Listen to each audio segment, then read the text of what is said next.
Bro. Featuring Joe Spadoni.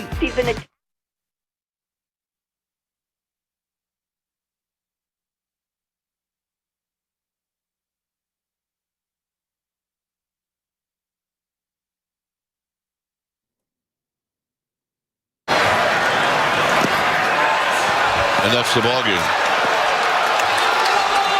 So the Giants in tonight's game only come up with 2 hits.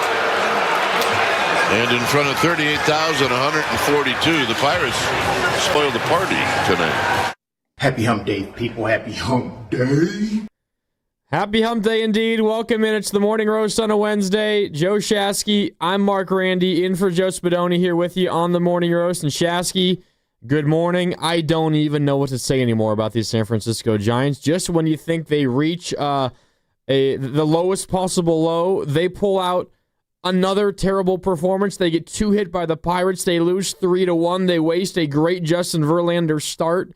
They make more terrible, brain-dead mistakes. And now they've lost 5 consecutive games. They're 2-9 since the break. They're 2-11 in their last 13. And they're back to 500 at 54-54. Good morning, if we can call it that. I've given a few eulogies in my day, and I feel like I've been giving a eulogy on the 2025 San Francisco Giants for about a week and a half now. And last night, I can't even be angry. I can't even be angry. Why can I be angry? How can I be angry when the manager is clearly not angry? When the manager refuses to address the elephant in the room, which is this team literally doesn't know the rules of the game. When Elliot Ramos in the first inning started scampering off second base. First and second, 1 out. And was halfway to third and doesn't know the infield fly rule. Which, look, I will admit, I don't think a lot of the casual fans nor the media, if I asked them to sit down without using Google, I don't know if they could accurately describe the nuances of the infield fly. That's a separate issue. But as a player, you need to know the rules. And if you don't know the rules, as they've told you since you were 5 years old in T-ball, if you don't know and the ball's up in the air, go back to the base. And Elliot Ramos, not knowing the infield fly rule, and then putting both hands up as we go to commercial, like I don't even know what I just did right there.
Can't lose and be lifeless and have a payroll north of $180 million. Yep. You can't lose and be lifeless and have a payroll north of $180 million and not discipline or hold players accountable who have yet to establish themselves as big leaguers.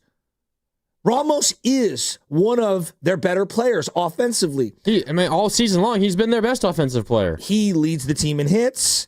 He is usually at the top 5 in doubles, in on-base percentage, slugging, home runs. Like, pick the metric. He has been a very effective Giant at the plate. He has been one of the wildest adventures running the bases and defensively that I can remember. Let's think about this.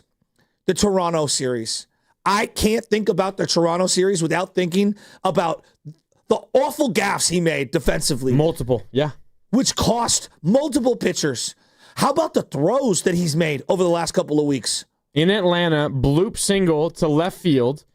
And you've got Adames who goes out to be. I mean, you didn't really need a cutoff man because it was a bloop and the play was over. Flipped it to him. At that point, first there was a runner on first, bloop single. Now first and second.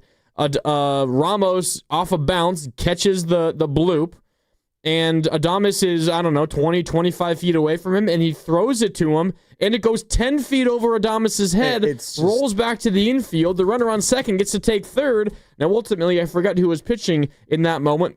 Buckled down and got the next out, and it didn't cost the Giants any runs.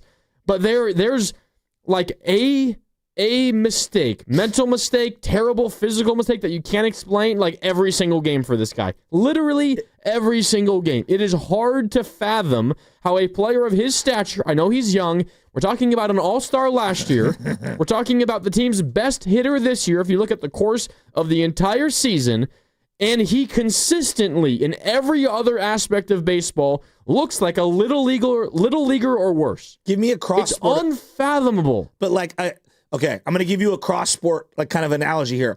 When you're Manny Ramirez and you're hitting, a career 555 home runs and you bat, with a 996 OPS throughout your career. That's your career. One of the best hitters of your era. You can do all the wild Manny stuff that we've seen him.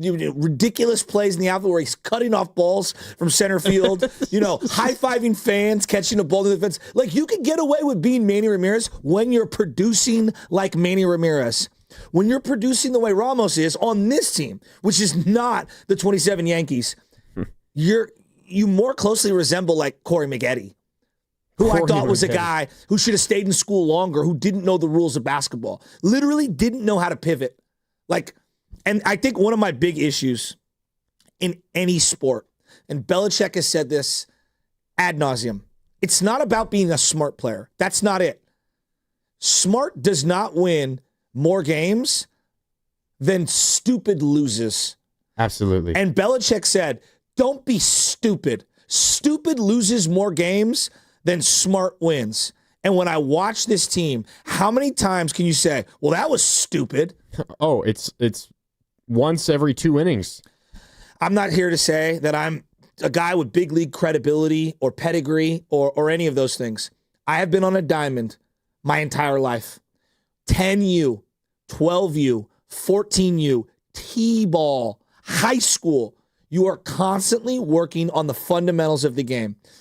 There's a saying amongst coaches, you can't do enough situational practice. We call it situations. Yeah. For the runner, for the fielders, for the batters. What is the situation? So you're at second base. Most people may not know the intricacies of the infield fly rule. It's first and second, okay? Or bases loaded. I'm saying like you're Ramos. It's first and second, okay? There's one out. All right. What do you got to be thinking in your head? Okay. This is just like the checklist of a base runner. I'm in scoring position. Don't do too much. Matt Chapman's at the plate here. Don't want to get picked off on the inside move, right? Which is the big spaghetti move from a pitcher. If the ball's in the air, in the infield, I'm going back to the bag. If the ball is hit to the right side of the outfield, to the right field, I'm probably going to tag up. At minimum, I'm going to take 3 or 4 hard steps and force a throw to see where it goes. If the ball's hit to left field, I might take a couple steps off. I might tag. It depends who the personnel is. With Tommy Pham, when I look out there and I see Tommy Pham, well, he's got no arm, right? So I might tag up on a ball hit to left field, depending on the depth of where it's at. And first and second, if it's on the ground anywhere, I'm going, no matter what. Exactly. Pass ball, I'm getting my good secondary lead after the ball is released from the pitcher. And if I read ball in the dirt, I might go. I might, depending on who the catcher is. Just give myself a chance to go. This is the situational checklist, okay? And I know through years of practice and years of being on a diamond that if it's first and second, meaning there are 2 forces in front of the batter or bases loaded, okay? Any ball hit up in the air that is under the infield fly designation, meaning it doesn't have to be in the infield. It can be in the short outfield grass. Monday night, for example, was a play where the shortstop for the Pirates with runners on first and second, I believe Ramos was the runner, by the way, at second base. The shortstop goes out, and you can't call it right away as an umpire. Okay? You have to wait until that guy positions himself, and it's usually a loosely termed thing. In Major League Baseball, they have very specific language. In pony leagues, in high school leagues, it's written a little different, but it's basically, in layman's, a routine pop-up that can be caught by an infielder. Yep. And again, it doesn't have to be in the infield. It can be in the short outfield grass. So on Monday night, the shortstop was trailing after the ball. The umpire sticks his finger in the air. And that is when you know you have an infield fly play in play. And as a base runner, you're already retreating back to the bag on an infield fly in less than 2 outs anyway. The batter is deemed automatically out. It's as if the ball was caught. Exactly. Yes. Now, once the ball is caught or drops on the ground, you as the runner can advance at your own will if you're at first, second, or in a bases loaded situation at third. Yep. But in that scenario, it's a tag play, not a force play, and you can advance if you want, but you're going to get thrown out. Why is the rule in place? Well, it's to protect the two runners because it would be an easy double play if everyone saw a pop-up, they'd let it drop, and then both those runners would be kind of caught in no man's land behind the batter. Throw to third and then quickly throw to second, double play. Exactly. And the reason why it doesn't exist in just a runner on first situation is because it's on the batter to run it out anyway. And to hustle. So the worst case with the runner on first and 1 out, the worst case for the offense is you just get the lead out at second base on a pop-up. Now, there are moments where the batter is so pissed off that they just pop the ball up that they start walking to the dugout. And an infielder who sees that, you can let a ball drop, you can throw to second, get the force out, the batter at first not paying attention, throw back to first, double play. But it's on the batter to just run it out, and the worst case is you just swapping base runners at first base. I've played in leagues with guys who are so savvy in the infield on like these soft liners. My buddy Jonathan Fukuhari, who's probably listening to me right now, great ball player. He'll drop the ball just on purpose to try to get a double play, hoping that guy who hit that ball is so disgusted with themselves, they take 2 steps out of the box and start walking back to the dugout. And it happens. And it does happen. And so the point being... But that situation does not need protection because it's just on the batter to do the right baseball thing and get to first base. I'm convinced, after listening to the entire postgame presser from Bob Melvin and from Elliot Ramos, he doesn't know the rule. He doesn't know the rule. He doesn't know the rule at all. We'll hear from Ramos coming up in a little bit. I'm convinced he does not know what the rule is. He doesn't know what he's doing. And again, we could talk about coaching and them working on these things. He should already know that rule. And so to me, it's like, all right, what are we teaching in the minor league level? What did he learn growing up? Clearly, he didn't understand the rule. Like, you need to know the rules. I'm telling you. 12-year-olds, 11-year-olds, 10-year-olds, up and down the peninsula, North Bay, East Bay, doesn't matter where.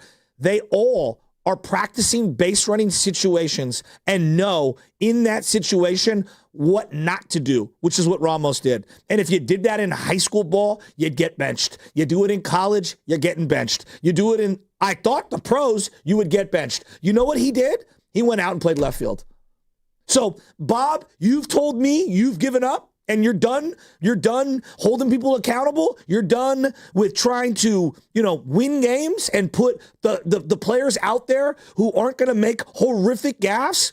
Why should Joe Shasky, the fan, and why should these San Francisco Giants fans that are paying good money to go to a game on a Tuesday night? Yeah, a lot of fans there again last night. Why should we care if you're not going to care? Why should we care if you're not going to hold him accountable? And then Ramos with a total cop-out after, I'm trying to do too much. No, you're not thinking at all, and you don't know the rule. Wear it. Just wear it. Hey, I didn't know the rule. I screwed up. I need to learn it. That's on me. Like, this is a larger microcosm for everything that has ailed the Giants for about 2 decades. For about a decade. Shout out to those watching on YouTube. Brought to you by First NorCal Credit Union. For a low-rate auto loan, apply online or just ask for First NorCal financing at the dealer. We're coming to you live from the Laughing Monk Studios. Laughing Monk, righteously brewed in San Francisco. You want to hear from Ramos? Real quick. Mark, the equivalent would be a lane violation in basketball, 5-second inbound in basketball, not knowing that you have 5 seconds, or being able to run the baseline, for example, in certain situations, which we've seen the Warriors have horrible gaffes on time and time here again. And there, but not every single game. Exactly. But these are these are equivalent rule things. When you see a gunner crush a punt returner who clearly waves a fair catch, it would be like a defensive end or a wide receiver lining up off sides. I mean, which happens every once in a while. Nick Bosa does it every so often. He does. And so, but what do you say when those things happen? What are you doing? This is just simple. Get your head in the game. Think for a second. And you're a professional. If it was one play, hey, you know what? It happens. Exactly. It's time and time. This is a pattern now. Time again. And so, like, I'm not even irate anymore. I'm just like, oh, so Bob don't care? Why should I care? Ramos' explanation for his infield fly rule blunder. Here's Ramos' postgame. Just from the vantage point.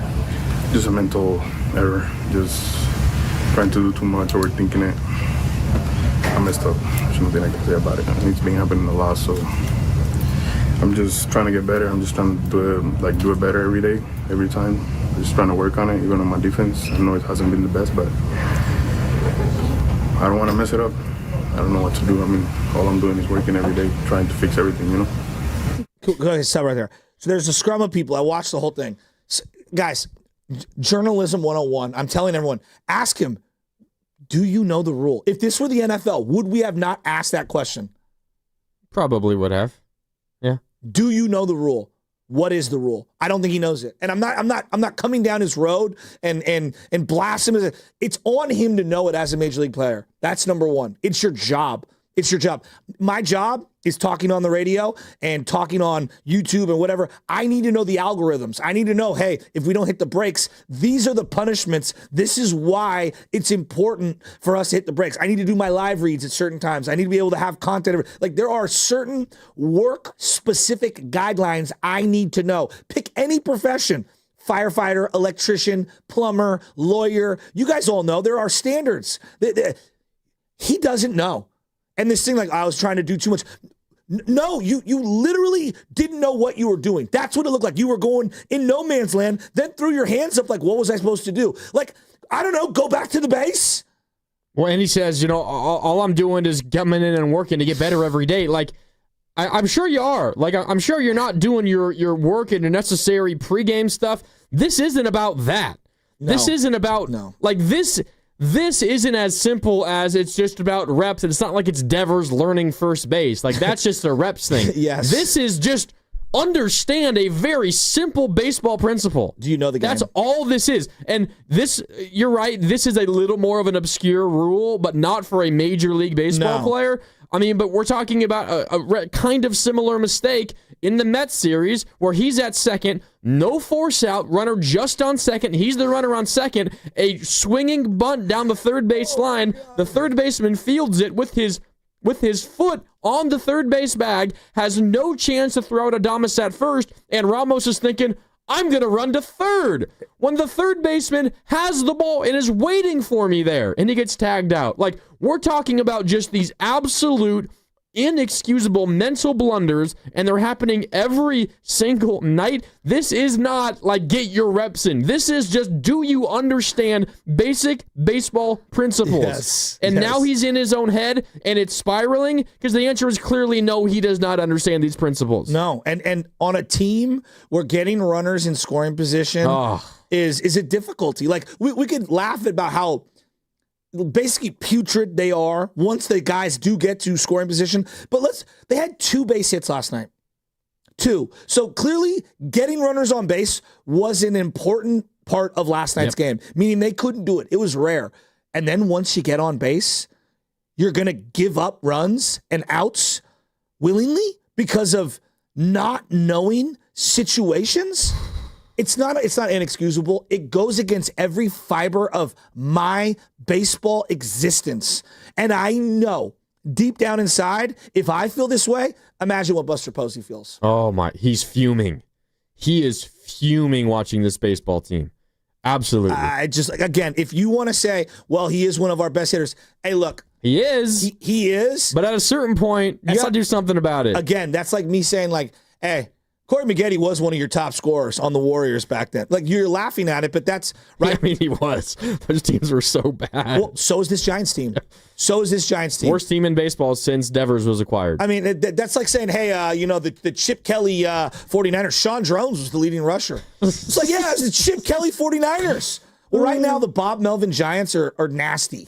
Like, it's nasty. It is. It's nasty. It is. Coming up here on 95.7 The Game, we've got David Samson at 6:50. David Samson, former president of the Miami Marlins. Good to get his thoughts on what a front office goes through ahead of a trade deadline. Also, what the Giants are going through. Does this impact your plans at a trade deadline? We'll talk to him about that at 6:50. Then Dave Fleming, voice of the Giants. You're not going to want to miss that. He always tells it like it is. That's coming up at 8:30. All guests appear on the River Islands guest line. Isn't it time for you to discover the islands, River Islands in Lathrop? That's what's coming up on The Game, brought to you by Fremont Bank. Here for you, here for good. It's the Morning Roast. Shasky and Grandy with you. We'll hear more from Ramos. We'll hear more from Bob Melvin. All that coming up next here on 95.7 The Game.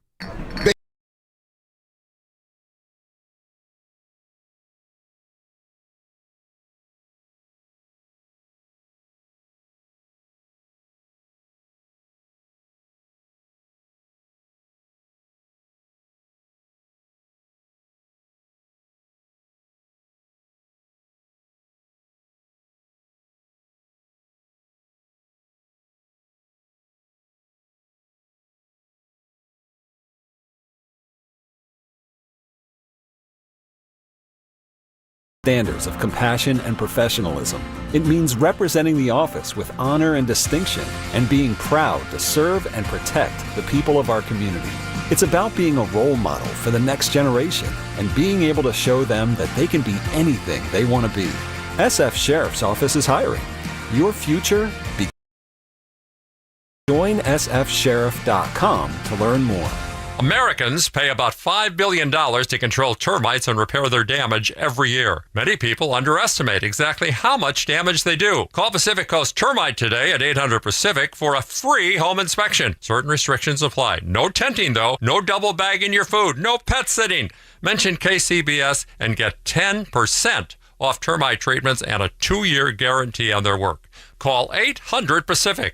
800-PACIFIC or go to PacificCoastTermite.com. Star One makes home loans simple. Dream big, start small. At Star One Credit Union, everything we do is in your best interest, which is why we offer low down payment options with flexible terms that put you first. Your dedicated Star One loan advisor will facilitate a fast approval for a quick close. We also offer special benefits for first-time home buyers and jumbo loans up to $5 million at the same competitive rate. Apply today. Star1.org. Star One Credit Union, in your best interest. Federally insured by NCUA, Equal Housing Opportunity. Thinking of a fresh start but feel stuck with your house? At John By's Bay Area Houses, selling your home is hassle-free. Just call us and you'll get a fair cash offer in minutes. Choose when you want to close, sign the deal, and get your cash. It's that easy. Start fresh. Don't let your house hold you back. Call 510-800-JOHN or search online for John By's Bay Area Houses to get a fair cash offer today. With John By's Bay Area Houses. We finally switched to T-Mobile because with them, we can be connected here and there. Listos todos. Estas son las mañanas. Now we just need to harmonize.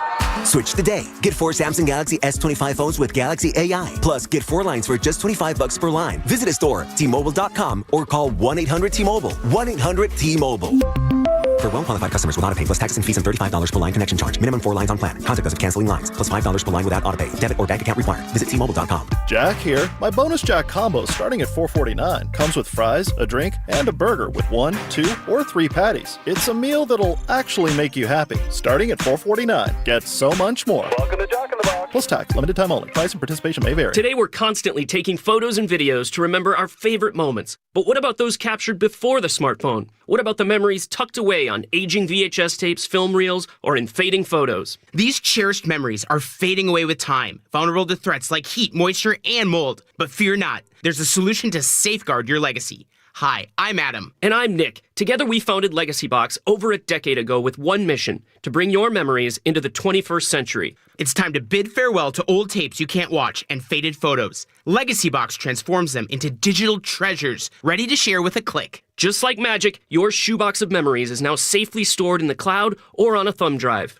Over 1 million families have trusted Legacy Box, so you can rest assured your priceless moments are in good hands. Don't let your childhood fade away on old tapes. It's time to digitize those priceless moments. Fast forward into the digital age. Visit legacybox.com/value and unlock 50% off your order. That's legacybox.com/value. Don't miss comedian Louis Black's farewell tour, Goodbye Yeller Brick Road. He'll be performing at the Masonic in San Francisco on August 16th. Buy your tickets at livenation.com. And for your chance to win your way into the show, enter online at 957thegame.com.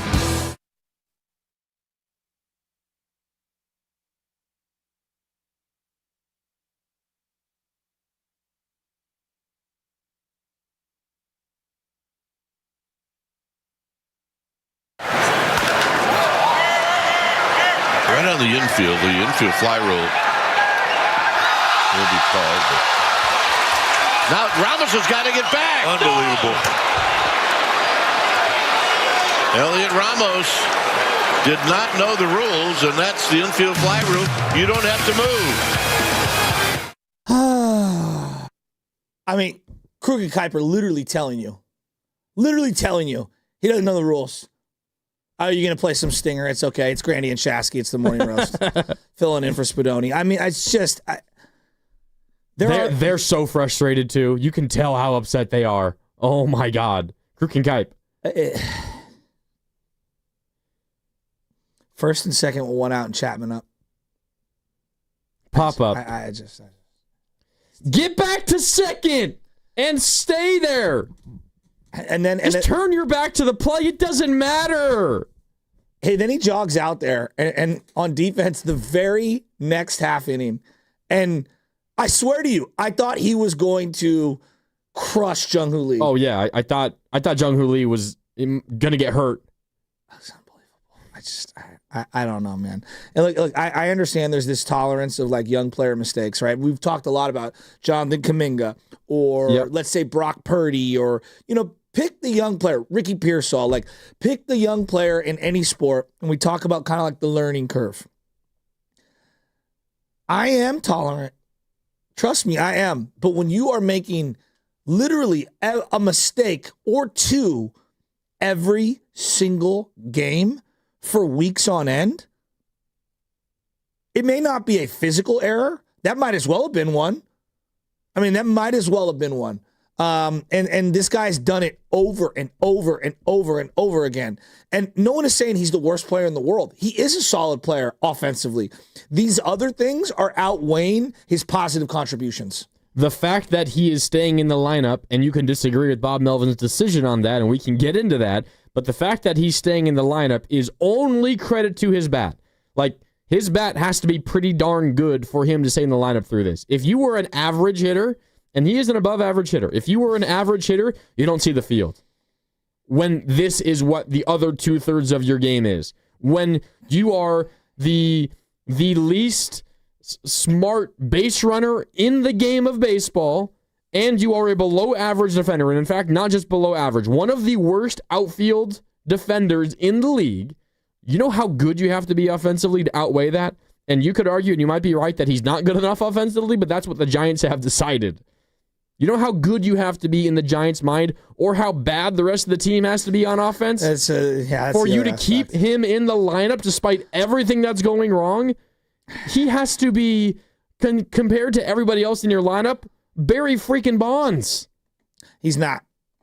He's not. He's a really good player. I mean, right now, offensively, he more mirrors like that one or two seasons from Pedro Feliz than he does Barry Bonds, right? And I'm not saying that flippantly or disrespectfully. Like, he has solid numbers. Like, he does. He has solid numbers. But if you're going to make these types of mistakes running the bases and defensively, you can't play for this team on this ballpark. Nope. You just can't.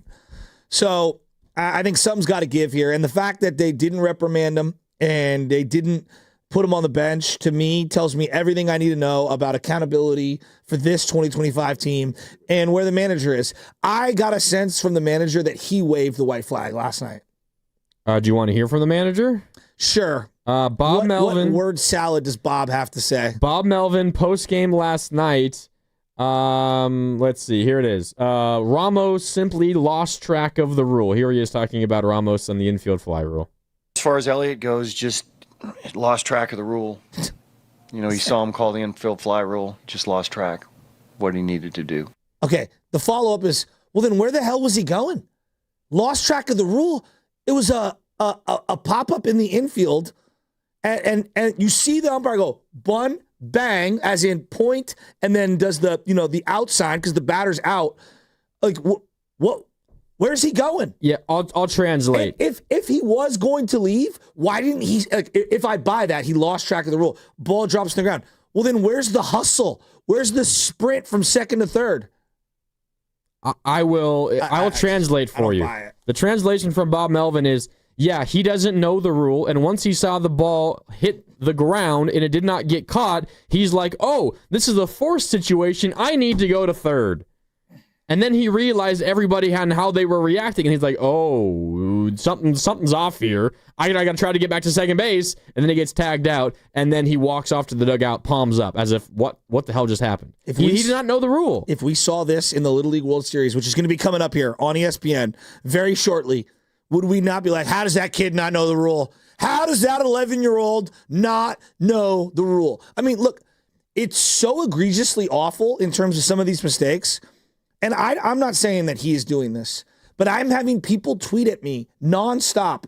Should he be investigated for stuff? Like, that's how bad and egregious. No, I'm not saying that. The text just came in on the Boxer and Gerson with the injury attorney's text line. You should see, I posted a video on TikTok. The amount of people that are like, hey, with all these investigations going around, like what? And I'm saying to myself, think of what people are saying, how bad these mistakes are if you're even suggesting that. And I'm not suggesting that. I literally don't think he knows the rules. And that now that goes to me, though, that is on the coaching staff. Absolutely. And to me, it is on the coaching staff to make their players aware of all of these situations.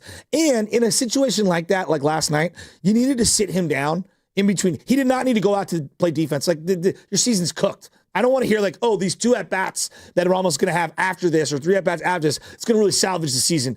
Miss me with that. If you really care about the player, you sit him down right then and there. You put your arm around him and you go, look, dude, here is exactly what an infield fly is. And where's Giants PR to coach him on this before he meets the media? Because his answer was awful and he doesn't know the rule, period. And it's all, to me, this is all caping. We're caping up for a guy who does not know the rule. We're doing too much. More Bob Melvin, what to make of Ramos' communication and mental errors. Here's Bob. Guy plays hard. He comes to play every day. You know, at times his defense hasn't been its best, and I think it kind of snowballs on you a little bit, and maybe you start overthinking some stuff, and, you know, it's just there's some clarity. But he comes up and he fights every at-bat, and, you know, the other portions of the game right now he's having a tough time with. I don't care if he fights every at-bat. This is the most embarrassing thing that I have experienced as a Giants fan in a very long time, and the last decade has not been a particularly successful franchise. No. Yet this is the bottom of the freaking barrel because a homegrown all-star left fielder, the one that we have been praying for since a dude named Barry Bonds, does not know simple baseball rules. Are you joking? But he fights at every at-bat. I don't care about the at-bats. Isn't that what you expect all of your professional athletes to do? Fight, play hard. Like, that's, we're commending hard. And here's what I would say to Bob. Oh, was he really trying hard? Because on the Rafael Devers double play, that was just like rolled over to second base. Watch Ramos run from first to second. Not slide, not get in front of the throw, not hustle, not try to break it up. At all. And you tell me if that's a guy fighting hard. Do you guys know exactly which play I'm referencing? Yes, He was lollygagging. And look, I'm not expecting every guy to run every single play. But when you're making all these mistakes, okay, you better make up for it in the margins. Again, you want to be Manny Ramirez and do all the dumb stuff, you better hit like him. And you hit well, but not well enough for me to excuse effort issues and just basic baseball IQ. It's maddening. I'm at a loss. Like I don't. You know the old adage in baseball: show up to the ballpark and you'll see something you've never seen before. Yes. Generally, that's reserved for like good, quirky, fun things. Yeah. You show up to a Giants game, you go down to third and King, and you're going to see something you've never seen before. It's just going to want to make you rip your hair out. Well, there was something I saw yesterday at first base, and it's just, I feel bad for Tyler Rogers. I don't even know what happened on that play for him. It looked like Schmidt pump fake to second. Yeah, he was trying to get the force to second, realized he couldn't. and then fired to Tyler Rogers, who hustled to go cover first base, and he's looking for the throw to come from second base, not from the second baseman in the hole, and the ball hits the runner. I mean, actually, they kind of got lucky that the ball hits the runner. They did. And then who steps to the plate and drives in a run? Joey Bart. Ex-Giant Joey Bart. He had 2 hits last night. Of course he did. He equaled the Giants' hit total by himself. Oh, of course he did. How about that? Of course he did. Does that make you feel good? We're losing to the Tommy Pham, Joey Bart Pirates. The Tommy Pham, Joey Bart Giants. Tommy Pham had 3 hits last night. Pirates, excuse me. He's hitting 273 on the year. Hey, look, this is not a hot take. He'd be the Giants' best hitter for average. I'd rather have him than Yaz. When I see Tommy Pham in the lineup, I go, I can't take you serious. Oh, God. That's how other teams view the Giants when they see Mike Yastrzemski in the lineup. Giants I'm not taking you serious. Giants lose 3-1. They've lost 5 games in a row, and now they're 500 for the first time since they were 1-1. We'll get back to the Giants. We do have David Samson, former president of the Marlins, coming up in just a sec. But first, it's time for the Golden State Valkyries' strongest player of the game, brought to you by El Camino Health. Our strength, your health.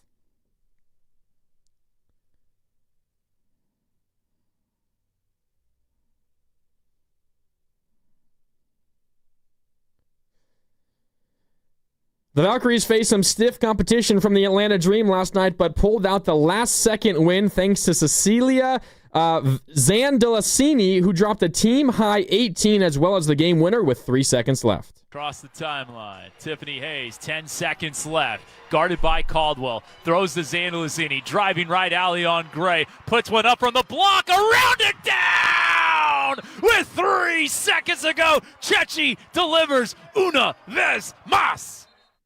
That's the great Kevin Dana on the call here on 95.7 The Game. Yeah, big shot, gives the Valkyries a much-needed win. That was the strongest player in the game, brought to you by El Camino Health. Our strength, your health. All right, what's coming up on the game is brought to you by Fremont Bank. Here for you, here for good. Former president of the Marlins, David Samson, joins us next.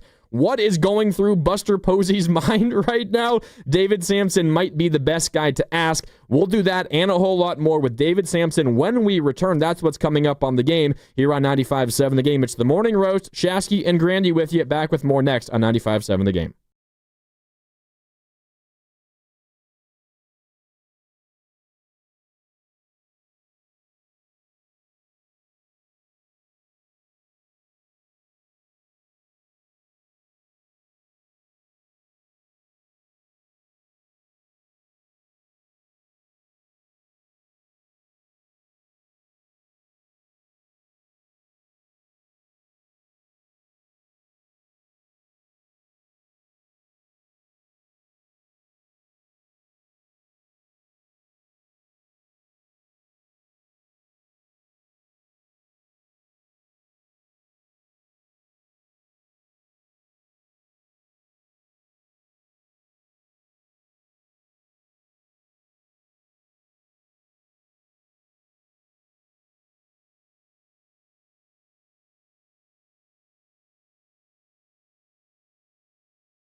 Adames hits one well and high and deep, and Adames hits it out of here.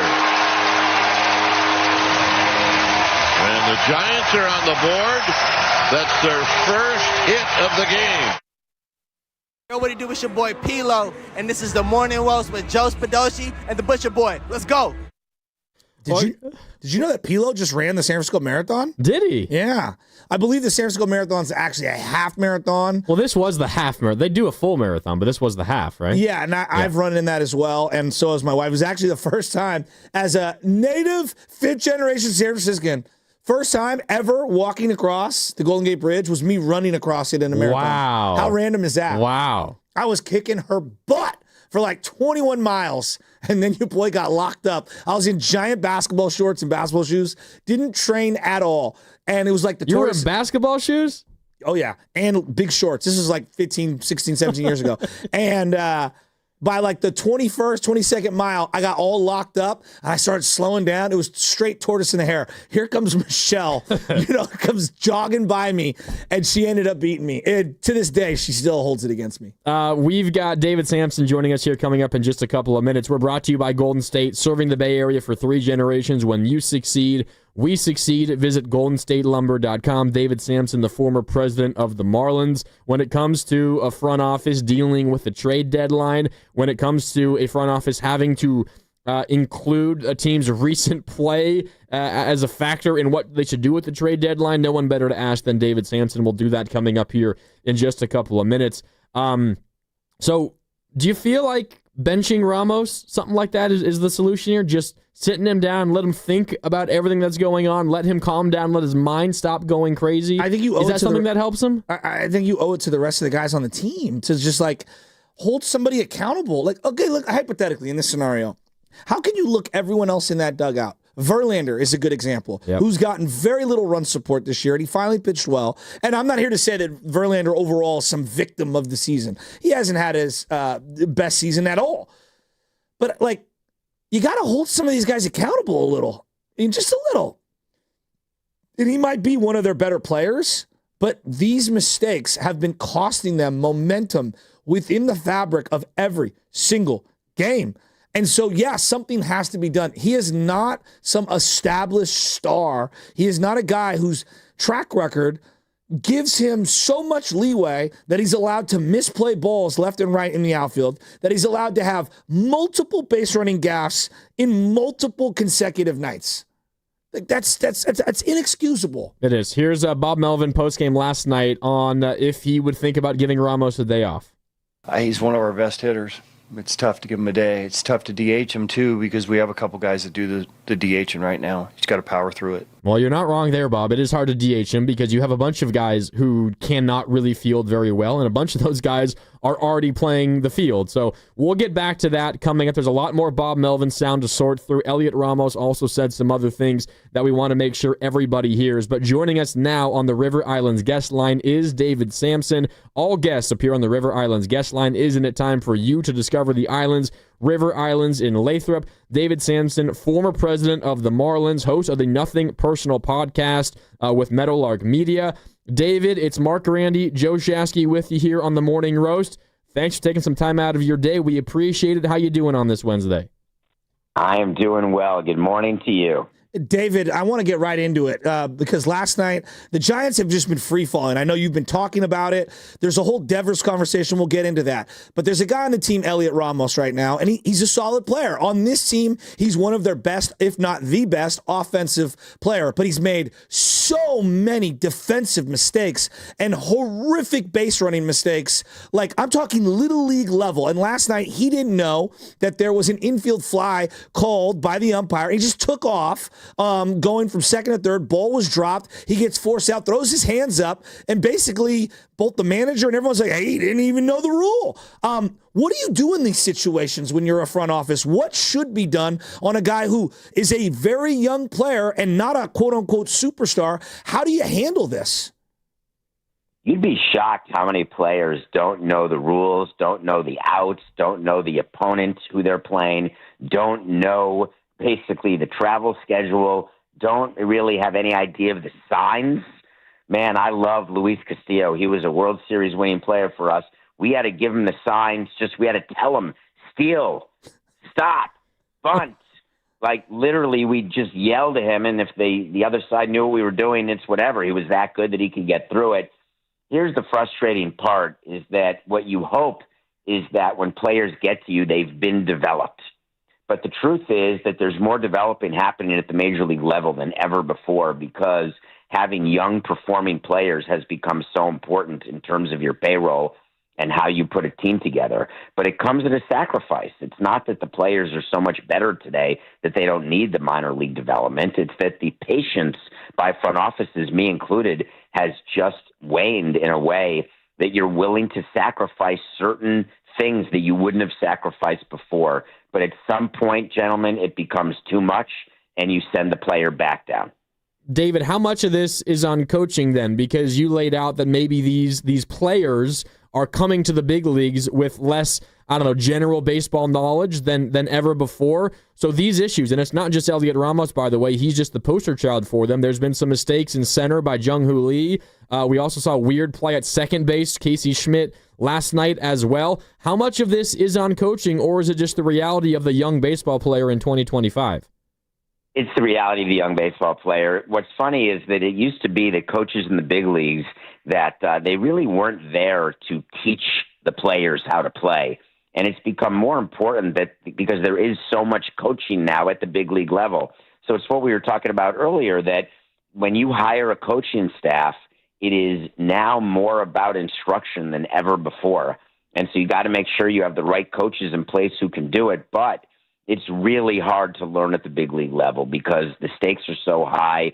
There's really no opportunity for anything other than on-the-job training because you play every day. It's not like you get a week of practice in between games like in the NFL where you can, literally do classes and try to do more teaching. It's just harder in baseball. And so when you're putting your staff together, you have that in mind.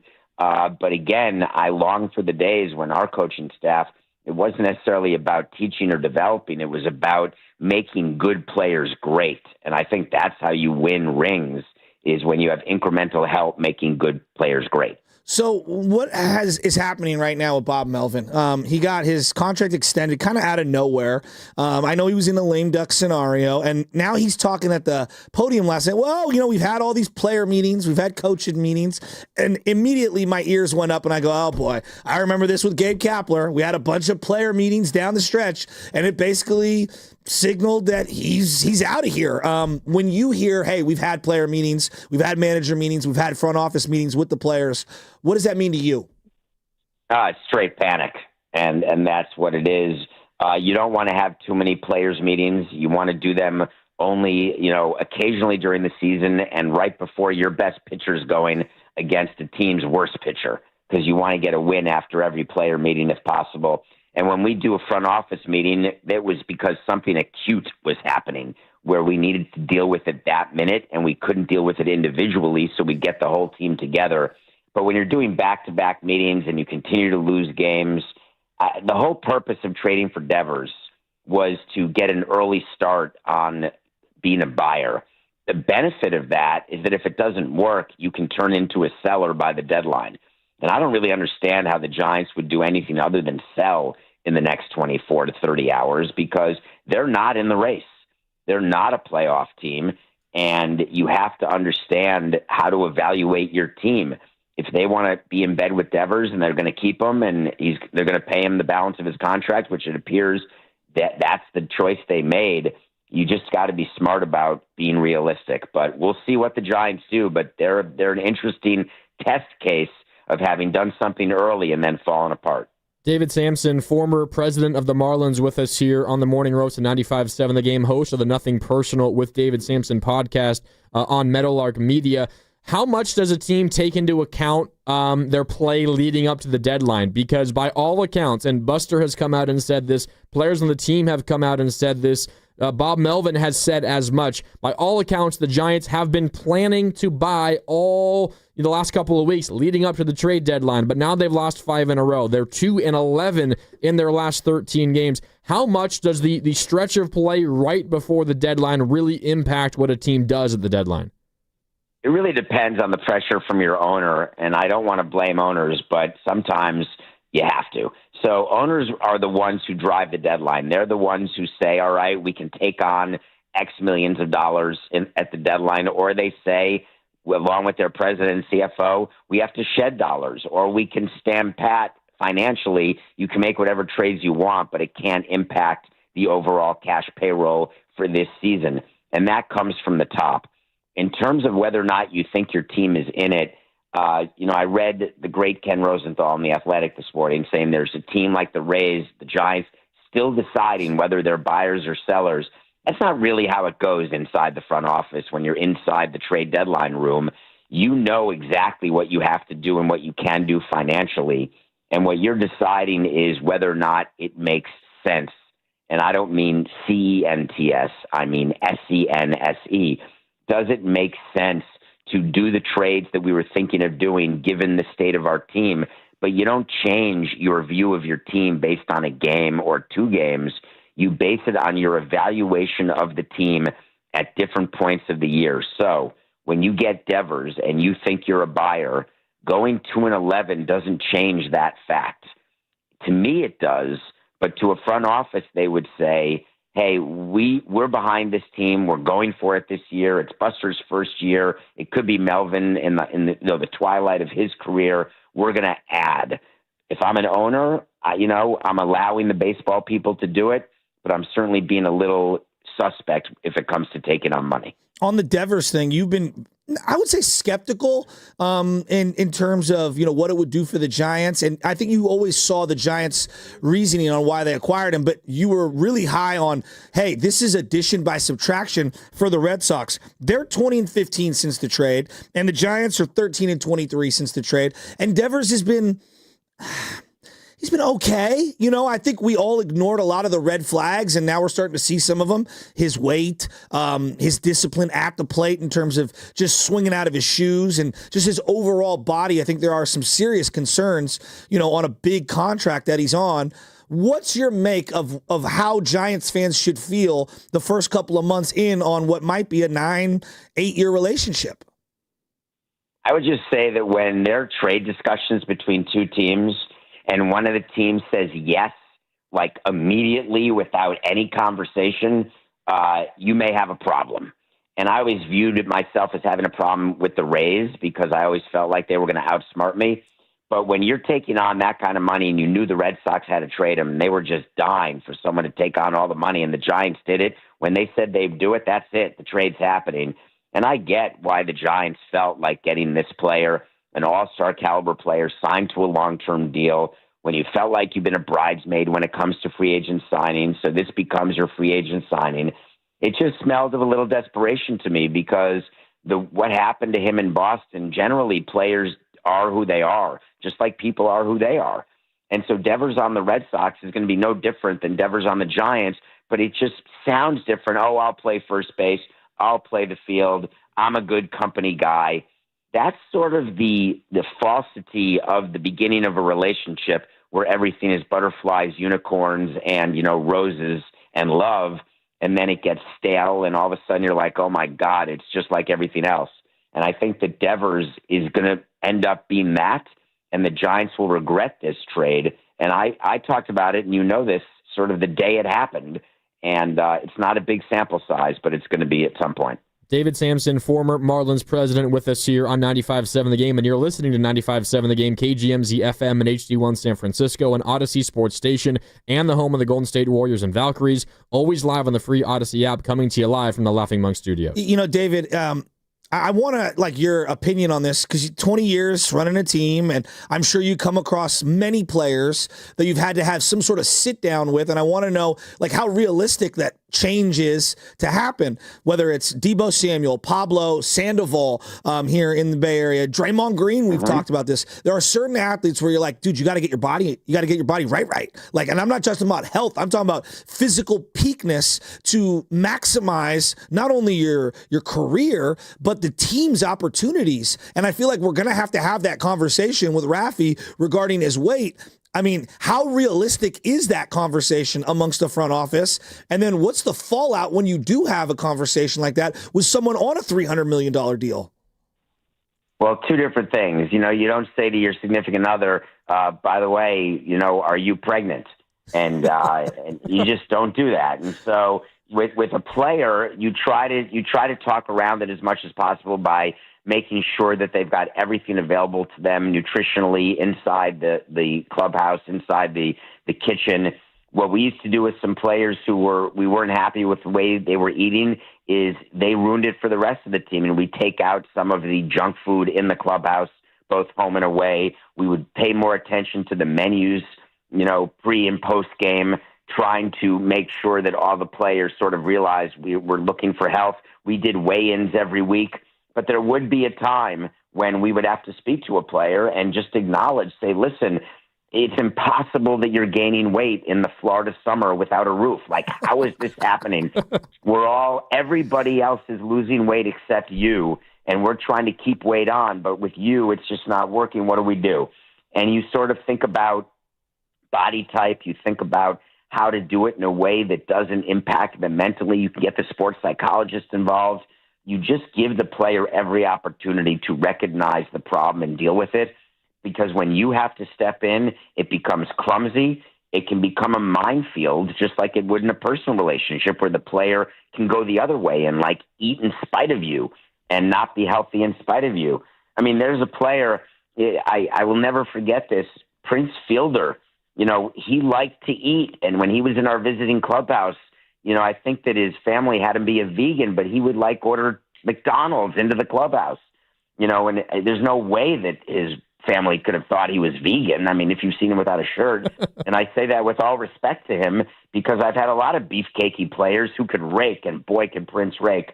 But at some point, it becomes an issue if it impacts performance, and it will be interesting to see how it goes with Devers going forward. But to me, the weight is the least of the issues, and it's sort of the attitude and how it's going to work as a teammate and the fact that you have so much payroll assigned to him. David Samson, former Marlins president, with us here on 95.7 The Game. David, I think you're uniquely equipped to answer this question, considering your experience in the front office. There was a story by Jeff Passan of ESPN earlier this week that Commissioner Rob Manfred was in the Phillies clubhouse talking about a number of issues, including the potential inclusion of a salary cap in the next CBA.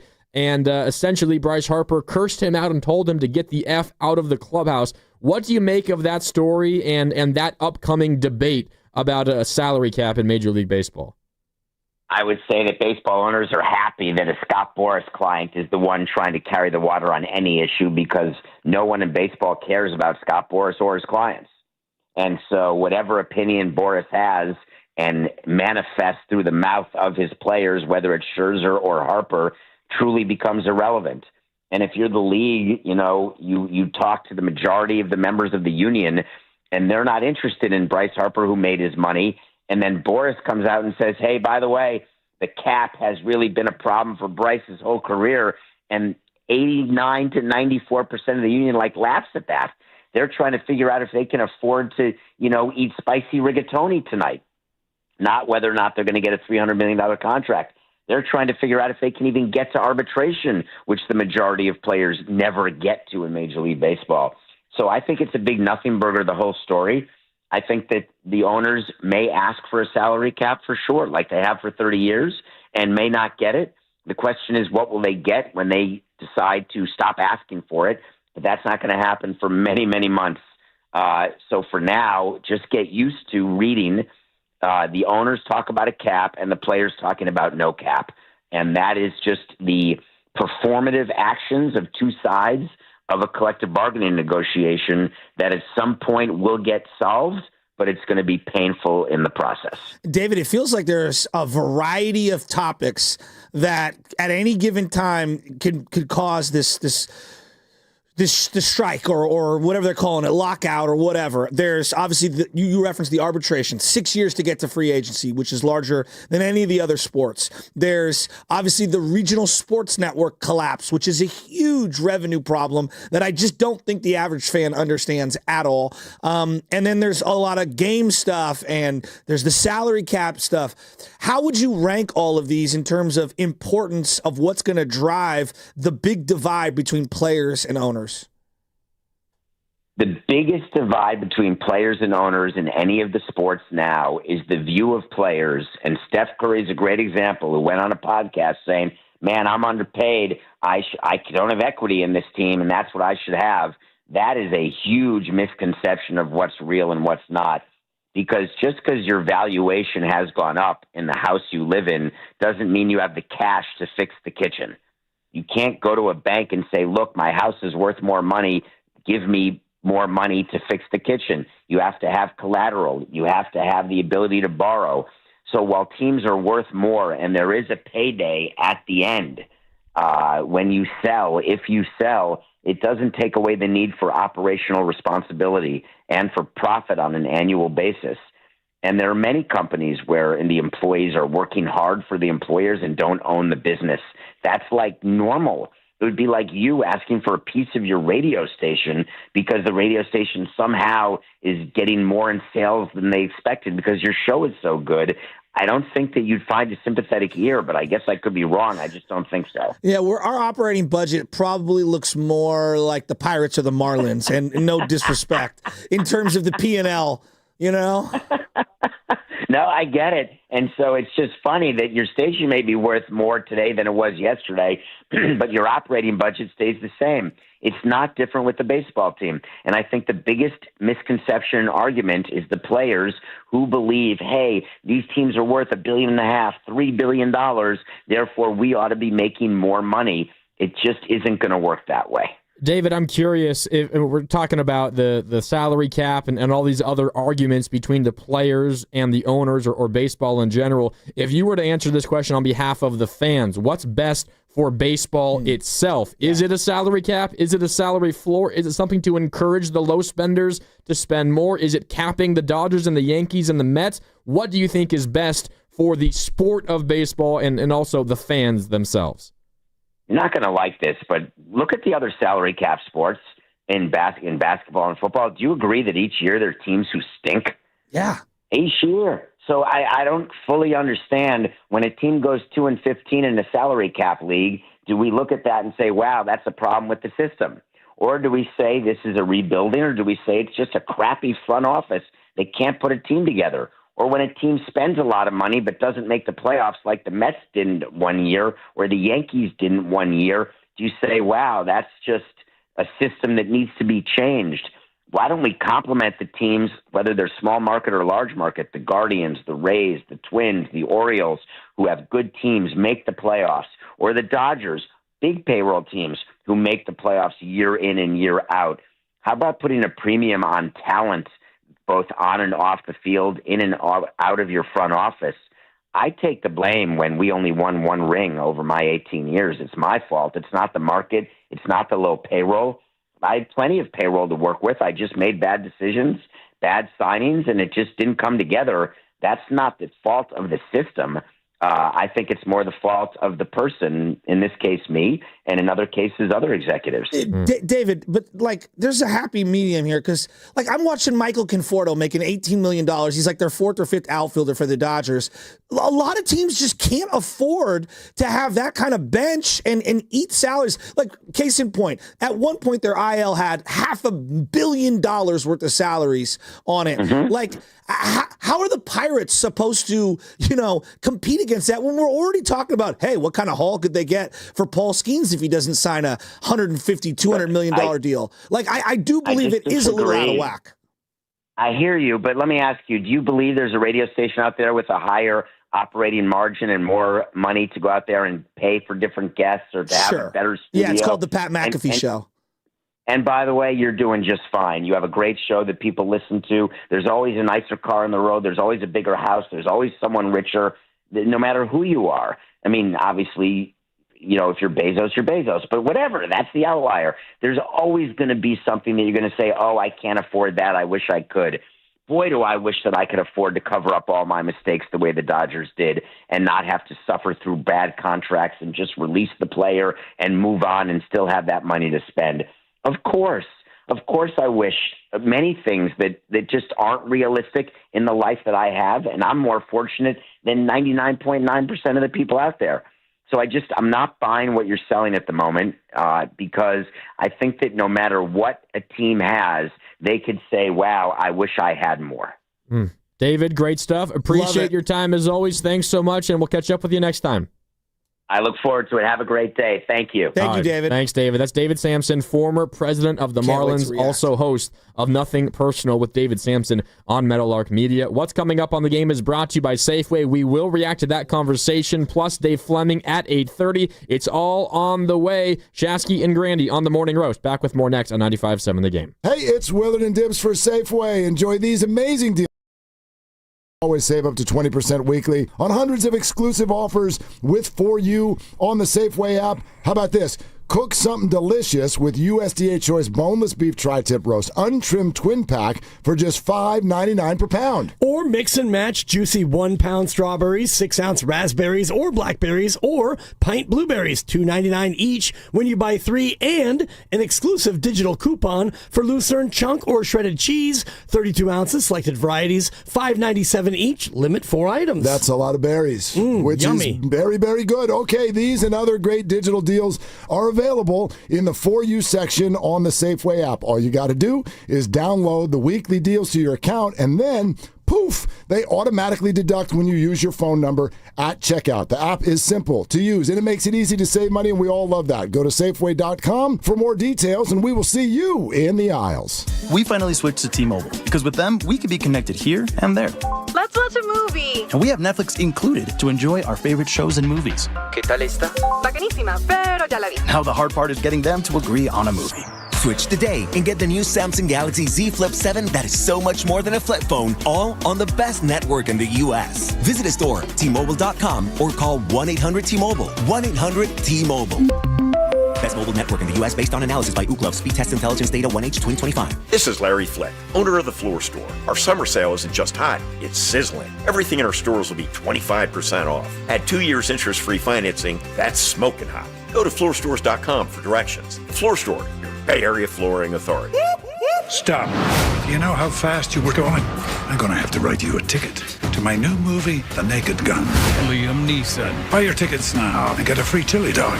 Chili dog not included. The Naked Gun. Friday. Rated PG-13. When businesses thrive, communities score. That's why Bank of America is the official bank of FIFA World Cup here in the Bay Area. And our more than 110 local business specialists are ready to help your business win. What would you like the power to do? Learn more at bankofamerica.com/local business.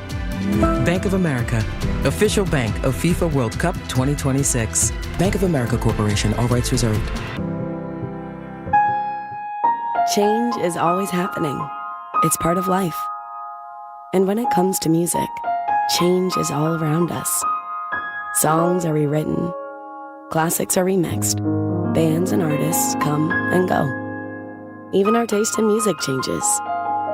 Here at Xfinity, we know there's still good in keeping some things the same. That's why we want to do our part with a 5-year price guarantee on our internet.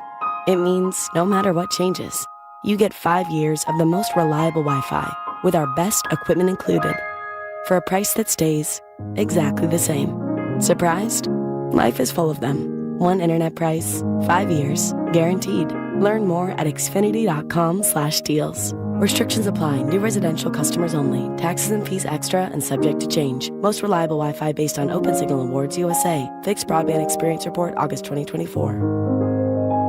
Today, we're constantly taking photos and videos to remember our favorite moments. But what about those captured before the smartphone? What about the memories tucked away on aging VHS tapes, film reels, or in fading photos? These cherished memories are fading away with time, vulnerable to threats like heat, moisture, and mold. But fear not, there's a solution to safeguard your legacy. Hi, I'm Adam. And I'm Nick. Together we founded Legacy Box over a decade ago with one mission, to bring your memories into the 21st century. It's time to bid farewell to old tapes you can't watch and faded photos. Legacy Box transforms them into digital treasures, ready to share with a click. Just like magic, your shoebox of memories is now safely stored in the cloud or on a thumb drive. Over 1 million families have trusted Legacy Box, so you can rest assured your priceless moments are in good hands. Don't let your childhood fade away on old tapes. It's time to digitize those priceless moments. Fast forward into the digital age. Visit legacybox.com/value and unlock 50% off your order. That's legacybox.com/value. There's nothing like when you get that part from eBay and it just fits. Yeah, the first time. So you can do less of this and get right back to more of this. At eBay, you'll find all the parts you need, guaranteed to fit, at prices you'll love. Sounds good, doesn't it? eBay, things people love. Eligible items only. Exclusions apply.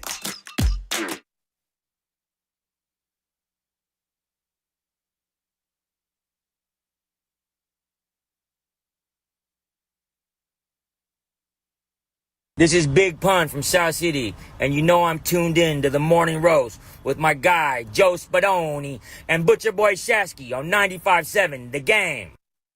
Welcome back, No Spadoni. It's Shasky and Grandy with you here on the Morning Roast. Coming up in a little more than an hour at 8:30, Dave Fleming, voice of the Giants, on the River Islands guest line. Isn't it time for you to discover the islands, River Islands, and Lathrop and Shasky? Speaking of the River Islands guest line, we just got off the phone with David Samson, former president of the Marlins. Always great to hear him break down a wide variety of things in baseball, including maybe the upcoming labor strike that is approaching Major League Baseball that might be centered around the inclusion or not of a salary cap, but specifically on the San Francisco Giants.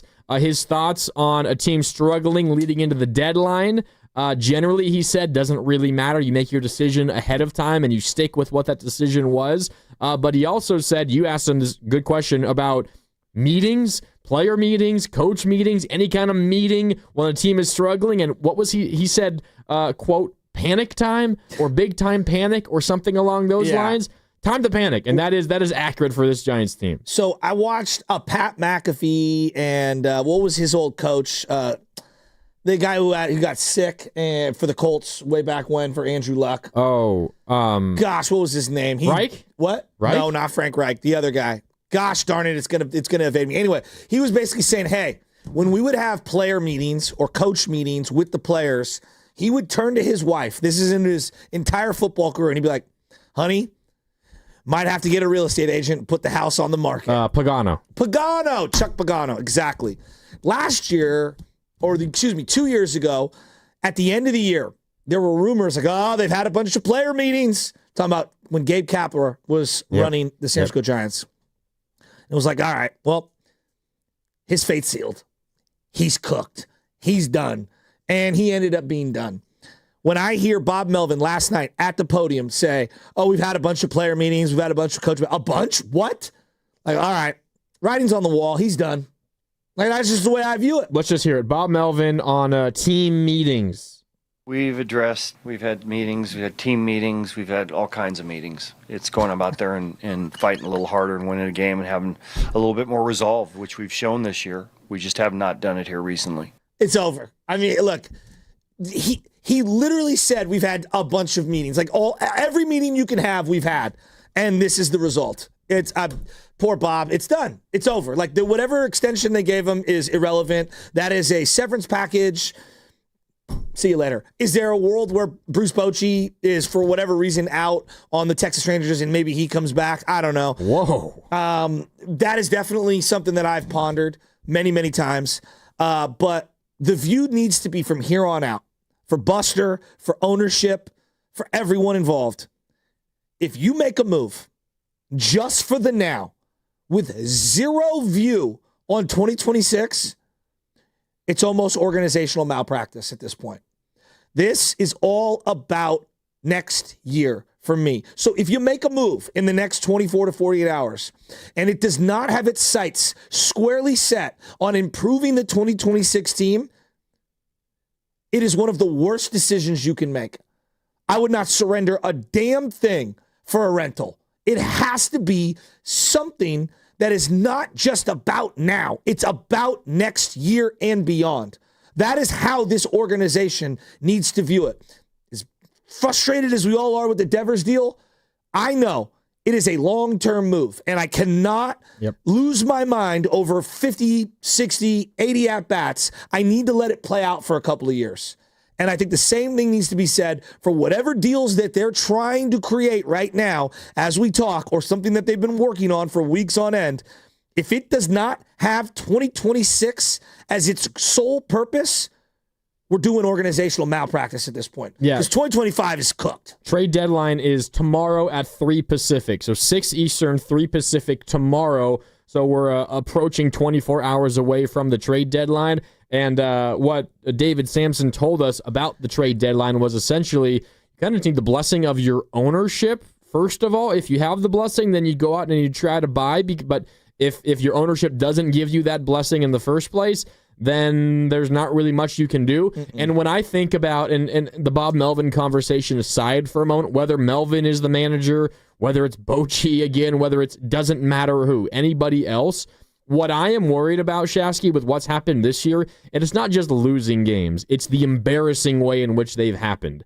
And the play from your, maybe not all high-paid players, like Elliot Ramos is on a low contract. Cost-controlled. Yes, because he's young and he's under team control for a while, which is what also makes him valuable around the league, by the way. But what Jung-Hoo Lee has done as well of late, and he's a big contract. What $88 million left on that deal. What Devers has done since being acquired, although I think everyone in the organization would agree that they expect him to be a whole lot better, and that's not asking all that much. Adames has been much better of late, but still for the first handful of months of his career as a Giant, that has been an overpay. What I am fearful of, Shasky, is an ownership that takes all of that into account and says, all right, over the last handful of years, I can go 500 and pay an incredible amount of money for it like I'm doing this year, or I can go 500 and pay however many millions of dollars fewer, but still get the same record essentially.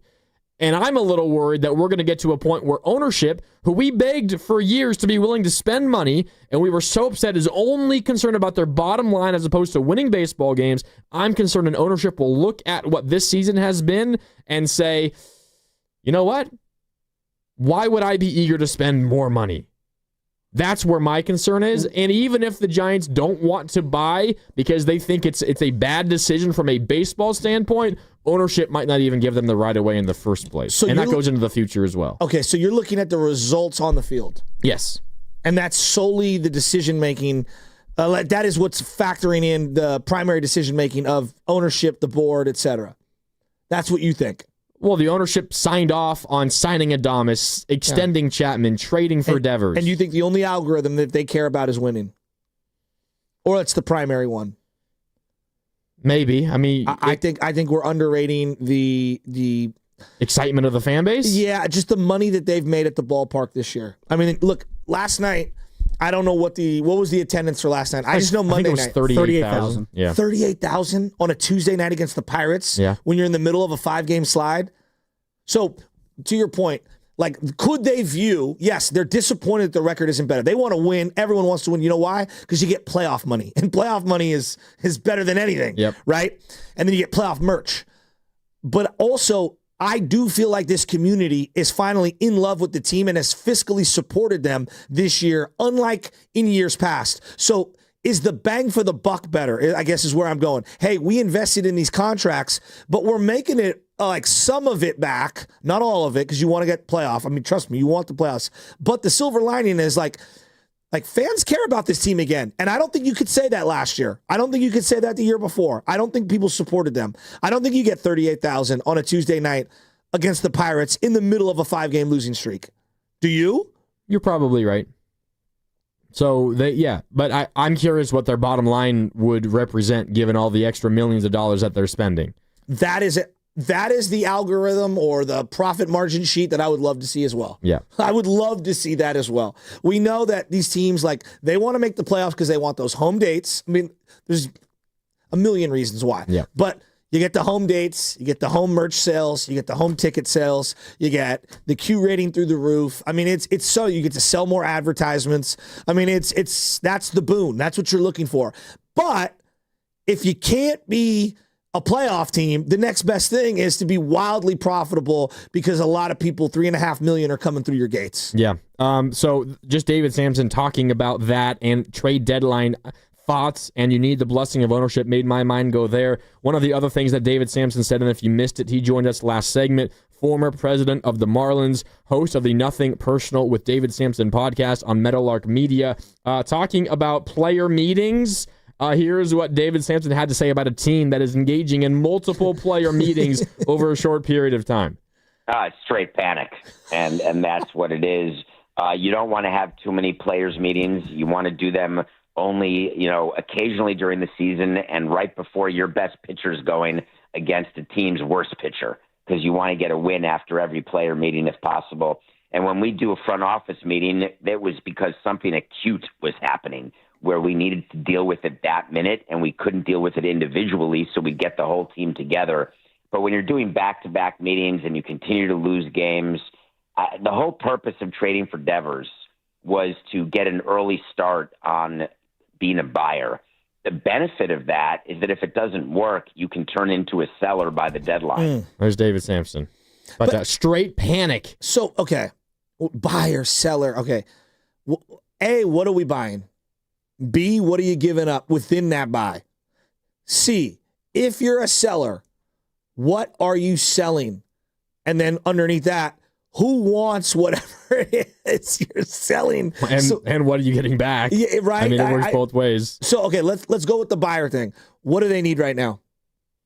Oh, they need starting pitching. For this year and next year. We're talking about big picture. Yes. This year and next year. How about a second baseman? Yeah, probably. How about another outfielder? Yes. Okay. And maybe a catcher, too. Exactly. And maybe 2 starting pitchers. So we're talking about a lot. Yes. I mean, we're looking at 4 or 5. You could make the argument they need 4 or 5 things. Yes.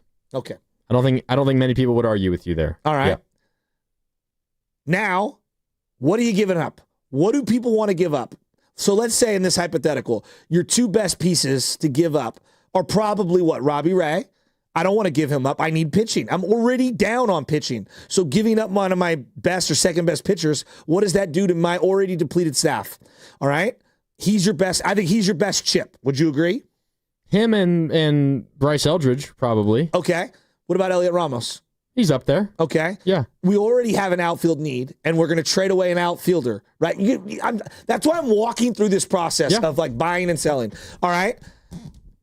What about the bullpen? Camilo Duvall. Would you trade him? I'd consider it. He's not an immediate hang-up and somebody asks about him. I would agree. Who would be your closer if you did trade him? You would hope that Randy Rodriguez takes to the job. Okay. Seems like a pretty decent option, honestly. Oh, I'm intrigued by the option. Yeah. I'm not dismissing it by any means. But these are the way that I think you need to do the thought process. Now let's go the other direction, all right? That's if you're buying, right? No one wants Luciano. You're not getting Mitch Keller for Luciano. It's not happening, right? Would you agree? No, yeah, of course not. Luciano's value has plummeted to almost near nothing at this point. He doesn't have a position. What would a sell-off look like? Meaning this team tries to just maximize the return for the future. Who would you start with? Robbie Ray. Okay. Even though that's kind of counterintuitive. Because maybe that is maximize the value for 2-3 years from now as opposed to next year specifically, because that creates even more of a need for next year. Exactly. I'm reluctant to move him because we need him for next year. Yeah. As I talk about, everything that you do right now needs to be focused on next year. Well, there's different levels to this. There's this year, and then there's the future, but the future is next year's future? Is it 2 years from now, 3 years from now? Is it 5 years down the road? Those are all different questions. Yeah, well, I'm not looking at a 33, 34-year-old Willie Adames and Matt Chapman. You're looking at next year. Exactly, right? So that's why, to me, I take Robbie Ray off the board. And I kind of have been this setting for a while. Yes, in my mind, it makes total sense. He nets you back the biggest haul. But I also recognize he probably means more to me and my rotation than whatever my farm would get back, which might help me in years to come. That's fair. If I'm weighing the two. Yes. Now, Ramos, I think, is different. Ramos, I think, he's a big league player. He's cost-controlled, so there are more teams that are willing to look at him. I think he can get you back major league-ready talent. I think he is a talented player. It would create a hole in the outfield for you.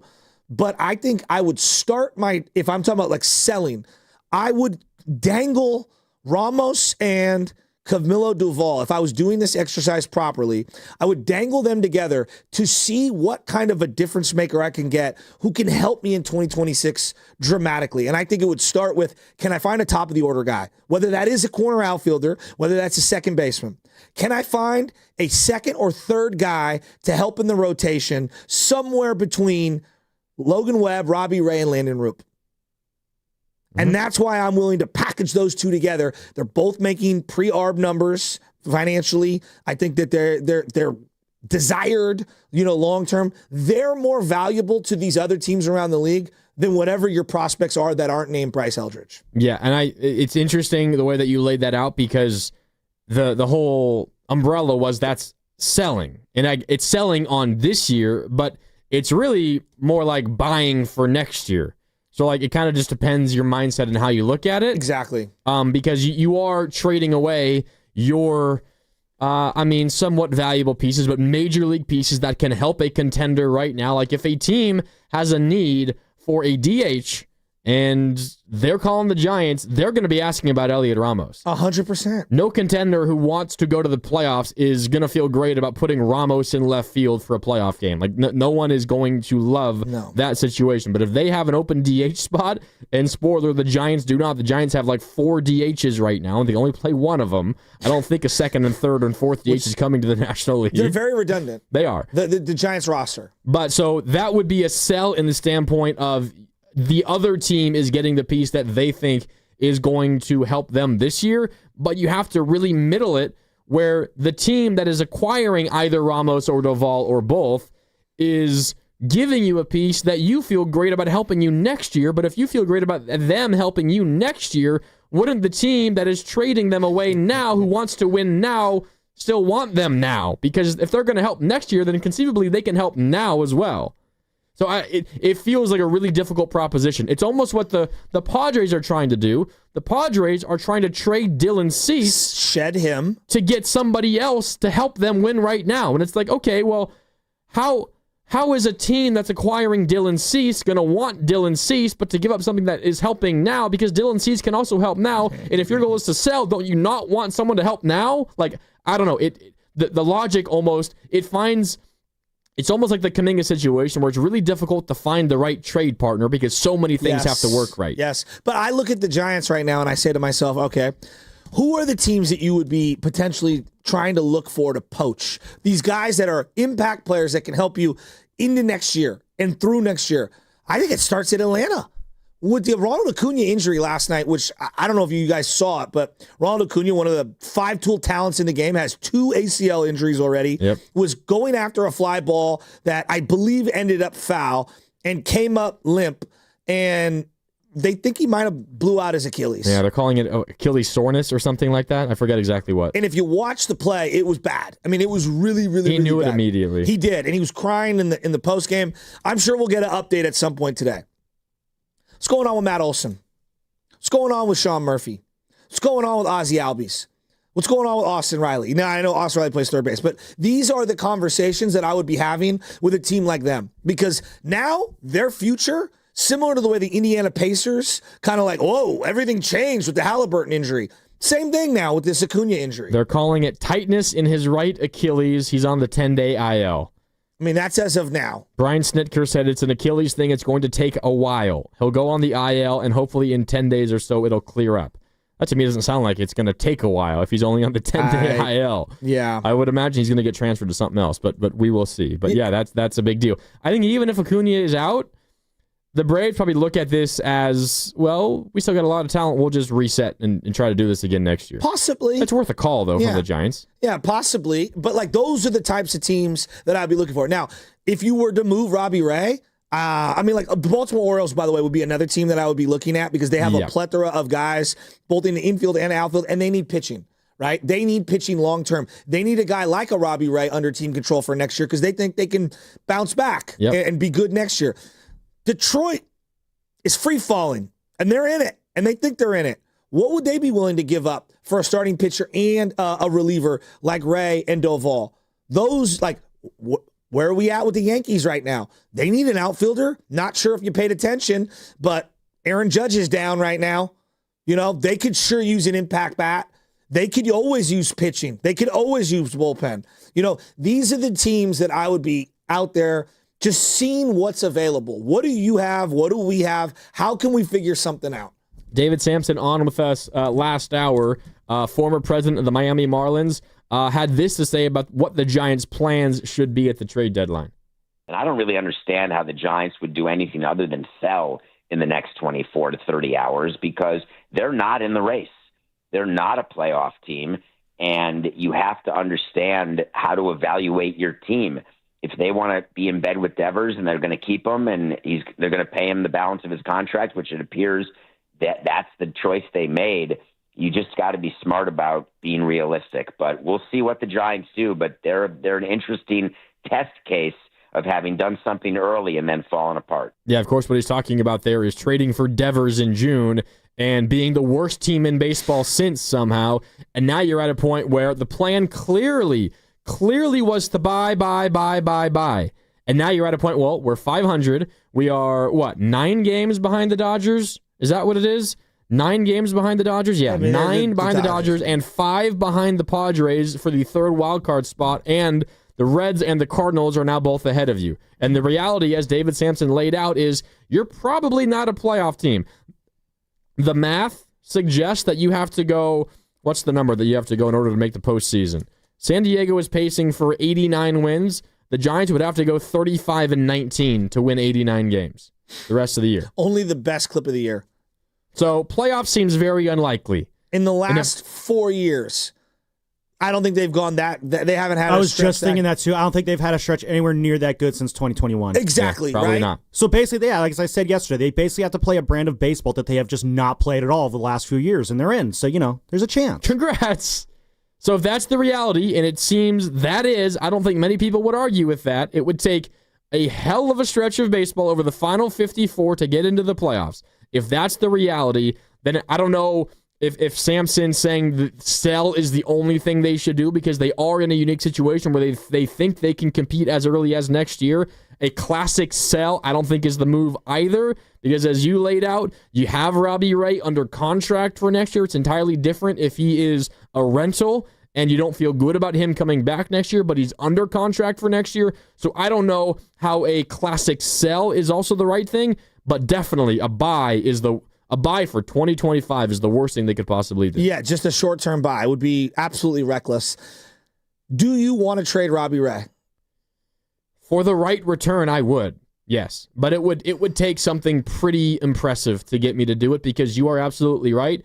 The chance for this team to compete in 2026 without Ray, considering what the rest of the rotation is, seems like a tall task. Exactly. I think in years past, when you had Rodon and Snell on one-year deals, yes, it was like, this makes all the sense. They should have traded Snell last year. I'm still upset about it. I argued with Bonte every single morning about it, and then you didn't have a draft pick. Right? Like, that was the other part. Not only did you surrender a draft pick, which you forfeited in the second round this year and the third round for Chapman, but at least Chapman you signed to a 5-year extension. But congrats, Snell threw a no-hitter one day in Cincinnati. Yeah, extremely forgettable for most fans. And so, like, those ones were no-brainers to me. This one I think is a little more difficult. And I also think it's more difficult coupled by the fact that you have Adames, Chapman, and Devers as a nucleus that you're not going to punt on seasons in their prime. I'm talking about for next year, right? And trading away Robbie Ray for something that may not help you for 3 or 4 years, to me, would be punting on the primes of those guys' careers, because you do have very few assets. This is one of your assets. And so how you utilize it, I think, is extremely important. Yeah. 888-957-9570. We're reacting to what David Samson, former president of the Marlins, told us about what the Giants' plans should be at the deadline. Is it as simple as just buying or selling, or is there a lot more to kind of sift through here? Because the Giants maybe realize they can't compete now, but they can compete next year. So what should the Giants do? And plus, we're continuing to react to all the madness that happened last night. Elliot Ramos, what the hell are you doing? Let's go out to the phone lines. 888-957-9570. Gary in Daly City wants to weigh in. Good morning. How you doing? I'm doing all right. I've been a fan out here since the 60s. I just want to know a couple of things. One, Two things. One, who's the adult in the room with Buster Posey? I mean, he has the same people that he had before with Farhan. I mean, with the Warriors, you had Jerry West who said, do not trade Klay Thompson or I'm gone. You had John McVay between Bill Walsh and Eddie DiBartolo. You had Ned Colletti between Sabian, who should be back here, but we know the off-field stuff, and Bruce Bochy. There's nobody to say Buster to do, teach him the ropes. Because he's got the same people around him. Two, my mom always said, if you don't make a call, you don't know what the answer is going to be. You might like the answer, you might not. Why not call around about Devers? Why not see what the Yankees could offer you? Why not? Because you have the 27th ranked farm system in baseball. That's not good. You need to restock. And if the fans got a problem with it, so what? Robbie Ray has how many throws left in his arm? You don't know. Duvall, you can't even get to your bullpen because you're not winning games. Exactly. Why not just see? I mean, all you can do is say no, but you at least see it around, and then you just bring somebody in from the outside that knows what the blank and put his arm around Buster and said, this is how we do it from an outside look. And you say, Bomel and your coaching staff, have a nice day. See you later. That's what you do. I mean, maybe people are going to go after me. I don't care. No, I didn't Dave. like the Devers trade. But you can't eat. My buddy's a scout. He said he can't hit an outside foul. How many fastballs do the Giants miss? Dude, Dave, wait, for 1 second. Leave him on. Dave. Gary. Oh, Gary, excuse me. I apologize. It's Gary. I have never seen Devers hit the fastball. He's late on every one of them. I thought he was a great fastball hitter. It's almost mind-blowing, is it not? Not hit a fastball away. He could. The guy I know is 80-something. He was a Dodgers. He said he could not hit a fastball away. He's right. That's what he told me before the trade. But anyway, you just see what you can get. Like I said, my mom always said, I'll make it quick. You make a call and see what you can get for these guys. You can always say no. They can always hang up on you, but maybe you got something of interest. Don't be a stranger. Call in again. Thanks, Gary. Great call. I mean, it's a man who's seen some things. The Giants have said, decision makers have said, this was a question I think specifically about Eldridge and if he's untouchable. And Zach Manassian, GM, said something along the lines of it, and I'm paraphrasing here. We don't like the word untouchable. Nobody is untouchable. I agree. Generally about Eldridge, he said we expect him to be a Giant for a long time. But I don't think the Giants are opposed to taking or making calls on anybody potentially. I will say, if they were to turn around and trade Devers, this city would lose its mind. Well, what would it be for? I mean, of course, that matters.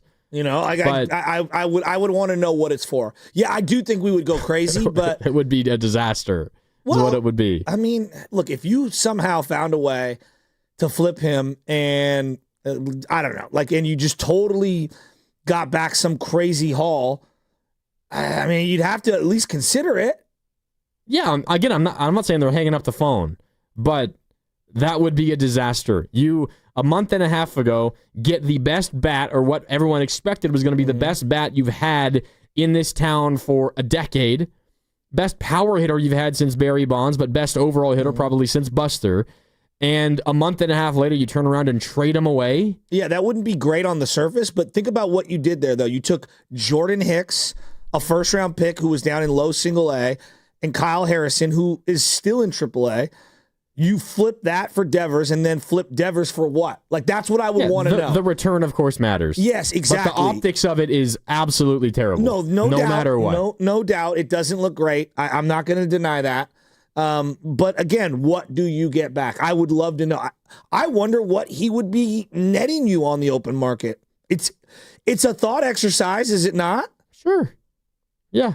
I can't imagine. I mean, the Red Sox were in a unique position because they were at their wits' end with Devers, the player, not the person, but the player in terms of what he was willing to do for the team and how he was making life difficult for them. If the Giants turn around and trade him a month and a half later, I think the baggage that came from Boston is still there, even though he's playing first base, and you have a month and a half of evidence that he isn't a good hitter at the moment either. I don't know how the Giants would get a absolute ton for that at the moment. Again, I don't know. I mean, but again, those teams in the AL East would know him significantly more than we would. True. So I don't know. I think it's a fair thought exercise. I'm not contemplating it just this moment, but I'm also not ruling it out because that's how bad it's been right now. They don't have, we'll put it this way, they don't have the ability to rule anything out.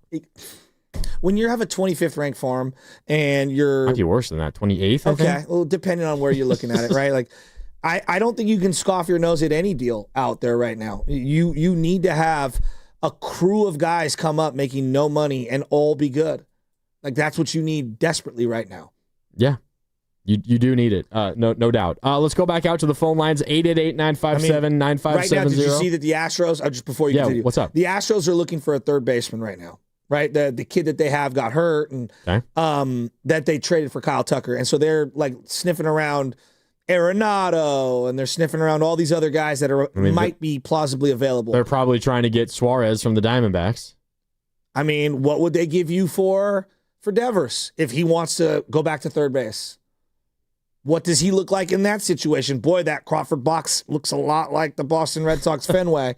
Does it not? I mean, those are the things like, and that team, Houston, you've had a lot of ties with them. Pete Pachulia, who used to run your organization, was a part of that organization. I'm sure they have familiarity. There's been a lot of discussions back and forth on various trades. I don't know. Like, those are things, I'm not ruling it out, I guess is where I'm going at right now. Giants legend Mauricio Dubon is an Astro. He won a Gold Glove as a utility player. He did, after he kind of was going through what Ramos is going through right now. Yeah. Maybe one of the worst base runners in baseball. Well, and also Dubon put down a bunt in a 10-run game. Yeah. 888-957-9570. Richie in Queens is up next. Richie, tell us about the Giants. What do you got? I think it's, I think they're done, guys. I can't see them buying. They have so many holes. That last 3 innings, when Kipe says due up for the Giants, they should have said who, what, and I don't give a darn. The 3 guys from the Evan Costello, who's on first. It's gotten to a point where that last inning was just, Devers at bat was unbelievable. I know it's a 2-run game. It's like, it's almost insurmountable to think that we can possibly get 2 Chapman swung at that last pitch. Obviously, Ramos might be the dumbest player I've ever seen. And I go back a long way. He just doesn't have a clue. And look, he plays hard and whatever it may be. But and I looked at Wisenhunt. To me, guys, nothing. I've seen 30 lefties like him. There's nothing electric about him. And I'm not going to go with one start. Maybe I'm, jumping the gun.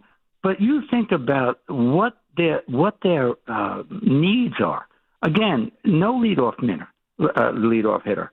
Lee has been a total, at this point, a bust. He just has. Lee, no leadoff hitter, no second, no third. Devers, I thought, could be a 3. And Adames has been great. He's a 5 hitter. Chapman is a 6 hitter. Chapman is a 6 hitter on a good team. Yeah. He strikes out insurmountable times. So, and then you look at the bottom with Bailey and with our second base position, and obviously Matos. I've had it with him too. Given an opportunity, and Yastrzemski. What the tip-off with him was? That when the lefty came in or the righty came in, there wasn't even a thought of taking Matos out and putting Yaz in. So that tells you what they feel about him. So, yeah, I don't know what the answer is, what Posey is thinking at this point. They are not even close to any of those wildcard teams. They're not.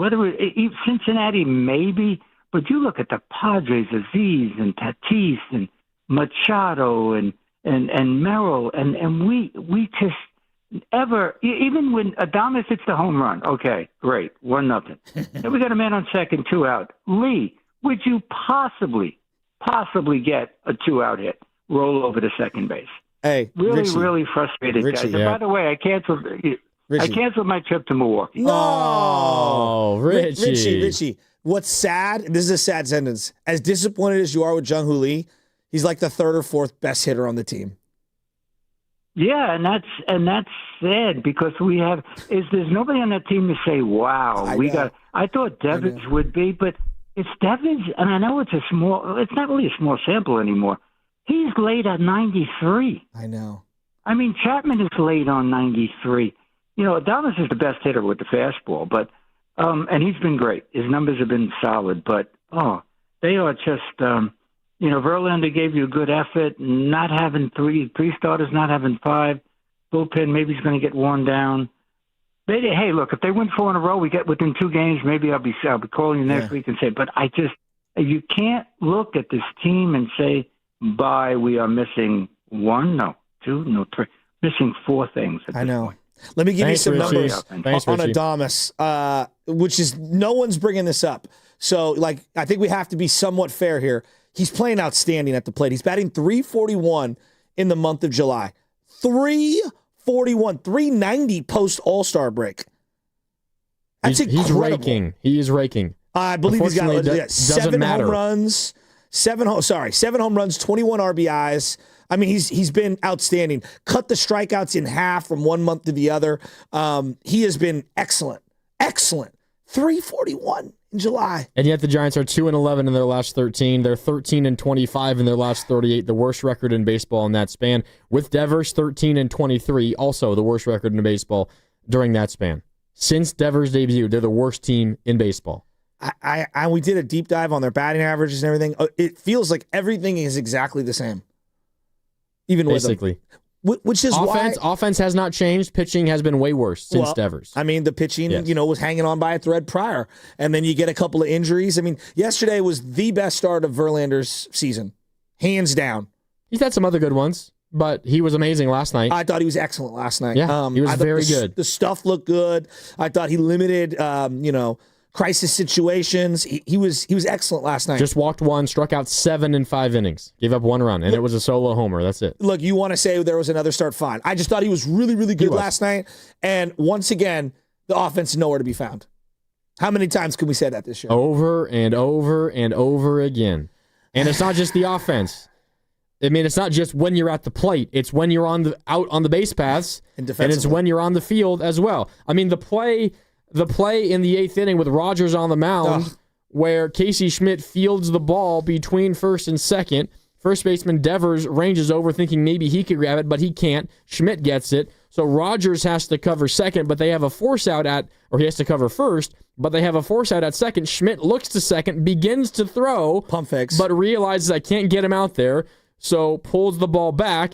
But all Rogers saw was Casey Schmidt begin the throwing motion to second. Then he put his eyes back on the bag to get his foot in place to feel the throw. When he does that, puts his head back up, he looks to second, doesn't see the ball coming because the second baseman or the shortstop, Adames, doesn't have it at second base.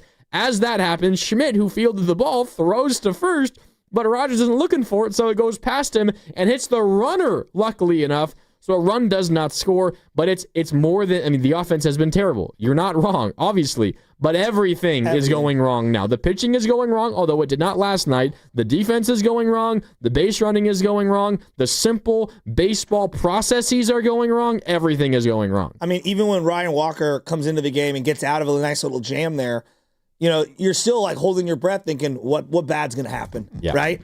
It's Murphy's Law for this team right now. It really is. It really is. All right, break coming up here in just a couple of minutes, but first, time for our injury report.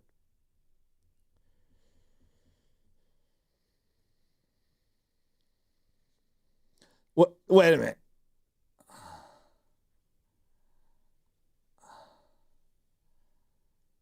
Sam's telling me we got some Kaminga stuff we got to bring up here. Go nowhere. We'll do that coming up in a little bit. Happening. After missing the last 2 games with an ankle injury, Monique Billings' return to the court was a short one for the Golden State Valkyries. Billings had to leave the game after just 9 minutes of play when she re-injured her ankle and did not return. It was not immediately known afterwards if Billings will once again miss time for this latest setback with her ankle. That was the injury report brought to you by Boxer & Gerson, Northern California's premier workers' compensation law firm, helping injured workers get their lives back for over 40 years. And as you just heard Shasky say, what's coming up on the game is brought to you by Fremont Bank, here for you, here for good. That is an update on the Kaminga crisis. We have some news to react to that Anthony Slater just dropped. We will do that when we come back. Some Jonathan Kuminga developments. The saga is not over, but more developments. We'll get to that when we return. It's the Morning Roast. Shasky and Grandy with you here on 95.7 The Game. With extraordinary rewards. Since our humble beginnings, we've believed in setting the standard for luxury, entertainment, and hospitality. This year, we invite you to be part of a defining moment in our story. Join us as we celebrate 4 decades of excellence and experience the unparalleled luxury that has made us a legend. Indulge in the extraordinary. Be part of our legacy. Cash in at Cache Creek Casino Resort.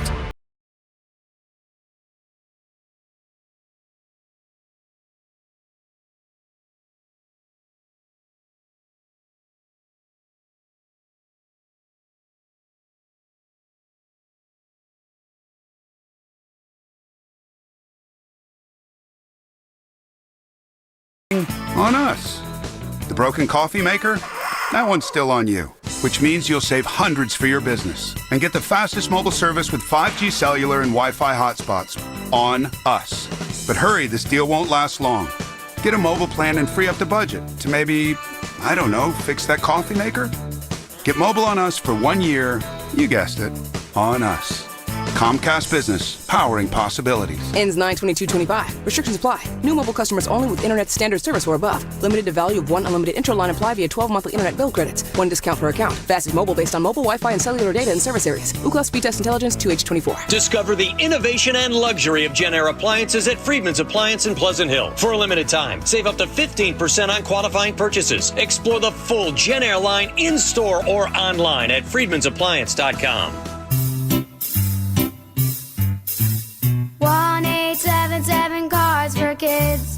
KARS Cards for Kids.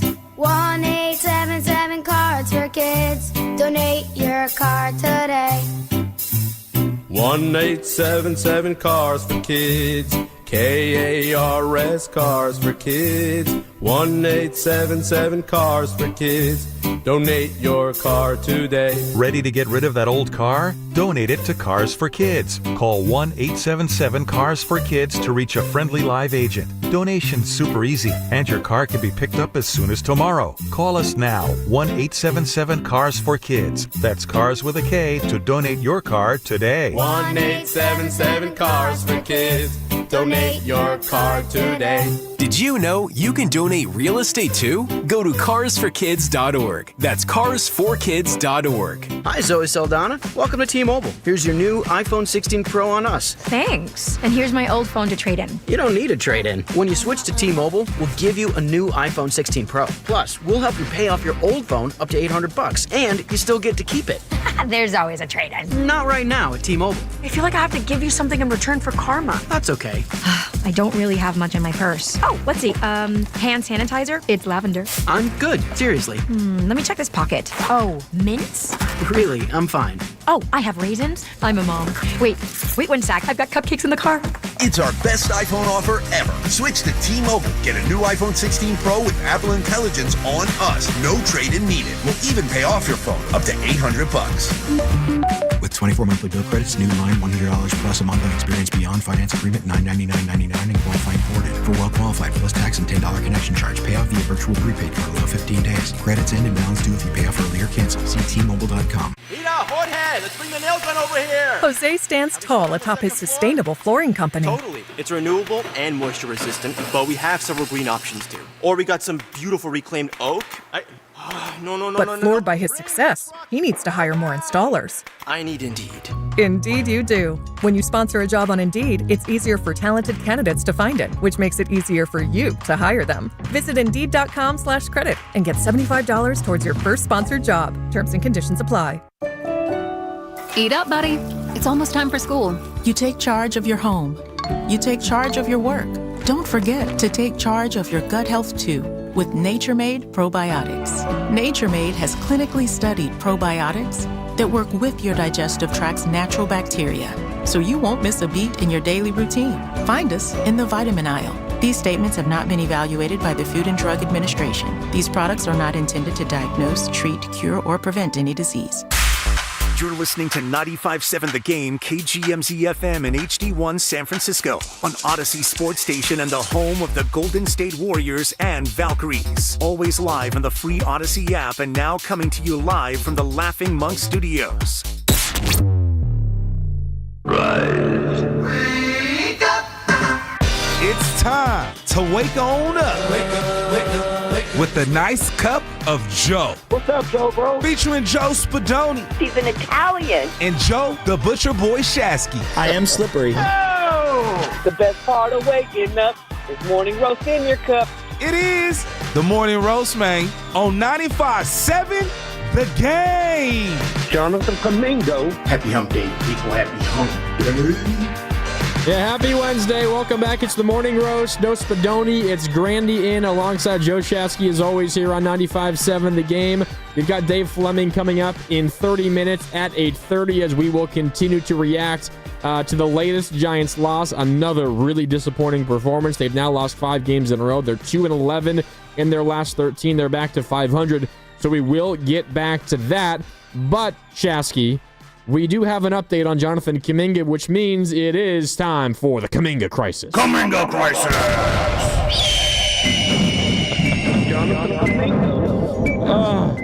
Give it to me.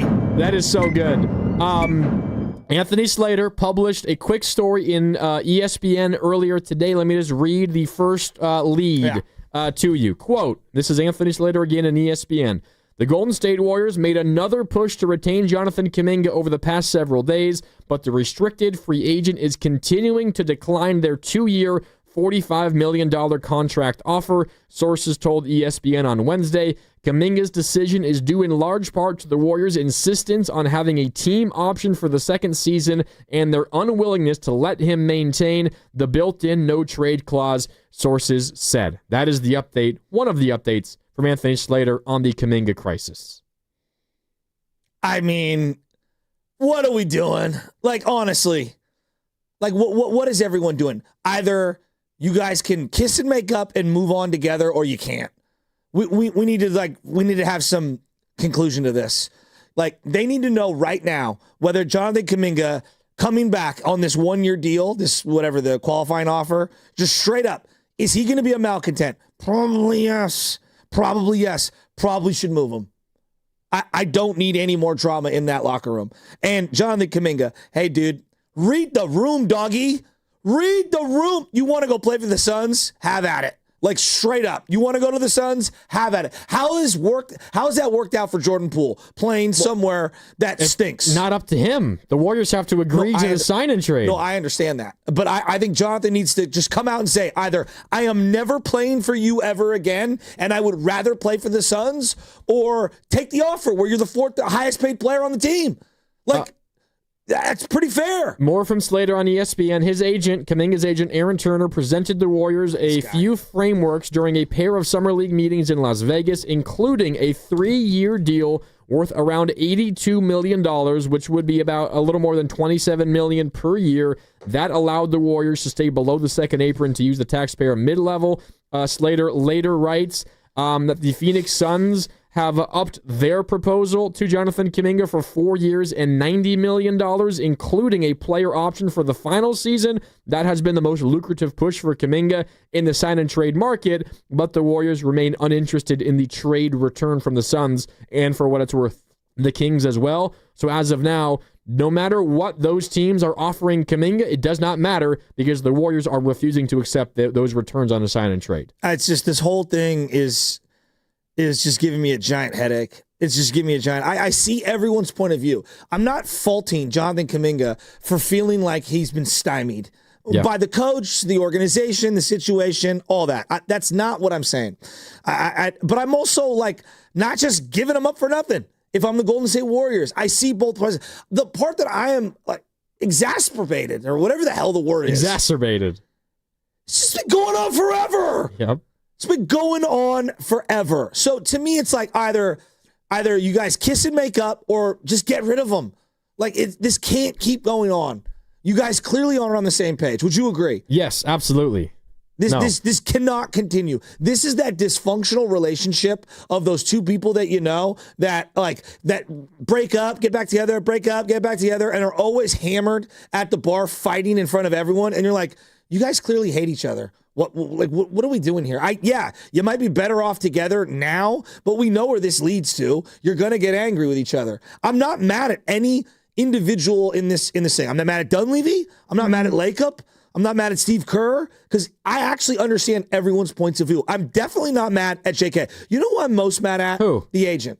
Aaron Turner. I'm mad at the agent. I think the agent has failed to accurately present the market conditions to his client in Jonathan Kuminga. No one is giving you $30 million a year.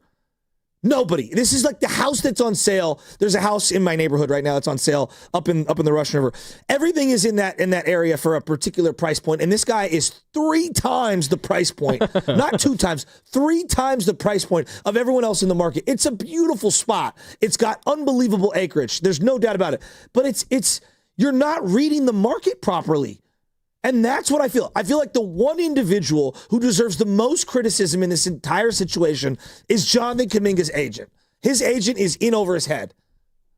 I think that's fair. Now, we don't know what the Warriors offered Kuminga a year ago, and maybe they didn't get any offers, but part of that might be because they drove such a hard bargain in the very early part of the negotiations and were requesting $35 million a year, and the Warriors said, well, you're not even in the same ballpark as us, so we're just going to move on. That might be the point.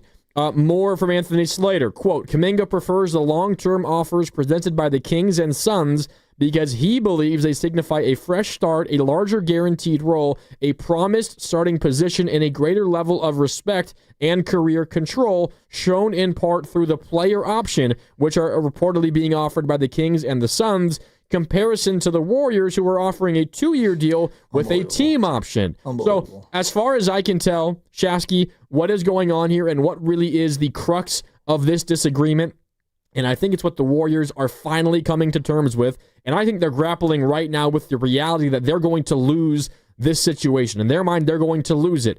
It might mean that he comes back. It might mean that he leaves. But the way in which it happens, they're going to lose this thing. The crux of this argument isn't about money. It's not about Kaminga being paid $30 million a year. That's not how I feel. What Kaminga values more than anything else, if the money is even close to even if the Warriors are offering more money per year than the Kings or the Suns are, what Kaminga values, it's just in general getting away from Steve Kerr and the Golden State Warriors. But what that means essentially is I want to be a starter. Yeah. I want guaranteed 30 minutes a night. I want to be a top 2 option in an offense, and I want control over how my career plays out. I don't want to be traded wherever the Warriors want to trade me to. I want to choose where I go, so I want either a player option so I can opt out after a year, or I want a no-trade clause so I can tell you, no, I don't want to go to Charlotte or wherever. He wants control over his role and his career. The Warriors are not comfortable giving him that, so he does not want to be a Golden State Warrior. It's not about the money. And I think the Warriors are finally realizing that they burned a bridge with Kuminga in terms of how they handled his role and his minutes, to the point where he might turn down more money just to spite you and go somewhere else. That's how I feel. No, it's you laid it out beautifully. But here's what I would say to you. He doesn't have the equity in the league to get every demand he wants. Fair, but it's his right to try to get it. Oh, sure. And it's my right to try to, tell the IRS I don't want to pay taxes. You know what I mean? Like, just because you say it or you feel it doesn't mean that you have the status or the equity or the leverage to pull it off. Yeah. Would you agree? Yes, of course. Okay. And then, again, look around the league.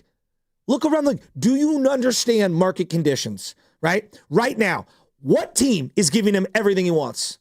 You're not KD. Like, KD can do whatever he wants, whenever he wants, get whatever he wants. KD can tear his Achilles and get a maximum contract to the place of his destination and choose who the coach is. JK, you're not on that level. You're closer to the Kevon Looney level. I'm talking about, I'm just picking 2 players. Kevin Durant, player empowerment, can get anything he wants, right? I'm just picking 2 random players. Kevon Looney, kind of subject to, I got to be in the right place, right time. I don't even really get to control my role, whatever. Like, if those were 2 ends of the bell curve, Kuminga, you're closer to Kevon Looney than you are KD. Read the room, dude. That's where I get kind of he's frustrated. Not asking for a max contract. Again, I don't think it's about the money. Get him close to $20 million a year, and I think, considering what the Warriors and every other team is offering him, that seems pretty fair. That's what teams are willing to offer him. But I want the right situation. And you could be upset at Kaminga for wanting his own personal role over winning basketball. Like, he's wanting to go to the Suns and the Kings. Spoiler alert, neither of those teams are going to win many basketball games next year, at least my opinion. I agree with you. And you can be disappointed at him for wanting what he wants, but it's what he wants. And if he doesn't care about money, he only wants to go where he thinks he has the most opportunity to prove himself and make that next contract even more lucrative, then that's not happening here. So by any means necessary, he will want to get out of here. I think there's 3 ways that this plays out, and I think they're all losses for the Warriors. It's take the Kings or Suns lowball offer, the offer that you have refused to take, right? Welcome back Dario Saric, and welcome Devin Carter, one of the worst rookies in the NBA last year. It's that. Take a low ball offer. Horrible haircut. Keep going. That's option number one. That's a loss for the Warriors. Option number two, Kuminga is so upset at you that he's willing to take the $7.9 million qualifying offer and walk away for nothing a year from now. That's also a loss for the Warriors. But he would also have to play nice, because what good team in the league is taking on someone who's a quote-unquote malcontent and has done all of this? And sure. That's Kaminga's problem. That risk. That's Kaminga's problem. It's not the Warriors' problem. No doubt. He whether he signs for $30 million or $5 million, he's leaving the Warriors, and the Warriors are getting nothing in return a year from now. That's the second option. That's also a loss. The third option is the Warriors realize those are their options, and they say, we'd rather drastically overpay him just to make him be willing to put up with the madness that is how he's used in the Warriors system. Just so they can guarantee they don't lose the asset for nothing, they might think about massively overpaying him. The problem becomes, if you overpay him too much, you can't sign Al Horford because you can't go over the second apron and use the mid-level. So then you're screwed there as well. All of those are losses. And if Kuminga just holds strong to the idea that he wants to be away from the Warriors by any means necessary, the Warriors lose. That's how I see it. I think they're losing regardless. And I think there's just no other way around this. The ship has already sailed. They've lost. It's over. This whole situation is completely insane. But I also think Kuminga loses as well. I think Kuminga's agent is a fool. I think he is.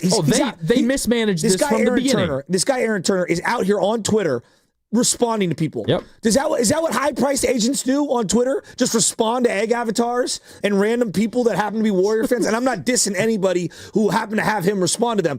That's not what high-priced, high-powered agents do. Top dog agents don't respond on Twitter to random people, okay? So to me, we could talk about JK and his own individual frustrations. His representation has given him awful counsel. Yes, no one is denying that. Period. Awful counsel. I think literally everyone would agree with you. Yeah, awful counsel. That's who I'm the most mad at this entire thing. The people that you surround yourself with that have your business interests at heart have done you dirty. Period. And look, have the Warriors made mistakes? Of course they have. I've been extremely critical at usage, at, not just his role within the team. I hate calling people assets because then there's this whole property angle, but in terms of the player and their value to you. Yes. And being an important cog on your team to winning, or if you've determined that they aren't that, utilizing their ability to net you something back in return. They have screwed up how to value Moody, Wiseman, Kaminga the entire time, right? All of these guys. Asset management, yes. Exactly. Yes. Exactly. So all of that is true. But I'm telling you, dude, this agent he's a moron. And I hope he's hearing me and listening to me. He's a moron. No one in the league is giving you $30 million. No one. Read the market. Read the market. It's like me saying, I want to sell my house for $3 million. Your house is not worth $3 million. No one is giving you that. So you could say it all you want, and you are steering your client down the wrong path. Okay, I want to be a top dog guy, starter in the league. How many teams is Kuminga, at his current salary, how many teams is Kuminga a starter in the league? I don't know. Is it 15? At his current salary, what he made this past year? Right now, just remove money. How many teams is Kuminga starting on? I don't know the answer to that. A lot of bad teams. Okay. All of the bad teams, probably. So what is that number? 10, 12? Something like that. Okay. Yeah. Okay. Now, amongst those teams, of the 10 or 12 that you referenced, now how many are paying you top dollar and saying you are the number one or number two option? He doesn't want top dollar. He prefers the Suns' offer of 4 years, approaching $90 million is what Anthony Slater wrote. That is $22.5 million per year on average annual value. So money's That's not top dollar. Okay, so money's not the problem. I don't think the money is the problem. All right. Now, if it's $25 million with the Warriors versus $10 million with the Suns, he would probably be willing to look past his differences with Steve Kerr and take the $15 million richer contract. But if the money is even close to equal, I think this is my read on the situation. If the money is close to equal, he prefers every other option than the Warriors. That's how I read it. Then they need to just ship him out now. Yes, that's probably the best thing they can do. And they're going to have to be losses. They're going to have to be willing to take Devin Carter, Dario Saric, and 2 second-round picks. Look, I think JK is culpable of not delivering on certain things on his end. I think to a degree he has been a victim of circumstance and of underperformance. And there's a lot of factors at play here. No one is without blood on their hands in this entire thing. I agree. But I am telling you, this agent has done him dirty in terms of reading the market, reading what his value is, and understanding how to play nicely with these teams. If I am a team on the receiving end who is considering John the Kaminga, I'm looking at this agent, I'm like, hey, dog, we'll bring you in. You should get rid of that guy. Because if you're going to be a problem for Steve Kerr and the Golden State Warriors and at this entire time, why would I want to bring that into my locker room? Yeah, I mean, no one's looking at this situation and wishing they had it on their hands. But restricted free agency is a different animal than anything else in the NBA, and it's never going to happen again in Kuminga's career that he's going to be a restricted free agent. This is like, you know, when Klay Thompson, I wanted the amount of years. It was about years and respect. And these guys get so down the rabbit hole, just in general. I feel like in sports, we get so down the rabbit hole on respect and what I'm due and what I'm owed and how I feel. And this, like, we do this, it's all business. It's all business. No, dude, it's all personal. It's all personal. And the veil of this excuse I don't think this is personal with Kuminga. You don't think he wants to play a lot of basketball? You don't think he doesn't think he can do it here? Time out. You don't think he feels some kind of way about Steve Kerr in general and just? I think he feels some kind of way about Steve Kerr as a head coach. That's personal. That's as a head coach. That's not about personal. Steve Kerr the person. I don't. I mean, look, man. We're talking about 7 more minutes a game. He wants to do what is best. He wants to do what he thinks is best for his career. Now, has he earned the right to get everything that he wants in every contract, in every deal, in every situation? No, he hasn't been good enough. Has his agent royally messed things up? Yes, of course. But all Kaminga can do is do what he thinks is best for his career. And if he thinks what's best for his career is to take a mid-level contract on a perennial loser so he can be, for the first time, an every night starter, then by all means, dude, go do it. And that's what he's doing. I can't blame him for doing what he's doing. I disagree. Is it a shame that he and his agent and his whole team allowed it to get to this spot? Yes. It's also a shame the Warriors allowed it to get to this spot. But I can't blame him for doing what he's doing right now. He's just trying to get to a spot where he thinks he can do what's best for his career. And I can't blame the dude for doing that. I have very little empathy in this entire situation because he had at many times, look, and I've been a Kaminga stan, but at many times he's let himself down by not doing the things on the floor that other teams, forget the Warriors, deem valuable.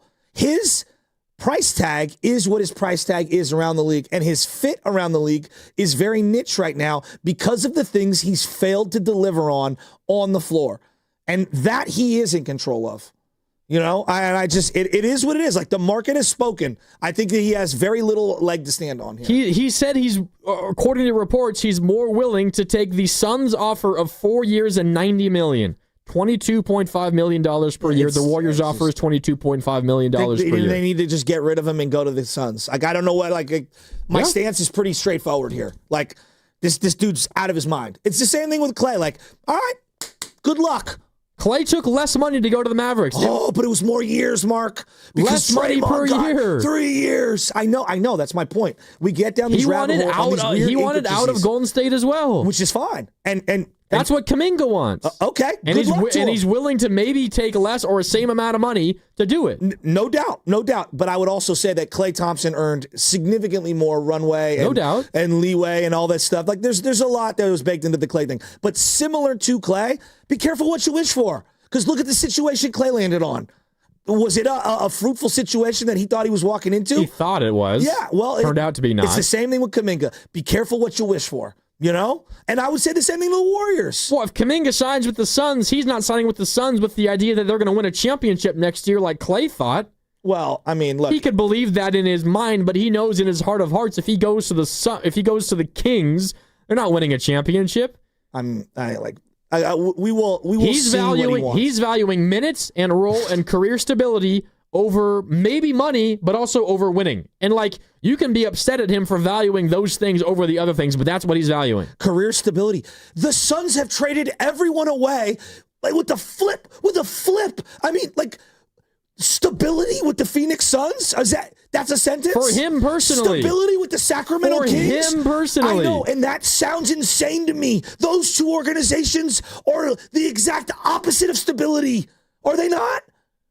That's where careers go to die. Are you calling so by comparison, the Warriors are the stable franchise? If we're comparing and contrasting the last 10 years of Sacramento Kings basketball to the Warriors, yes. Okay. If we're comparing the last 10 years of Phoenix Suns basketball to the Warriors, yes. We are literally the Kings. And I got friends in Sacramento. I love Casey. I love D'Lo. They'd be the first to admit it. It's one of the poorest run franchises in all of sports. They're the joke of sports. Are they not? I'm not denying that. Franchise-wide stability is one thing. Right now, in sports, Cleveland Browns, Sacramento Kings, Phoenix Suns. It's a short list of diaper dandies, and they are them. And I'm not talking about freshman standouts in college. I'm talking about teams that smell like baby diaper. Franchise-wide stability is different than a dude signing on a team and talking about a singular person's individual stability. Which I understand. That's different. Two entirely different things. Jordan Poole got to do whatever I'm just using this as an example. Got to do whatever he wanted for the last 2 years for the Washington Wizards. How's that working out for him? Now he's a Pelican. Exactly. And people around the league think it's the worst contract in basketball. A lot of people feel that way. I think a lot of these guys do this in sports. I want the money and the stability and this. Kuminga isn't going for the money. No, I'm not saying. I'm saying a lot of guys do that in sports. They want stability. They want the role. They want this. Be careful what you wish for. Okay, and be careful what you wish for. You have every right to say, Kuminga, what you're valuing is not what you should be valuing. That is fine. I'm not going to argue with you there. I'm just telling you what he's valuing, and the Warriors either can't or refuse to give it to him. And if that's what he wants, then he's not coming back under any circumstance. It's as simple as that. Well, then I agree with that. Okay. I mean, Kuminga's wants are on the list. We have Steph Curry. We have Jimmy Butler, and we have Draymond Green. All right? 3 guys toward the end of their career, and you have an all-time coach, and you have an all-time owner in this particular market worrying about what Kaminga wants, and it sounds absurd. It sounds absurd. Yeah. You know what it sounds like? What? It's like, hey, do you guys care what Keith Fahnhorst wants in the middle of the Joe Montana, Bill Walsh era? That's what it sounds like.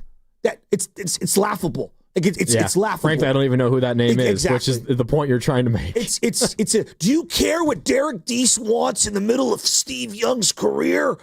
Do you care? No, actually I don't. And look, I want you to be on the team. I want to win. I've been rooting for you. I've been waving the pom-poms. At some point, dude, you're not just a victim. Yeah. Sign up to play basketball. Let's go. Let's go. You want to win? You want to be in the playoffs and show out like you did against the Minnesota Timberwolves? Shut up, sign the tenure, don't sign the tenure, be ready to play basketball. I'm sick of you talking.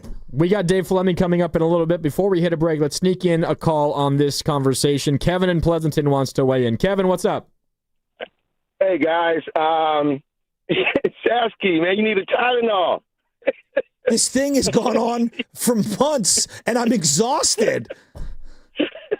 Are you with me? But listen, man. Hey, no. You're totally right with the frustration. However, remember, Steve Kerr is the guy that sat Jason Tatum. I just want to say that. So if you ever think that Steve Kerr has a way of thinking and it's his way or no way, it's a tough place to play when a guy feels that you are not worthy. And he told Jason Tatum, you are not worthy. Well, they had KD. Jason Tatum. I mean, they had KD. Wait, just come on, guys. Thanks, Kevin. They had It's a different comparison. Hey, Tatum or KD? I'm looking at, who do I go to? I don't know. Hey, Steph, who do you want to play with? Tatum or KD? All right, we got to go to a break. We got Dave Fleming, voice of the Giants, waiting for us on the other side. We'll get back to Giants with Dave. But if you want to keep weighing in on this Kaminga stuff, again, the update is the Warriors have continued to up their push to retain Kaminga, but he has shown zero interest to accept any of their offers. We will get back to that before the show is over. You can weigh in 888-957-9570. But again, coming up next, which is brought to you by Crystal Geyser Alpine Spring Water, it is Dave Fleming, voice of the Giants. Another embarrassing Giants loss. We'll get into that next on the Morning Roast here on 95.7 The Game. Is our Alpine spring water different? We always bottle our Alpine spring water less than 1.5 miles from the spring source, and all our bottles are made with 50% recycled plastic from our own recycling plants. Crystal Geyser, bottled at the spring source. When you own your own business, you own every decision. Catch the red eye or take the 6 a.m. Make a new hire or promote internally. Celebrate a win with the toast at the gate or unwind at the lounge. Big props to this team. Some decisions are a win-win. Like earning 8 times points on Chase Travel. Introducing Chase Sapphire Reserve for Business. With $2,500 in annual value, it's the business card that gives back all you put in. Visit chase.com/reserve business to learn more. Cards issued by JPMorgan Chase Bank and a member of FDIC, subject to credit approval. Terms apply. This Friday, Justice has a new daddy. Says you served 20 years for man's laughter. You mean manslaughter? Must have been quite the joke. Liam Neeson. Surprised to see me? Me too. The Naked Gun. Friday, rated PG-13. Citizens, since we each upgraded to Xfinity in our homes, the Wi-Fi has been booming. It's fair to say our town has officially become a boomtown. Mayor, will I be able to drop into multiplayer gaming battles with low lag? The lag won't be an issue, but your questionable skills may be. And what if I have hundreds of devices on the Wi-Fi? Purely hypothetical. Seems like a lot, but sure, hundreds of devices all booming together with the Xfinity Gateway. Yes, friends and neighbors, with Xfinity, the Wi-Fi is booming. The Wi-Fi isn't the only thing that's booming. Now get the most reliable Wi-Fi and our best-in-class equipment for one consistent price for 5 years guaranteed. All in. Plus, get unlimited data included and no annual contract. All with the 5-year price guarantee from Xfinity. Visit Xfinity.com, call 1-800-XFINITY, or visit a store today. Restrictions apply. Not available in all areas. New residential customers only. Select plans only. Xfinity Gateway with Xfi Complete required for unlimited data except in certain areas. Most reliable Wi-Fi based on Open Signal Awards USA. Fixed Broadband Experience Report, August 2024. Actual speeds vary. Boxer & Gerson, Northern California's premier workers' compensation law firm, helping injured workers get their lives back for over 40 years. When businesses thrive, communities score. That's why Bank of America is the official bank of FIFA World Cup here in the Bay Area. And our more than 110 local business specialists are ready to help your business win. What would you like the power to do? Learn more at bankofamerica.com/local business. Bank of America, official bank of FIFA World Cup 2026. Bank of America Corporation, all rights reserved. Back to school is on the brain. That means new notebooks, pencils, new everything. And while the kids are getting ready to get book smart, it's time for you to save smart with Straight Talk Wireless. Switch now and get a free Moto G 2025 with 5G when you activate select plans. Now that's a smart call. Get Straight Talk covered by Verizon's 5G network. Available at straighttalk.com and Walmart. Offer valid through 10/19/25. Taxes and fees apply. Purchase of gold unlimited plan or higher required for offer. Must activate the plan in-store at Walmart. Cannot be combined with other offers. Downy Rinse and Refresh. Break up with stinky clothes. Every now and then I get a little bit tired of the stinks that just will never come out. Pour Downy in the rinse change. Every now and then I rinse it out. One wash and it delivers. One wash and smells so clean. Downy Rinse and Refresh, it's a dream. Downy Rinse and Refresh. Fights odor in just one wash. Guaranteed. Welcome to Dugout Radio, the undisputed home of Boomtown Baseball. The Wi-Fi is booming with Xfinity, baby. Our next caller is Stacy. How do you stay locked in on every pitch and play? We stream it all live on Xfinity Internet with low lag, 99.99% network reliability, and speeds faster than a base runner beating the throw to home plate. I stream on my TV, tablets, even my smart fridge. Smart fridge? With all those games, we gotta refuel. Stream live baseball with Wi-Fi built for the biggest moments. Xfinity. Restrictions apply. Actual speeds vary, not guaranteed. Don't miss comedian Louis Black's farewell tour, Goodbye Yeller Brick Road. He'll be performing at the Masonic in San Francisco on August 16th. Buy your tickets at livenation.com. And for your chance to win your way into the show, enter online at 957thegame.com.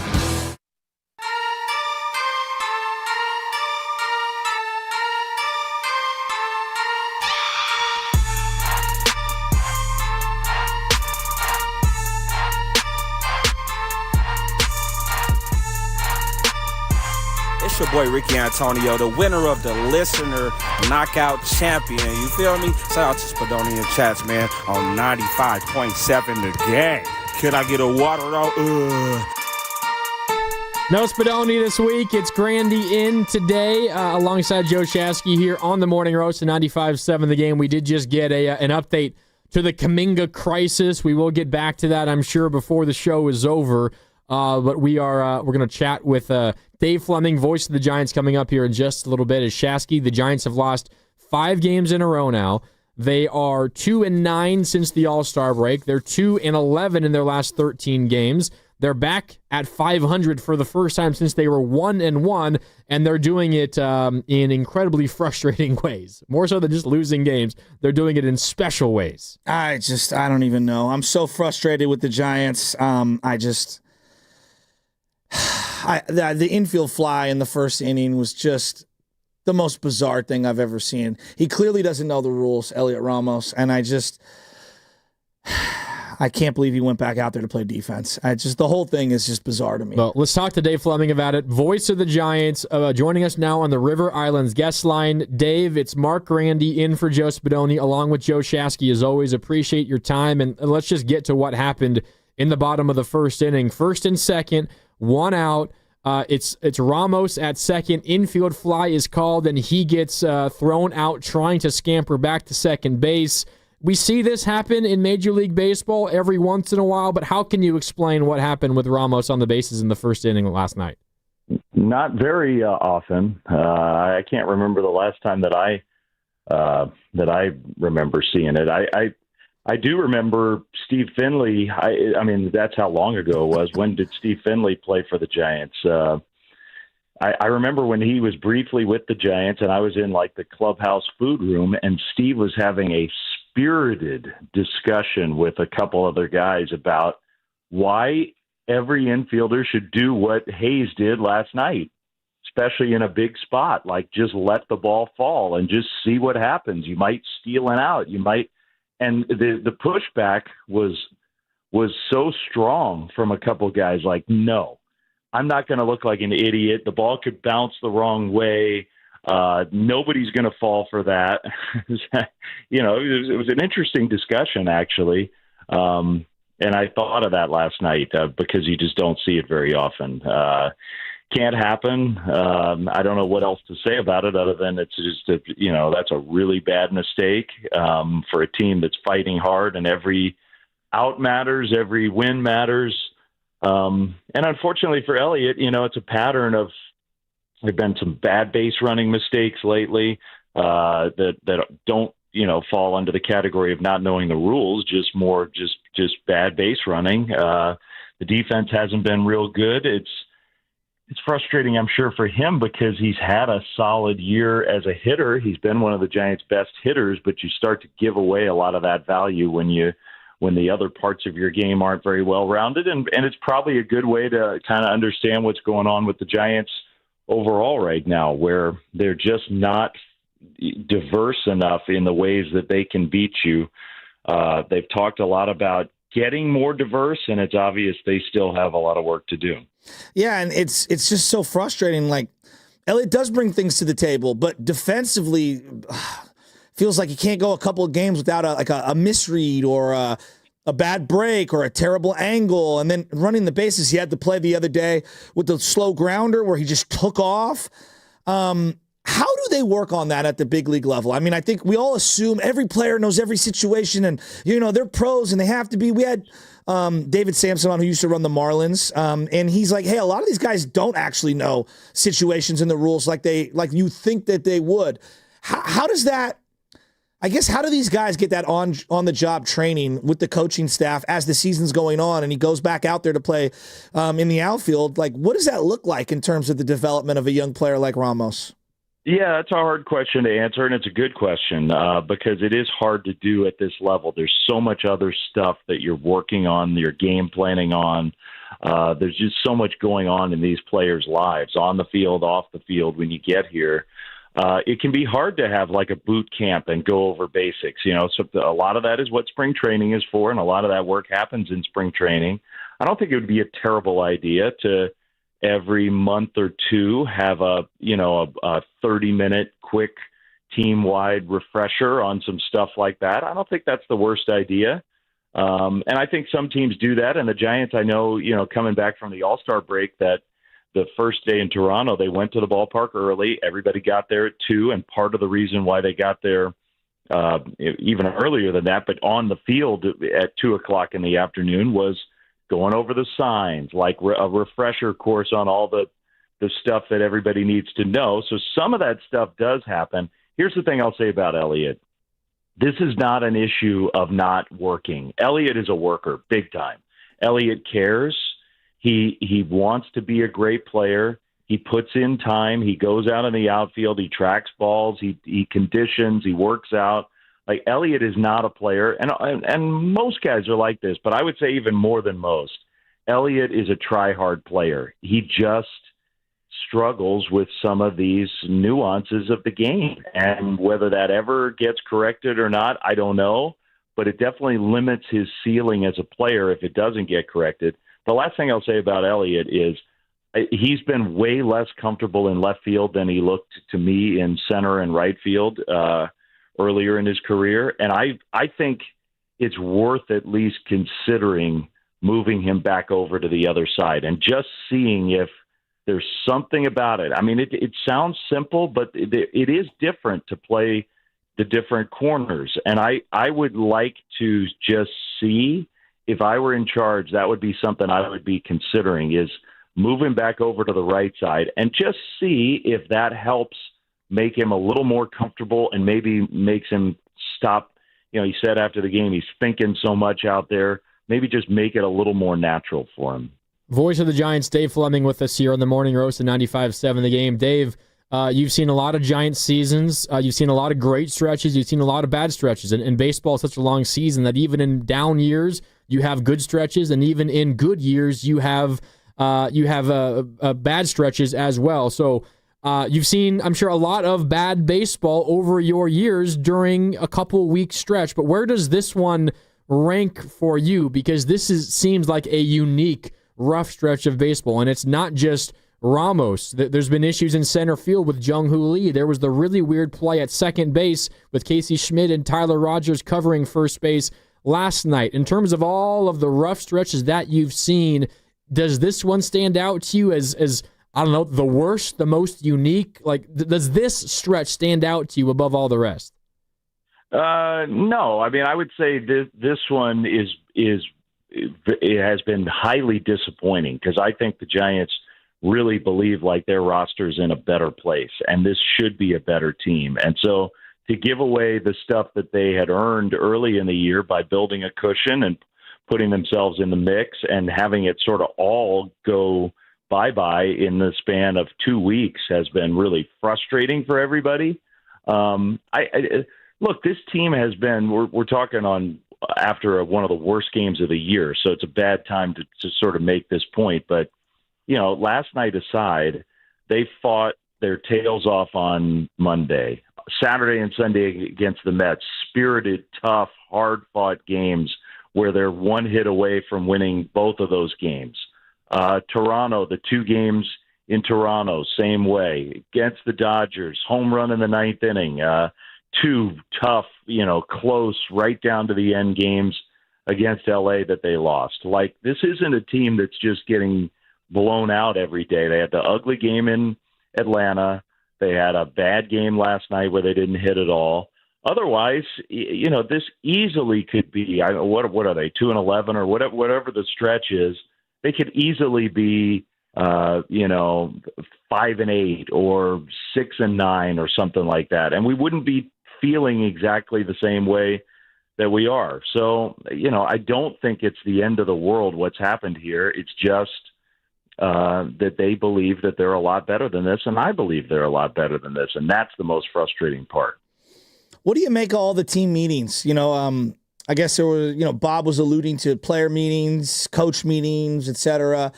How should fans read into that? Well, I think they should read into it that the team does care, and it's not just the manager cares or the general manager cares. the players do care. They're invested in this. This isn't just a, hey, I'm a big leaguer, I'm collecting a big check, and that makes me happy. This team has a bunch of players who care about the bottom line results. But, this is also evidence that meetings don't do a whole lot. You got to go out there and do it.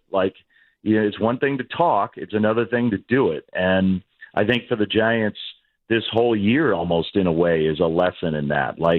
They have practiced what they've preached in some ways. They've pushed their starting pitchers more. They've wanted to rely on more of a set lineup. They've wanted to have less platooning. They've wanted to have more stability on the roster. The things that they talked about, they have done. Have they been more athletic? Not, probably not nearly enough. Have they stolen enough bases and put pressure on teams? No. Have they played clean baseball? They have not played very clean baseball overall this year. So, to me, it's like you can talk the talk, but the meetings, the talk, and all that have to be backed up by what you do out there. And so, people want, a manager to flip the spread and go nuts in the clubhouse, and the team leaders to say, you can do that, but at this level, it's about performance, and I'm just not sure how much the talking about it impacts that. Dave, those of us outside the organization and specifically outside the front office, I'm sure live and die on every game so much more than those inside the organization and inside the front office do. But the trade deadline is now just over a day away, tomorrow at 3 o'clock Pacific. I know the Giants have already they already acquired Rafi Devers, and the plan has been, by all accounts, to continue to buy and support this roster. Do you think that's still the best move to try to buy for the 2025 season? Well, first, I think not that I disagree with what you said, but they're living and dying by every game in there. This is killing them. And the front office is just shocked by what's happened over the last couple weeks. So I know fans are upset, but this Giants team is upset about what has happened. So they are taking this very personally, and there's no doubt that this has changed the way they're thinking about the next 24 hours, no doubt. They were in buy mode. They're still in buy mode in terms of if this is a time teams are willing to deal, the Giants have a lot of evidence that this roster isn't quite good enough yet, that they still have work to do. So I think that they're always in sort of buy mode at all times, but that doesn't mean they're also not now in a mode where if they get an offer for somebody that they think that can help them long term, they wouldn't consider that. So I think it's going both ways now as opposed to kind of a one-way street before. Be interesting. Most teams in baseball just are not willing to deal these days. Most teams in baseball are so risk averse, are so scared, are so nervous, are so timid that you just don't get a lot of deals. There are a few teams that are willing to do it, and there are a lot of teams that aren't. And I think the Giants have actually jumped into the category of teams that are willing to make moves and be bold and take a risk and risk losing a player who might turn out to be a good player. I bet you 25 out of the 30 teams right now, I would not put in that category. And it stinks for the game. It's in a lot of ways, I think it's embarrassing for the game, the way some of these teams operate, where they're just so afraid of making a mistake. It's a bad way to run a professional sports franchise. A lot of teams do it that way. I'm very happy that I don't think the Giants are doing it that way right now. Buster is definitely not that kind of personality. But that doesn't mean the right deal is going to come up tomorrow and the Giants are just going to do it to do it. That's not the case. There is a couple of decent stories that are going on this team. Like Willard Dibs right now, batting .341 in July. Feels like ever since they got Devers, whether it's he's getting better pitches to look at or there's less pressure on him or something in between, it just feels like we're seeing the version of Willard Dibs we were all hoping when they signed him. Totally agree. I don't think he's getting better pitches, but he's definitely having way better at bats. And I think there could be something to the fact that, with a stronger core lineup around him, he feels less pressure. Some of it might be just adjusting to his new home and feeling different around a new team. And now this is home for him, and he's good with all the off-field stuff and not putting as much pressure in that way on himself. it's a great story. He's been really, really good. I mean, I think you can now see the core of a really good Giants team. Adames and Chapman and Devers is a really good start. And what's been particularly disappointing, I think, is that so many of the other players around those guys, and not that Devers has been lighting it up, but Devers is going to be fine. And, Devers has had a ton going on too. It's still not even a month of, or basically it's a month of adjustment and new position and all the stuff going on. Devers is going to be fine. But there are probably more questions around everybody else than there were even at the start of the year. And that's a little disconcerting. But I think you're right. There are some positive things that have been happening, some really positive things, actually. Dave Fleming, voice of the Giants, with us here on the Morning Roast at 95.7 The Game. One of the others, I think you'd probably agree, was the debut of Carson Whisenhunt. Got off to a little bit of a rocky start, gave up a run in the first and then 3 runs in the second, but shut down the Pirates in the 3rd, 4th, and 5th innings. From your perspective, what did you see from the top pitching prospect in the Giants organization on Monday? Well, I think he showed some mental toughness for sure, and that's a really good quality. Like, so much of succeeding here is about something more than just the physical. There are a lot of physically talented players who don't make it in the big leagues, and a lot of that has to do with just the ability to fight through adversity, to be mentally tough in the moment, and he definitely showed that, man. His stuff wasn't perfect, and the Pirates had a game plan, and they attacked him early, and instead of just sort of folding and being I never saw him look discouraged with the body language out there, and he gave the Giants 5 innings. When he had a pitch limit of right about what he got to. He has not been built up over the last few weeks. He was earlier in the year, and they've kind of backed off him. So he had a pitch limit going in that game, and he gave him 5 innings. Like, that is a real positive. He has work to do. Like, there is a ceiling with Carson Whisenhunt that's a lot higher than what we saw on Monday. And so he is not a finished product by any means. But look, we've seen that with a lot of these young Giants pitchers who come up without a ton of experience. I'm not blaming the previous regime, but it's so much of the Giants pitching development the last 5+ years has been lacking in volume. There just hasn't been enough pitching that these guys have experienced, and it's hurt them. It's set them back, I think. And so, you got some guys who need to get some more reps in. That Birdsong probably qualifies in that regard. Whisenhunt definitely does, but you can see the reason why people regard him highly. Is he going to be an ace? If he's throwing 92, it's going to be hard for him to be an ace. He can throw a little harder, and if he can sustain that, then the ceiling is raised even higher. Yeah, it's interesting you bring up like the inning logs in the minor leagues. It seems like even the best guys in the minors that are highly touted, 112, 115 innings max, and then they go, all right, year 1, MLB, go 150. It's like, whoa, we're in uncharted territory here because you made these guys go 3 innings every single outing, bringing them up because you want to be delicate with their arm, and then they get to the bigs, and you're asking more. But that's not where I want to go with this. You're a lover of the game.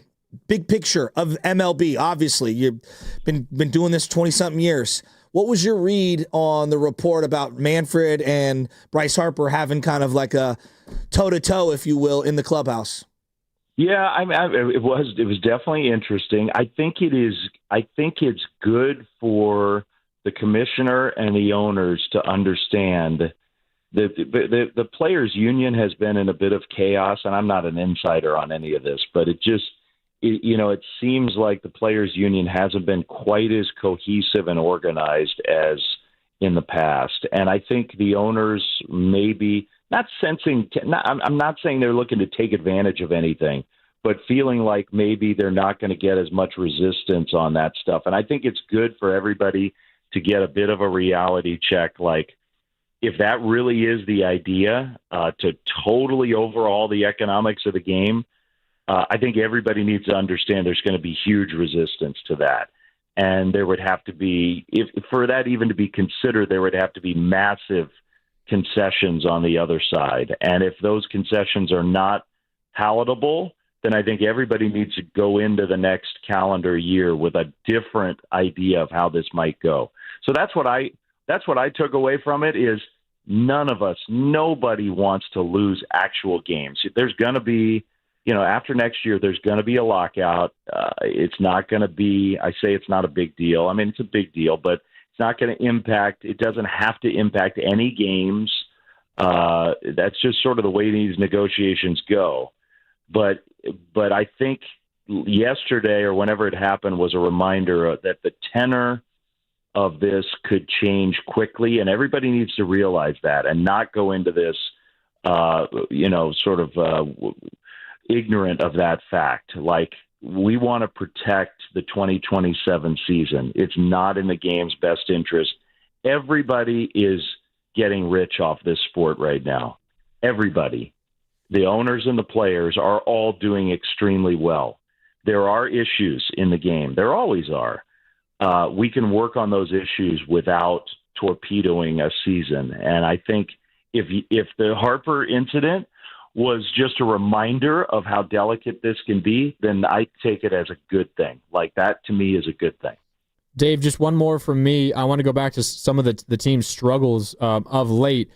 So many fans, and we see it on social media, I'm sure you hear it, the struggles that are going on. We're all so quick to blame Bob Melvin, the manager, and the coaching staff. I'm sure that Bob Melvin and the staff do so much more behind the scenes than any of us are privy to, and you can speak to that if you want to. But just speaking generally, when a team is in a funk like this, and a funk not just not getting hits in clutch situations, but committing some mental mistakes pretty often, what is there that a manager and a coaching staff can do to try to help get a team out of that sort of thing?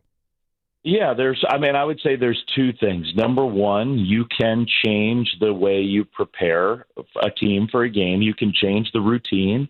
If you really believe, like we need, you can demand of your players. Now, some players might not like that, but you can demand a different pregame routine, a different level of sort of work habit behind the scenes. You can adjust playing time. Like you can, one thing the manager is in charge of is playing time. And if you're trying to send a message, or you're trying to reinforce a point, or you're trying to emphasize one thing over another, you can use at-bats, innings as a way to do that. Outside of that, so much of this is baked in with the team you have, the roster you have, the work you do before the season. It's hard to totally change once the season's going, but look, we all believe Bob and his coaches, they are grinders. They care deeply about this team and about winning games. Nobody questions that. But it's also false to say there's nothing that those guys can do about it. There are things that you can do. I'm not saying those are the right things to do. I'm not saying that anybody should do that. But it's not true that a manager or a coach has no options when it comes to like trying to steer a team in a certain direction. I don't believe that. I think a manager does, and Bob does, and I think he would agree with me in saying that. Dave, great stuff as always. We appreciate your time, and we'll catch up with you again next week. Better times are ahead. Whether they're ahead today or not, it is better than what it's been. So, gosh, they could use a win today, couldn't they? They could. Oh, my God. Yeah. I'll see you, Dave. I hope all's well with the fam. Everybody's good. Thank you for asking. I'll talk to you guys soon. Sounds good. Thanks, Dave. That's Dave Fleming, voice of the Giants, with us here on the Morning Roast at 95.7 The Game. A lot of interesting stuff there. And I wanted to ask that question at the very end because so many of us, and we've been talking about it, we get it from so many fans, you got to let Bob Melvin go. And, he never going to say that, and I didn't want to phrase it that way, but there is a lot that a manager can do in moments like this, whether it is dangling playing time in front of a player to try to get them motivated. So a lot of good stuff there from Dave as always. Yeah, the Giants make me sad, and it's just... You want to talk about Kaminga and the Warriors instead? Does that make you less sad? Look, I think the Rafi Devers situation with Boston is a good jumping off point actually on this conversation. I used to be you can't get rid of someone, that's your best player guy. Like, I go back, one of the worst trades of my life. T.O. didn't file for free agency properly and was still under team control for one more year and did not want to play for you anymore. and you ended up trading him for a third-round pick and Brandon Whiting. It was one of the worst deals of all time to the Eagles, okay? And they could have got a better deal from the Baltimore Ravens, who I believe were offering a second-round pick, right? And, like, my setting for years has always been, like, you keep the player. He plays for you. It doesn't matter. And, like, the more and more I'm trying to mature and grow a little, I get back to this thing. When someone is done with you, sometimes you just have to cut your losses. And I know that we don't want to get rid of assets, and you need them, and you got to do this, and you got to do that. But there is something to be said. Not every time. There is something to be said for culture. I'm not saying it's the end-all, be-all. Sometimes talent way overrides the culture, and it does not matter. You can have the greatest team chemistry of all time. If you suck and you're the 2016 Niners, you suck. I don't care if you guys all are kumbaya and best friends. All right? I don't. So I do like there's a range here when we have these discussions. I like Kaminga. I think he's a good player. Do I think he's the greatest? No. Do I think he's the worst? No. I think he can really help them. The Warriors have real flaws if they want to win big, right? But to me, the player's done with you. He's done playing for you. He's done. Now, the asset controller in me is like, you can't get rid of him for nothing. You can't just get rid of him. I think in this circumstance, knowing what we know about what has sabotaged the Warriors seasons the last few years has been the relationships, the chemistries, the stuff that has very little to do with the actual on-court stuff. Contracts, frustrations amongst teammates, fighting, arguing over playing time, status, money that's owed to you. It has really put a ceiling on whatever the team could do performance-wise on the floor. It's hamstrung them. So I look at the Kuminga situation, and it's like, yeah, they need him. Duh. Of course they need him. Like, okay, they're giving him the most money. It's not about money.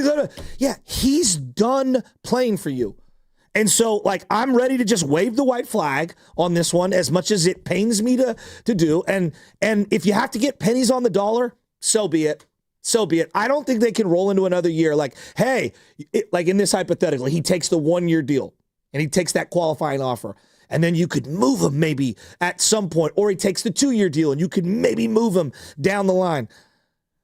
I don't know if I want to just reintroduce him into this situation and have this be a daily conversation on the roster. Is he going to play? Is he going to start? Should he play? How much more can he? Is he frustrated? Is he happy? We're reading his body language on the bench.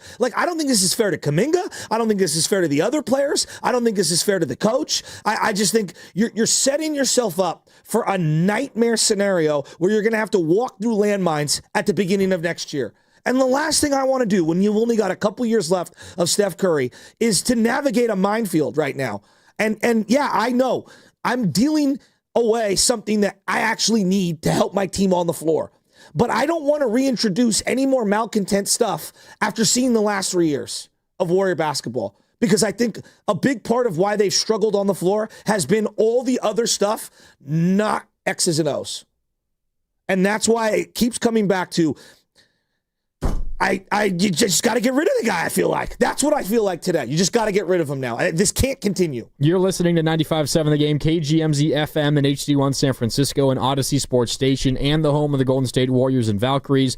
Always live on the free Odyssey app, coming to you live from the Laughing Monk Studios. Kaminga is on our minds today because Anthony Slater came out with an update on ESPN. We will give you those updates coming up in a little bit. But before we do that, let me ask you something that Dave Fleming told us. And I asked him about the trade deadline and the struggles leading up to the deadline, which are tomorrow at 3 o'clock, and how this impacts the decision makers for organizations. And he said, quote, no doubt this has changed their mindset, but the Giants are always in buy mode, and, quote, but now it's both ways as to opposed to a one-way street. So maybe you see some buying, maybe you see some selling, or maybe it's what we were talking about earlier today, Shasky, where it's you can define it as a sell if you want. You can also define it as a buy if you want, because maybe it's not buying for this year, but it's buying for next year, and you might be selling off some extra pieces on your current big league roster. Maybe that's what Fleming was talking about, where it's not going to be easily put into either of those categories.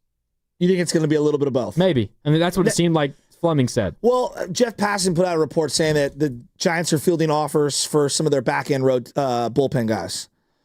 And when I hear back end, I'm thinking Ryan Walker, Tyler Rogers, Doval. That's back end, right? Yeah, I guess. I mean, I just who else would be a part of that? So, yeah, I would think that they should do their due diligence and see what they can get. That's interesting. It is interesting. I just got that ESPN alert. That is, I wonder what else they'd be willing to listen to, or if it's just that from the big league roster. What else they'd be willing to listen to? Now, as I referenced Camilo Doval, he's an interesting case study. I think he was frustrated in his usage in a similar fashion to the way JK felt frustrated with his usage. And I will give him a ton of credit and the team a ton of credit. I was like, trade him in the offseason. This was last year. Yeah. They didn't. And he bought in to whatever, reconcile they came to. He bought in, the team bought in, and they're better for it. He's better for it. They're in a better position. They shined up his value. And if they want to keep him, he's a valuable piece for whatever you want to do moving forward. That is one of the rare times where it actually has worked out where, like, hey, everyone came to the table and we were all in the same place. As I contrast that to the Kuminga situation, it feels like that boat has sailed. The Kaminga situation is the Doval situation, but if it continued for 2 or 3 more years. That we're at the Doval situation last year was the beginning. That was Kaminga's like rookie year or second year. Yes. If that continued to happen, then, and the dynamics in MLB are of course different because you go through all the years of arbitration, yada, yada, yada. But just in terms of a player being disgruntled and upset with his role and what's being asked of him, that was beginning stages Kaminga. Before he really had any right to voice it publicly because he was nowhere near a contract extension or any decision that had to be made on him at that point. No and now doubt. Kaminga is obviously at that point. Doval is still not at that point, but they seem to have smoothed things over. I just, again, like I used to be no, you got to keep the best players no matter what. And I'm not saying that it's always this case, but there are times like what the Red Sox did with Devers. They were done with him. Absolutely. The team, the locker room, the coaches. I still can't get over why they traded him in the middle of June as opposed to waiting to the deadline. They were so eager to get him out of there. They were done with him. So eager. And I feel like Kuminga is done with Steve Kerr. Yeah. So you kind of just got to take whatever you can get at this point and get rid of him. Now people say, no, you can't do that. You need him more. And like, look, I hear you. Like, I understand that. But the Red Sox need Devers' bat. Do they not? The Red Sox? Yes. Yeah, they would love to have Devers back. Yeah, of course. Right? On paper, the Warriors need everything Jonathan Kuminga brings to the table. Athleticism, youth, perimeter defense, the ability to put pressure on the rim, all those things. But there is something to be said for vibes. And I'm not saying vibes always override talent because trust me, you got to have talent to win. Well, what are the Red Sox since trading Devers? 2015. Yeah. 2015. When the Giants are, since acquiring Devers, they are 13-23. Christian Wilkins got cut this week in the NFL. This is another example. The Raiders defensive tackle. Yeah. The Raiders were done with him for a variety of reasons. It's a weird story. It is a weird story, but I don't know. Like, I thought he was a really good player. I know he's injured, so there's an injury thing also kind of coupled in there. But I get the sense they were done with him. That's why he got cut. Like, he's just get out of here. Well, and the Warriors are a unique example of this, and maybe the Giants as well. A lot of our Bay Area teams, and maybe the Niners less so. Football is obviously a different sport, but the Niners generally, in the Shanahan era, have had a pretty good locker room and chemistry, right, and vibes. Some awkwardness with Trey Lance and Jimmy and all that, but for the most part. But specifically the Warriors and the Giants, and maybe even more specifically the Warriors, singularly, they've always been a team that has kind of preferred the vibes versus like incredible talent. Yes. And it got to a point at the most recent trade deadline where I remember Steve Kerr came on this station in the afternoon with Willard and Dibs. I think I might have actually, I was filling in that day. And I asked him the question of, do you feel like you get to a point where you have to maybe forsake some of your talent or your chemistry for the sake of bringing in more talent? And the question was specifically about Jimmy Butler because the report was Steve Kerr and Steph Curry are questioning whether or not they want to bring, what they call Jimmy Butler, the locker room cancer, right? Which was or whatever fair, it was. like when you do that with Pat Riley, it's fair to have that label. Fair question. And Steve Kerr said, well, you got to have... Obviously, great chemistry is great when you can have it, but if you don't have X amount of talent, it does not matter how much everyone in your clubhouse locker room loves each other. So you have to make some concessions at times, which I think was a really interesting point that he made. And then a couple of days later, they trade for Jimmy Butler, and they went on this great run, and now they're in the situation that they are in now. I think it's also maybe related to Bob Melvin, who everyone describes as a player's manager, and everybody loves the guy. Like, I don't think any player in that clubhouse would say a bad word about Bob Melvin. But at a certain point, maybe being a player's manager when everything the players are doing is so wrong might not be the best way to get the best out of your roster. Yeah, I think the Giants need friction, not someone who's going to make things amicable. I think the Niners kind of went through something similar with Deebo Samuel. I still think Deebo's got something left. I do. I don't think he's completely washed like everyone else thinks he does. But wouldn't you agree both parties needed to remove each other? Needed to be out of each other's lives, the Niners and Deebo Samuel. It was about time. It was, right? I that's how I feel right now. Like, is the 5th round pick that they got from Washington commiserate to the talent of Deebo Samuel and what he meant to the team over the last? No, it's not even close. But we were done. We were all done. NFL trades are so weird in that way. They're just so Here's bizarre. one of the best wide receivers of all time. I'm not talking about Deebo. Yeah. Well, the best we can do is a 4th round pick. It's insane. It's insane. So there's a different algorithm, right? But like I do believe, like I keep coming back to, like, I know you guys don't want to hear this, and I know we're going to lose the trade. I think it's best for everybody to just move off him and just allow him to go where he wants to go, because I think they're setting themselves up for a nightmarish fall, just dealing with this every single game. Is he going to start? Well, what's his role going to be? Why didn't you bring him in the 6-minute mark? Oh, well, why did you yank him? Is he going to finish? Can he finish? Why wasn't he high-fiving anybody coming off the floor? Like, you're laughing, but you know. No, yeah, I know. It's going to be real if it happens, yes. You know, like, and every day. I just think everyone is setting themselves up for it. So it's like, look, everybody's mishandled this. They've all screwed up. The Warriors have blame. JK's got a little bit of blame. The coaches got blame. The agents got blame. I think it's best for everybody to just go their separate ways. As much as that might actually screw up what little that they need, like, in return. You know, they need certain things in return. They're not going to get it. They're just not.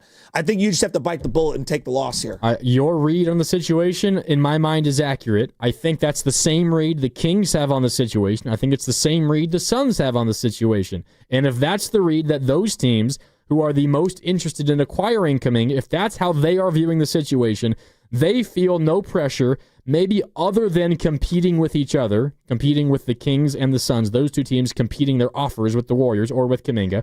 They don't feel any reason to up their offer to the Warriors.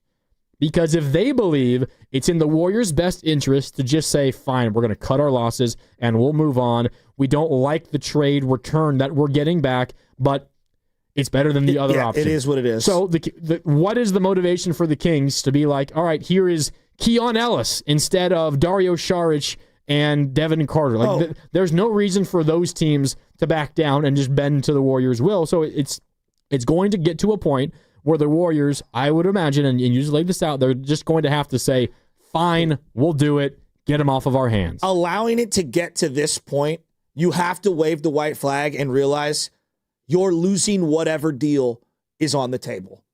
Would you agree with that? You're losing no matter what the compensation package is. You're coming out on the short end of what you could have had 6 months ago, a year ago, 2 years ago, 3 years ago. You just have to operate that way. Whenever the Warriors came to the conclusion that the best path forward was probably trading Kuminga, they envisioned the return were going to be 10 times what they're going to end up getting. And they're not going to get that. Yes. It's very similar to the James Wiseman deal at the deadline, where you got Gary Payton, who was injured and, moved some second-round picks. Like, you're taking a loss here. And then Gary Payton failed his physical, but you still went through with the trade anyway. The worst thing you can do, desperate. When you talk to people who are investors, the worst thing that you can do is double down on something that you know is already a loss. You just cut your losses and you move on. Yeah, don't just keep stacking bad money on top of more bad money. All right, we got a break coming up in a minute or two, but before we do that, we got to check in with Lubman behind the glass. What are we thinking for this or that today, Sam? So Carter and I had some cooked up, but we kind of we're aborting that one. We're going to go to a backup one because we got some Jonathan Kaminga stuff going on, so which means we got to stay in the Kaminga crisis.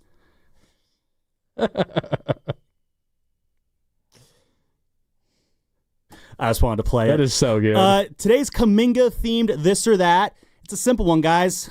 Who mismanaged this situation more, the Warriors or Jonathan Kaminga? This is easy for me. Who mismanaged this more? The Warriors or Kuminga in his camp? And it's a good one.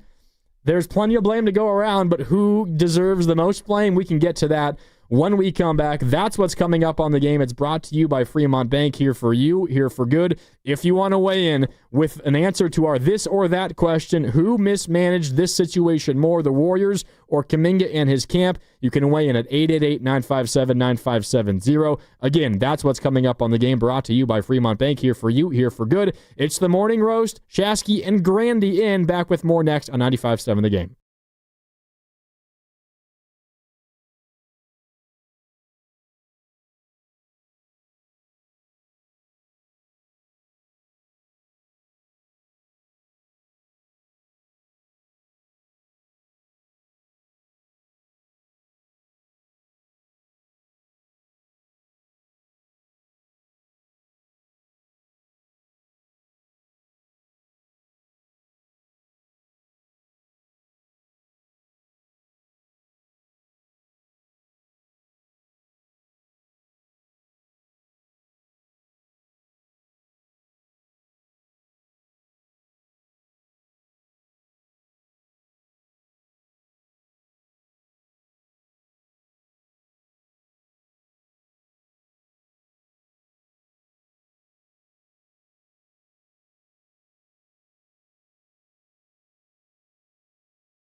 June in the building. You listen to the Morning Roast, and we're doing numbers, man. Good job, Morning Roast. Sock it to me. Hey. Yeah. Welcome back. Happy Wednesday. It's the Morning Roast. Shasky and Grandy. I'm in for Spadoni today. We'll get to this or that coming up in just a sec, but I did want to remind you that you can catch the latest episode of the Garlic Fries and Baseball Guys podcast wherever you get your podcasts. Sam Lubman spends 40 minutes talking about all the reasons he is disappointed with this year's Giants team, what he wants to see happen at the deadline, and what Joe Shasky said the other day about this team that Sam agrees with. Subscribe and listen today wherever you listen to podcasts, and even though he recorded it before yesterday's game, the message still holds true. Yeah, last night for the Giants, Shasky was just more of the same. So that latest episode of the Garlic Fries and Baseball Guys podcast will hold true. Again, available wherever you listen to your podcasts. But it is time on a Wednesday for this or that. Guys, fire it away in the back. Oh, we got it? You can get with this, you can get with that. There we go. My bad. Carter crisis. Carter crisis.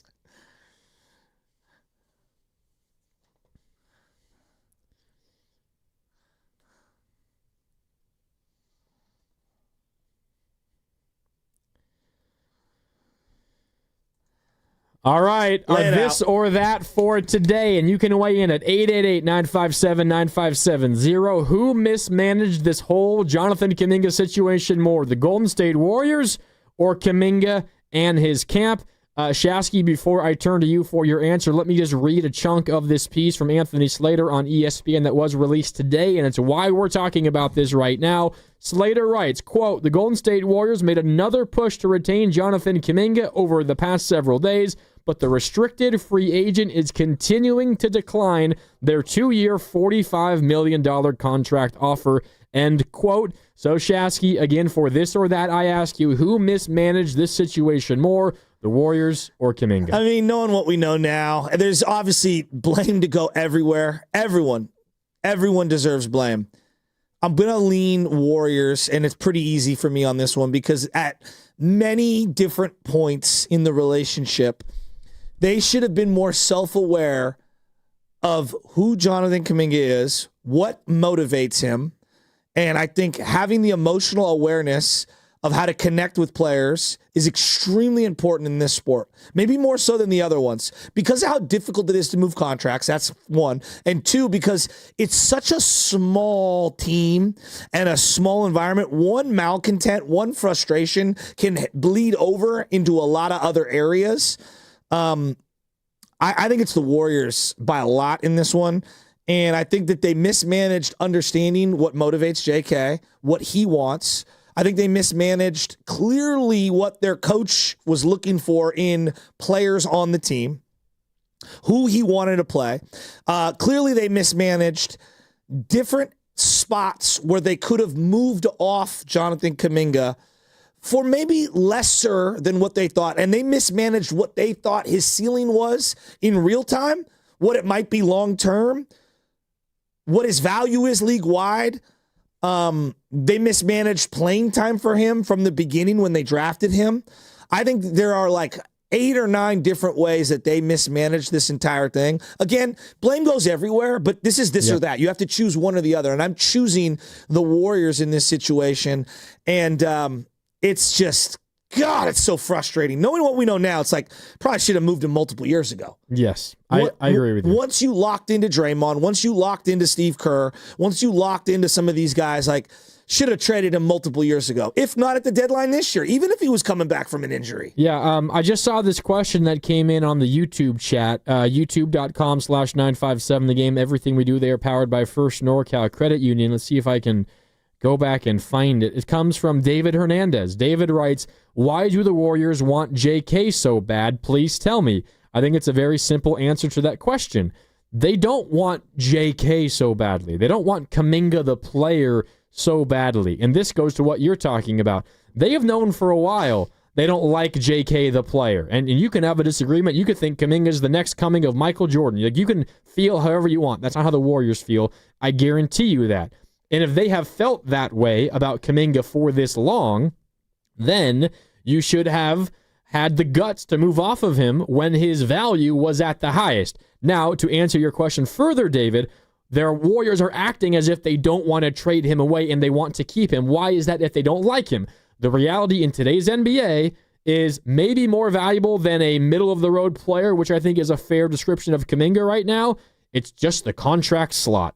Having the contract slot is valuable because guess what? Those are the building blocks in getting a big player back in return. And partly why they're offering Jonathan Kaminga a $22.5 million AAV deal is because they know if for whatever reason something happens to Giannis in Milwaukee, they need a $20 million contract slot that they can include in a trade and get him here. They're dreaming. They're living in la-la land thinking that that's even a possibility. But I guarantee you, part of the reason for offering this deal to Kuminga, when they, I would imagine, don't believe they're going to get $22 million worth of play out of that player, it's just to have the salary slot still on their team. If your entire operating theory is, well, I want to do this because I need to have this other contingency in plan. Yes. The original plan probably isn't a great one.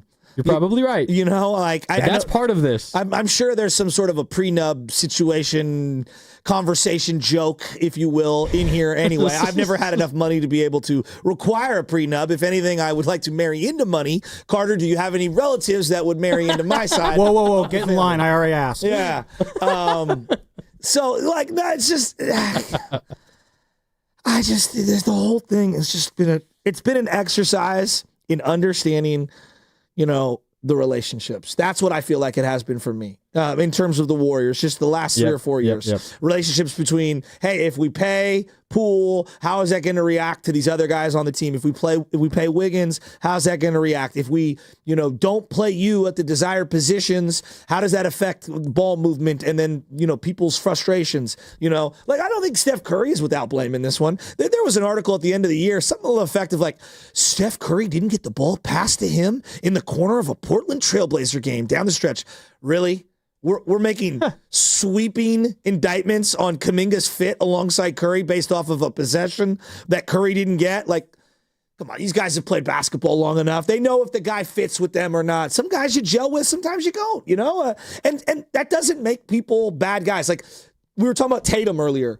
I don't think Tatum's a bad player because he doesn't fit with a lot of other guys. I think he's a really good player. I do think basketball, there are some odd fits where sometimes two guys together work. Sometimes two guys together who are great individual players doesn't work. I mean, the Miami Heatles took a minute to kind of figure themselves out, and I don't even know if they're one of the all-time great teams, right? Like I've probably taken the Warrior KD version, over that team. So, just because you're a good or great player doesn't mean you fit with other good and great players. Sometimes this just happens. And I think we turn it into you suck if you can't play with Curry.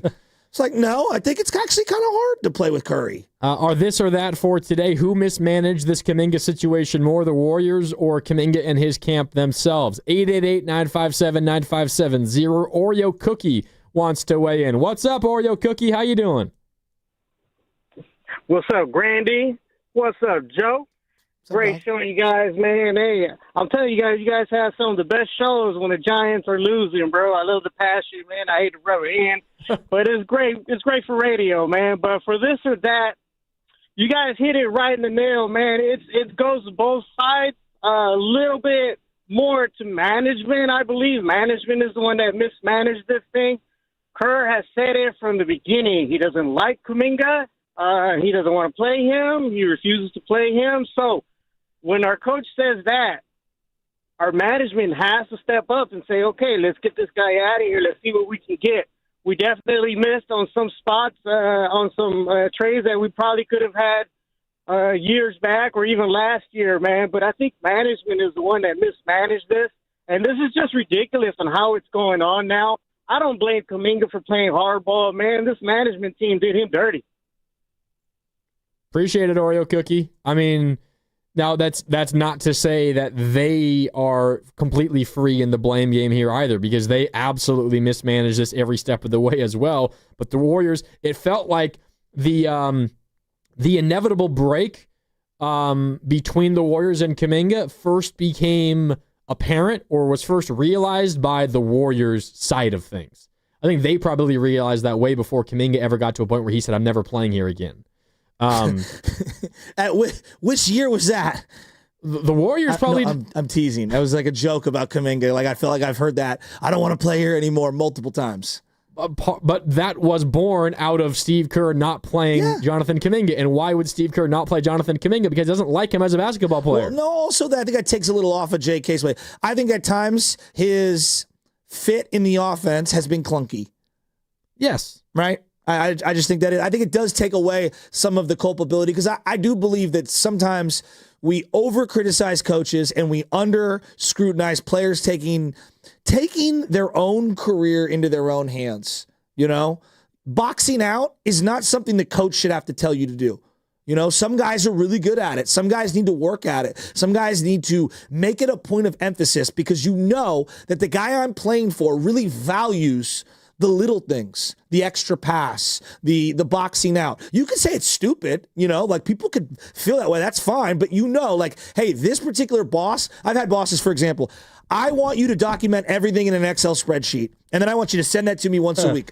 I know that that's important to them, invaluable to them. And so if I want to be employed under that individual and get promoted and get merit increases and all those things, I'm going to have to do some of those things that they like. I may not love it. I hate doing it, in fact. I hate doing the data input. And I might be really good at the sales portion of it, but terrible at the data input part of it. And I know that I have to do those things to be able to get more leeway with that boss. And in this way, I think, you know, saying that, oh, Kerr just doesn't like Kuminga outright, that might be true, but it also takes away from some of the little things that he has said out loud, and I'm sure behind the scenes to JK, that he needs to work on, and he's kind of come up short in that area. Yeah, when I say Kerr is not a fan of Kuminga the player, a lot of that is Kuminga's refusal or inability to adjust his game and do what is asked of him. Exactly. And what's needed of him. Exactly. But just to make it as quick and succinct as possible, Kaminga is not the kind of player that Steve Kerr likes to play a lot. That's just the reality. No, that's you're what 100% correct. Yeah. I mean, you know who he loves?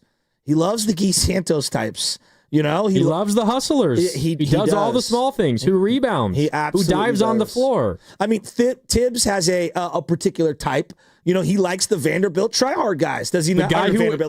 Villanova try-hard guys. The guy who was willing to play every single second of every single game. Exactly. And then inevitably get to the playoffs and break down. Exactly. Like Don Nelson had a type. A lot of coaches have types. I think Kyle Shanahan has a type.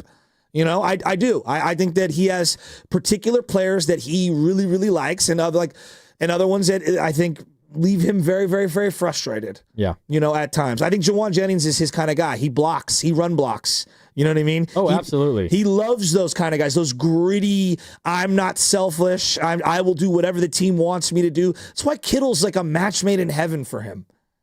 Right? Yeah, because he's maybe the best...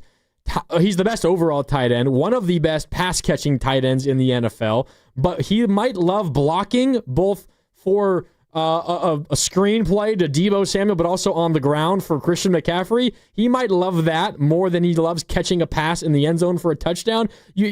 Those like moments where he gets singled out on the camera and he's mic'd up or whatever it is, and he's laughing maniacally as he takes somebody to the ground.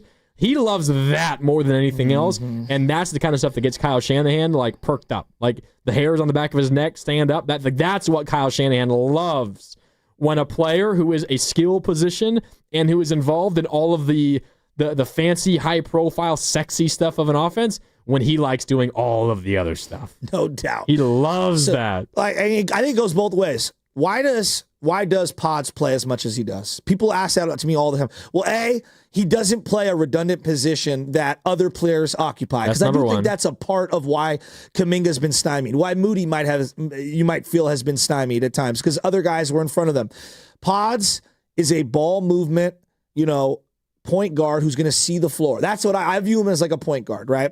He occasionally can knock down a three. He's going to hustle. He's going to get his nose in there. I don't think he's a great perimeter defender, but I think that he makes up for it in the hustle plays and the hustle categories, the extra passes, and some of the spacing of the floor stuff. So Kerr overlooks the things he doesn't bring to the table, because the things he does bring to the table are things that he values.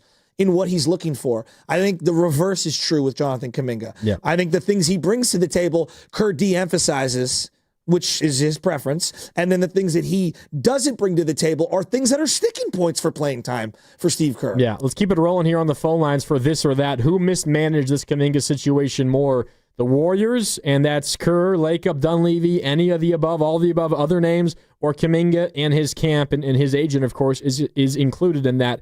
888-957-9570. Frank is in Atlanta and wants to weigh in. Frank, what do you think? This or that? Warriors or Kaminga? Who mismanaged it more? It was, if you have to say anything, it would have to be the Warriors, but in particular, it was Kerr. Because Kerr, that's the same reason why Clay left.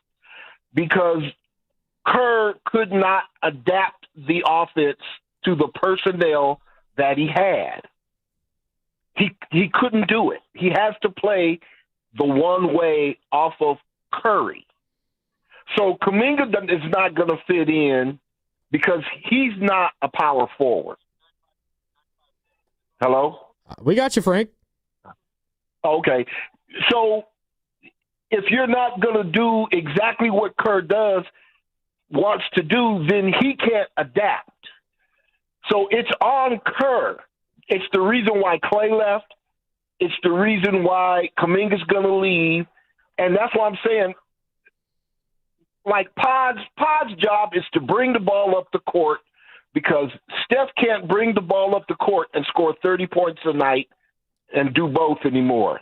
Father Time is the GOAT.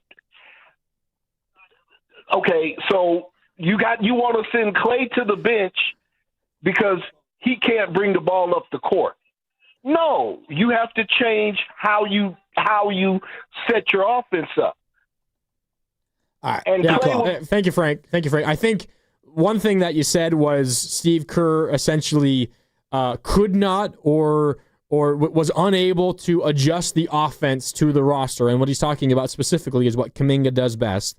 And to his point, it did seem like there was, I don't know, not an inability, but an unwillingness to put Kaminga in spots that he is better accustomed to. And like what would maximize Kaminga's skill set, that didn't happen that often. I think I would just fire back to Frank and say, it's not as if it could not happen. It's not as if Steve Kerr has an inability to utilize Kaminga's skill set. Of course he does. It was an outright refusal to. It was an active decision that Steve Kerr made to not feature Kaminga prominently because Steve Kerr made a decision. And this isn't like Steve Kerr hates Kaminga. No, of course, it's not. It's not personal. It's purely a basketball decision. And Steve Kerr's choice was, what gives us the best chance to win basketball games? Is it an offense centered around Stephen Curry, a two-time MVP, a four-time champion, maybe the best offensive player in the history of the league? Is our best chance to win around that or to win around Kaminga? And his decision was, well, I'm going to choose Steph because of course he would. Well, I think that's too simplistic for me. Because do they run a pick and roll here and there? Yes, for other players. That's number one. Like, they don't just run motion the entire game. Like, they do run other sets, and you'll see them do different things, right? Yep. They do DHOs all the time. This dribble handoff thing, they'll do it over and over and over, and they'll get movement off ball. I think the guy that everyone fails to mention, because we always go, this is the way Curry wants to play. I think it's Draymond, too. Draymond being such a non-shooter. That's part of it. And Draymond being basically your de facto point guard is kind of lost when we have these conversations about why Kaminga and the fit isn't good. No one honors Draymond as a shooter, so they sag often, which clogs the paint, which limits the kind of personnel you can play alongside Draymond in general. It's why Looney and Draymond has always been a clunky fit. It's why even Jimmy Butler and Draymond I had my doubts on, because Jimmy's not a shooter either, right? And so I throw Kaminga into that same bucket. It's hard to play Kaminga long stretches alongside Draymond, not just because Kaminga comes up short as a stretch shooter, but also because of Draymond being your point guard, your de facto trigger man at the top of the key. Like, he also doesn't stretch the floor and the defense, and teams sag and lay off him. You know, part of why they got destroyed in that Lakers series was the way Anthony Davis sagged off of Draymond Green. And they said, we are playing 5-on-4 defense here. We are not going to honor Draymond as an offensive threat. So I think there's a lot of why do they play basketball the way they do? Well, Steph, and also Draymond, you know? General roster construction. What is the strength of the guys on their roster? Yes, it's not shooting. So we can't put 4 non-shooters out there alongside Steph. Okay, which now let's go down the domino effect. Why does Buddy Hield play as much as he does? Because he actually is a really good shooter despite the hot and cold nature of him. Yes. Exactly. Right? Yes. And so, like, when you're putting together a team, you're looking at the strengths and the weaknesses of your team. Well, if Draymond and Steph are going to be a big part of all the different machinations of lineups that you're going to throw out there, you're going to assemble and run offense that's catered to them. Yes. Right? And, you know, it's the same thing. Like, if you got Mike Allstott, you better figure out how to utilize the fullback. Right? Yes. Right? And so, like, that's kind of what the coach has done.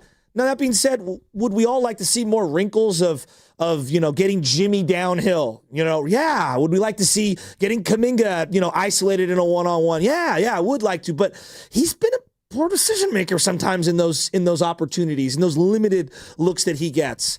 And you're not going to cater an offense around someone coming off the bench as your seventh man. You're just not. So it's on him to adjust, and he hasn't to this point. Whether you blame Kerr for not giving him the opportunity to, or you blame Kaminga for not doing it himself, that is the simple fact, and it's why I think these two sides are headed for an inevitable breakup. 888-957. Yeah, what's up? Which sucks because you lose out on the pick, you lose out on the player, you lose out on the value. He didn't maximize himself here. You're probably losing out on the trade and what you'd get back on. Yep. Like, again, this is why I was so exhausted over it. They lost. Like, it's over. It sucks. It sucks. And I think trying to salvage it and stay together and let's just see where this goes this year. We're setting ourselves up for more frustration. It does feel that way. 888-957-9570. Still rolling on this or that. Who deserves more blame? Who has mismanaged this situation more, the Warriors or Kaminga himself? Mike in Santa Clara wants to weigh in. Good morning, Mike. What's up? Good morning, guys. Thanks for taking my call. I have to put this a lot more on the Warriors and Kerr. You know, the way I think about it is Kerr had a lot of say of who they were going to be drafting in that draft. And who did they take? They took Kuminga. So obviously, you know, it goes into the fact that, you know, Kerr's background is he doesn't develop young players the way that other coaches do. So, you know, obviously I can understand why Kuminga is unhappy and why he's not getting the money he has, because he doesn't also get some of the play. You still have to give the guy some minutes, a little bit more minutes than what he's already getting to actually do that. But it goes into the coaching. It's not just on Kerr, but it's on the other coaches as well. So, quite frankly, I'm not surprised that he's giving him the double finger at this point with the offers that they're giving him. But at the same time, Kaminga also hasn't shown that he can be that player that gets that value of money in his pocket. So I put it more on Kerr and the front office just because they chose him. Kerr had say in it. And quite frankly, they're not doing a great job of developing him into the player that Kerr and the team wanted. So that's where I stand on it, guys. Thank you. Yeah, appreciate the call, Mike. I'm not sure how draft night went down. I think in general, what most people think is that Joe Lacob was the biggest name that was fighting for Kaminga in terms of draft night. I don't know. I mean, I don't know if Steve Kerr has the ability to put his foot down and say, no, I don't draft this guy. I don't know how it all works inside. It did seem like from the beginning that it wasn't Steve Kerr who was the biggest fan of him, even from the second that he was drafted. But in general, the Warriors front office made a choice to draft him, and he's your guy. And from that point on, the asset has only depreciated, and now you're at a point where you're going to have to sell it for pennies on the dollar, most likely. Like, draft night is, look, sometimes it's a crapshoot. You just pick the wrong guy. Everyone could be in alignment, and you just misread the individual. Well, we could talk about, like, the general archetype that you're going for. And the archetype they went for with Kaminga was a project. No doubt. And if you know that going in, then you need to be committed to a development plan. You know, you do these in every corporation, IDPs, like individual development plans. And then they won a championship in his rookie year. Yeah, but that changes everything. But I also think, Mark, like, I could point at different intervals where you've been with this individual day in and day out for years, months on end. You should have a better feel for what that person aspires to, what they're capable of doing for you. I just think along the way they also mismanage. Like, forget draft night. Like, once you could whiff on draft night. I'm okay with like that happens all over every sport. Like, this is not exclusive to the Warriors. It's like once you have them and then you're with them every single day, like, do you not have a feel for what's going on here? Like, can he help you? Can he not help you? Does he like you? Do you like him? Can we get along? What is he capable of? What is he not? What is he willing to put in terms of the grind that you're looking for to get onto the floor? Why are all these other guys that are randos jumping him on game day? Why are you keep going back to like, okay, well, now you don't like him. Okay, you've been with him. All right, why is next year going to be any different? We should move now. Like, at how many different spots in the last 4 years should we have been having these conversations internally?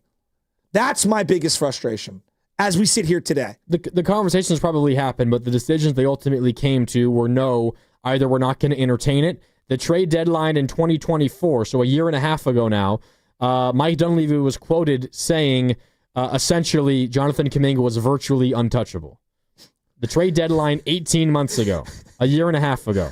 But I don't even know those conversations happened, but they were immediately shut down. Do you believe that, like, untouchable? Do we really believe that? Mike Dunleavy was quoted as saying virtually untouchable, whatever that means. Okay, that is a direct quote. I guess quote. that's what I'm saying. That is a direct I'm not sure quote. if I even understand what that means. I guess is where I'm going. It's what he and said. I think we hold, Dunleavy to certain statements like that.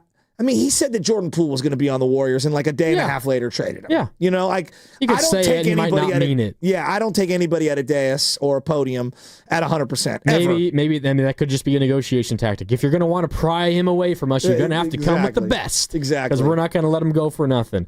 We got time for a couple more calls before we wrap this one up. Jack, I see you. We'll come to you in a sec. But up next is Yancey in Oakland who wants to weigh in. Hey, Yancey. What's up, Yancey? How y'all doing today? What's up, man? All right. I think the whole situation is on Kerr.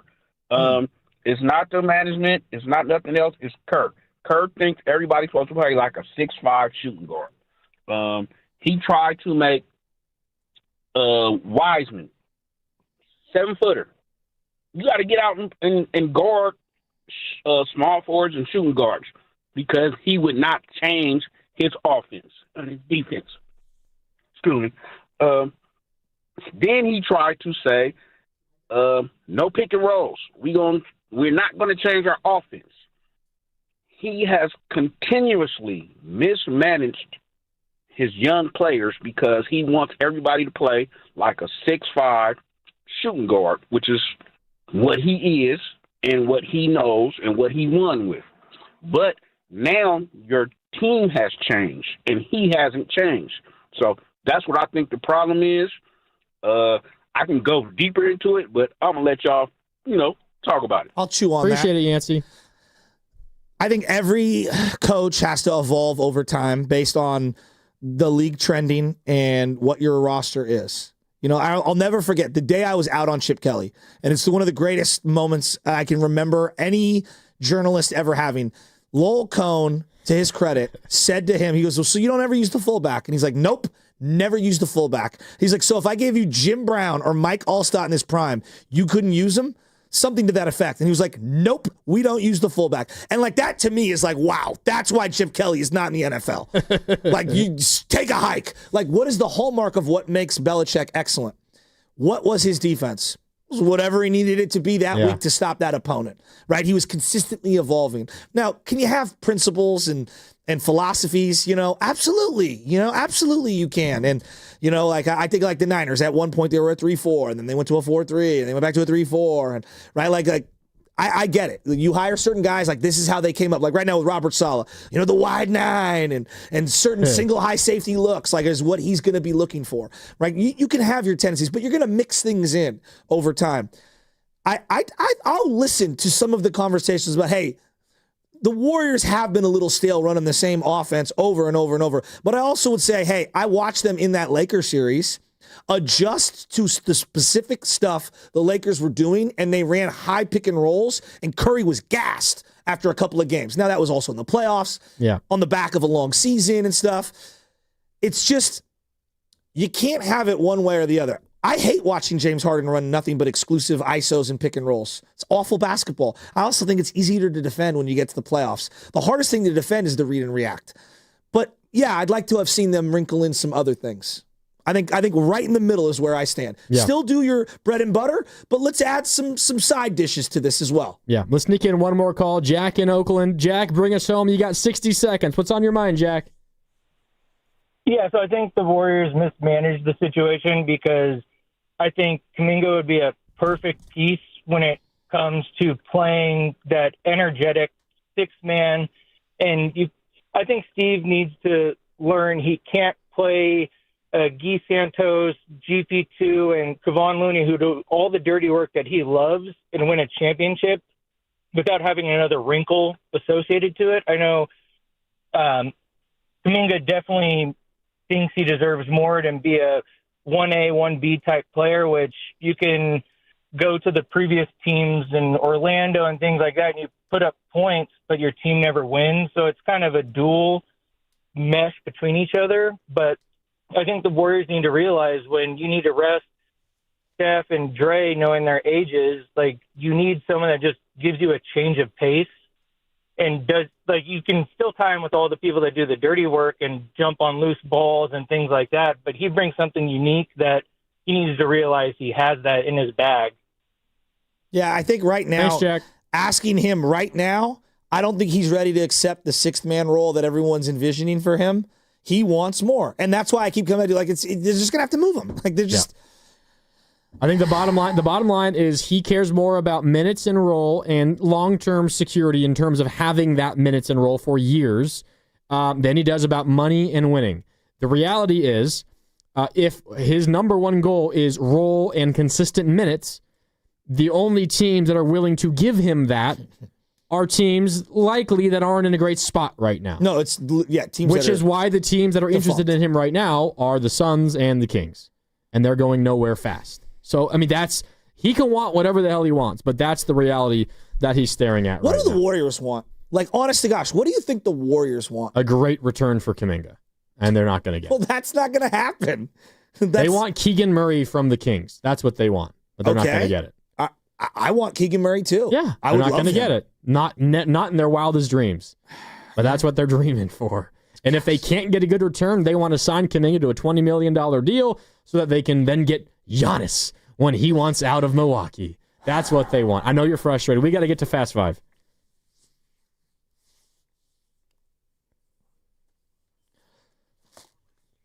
$6 years, Giannis talk.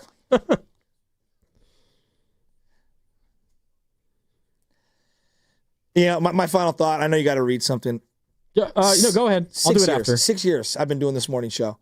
Giannis talk. Again, it always comes back to Giannis talk. And you wonder why my head's going to explode. A man can dream, you huh? know, when I see like Nick at Night used to do all the reruns, I feel like Mr. Ed at times where I'm like, oh yeah, we're gonna get Giannis. Yeah, we're gonna get Giannis. That's such a dated reference, by the way. Nick at Night and Mr. Ed. I mean, Steiny would appreciate that, but maybe Guru. I don't know about any other young whippersnappers. Yes. Oh, it's just we're signing him because maybe we could get Giannis. And weren't you like all in on Giannis like a month ago? I was all in on Giannis. You know that. But like talking about, again, it's just, imagine being me, 2019, we could be after Giannis. We want Giannis. 2023, we can get Giannis. 2025, we can get Giannis. It's going to be 2026 February deadline.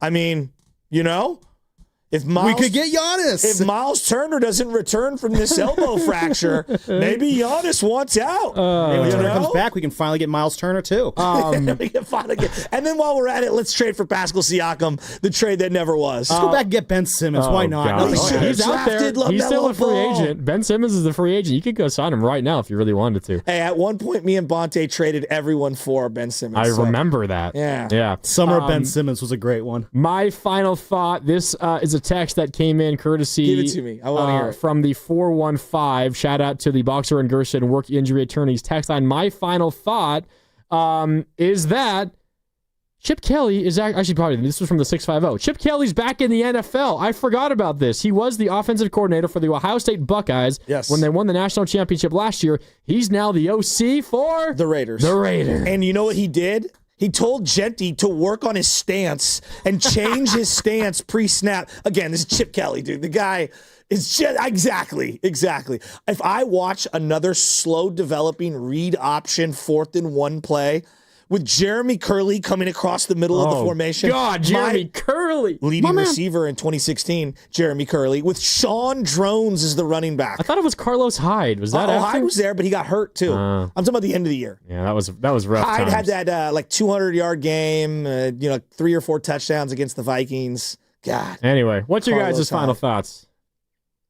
Oh, man, as we tick closer and closer to the deadline, some teams are starting to, I didn't hear what Shasky said. Some teams are starting to make some moves. And, guys, the Yankees loaded up big today. Did you guys see who they got?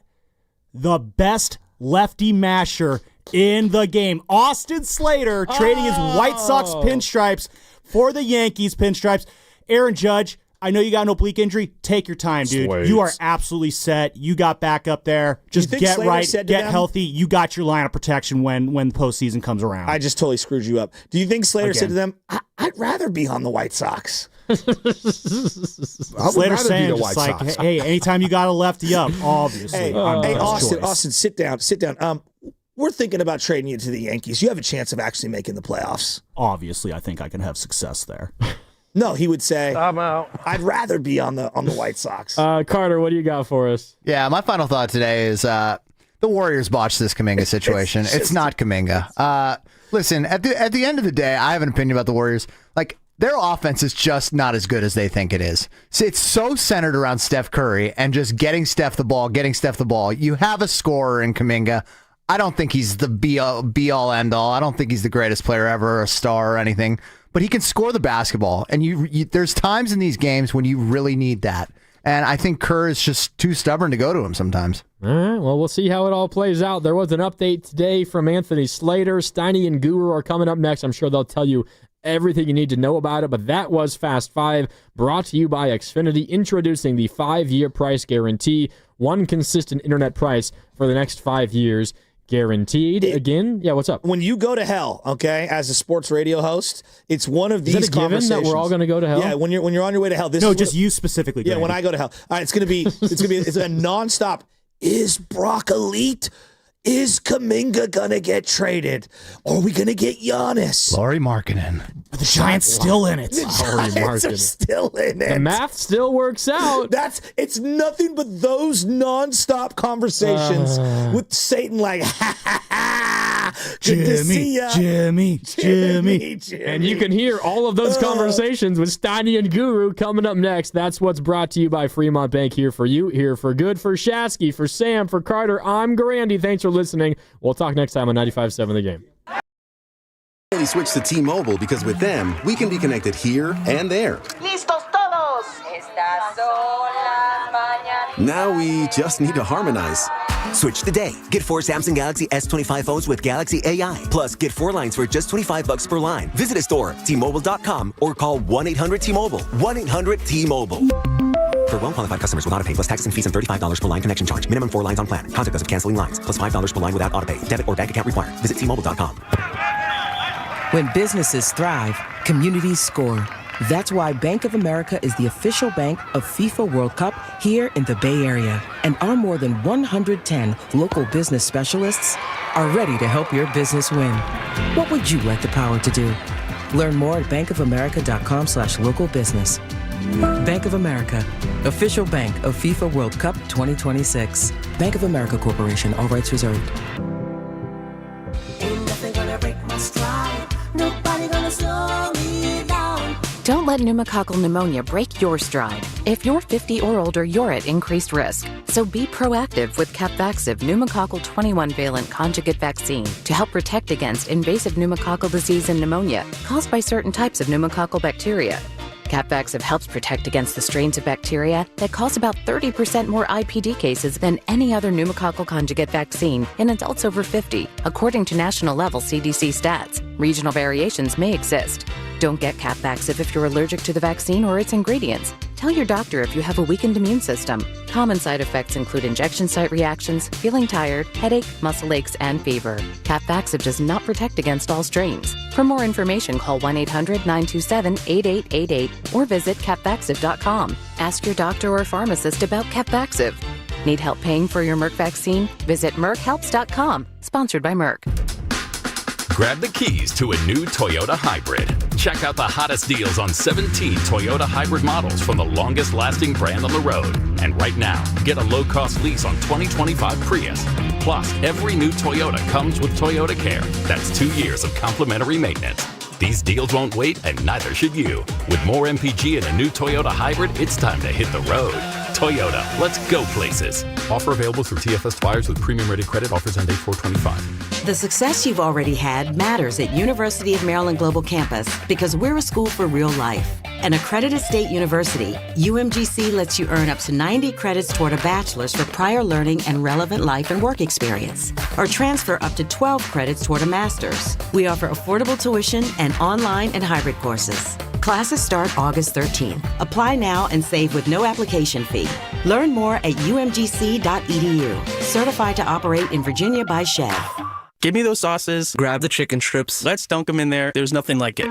Hey, I'm Joey. And I'm Josh. And we're team members at our local Chick-fil-A. And a little thing you'll love about the Chick-fil-A chicken strips is dipping them in our sauces. My sauce is the barbecue sauce. If you wanted to add sweet, tangy flavors, there's nothing like it. I love the garden herb ranch sauce, but if you want a little bit more kick in the spicy side, you can mix it with buffalo sauce. Dipping them in our sauces, it is perfection. It's the summer of Chick-fil-A chicken strips and sauces. Order now on the Chick-fil-A app. Team members paid for their testimonials. Americans pay about $5 billion to control termites and repair their damage every year. Many people underestimate exactly how much damage they do. Call Pacific Coast Termite today at 800-PACIFIC for a free home inspection. Certain restrictions apply. No tenting, though. No double bagging your food. No pet sitting.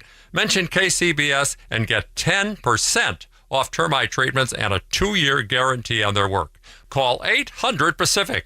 800-PACIFIC or go to PacificCoastTermite.com. Now through August 10th at Big O Tires, get up to $120 in combined rebate and instant savings on select sets of Michelin tires with installation purchase. Visit BigOTires.com for details on this great Michelin offer. Disposal fees extra, not valid with other offers. See Big O dealer for pricing. We get it. Attention spans just aren't what they used to be. Heads in social media and eyes on Netflix. But what do people do with their ears?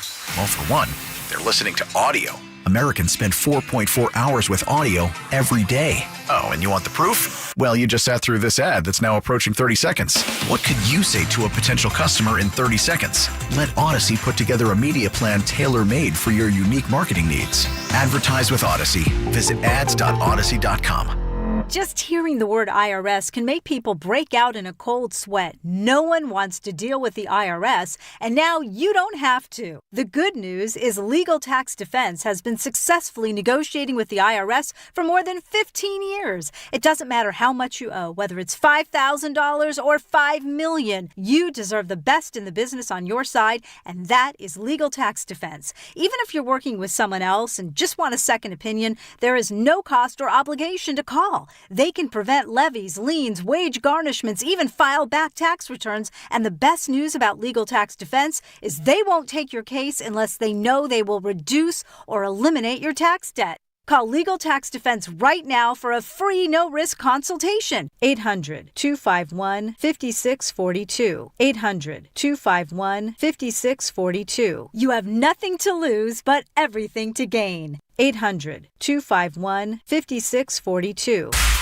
You're listening to 95.7 The Game, KGMZ-FM in HD1 San Francisco on Odyssey Sports Station and the home of the Golden State Warriors and Valkyries. Always live on the free Odyssey app and now coming to you live from the Laughing Monk Studios. He brings the passion. For what? I want to know now. I'm mentally invested. Don't tell me to pray and you don't say what for. He brings the perspective. Yeah, I think they both have a great point. Get off me, text line.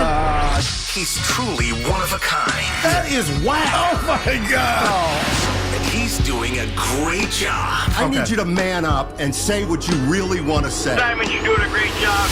Let's get nuts. And together, they Here's Steiny and Guru on 95.7 The Game. All righty, good morning, everybody. What's up, Goo? How you doing? He's back, baby. Back? Yeah. Tupac is back. Appreciate Evan holding it down last 2 days. We had a ball. I had one of those Dave Fleming. He was on the roast this morning. I still have a little. Yeah, I can hear it. I'm Yeah. fine though. I'm fine. I don't need a mask, huh? No. All right. No. What's going on? What are you feeling? Despair, anger, disappointment.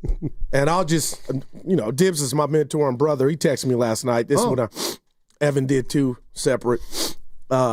Basically prepping me for my victory lap in regard to Ramos. Oh, did I miss something? Yeah, remember I told you there needs to be some disciplinary action with Ramos, and you guys got mad. Did you say that Monday? Yeah, no, I said it last week when he was Toronto, Okay. And Steiny last night, he obviously did not know. Thank you for the victory lap, Evan, last night. And Dibs texted me, he needs to be benched. He's one of my favorite players, but it's getting embarrassing. And I asked Evan to cue up the Benny Hill music, Yakety Sack. That's what they're doing right now. This is, Steiny, they're 500, man. Yeah. And they're better than that. And I'll just start at the top. I am starting to question Buster because Melvin's not doing what I want him to do. He's just status quo, steady Freddy. And now he's talking about plural. They've had meetings. And it just doesn't seem to be resonating.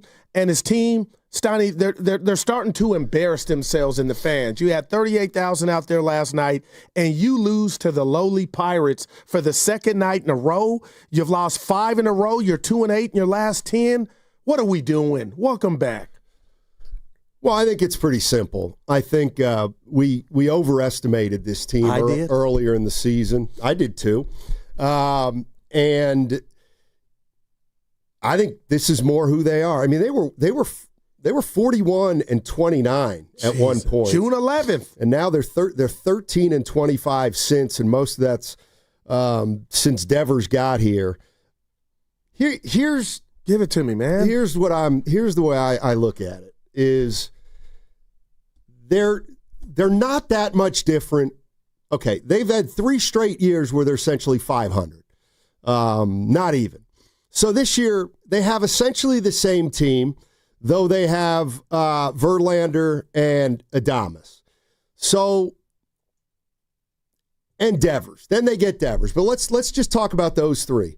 Adames has been terrific. For about 6 weeks now? On fire. He's been great. In fuego. He's been great. Shout out Patrick. But early in the season, they haven't gotten anything out of Verlander.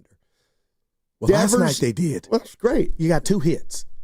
Listen, Verlander's what, 1-8? No, I got. I mean, he's been extremely disappointing. Oh no!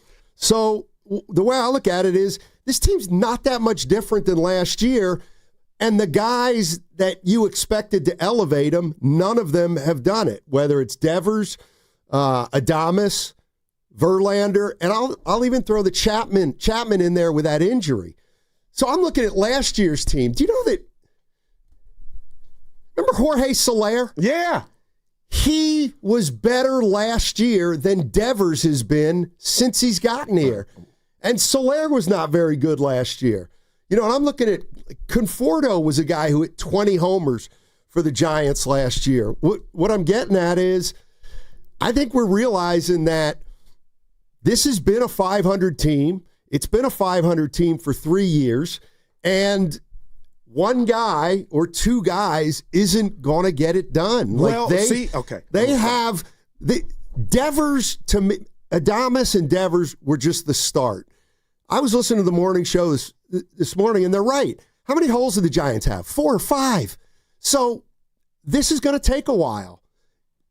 It's not a one-year thing. They still have positions they got to fill. Yes, okay, Steiny, I'm with you, but the bottom line is I'm not saying you're saying this, but there are no scholarships. You almost have a $200 million payroll. So the other versions of the Giants, I can understand if this were to happen in what we watched the last 3 years. This is different. I need to know why Steiny, Evan, and Goo are not performing up to their standard. And I'm not going to change or run away from who I am at the core, the essence of, if nobody has any answers, I might have the wrong skipper. I'm just throwing that out there. So if you're going to tell me the Devers and the rest of the gang aren't up to par, okay, is the manager could Bruce Bochy or somebody else out there get more out of these guys? I think right now that's a valid question.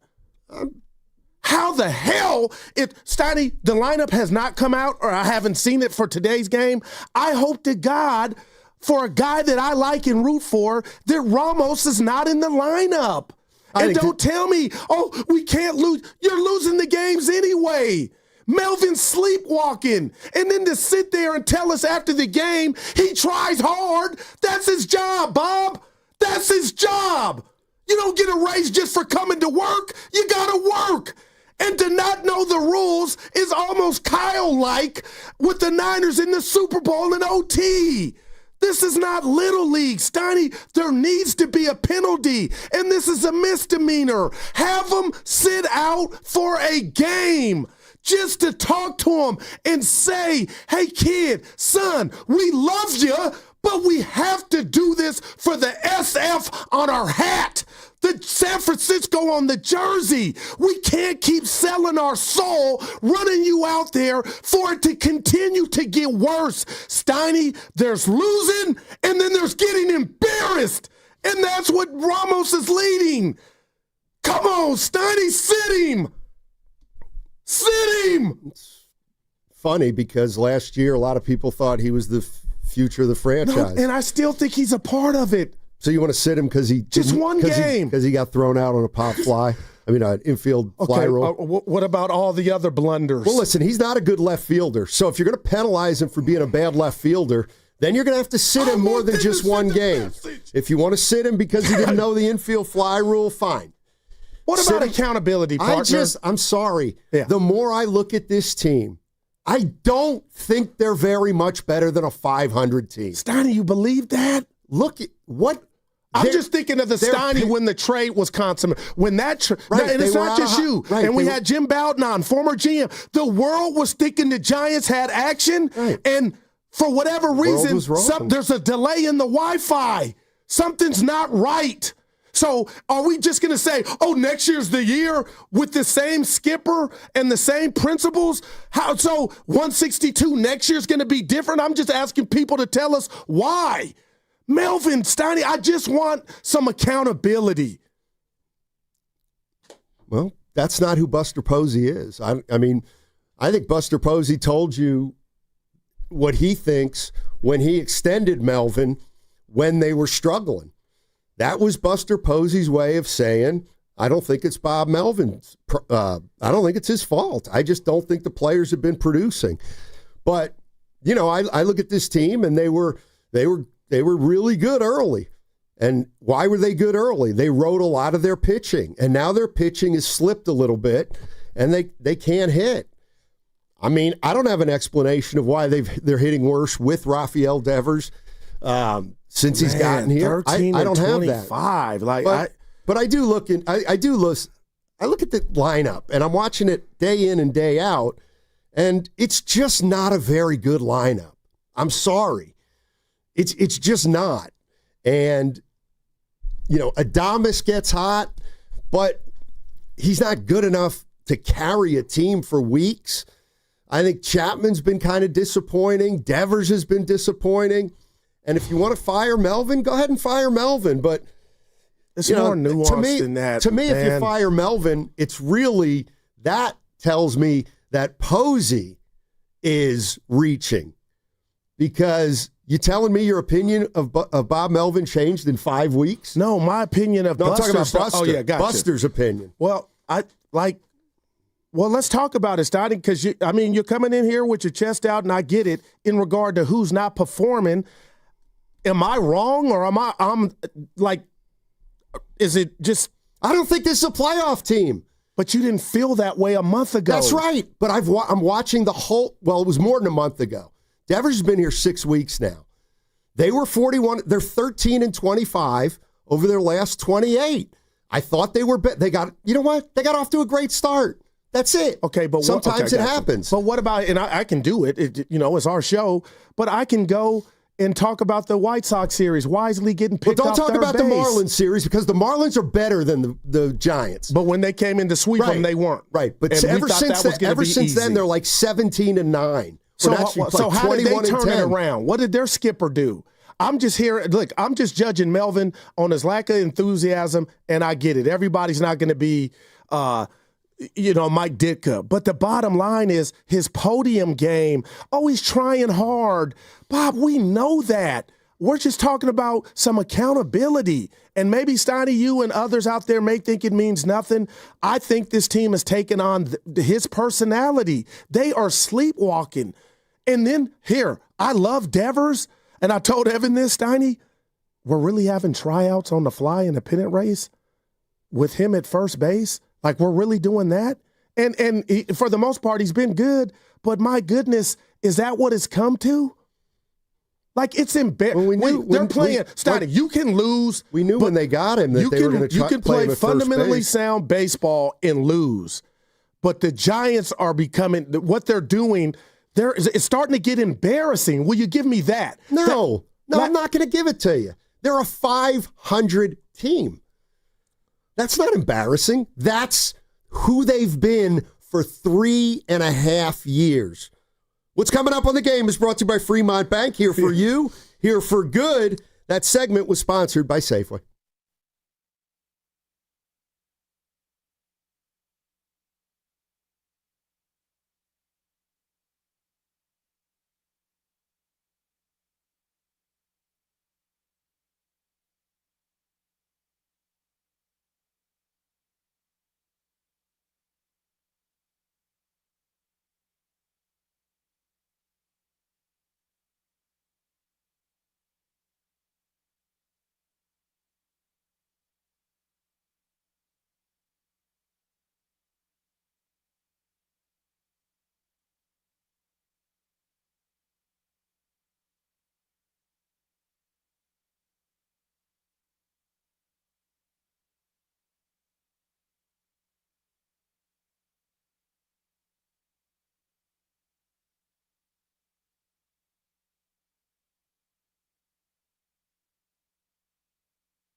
I would say there's two things. Number one, you can.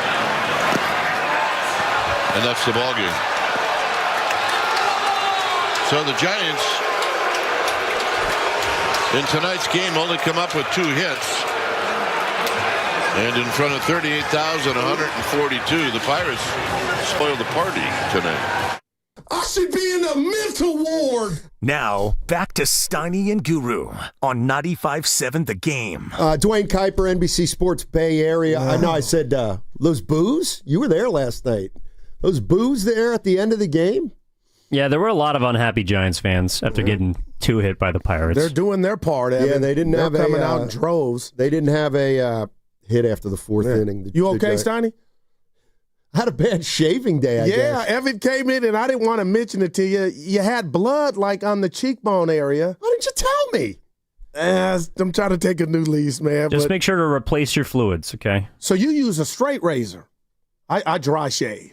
Yeah, so like the liners that you line up. I knew I cut myself while I was shaving. You didn't look back at yourself? And then I forgot. Yeah. I forgot, so no biggie.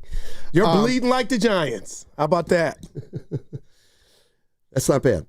Jonathan Kaminga we're going to get into for sure because there's a lot of news. Well, not a lot of news so much that something's happened, but more details are emerging about the situation, and it doesn't look good. Yeah, let's be honest. And I want him here still. And I asked I asked Evan before the show ended yesterday, Steiny, you think he's operating from the standpoint of spite? And you said, nah, Goo, I just think he wants up out of here. Yeah, I just think he wants to. I don't think he wants to play here, and I know he doesn't want to play here for the money that he's been offered. But I guess let me throw this out at you. Right. So if the Giants have been, you would agree that coming into this year they were a 500 team. I mean, for 3 straight years, right? They're a 500 team. But I predicted. Okay. The third wild card, they would vie for it, and if they didn't get it, it would take us to the end of September, right into football. Why did we expect them to be better this year? Because of Adames and because of Verlander? No, because of Buster Posey and what I thought, and I still think just the silhouette of him being around the yard, him running it, him being a champion, I still believe that stuff matters when you're around greatness. So I thought Kapler, who I blame left and right, we got a Pasoy problem. I thought he might have been leaving a lot of chicken on the bone in regard to inspiring guys. But according to who you talk to, I've been told, these are grown-ass men. Managers and coaches don't matter. They do. And I think the great ones that are above average with the mental game and conversation piece, it matters. So now, Steiny, I got guys like you telling me the Giants lineup now that has an Adames. This payroll's almost at $200 million. Like, I'm not just like they're underperforming. Give me that, Steiny. Well, they're underperforming as a whole, and we need to get to why. Well, I mean, one of the big reasons they're underperforming is because for most of the season, Adames has struggled, and for all of his time here, Devers has struggled. Like, if you're blaming, I mean, let's say you don't like Melvin, and, like, do you think there's a correlation between Devers' start here and Bob Melvin? That I don't. Okay? So, I mean, I don't understand. So you're going to fire Melvin before, I don't know what, Kapler got 3.5 years or 2.5 years. You're going to fire Melvin. And he made the playoffs and won. Not even going to give Melvin the as long as Kapler? Steiny, I'm having the thoughts only because now we're starting to watch this team and balls drop in, blunders in the outfield, blunders by everybody on the base pass. This is not Giant baseball. And Pat Burrell, I just think it's fair to mention his name.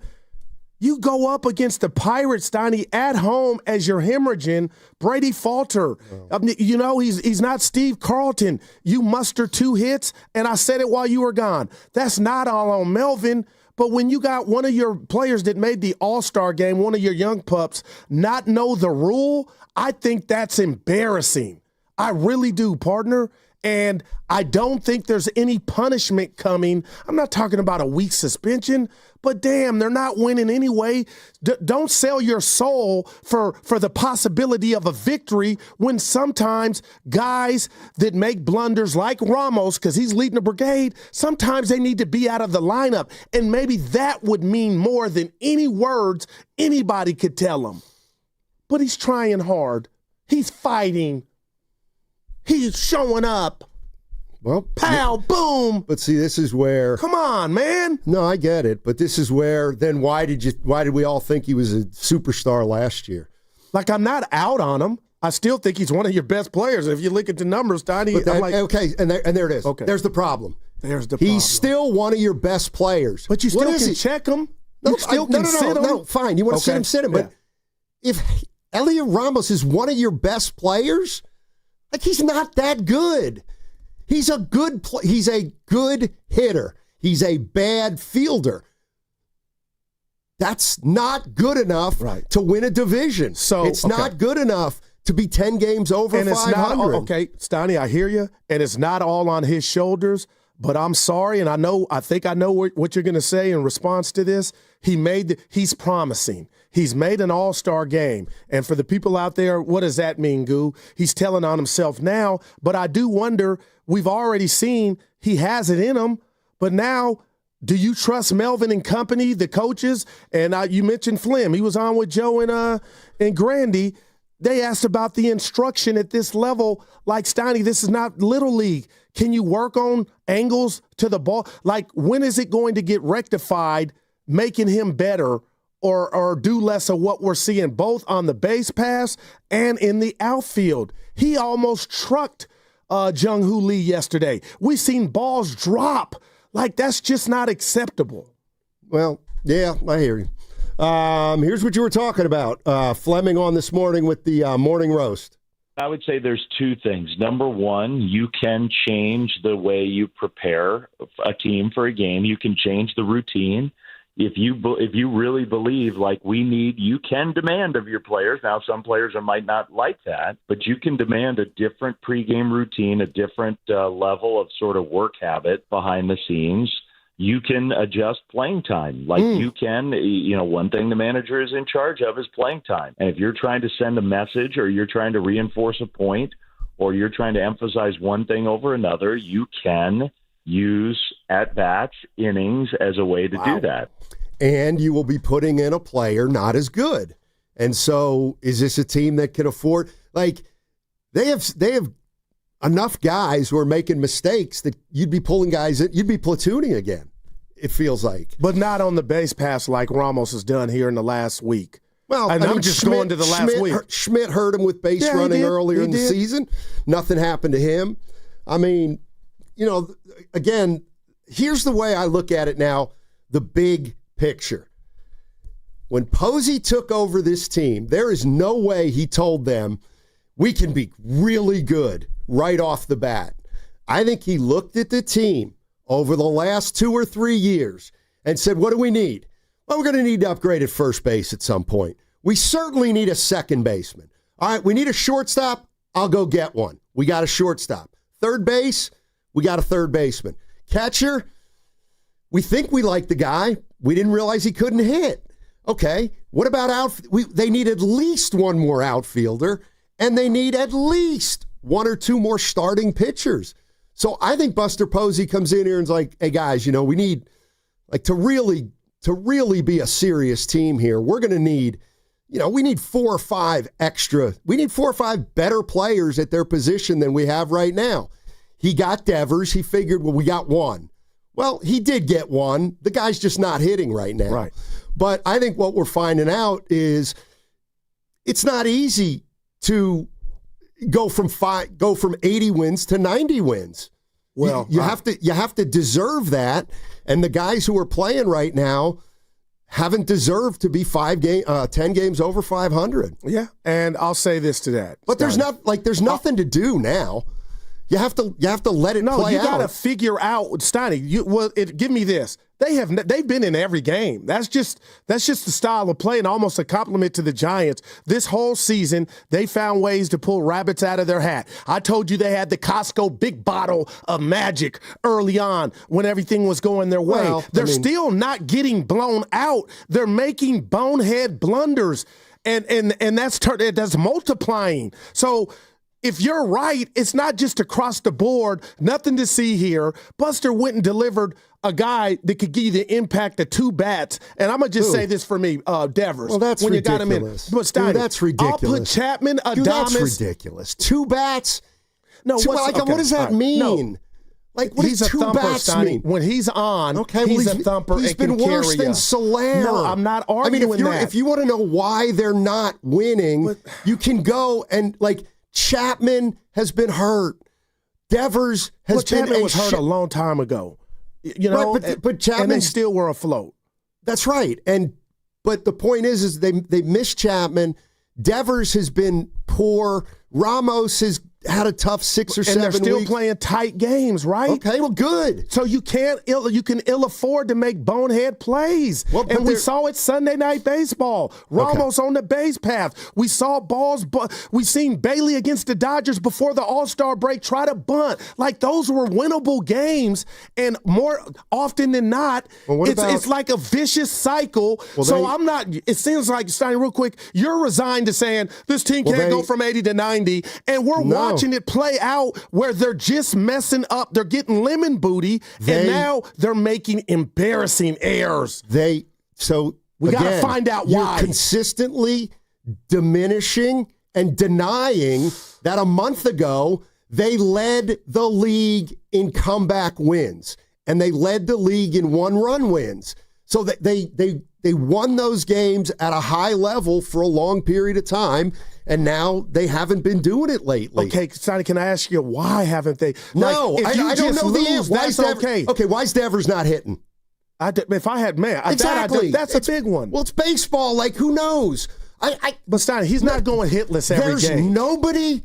There's nobody in the Bay Area or on planet Earth that can possibly explain how the Giants became a worse hitting team when Devers got here. Or 12 games under in 38 games, or whatever the record is since he's got 13 and 25. It's inexplainable, but that also tells me maybe they weren't who we thought they were.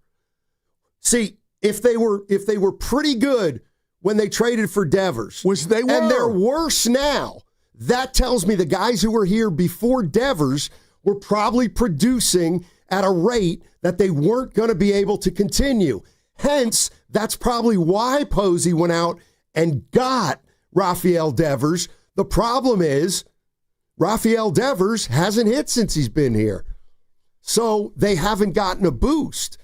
The guys that got him to 40 and 30 or whatever it was, what was the Giants' record when they got Devers? They were at a high point, I want to say. Way better than what it is now. So that's why we all got excited. But why? Why did you're 41 and 29 about? Why? They were 10 over because they've been 10 under since they got him. Exactly. So why did he why did he get Devers when they were 10 over? To sustain and take him to another level. And I also think it's because he didn't believe that the team that he was watching was a 10-game over 500 team. Otherwise, he might not have made the move because 40 and whatever they were, 40 and 30 translates to 90 wins. But I think Buster Posey looked at that team and said, I know we're 41 and 29, but we are not that good, and there's no way that we're going to be able to continue this if for no other reason than our pitching's going to fall off in the second half because we're relying on 2 young guys. And so he went to get Devers. He got him. But now everybody else has come back to earth, which is why he got Devers in the first place. But Devers isn't hitting. So they're worse. They're worse right now. Well, Adames has figured it out, and he's white hot. I mean, he's ultra hot. But the bottom line is a microcosm of their season. Verlander last night, Steiny, 5 innings, 6 hits, 1 earned run. You lose that game, and who gets the game-winning hit? It's just buzzard luck right now. Your former hotshot catcher, Joey Bart, who didn't pan out. It's just like, I understand losing, and I understand, sometimes you got to just tip your cap, Steiny, but I can't ignore what's becoming a nightly routine with this team with blunders. I'll call it blunders. And that's on the manager, and I'll never back off from that. 888-957-9570 is the number. Let's go to Jan. Jan's in Mountain View. Our girl. Hey, Jan, how you doing? I'm doing okay. How about the two of you? Hanging in, well. Jan. Okay, I just have two comments. My first one is, what's happened? Why aren't the Giants playing this acquired acquisition they made back in June? Johnson, I think he's an outfielder. I mean, why hasn't Melvin played him? I haven't even heard his name, like they traded him or anything, or that he's on the injured list or nothing, He could be in the outfield to play for Yaz or for Ramos. The other thing was I took from Fleming's conversation this morning is that sometimes, maybe if you moved Ramos to the opposite field, that could help. That's where I think Fleming said he started his journey was in right field rather than left field, and see if that would work as an alternative. I mean, it's worth trying at least while we're, but I'm questioning why they haven't played this. Is it Daniel Johnson? I don't know the first name, but I haven't seen him play for, I don't know how long. I mean, they could put him in center field and play for Lee one night. I mean, where's he been? Thank you. You're welcome. He stinks. And if you're calling for him, who's she talking about? Daniel Johnson, right? And he played earlier this year. He did.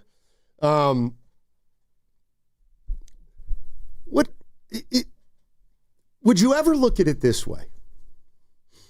That baseball is a long season, and you went 41-29. You were playing probably a little over your head. Okay. And now in the last 6 weeks, you're 13-25, and you're clearly not playing well.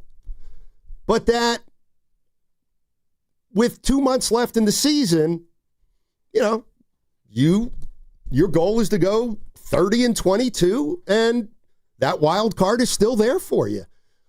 Like every team goes through a slump. This is a 6-week slump.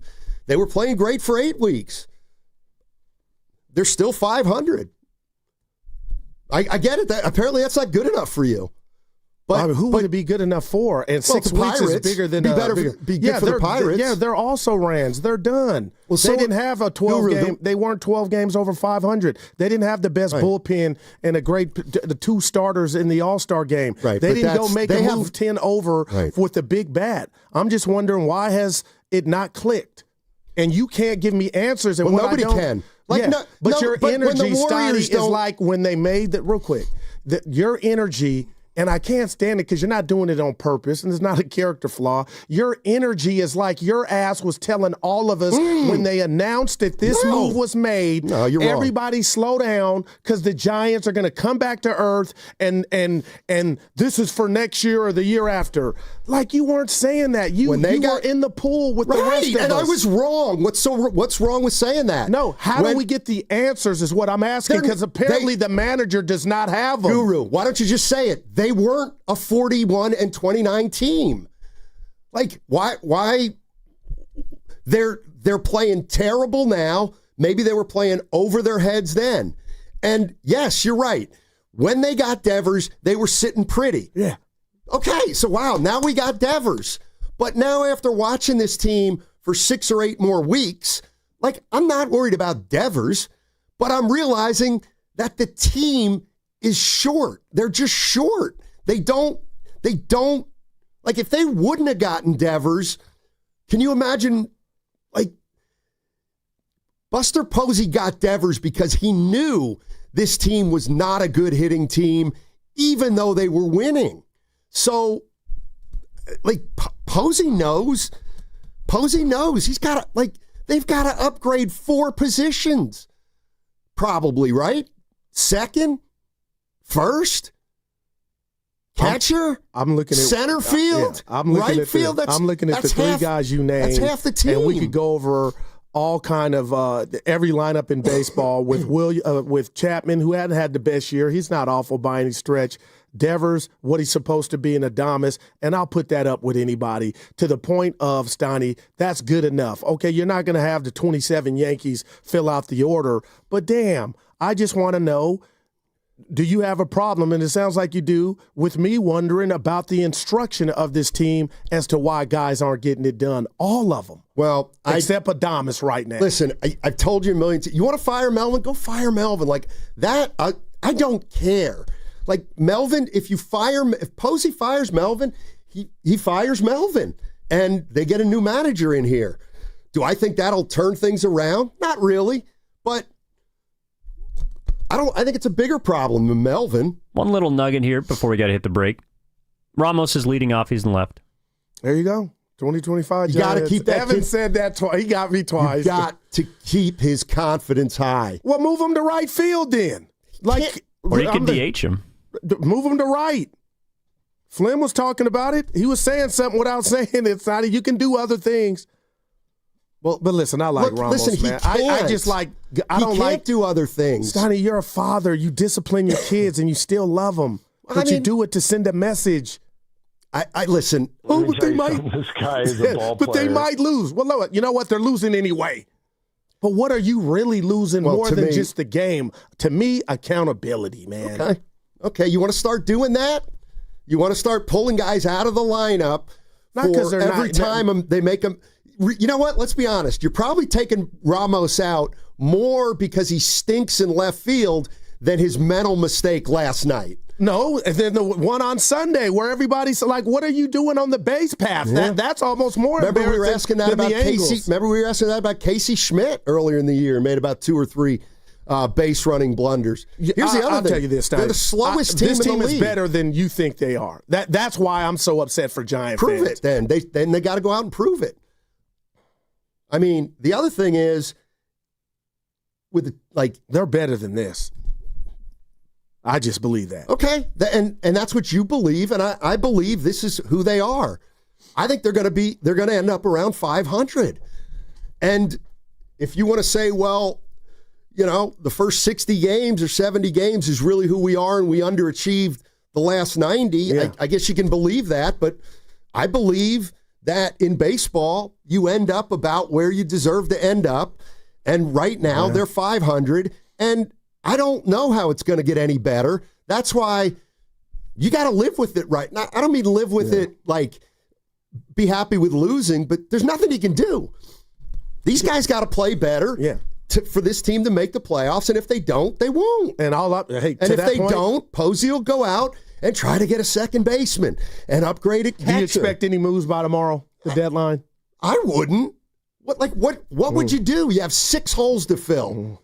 What would you do? I would be committed to trying to get something for much of nothing, which most often you don't get anything. So just real quick, would you? Well, we'll get back to it. All right, 888-957-9570 is the number. Giants. They did a lot of chopping, but no chips flew in the first half. They're 500. 888-957-9570.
feel better about Buster Posey? If he fired Bob Melvin tomorrow, or he fired Bob Melvin a month after he said, you're going to be our manager for the next 2 years. So run that by me again. Which is worse, firing Bob Melvin right now, or firing him a month after? Like, you really want to fire him a month after you said he's going to be the? No, I'm being serious. I think they're dead. So how would that make Buster Posey look? Buster, why did you fire Melvin? Why did you extend him a month ago? Because to me it felt like Buster was doing that from, I'm hearing the noise, but I got Bo Mills back. He's not going anywhere, and I think that contract was birthed out of Buster feeling confident that they were going to get back on the horse and make this thing interesting. And Steiny, August 1st is around the corner. The way this team is hemorrhaging, the way they are underperforming at the plate with just 2 hits again last night against the lowly Pirates, September feels like forever. They might be 10 under. I don't care if what you said is true. Buster could never envision coming back to the means to this degree. That's all. So I think that contract was birthed out of Buster feeling good. Okay, so what should he do now? Right now, what should he do? Posey. Try to see if you can pull a rabbit out of your hat by tomorrow and see if you could get another pitcher or a bat. I'm told now it's desolate on the farm in regard to what the Giants have down there, so you can't look down there. What do you have? Wisenhunt, we didn't talk about his start. He was okay, Steiny, and he got the start to me by default because of what, the rotation being in flux, but I got to believe he is mad as hell. Who? But every time Buster about this swoon, but hearing you, and, that's the beauty of sports talk radio. We don't know if you're right or wrong because we don't know how Buster's feeling. I got to believe he is PO'd. I almost want to tell you and the fans, if he saw this coming and Devers being as pedestrian as he's been and the offense as a whole and the defense floundering and the rotate, maybe he holds on. He doesn't even make the deal. Steiny, I think he made that deal thinking, now we're going to regress. I got a bopper, and we're going to take off. Well, I think he made it because he looked at the team and said, this is not sustainable. We have no hitting. I got to get a bat in here. I get that, though. Okay. That was, and that constitute, I like that, if you're right. But who saw 13 and 25? Well, this Steiny, man. I think, here's the other thing. Everybody's, when have you ever seen Buster Posey fuming? When have you ever seen Buster Posey mad? Well, this is a different job. I get it. I hear you. But he's the same general manager as he is a player. He's not going to overreact. He's just not. And I don't think he's fuming right now. I think he's like, man, it's like, I think he's one of these guys who's like, you know what? We weren't as good as we thought we were when we were 41 and 29, and we're not as bad as we think we are right now. After the last 38 games, and we're 13 and 25. And now here the trade deadline is. And you know what? I don't really like anything that's out there. So what are we going to do? Well, I know we can play better. And that's a bit okay. Okay, so that's what you're going to do. I believe their payroll's like almost 180 million. Well, it's going to be that way for a long time. Because so do you think that the ROI, this is what he thought when he brought in Devers and the committed? Guys who are making the money are the guys who aren't really producing. So Devers, I want to throw Adames out of there, but I'll give you the whole season. And Chapman are the ones making most of the money. So their payroll is going to look pretty big the next 6 years, 5 years, as long as they keep those guys on the team. I want to say something. To me, the bigger issue isn't are they underachieving? The bigger issue is, what if Devers, Adames, and Chapman just aren't that good? What if? But I don't believe that. Okay, I believe two of the fine. Three are Devers and Adames, and Chapman is Chapman, Steiny, but they're not. Right now, they're not. Yeah, no, I got you. Okay, so there should be hope then. Maybe today it starts. Maybe. But I've been doing that for almost a month now. Steiny, I want to ask you a question about teams go Well, this is Steiny. This is you got to admit this is a metamorphosis real fast. This has happened real. 2 hits last night at home. 2 hits. Dude, they haven't been hitting for a while. So that's why I want to ask. They weren't how hitting good of a hitter before was Pat Burrell, Steiny? I'm just Not asking great. you his resume to be instructing major. Well, I'm not is that unfair? Go ahead. Just ask you. I can't answer. How can you be a him. vocal coach if you never sung Go or fire hit a him. note? I'm just wondering. Go fire him. I'm not arguing with that. You want to fire Pat Burrell? Fire It Pat can't Burrell. be all of these guys at once don't know how to swing it. Okay, then fire him. Devers is Exhibit A. Since he's put on the orange and black, he's been whacked. Like, make that make sense. Oh, it's the ballpark, but he plays road games. So you're telling me you're done with Chapman, Steiny? You can't What do you mean done, Goo? What do you mean done with Chapman? That's the point. You've got to live with Chapman, Devers, and Adames. Period. Point. End Exactly. of story. So I need to fertilize and get some better instruction possibly because he ain't going anywhere. Okay. So and I can't just write it Devers- off that these dudes can't. And Adames is on fire. We got to put that out there. The last month, I bet almost 400. He's figured something out. So we can't rob him. So wait a minute. The beginning Adames has figured something out under this staff. Why can't Devers? And I'm sorry, I am not blaming Pat Burrell for Chapman and Devers. What Devers didn't even, I bet you Devers can't even pick Burrell out of a police lineup. He didn't even know who the guy was when he got here. Man. And nobody cared because Devers had an OPS of 900. They got guys who are underperforming. If you want to blame it on Melvin, then fire Melvin. But we blamed it on Kapler, Steiny. I'm just telling you. When does it stop? Take it up with Buster Posey. You know what? This is what I can't stand. Oh, Buster Posey gets hired. Everybody loves him. Now we're back. We got it all. We got a guy at the head. Buster, now, championships, order the rings.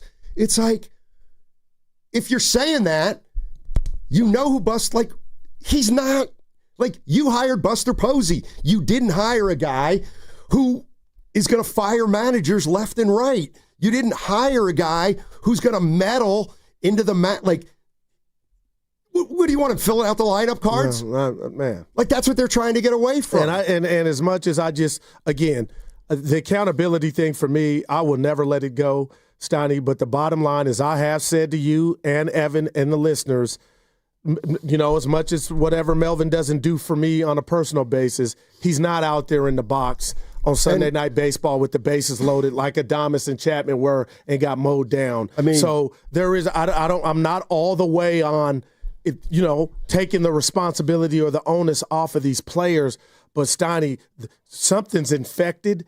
And we found out there was a Pasoy problem with Kapler. He got this team to the playoffs with lesser. And I just want to know, where do we start searching for answers after you get Devers, you're 10 over, and you're 13 and 25. And I just want to tell people, 38 games is a lot of baseball games. So that's a lot of time to be It's not as many as 70 games when they were 41 and 29. And here's the other thing. You said something, I kind of glossed over it. And it was, it sounded great. But you actually said, I thought having Buster Posey walking around the stadium and involved in stuff would would make inspire. Because I feel like they don't have a lot. Melvin doesn't do that. Okay, let me ask you this. Was Posey an inspiring player? He wasn't. Some guys lead by example. They don't have to rah-rah. How can you lead by example as a general manager? Maybe you can. My point is the idea that Buster Posey was going to help, Ramos was going to be a better defensive left fielder because Posey was walking around the stadium. That's what I don't buy at all. Posey can't hit for these guys. All right, I'll tell you where we differ. I hear you, man. And D. Lou says you're on fire. Talking to you, I don't agree. But Steiny, we're just going to disagree. But I feel like Buster has given Melvin enough for these not to be the results. This is out of control now. And now you're embarrassing. Your players are embarrassing you. And that's what I don't like. And he's still steady Freddie at the mic. He's fighting. He really loves the game. Bo Mail, we're not asking about that. We're asking about these bonehead. Did he know the rule or not? And if he didn't, sit his ass down and have him to write a book report on the infield fly rule. Okay. But this is becoming embarrassing, Steiny. They're two different Shanahan things. didn't know the overtime rules. What do you want? It happens. What I'm getting at is, who leads your baseball department? Two of the calmest, poised, unemotional people that you could conjure in baseball. Your leaders are Buster Posey and Bob Melvin. They don't act the way you want them to act because it's not who they are. So I just think it's funny. Everybody's saying this team's not playing with any fire. Okay, well, that's the way we always knew Melvin was like that. And Posey never was emotional as a player. And from what I can tell, he's the exact same as a general manager. So what do you think he thinks, real quick, Steiny, when he sees Ramos? And I'm not, again, he's one of my favorites, but this is a culture. This is a team. One of the most storied baseball teams, man. 10, 12, and 14. What do you think Buster Posey says to his wife or anybody when he watches Ramos do that bonehead play last night? We'll use Rob Lowe about last night. Steiny, it's not just, go get him, Skipper. You know what he would say? I know he's probably got to be, what the hell is going on here? He would say, hey, honey, you know baseball. When it rains, it pours. Yeah. We're not as bad as we have been the last 38, but honey, we weren't. We knew we weren't going nowhere fast. Like, remember I saw you last before I took off. I'm like, let me tell you. What if they're 2 under? They're a couple days from that being true. Here's what I remember. I remember him getting Devers, and me thinking, okay, they should make the playoffs. No doubt. Well, okay, that's top 6. They're not out of that yet. But you were the guy who said, who are the people saying they could win the division? Like, that's on you. But you didn't throw rocks at me. Yes, I did. You said slow down, but you did it with a smile. Jim Bowden was on our airways, but don't say you don't care. He knows the game. I heard a different interview with him. He since changed his tune. But I'm just saying, don't act like that parade was not legit of hope. When you just can't do that to me. I'm going to be honest with you. The minute you say, after they get Devers, they can win the division, it's like, this is going to be a nightmare in the second half of the season because they're not going to beat out the Dodgers.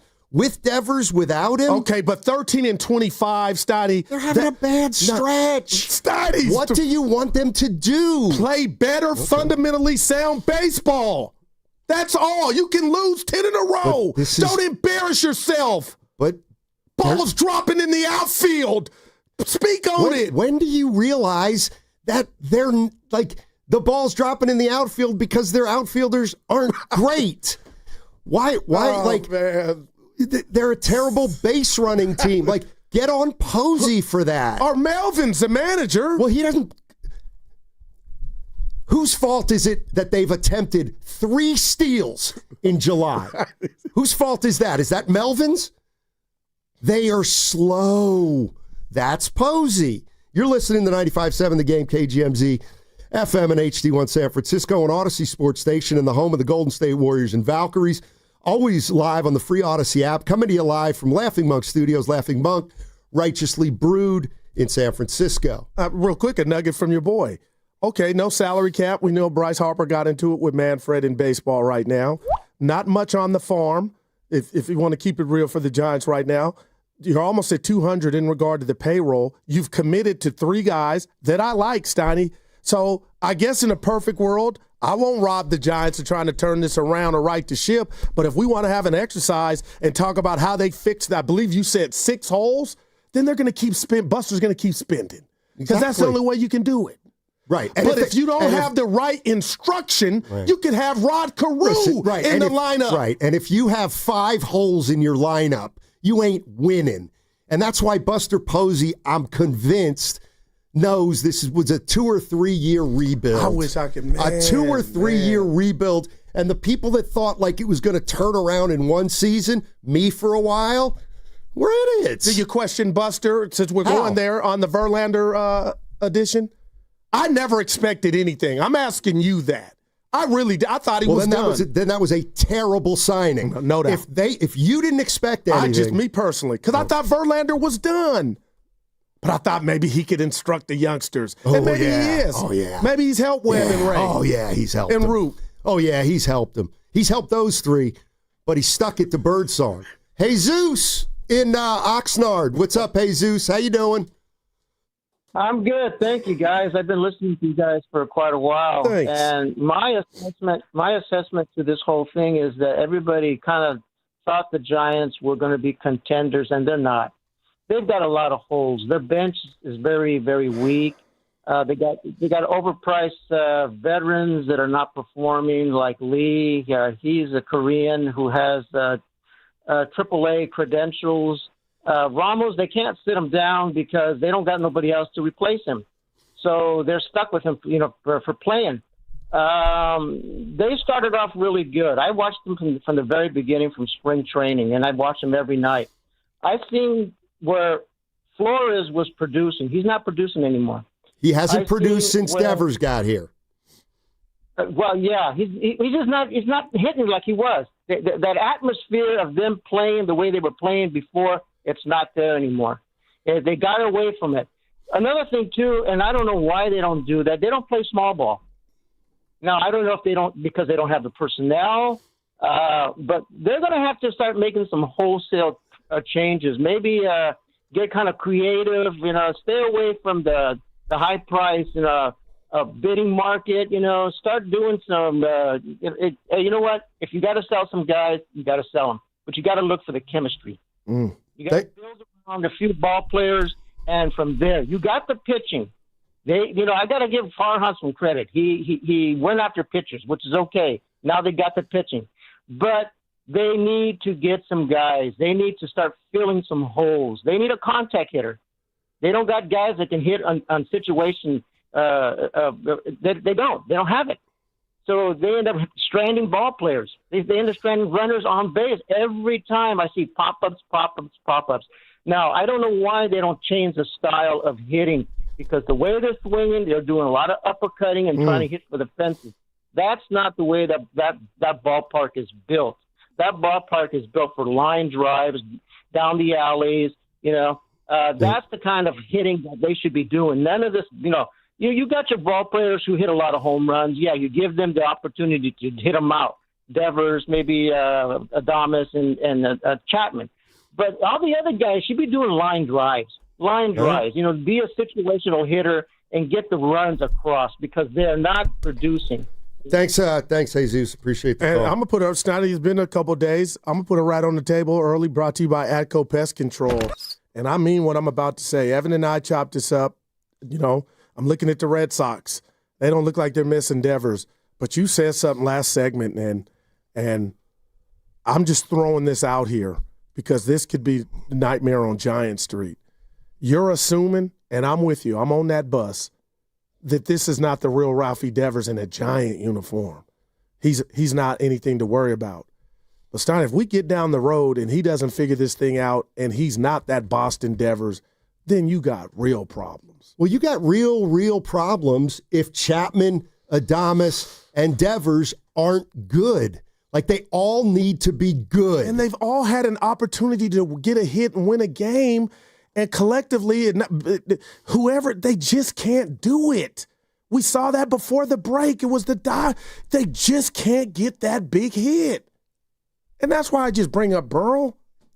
Well, I think it's more than a big hit. I think it's hitting in general. And I'm not, listen, again, when they got Devers and they were 10 over, I was like, man. Yes. Right. But what? They got off to a good why can't you just say they weren't as good as their record early in the season and then say they're not as bad as they are now? Okay, let's do this then. Because Leroy called in yesterday and he stands on this. I don't agree with him, and I'm not speaking for Evan. I believe we both didn't agree with him. he believes the Devers trade messed up the motion or whatever the moxie that the Giants had going on. I don't buy that because everybody, I believe, outside of Leroy would have made that deal. What bothers you more, Steiny? Because I'm asking myself the same question.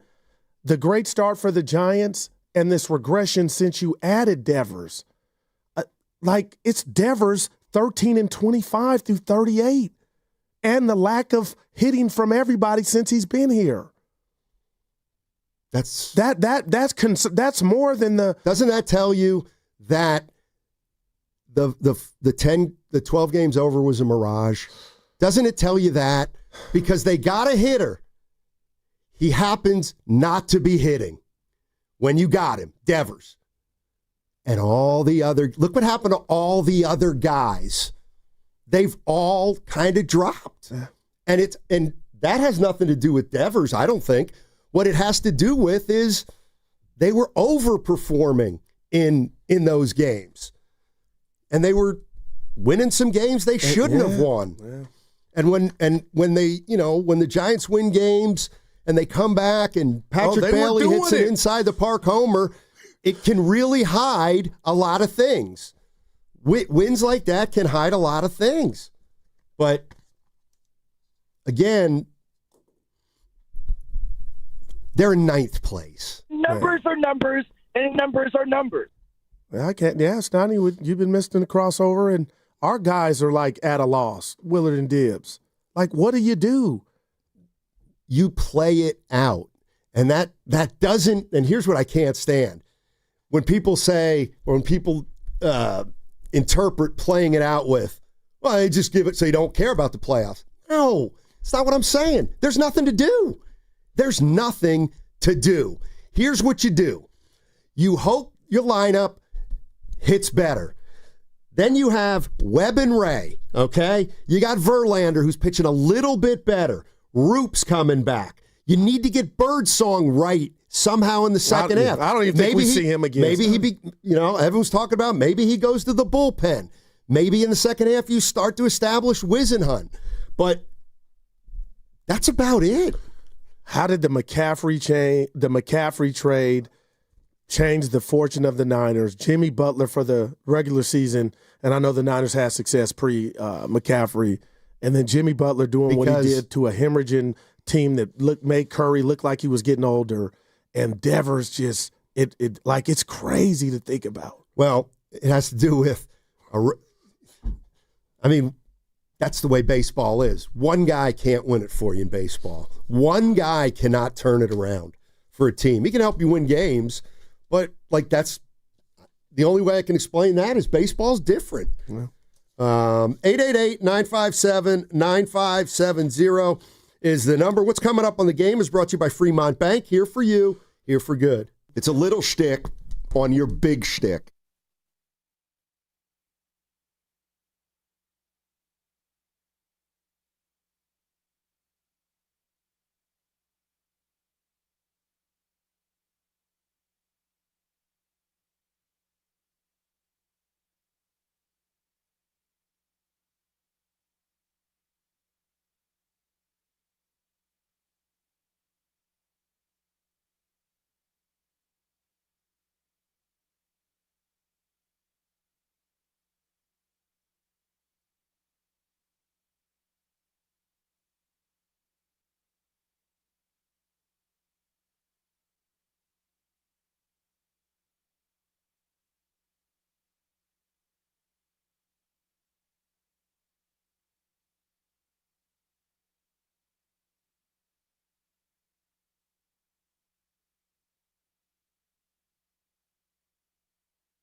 I have a new favorite Giant, and I'm not ashamed to say it. His name is Rafael Devers. Let me tell you something. This guy is a ball player. Now, back to Steiny and Guru on 95.7 The Game. All righty. Steiny Guru with you, talking about the Giants. Like, here's one thing that I don't remember hearing at all after the Devers trade. And it's, so the Giants are playing well. Who's the, when the Giants got Devers, who was their best run producer? Who led the team in RBIs when they got him? Do you know? I would say, I'm going to say Flores. Wilmer Flores. He had 51 RBIs. He was on almost 100 RBI pace. Okay. Wilmer Flores. Close. You know how many RBIs he has since Devers got here? 4. And they were all in one game. Wilmer Flores has not driven in a run, but for one game since Devers got here.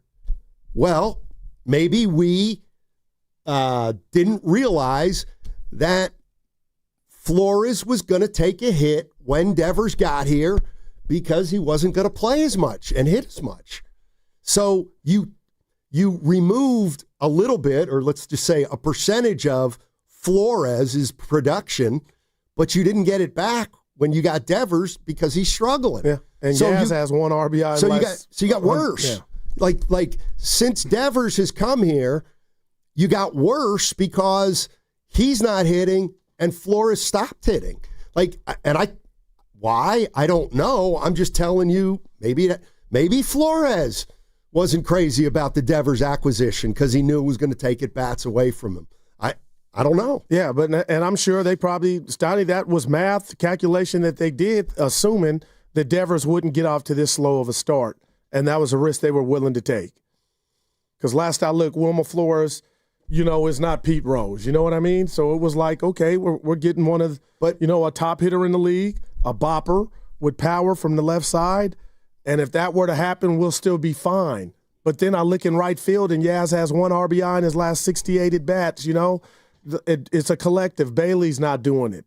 But what's scary about the Giants and how they're performing, Steiny, is we've seen guys in ultra-clutch situations, Devers, Adames, Chapman. It feels like everybody on the team, and they're not getting it done. And that's how you go 13-25 after being 11 up. Yeah. Let's see. What happened on that play at second base? Evan kind of helped me with it because he said, Rogers he didn't see what was going on behind him, so he thought the ball was somewhere else. But man, Steiny, that felt like the Benny Hill yakety sack music. Like, are you kidding me? And the fact that Brian Hayes got hit saved the Giants from the Pirates from scoring a run. See, I thought, I don't know. Schmidt's supposed to be a great fielder. Like, he's got to make more of a bang-bang decision on that play, you would think. So, what do you do there? Like, who do you sit today because of that play? You know what I mean? That play, if you're saying you want Ramos didn't know the rule, infield fly rule, he should take a day off. You're calling that play the Keystone Cops play. So who do you penalize for that play? And that play cost you. Yeah, I would say Schmidt. He's starting at second base today. Yeah, I get it, Evan. No, I'm not trying to rub it in. It's just like they literally have no other options for a lot of these guys. Man. See, I think this has been a blessing in disguise because we're realizing that the Giants need more than just one piece. But I think they have some good pieces. No, they have some good pieces, but you need a whole team. And the other thing is that I'm telling you what's going to happen is they're going to start scoring more runs, but their pitching's not going to be as good. Like, I guarantee that's going to happen in the second half of the season. So would people feel better if they start losing games 6-5, 5-4? I don't think it's going to matter, but I just the trading deadline's tomorrow. It's funny because, but here's the thing: you want to give up Eldridge? No. Okay. Quit complaining.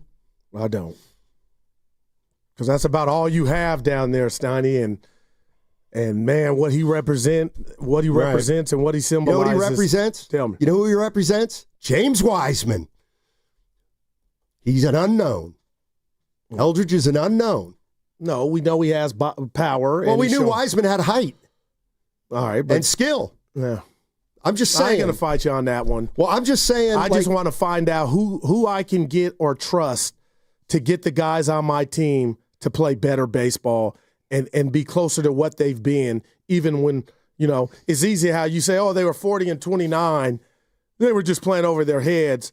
But there was something going on that was helping those guys play better baseball. But you will admit, Steiny, right now they are this is embarrassing. They're playing bad baseball. Well, you're picking a word that I think's a joke. Embarrassing? Sports. Yeah. What was the Ramos play?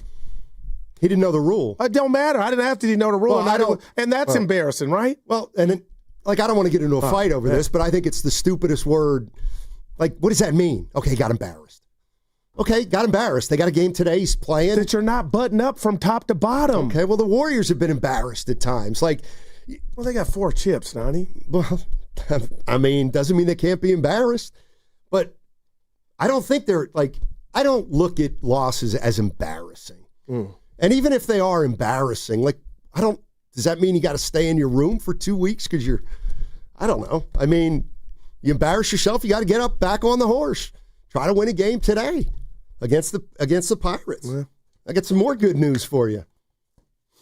They play the Pirates next week. They're not going to face Skeens. Well, that's not good news because they haven't faced them yet, and they've lost 2 games. And they got 2 measly hits off Brady Falter yesterday. That's good news.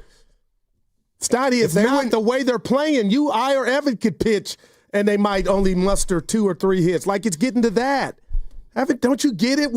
I've been down this road. The White Sox, the Marlins before they became the Marlins. No! Evan, I'm just tired. I'm fatigued. Well, but there's nothing to see here. They were supposed to regress. Let me ask you a question. Yeah. Why in the offseason didn't I hear anything about,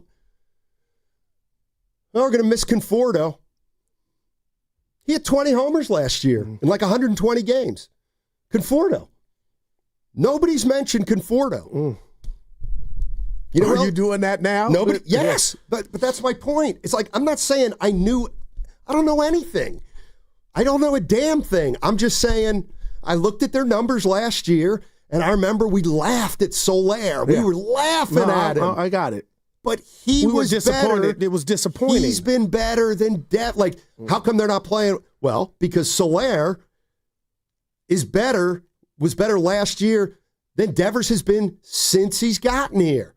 What about Conforto? Well, Conforto hit 20 homers last year. So where are those 20 homers? They're gone. Because you damn sure are not getting them from Yaz and Flores. Yeah, and again, I am not sitting here saying, oh, I saw this coming. I didn't. But I'm also the kind of guy that looks and realizes baseball is a long, long season, and what happens in May and June probably doesn't matter 3 months later. And did I think they had action with Devers? Of course. They were 10 over when they got Devers. But now that I've watched this team for 38 games with Devers or 37 games with Devers, what's become apparent to me, and it happens in baseball over a long season, is they have shortcomings. And now their pitching is shakier. And that's a recipe for being 500 right now. Mm-hmm. So they got figured out fast, man, and in a hurry. Because I get, and I'm going to stand on this, Donnie, I get losing, and I get, you know, not being the Dodgers or whatnot, but you were on the Dodgers' ass because you were playing good baseball. And when that announcement came about this trade, it was understood there was reason to get excited here in San Francisco.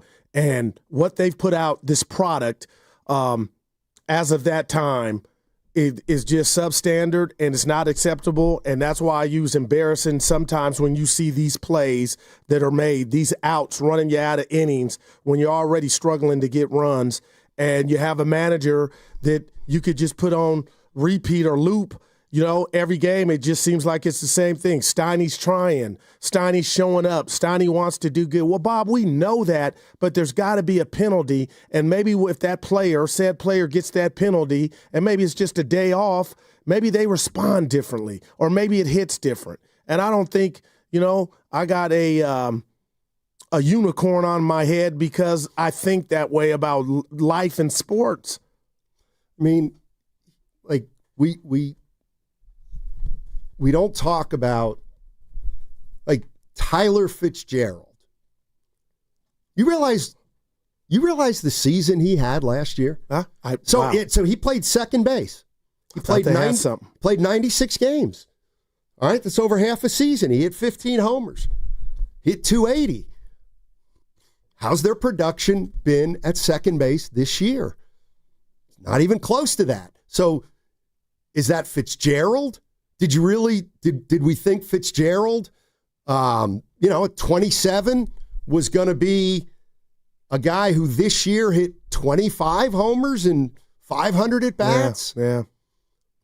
Not quite sure, but I do think that Posey and Melvin they're not.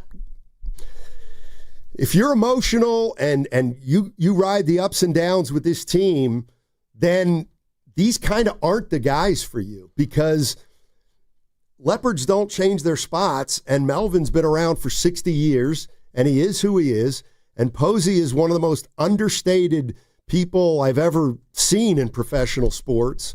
So it's just not in their nature to do things, rashly. Yeah, and you got a trip to New York, Steiny, and then you play the Pirates, and then the Met. This thing could get out of control fast, and I feel like it's out of control fast now. You got some Giant fans waving the white flag because they're out of answers. Now, I know the players and the management is not, but I got to say this about Buster. Steiny, he's put his money where his mouth is. They have spent bread. That's what's so maddening about this. Well, it's kind of like you got to keep going now. Like, this is not hey, we'll bring the guy Luciano up from the farm, Ramos, and then, we'll decide. We'll be frugal. They're almost $200 million. Like, there's got to be hell to pay, and I don't know who's going to pay that if this thing don't get turned around. Well, like, you can't say you love what Posey's done if the guys he's gotten have not produced. Like, if just want to go to the bottom line is the Devers trade right now was terrible. Now, is it going to be terrible at the end of the year? I don't think so. But if you're asking me why they're not, well, he's not getting any help either, Devers. What does that mean? Like, there's a great show on TV my kids watch, Top Chef. So some of the chefs get the same ingredients, but some chefs can make the meal taste better than others, and they move on, they win. And I'm just wondering right now with this Giant team and its ingredients, is Bowmel the right chef? Because, Steiny, realistically, you're not going to be able to do a NHL hockey line change and just swap all the guys out and do a baseball fantasy draft. Like, I'm just saying Devers is not getting help from others around him. We know he's underperforming, but good God, Yaz has been a ghost. So is Flores. And if you're going to say, and I know you made the point, it's a factoid, since they brought Devers in, Flores is not doing anything. I mean, we could keep going with that exercise. Like, nobody's helping Devers. His ineptness outside of Adames kind of disguise it. McFly on the YouTube chat. Posey just got here, Steiny. Stop. That was my point, McFly. That was my point, is I get he just got here, but the guys that he's gotten have not gotten off to good starts, and they have not impacted winning. Do I believe that will continue? No. I believe Devers will eventually resemble Devers. Adames is starting to resemble Adames. But the reality is, and Verlander, the reality is that those three guys, and I'll just throw Chapman in there, and I'm not saying I'm penalizing him for getting hurt, but the fact is he did get hurt. So the four guys that Posey's responsible for, Chapman, Adames, Devers, and Verlander, they've all been subpar this year. So I don't, you're right. If they're subpar next year and the year after, this team's in big trouble. But I don't believe Posey thinks that. I believe he believes Adames is playing like he can play. When Chapman plays, he's Matt Chapman. I know exactly what to expect. Devers has to get it going. Verlander might not have been a good signing. Just might not have been. Do you need a new catcher? I mean, maybe you don't get the same defense, but you get more thump with the bat. I don't know. I mean, I think he stinks. Wow. I'm sorry. I don't see it with Patrick Bailey. To where this offense is not good enough to just basically have an automatic out, because that's what he feels like. I mean, I hear you. I just don't think we're he's very searching for good. Answers, man. I don't think he's very good at all. And I look at, so let's say you're playing the Giants. Okay. Do you need if you're going up against the Giants, do you need a great defensive catcher? Probably not, because they don't run. Right. So I see where you're going. But the bottom line is defense is everything. And it used to be a staple of this Giant team. You see how I said used to. But the bottom line is the way this team is structured, if they were scoring a bunch of runs, Steiny, you almost could kind of look at the Bailey situation like, okay, we can afford that. But, man, Bailey's, right now they can't. It's bad. Bailey's the kind of guy who can be a catcher on a 100-win team. But when he's a catcher on an 81-win team, he's part of the reason why you're an 81-win team or you're a 500 team. I mean, they've just, to what extent are they underachieving?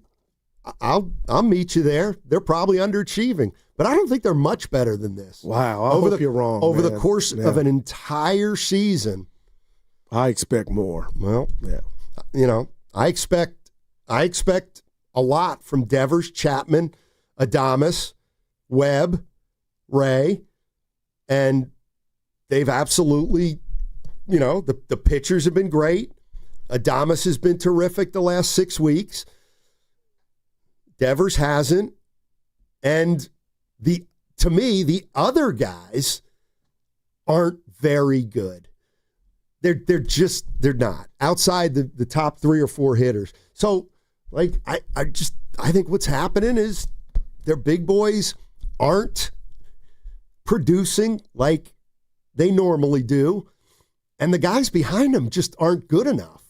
And it's all kind of coming out in the wash right now. Yeah, and we mentioned today's game with the Pirates, Steiny. You go to New York, you go to Pittsburgh, who's already beat you the first 2 games on the road in your yard.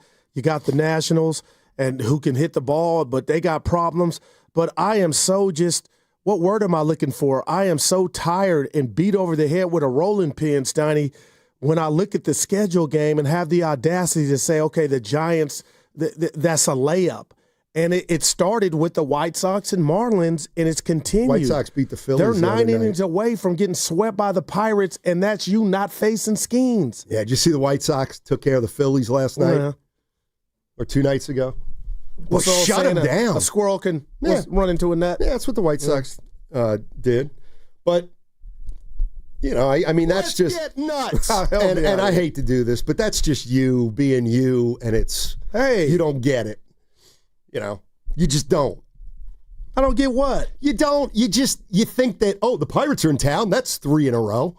Like, that's not the way sports work. I did say that Monday. The White Sox are that's 3 wins. I did on the crossover. You can't even say that. Well, you got to have some standards. Nothing wrong with having standards. And that's why Melvin's telling us, he's trying. Nobody will. Of course he's trying, Bob. We're not talking about that. We're talking about what's happening and going on upstairs in Ramos's dome for it to look embarrassing. Or to play over its second base that you speak of. Well, if they're trying as hard as they can, then the team's probably not very good. But I don't, and you don't believe that. You don't believe Melvin then. Like if he says, we're playing hard. I don't believe in his tactics of what word am I looking for? Discipline, accountability.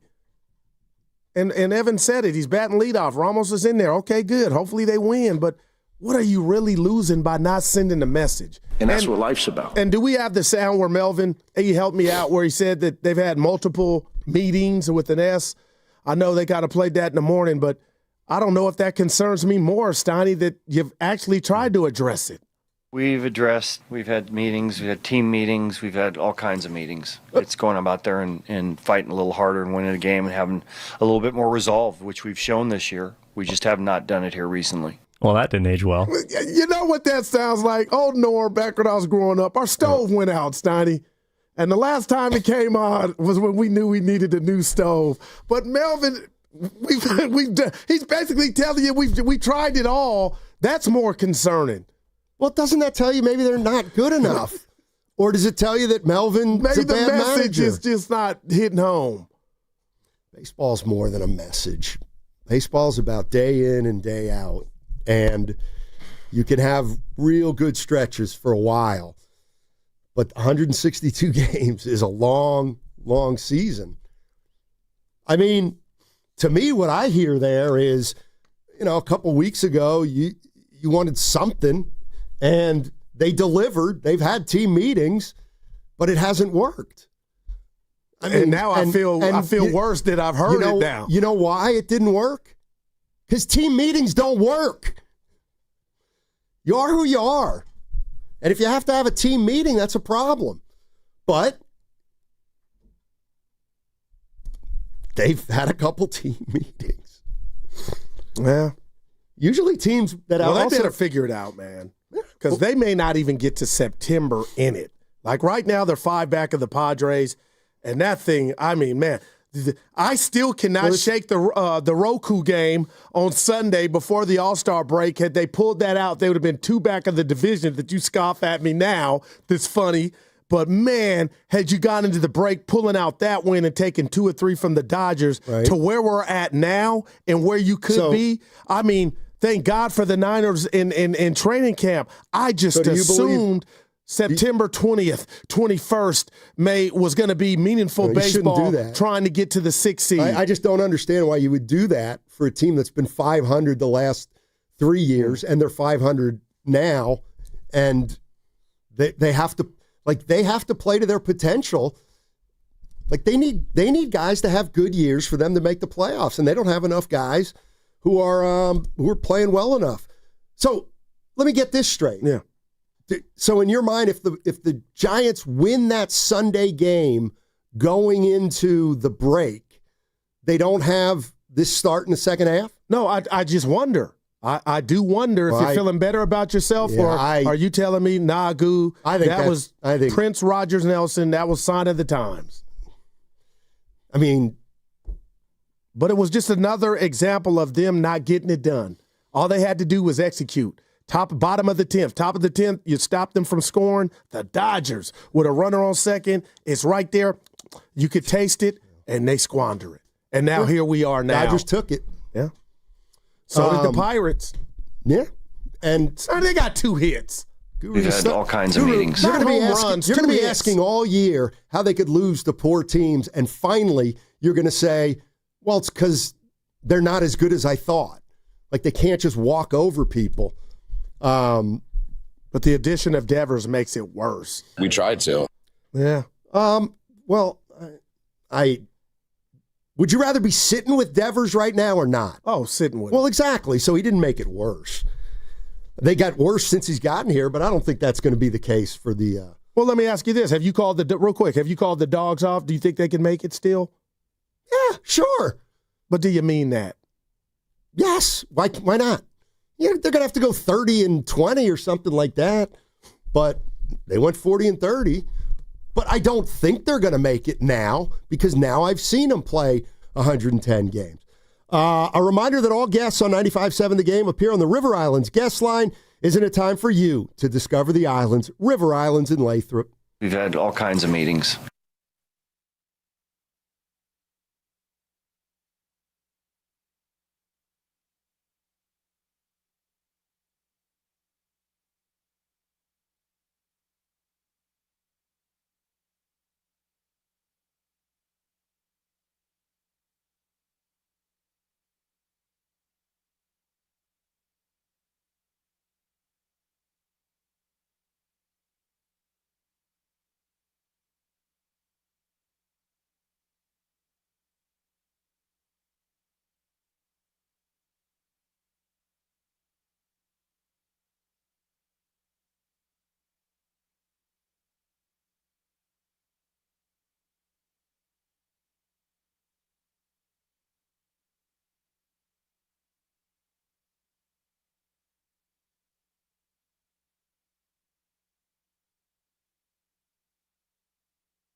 Appreciate y'all. Leave me alone this summer. I'm Batman. It's the Guru, Steiny Guru, Steiny Guru, Steiny Show. Let's go. All righty. We got some Jonathan Kuminga news, and it's time to talk about it.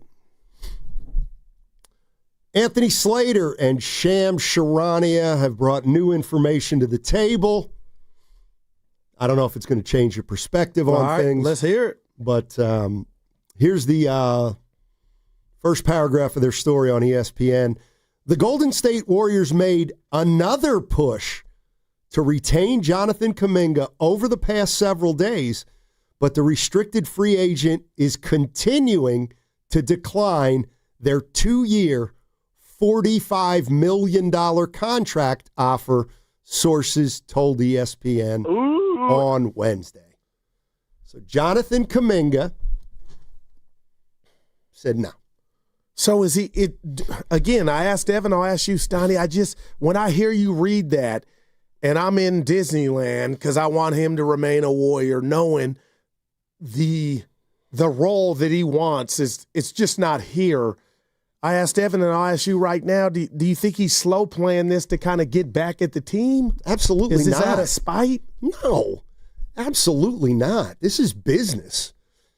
And even if he's not kind of taking his time, even if he's, no, this is business. This is nothing more than Kuminga trying to get as much money as possible, which he's earned the right to do. But the reason he's not taking the 2-year, $45 million offer is because the second year, and this is, well, give it to me, the Warriors want it to be a team option for the second season. And what that would do is essentially mean that the Warriors would have Kuminga under control for another 2 more years. Like they do now. But they could also trade him anywhere at any point, and he doesn't, and I get it. Do you think the Warriors do think, and we knew he was going to turn that down? The Warriors probably knew, like, if he doesn't want to be there, why would he ever sign a contract with a team option? Man, I was just hoping for clarity. We're all hoping, Dub Nation, for clarity, man. It's Shasky left out of here. We were having fun, like just fatigued. But it's a big deal in regard to, and I get it, and I'm with them, you know, you want clarity to know who's going to battle with you, man. And if this dude is going to be part of the team, and when you can make all the other announcements of who's rounding out the roster. But, Steiny, this thing has all the ingredients that go into September. Yeah, maybe beyond. Oh, I got to believe Lakeup and company are like. Yeah, and just like Lakeup going to do right by him. No, just. I mean, how's that all working out? Like, this is hardball. It's not what's best for, hey, Joe Lacob and Steve Kerr and Dunn. Like, let's really be nice to Jonathan. Kuminga and Turner offered the Warriors a 3-year, $82 million contract. So when they were in Vegas, Kuminga's agent gave the Warriors a proposal, 3 years for $82 million. Like, what's he doing? What? Like, I hear you. But here's the thing. Like, I think a lot of Warrior fans are like, well, just sign him. Just sign him. It's like, that's not how it works. It's not how it works with Kuminga. So, I don't know what's going to happen. Here's what I think now more than anything. He's going to be a Warrior this year. Yeah, well, then at the start of the season, because they ain't doing him any favors, and they ain't moving him for something that they don't want or like. And they you know ain't what? doing I'm it. going to give him a round of applause on that, Steiny, because that's what I was getting worried about. So I know for Kaminga and his family, or just his mentals, and Aaron Turner, who, I don't know, is he looking bad in this? He had to come out while I was gone. I was listening to you and Evan, Steiny, and he came out and said, we never turned that down, but I felt like he had to do that just so he wouldn't look bad or letting Kaminga down. But the bottom line is, a Warrior fan and a guy that still likes Kaminga, and I want him to have some, and I know it's getting worse by the day, some impact on this team. I'll take that, Steiny. I'll take that. Well, the other thing is, I don't know if he got an offer last year. He didn't get an offer last year. But here's the reality of the situation. He wanted more money last year than the Warriors wanted to give him. And at that point, he said, fine, I'll go to restricted free agency. And I think that's when the Warriors said, go ahead. Because if you're not taking, to my way of thinking, if last summer they had offered Kuminga 3 for $82, $27 million a year, and he said, no, I'll go to restricted free agency. At that point, I am saying, what do you, you're not a $40 million player. You're not a $30 million player. So to me, once they realized last year that they were clearly far apart, right, and that he was viewing himself as a $30+ million player, well, then what do you do if you're the Warriors? Well, okay, let's give him 40. No, or 30. No, it's not the way you do it. You say, okay, you want to play that game? We'll play that game. And it doesn't mean we don't like you, and it doesn't mean we're going to try to hose you. But you want to play that game. All right, well, wow. Let's play that game. Game on. And, man, Steiny, like I said, if you are right, they're going to start this season with him in a Warrior uniform. You know, this is not how you drew it up, but just from a selfish standpoint for me, being a Dub fan and the fans listening, I still think this guy can add and help you. So, again, it won't be what he wants. But, man, we're talking about year 5 to where he's feeling some type of way if he still is on the team. You know what's funny? You don't think that's good at all, huh? Well, no, it's funny because, 2 minutes ago I said, I think he's going to be on the Warriors. And I almost 2 seconds ago said, you can't bring this guy back. Right. So, but they're not going to, they're not taking pennies on the dollar, and that's what I love. Dude, you could say what you want about Kaminga, Steiny. You can't give him away for nothing. Well, and that package from the Kings with Derek, they're not gonna give him away for nothing. They won't. Mm-hmm. They can't. He can't. He has Evan Carter. That package, I hated it. Sorry. Oh my. So way to stand on business. Thank you, Carter. Way to stand on business, Lacob and Mike D for right now. But this is where, and I think every professional team is like this. They're disingenuous. The 49ers were absolutely positively disingenuous when it came to Jimmy Garoppolo. They were saying one thing, but they really didn't, and it's the same thing with Jonathan Kuminga. They know damn well that if they offer him, they know darn well he doesn't really want to be here. Whether it's the money or the role, the situation, he doesn't want to be here. So for you to say it's business now, I do like that, and I'm feeling that. You do understand it, though, right? Wouldn't you do the same? I think I would, and Evan, if the Warriors, knowing we're not going to cave. They offered him a contract they knew he wouldn't take. Exactly. So is that this business on the up and up? No, it's not on the up and up. But it's business. So they're saying to Kaminga, we know you're not crazy about being here. We know you're not crazy about Steve Kerr. And we're not crazy about you either because we're not willing to give you what you want. But I'll tell you what, come back at a lower number than you want and continue to have us have all the control. Man. It's no, he's not going to do that. And I understand it. Mm-hmm. So, Austin and San Jose coming down my road, Goo. Don't sound off for Lacob and Dunleavy. I'm not. I'm just telling you, I'm a Kaminga fan, not a stan. And if this somehow keeps him in a Warrior uniform until we find out what's behind door number 2 or 3, the fact that he's helping them in a role, I'm in. Now, when you get to the feelings and resentment, Steiny, you think we're past that? Has that started? Of course it started. Yeah, like that, so.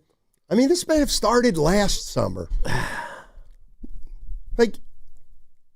Is there anybody out there that, I use the word acrimony. That might be strong, but clearly there's a problem here. clearly there's a problem here. And I don't know what Kuminga's going to end up doing. Here's what I know. If he plays on the $8 million qualifying offer, correct, he'll be here for one more year. And if the Warriors decide to trade him during this upcoming season, he would have veto power, which means if he plays under the qualifying offer, he determines if he gets traded, where he goes. Period. End of story. Okay. If he signs this 2-year deal with a team option, he has no leverage anymore. They can trade him anywhere they want at any time, and he's still in the like. Nothing changes if he comes and signs a 2-year deal. I got to ask you this though. Let's keep it. We keep it 100 all the time, Steiny. If somehow he's in a Warrior uniform, do you think Lacob and goes to Kerr and they have a conversation about his role? I gotta believe you don't want to be walking on eggshells or grenades. You know what? I think you know what? I think they got to talk about his role. That's the one thing they've never done. Like, those days are so long gone. It's like, so what's, I guess I'm asking, Stein, what's Lacob's role? Like, I do think he likes Kaminga. There's some, like, I'm sure he does. He can keep him, have him, like, there is something Lacob can do, I believe, in regard to talking to the head coach. What can he do? About, what can he do? Not giving them the keys, as Kendrick Perkins was saying, but somehow, Steiny, I don't want to say do him a solid because that's too strong. That doesn't happen. That doesn't happen. The dude has enough talent to be a part and make contributions on this team. Why would you do a guy a solid who apparently didn't want to sign $100 million? Like, why would you do a guy a solid who apparently last year scoffed at $25 million a year? Well, like, I wouldn't want to do a solid for that guy. If he turned down, like, the other thing is, if you want to say, well, he never got an offer, Steiny, well, you know why? Because he wanted something that was higher than the Warriors wanted to give him. And the Warriors felt like it was fair. And when Kuminga turned it down, I'm sure they were like, all right. Like, I still think it's funny that people think Kuminga's got leverage. And he's got one piece of leverage. There's no doubt that he can play on the qualifying offer. But the Warriors are the ones that they determine whether he's going to be on this team next year or he's not. Yeah. So and I want him on this team. So Andis Brown on the chat is like, Goo, what makes you think he wants to be here? I don't. I just know if he's here, he's got to play basketball for the Warriors. And what I feel like we got on the bench or what we don't have on the bench, I still think he could help.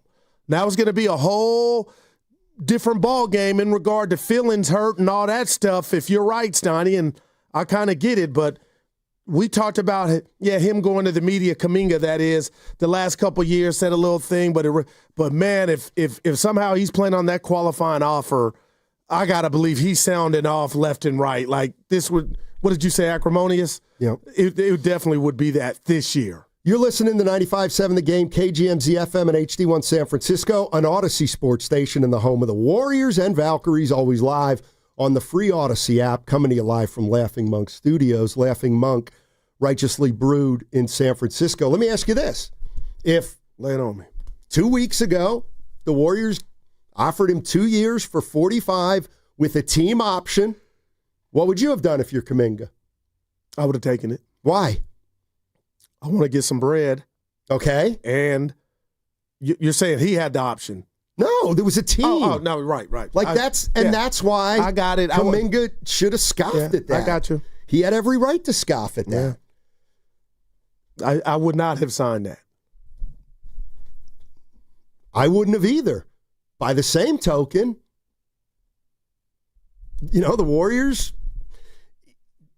like, they don't want to give him the power. And also, I'll say this to that, Steiny, from a Kaminga standpoint, I know it's about money and I know it's about getting a raise, but if I were to sign that, put my John Hancock on that contract and still be in hell in regard to my role basically not changing. I know people are going to be like, no, it's about the Benjamins, and I get that. Shout out Ice Cube. But it's about the Benjamins at what cost. He wants out of here for the love of basketball and that role and also the money. But, man, Steiny, to sign that and still be fourth or fifth option here, I mean, that would be mental head warfare. Yeah, I mean, man, here's the bottom line. And I think this might be where he's at, is he doesn't trust the Warriors. I get it.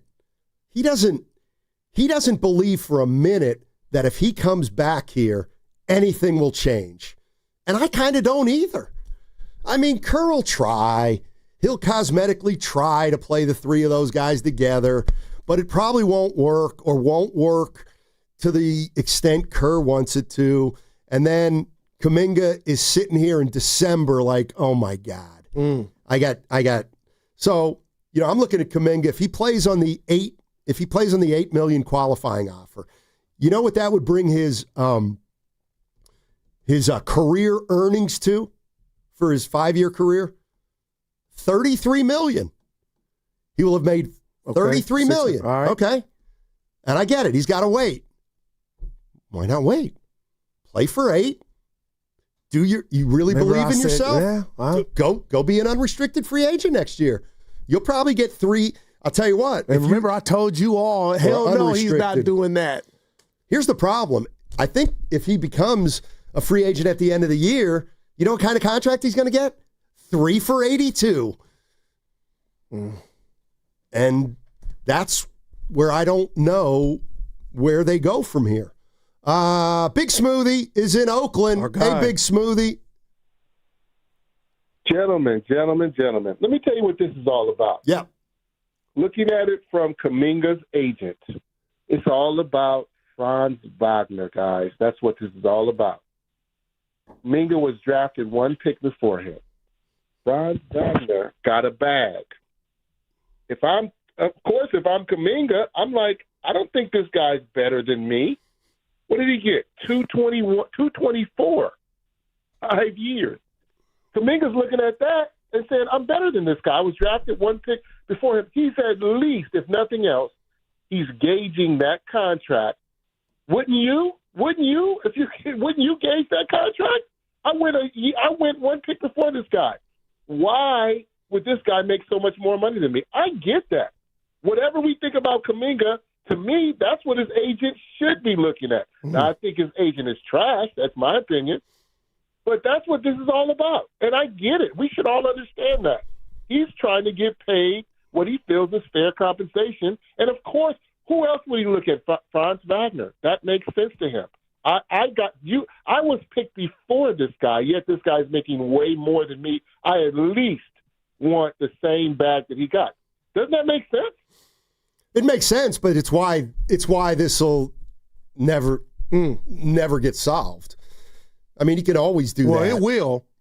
Yeah. I mean, you could always do that, I think. Like, Brock Purdy's making more than Josh Allen right now, right? I mean, I'm just saying, I'm with you. I'm with you, Smooth. But if he thinks he should be paid as much as Franz Wagner, then this is irreconcilable. Yeah, no doubt about it. Like, it's just not. It's not going to happen. Pierce Evans on the YouTube channel. You said if the Warriors decide if J.K. plays for the Warriors or another team, that's not true if J.K. wants to sign the qualifying offer. No, you're right. If he signs the qualifying offer, that means he's here. Yeah. Now, I can't believe he would. Go ahead. I get it. That's your way to freedom. Now, it means they'll probably try to trade him, and Kaminga will have the say. That's why the Warriors don't want him on the qualifying offer either. Because in theory, the Warriors, and I'm just going to be ridiculous here, but if he's just playing on the qualifying offer and the Warriors have a deal for Giannis, guess what? Kaminga can say, yeah, I ain't going to Milwaukee. No, I have no interest in Milwaukee. And who wants that? Right. So then Kuminga has the leverage in terms of where he can go. But the Warriors have the leverage in terms of, we won't send you anywhere. We're not sending you anywhere. So who's winning right now, partner? Who would you say if I had tell us that we had to go to the scorecard right now? I think the team always wins this. I just do. I mean, Kuminga's already lost. He's already lost because whether the number was 20, 25, or 30, he could have gotten something like that last year. So I was just going there. But no, you know what? I take it back. If he doesn't want to be here, then he's doing the right thing. What's up, E? Well, minor wrinkle in this is Kaminga posted a picture of himself sitting next to his agent on his Instagram this morning, and kind of titled in the middle of the picture is, "I'll bet on myself all day." So the 7.9. Maybe it's just a message. I mean, that takes guts to take the qualifying offer.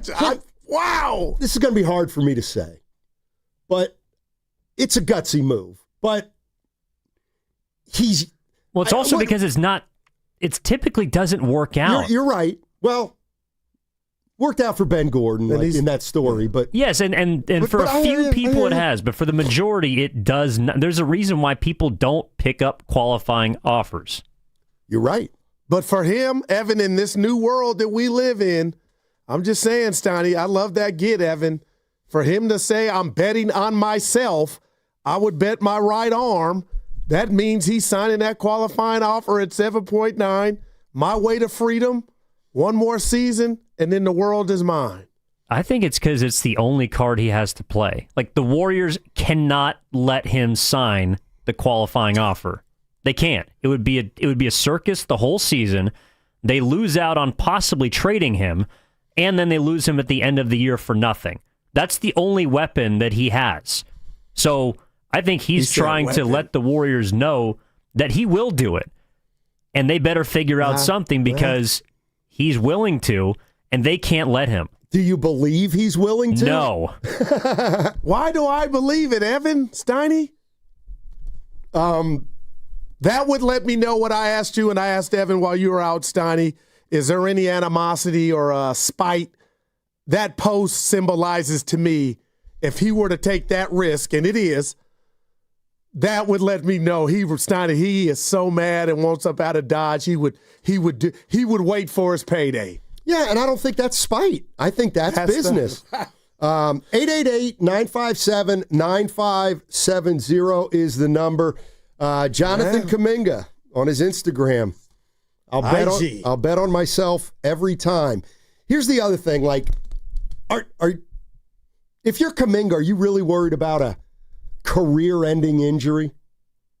Where is that on the table at 22? Got hurt last year. I know. Oh my gosh, missed 30 games. No, but I'm it's saying bigger than that, Steiny. I think that's why he's 22. I get it's a risk, but he'll make 8 this year. It'll be 33 for his career, and then he hits free agency next year, and that's when he gets his. Yeah. Well, that's when he thinks he's going to get his 200 I got you. or 150. Right. But he won't. And one of the reasons he won't is because he's not going to play enough to get that kind of money. Well, see, that's where I differ, Steiny. I believe there's a role for him to average 16 to 18 points on this team. And that'll get him about $20 million a year next year. But what if somebody looked at that like, okay, you were doing that for fifth fiddle. Why haven't they looked at it like that already? Yeah. 888-957-9570 is the number. What's coming up on the game is brought to you by Fremont Bank. I'll get to all the calls on the other side. Brought to you by Fremont Bank. Here for you, here for good.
They need to get a lot younger, and they keep getting older. Championship coming soon. Now back to Steiny and Guru. Take it away, Steiny. Thank you. Thank you very much. The chef. Oh, boy. Jonathan Kaminga. What a mess. Yeah. While I was out last week, there were reports. Everybody was catching strays about Kuminga and Mr. Turner turning down allegedly $30 million plus. Do you believe that offer? I know you and Evan got into it. I didn't get to hear, but do you believe that those numbers were actually offered to him? I'm starting to think that there might not have been an offer, but he said he threw a number out there, right? And they were like, "That ain't happening. Go be a restricted free agent." This is some interesting. In case you're wondering what we're talking about, you're probably not. It's Jonathan Kuminga, but it's because there's news out there. Apparently, Kuminga's turned down a 2-year, $45 million contract with the Warriors. The second year would have been a team option, and according to sources and Sham Sharani and Anthony Slater, he doesn't want to sign that because there's no guarantee he could get out of here then before 2 years were up. Listen to you, get out of here. And escape from Alcatraz. This is the one that's interesting. In recent days, the Warriors have begun signaling a plan to cut off sign and trade conversations entirely, using their restricted free agent leverage to the fullest. Their current stance is that Kaminga will be on the roster either through that 2-year offer or the standing $7.9 million qualifying offer. Oh, my God. Damn, man. So this is hardball. There's no doubt about it. But the other thing about this is, like, the big leagues. Restricted free agency is about hardball. Yeah, I got you. Like, once you enter restricted free agency, it's automatically And it's not hardball. just him. I know we're in the Bay, Steiny, but Evan and I talked Cam Thomas, Giddey. All of them are stuck right now. Yep. Let's go to Austin and Daly City. Hey, Austin, how you doing? Hey, yo, I'm in Redwood City, not Daly City. Oh, all right. What's up, Austin? baby? Oh, I feel like this is it's not just about the money. It's about how they treating Kaminga, and just go back with Clay, Gray, and Curry. This is their fault. They already got their 4 rings. What more do you guys want to accomplish? To this point, they either another ring or y'all just stat padding. Nobody, and then at that, nobody wants to play that Iguodala role coming off the bench, being that leader, being that old vet. Draymond Green is on his last hip. Curry dang near on his last ankles. I mean, like, what more do you guys want Kaminga to do? He's been DNP so many times.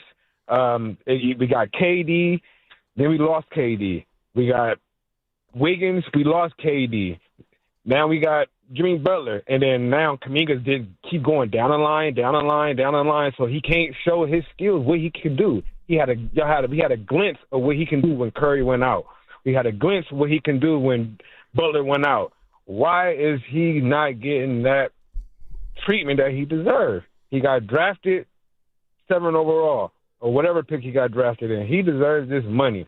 The same thing with Jordan Poole. They let him go for a 40-year-old that still think he can start, but his value is supposed to be for the bench. Hey, Austin, let me ask you this: when you hear something like Kaminga turned down 2 years for $45 million and a team option, what do you think?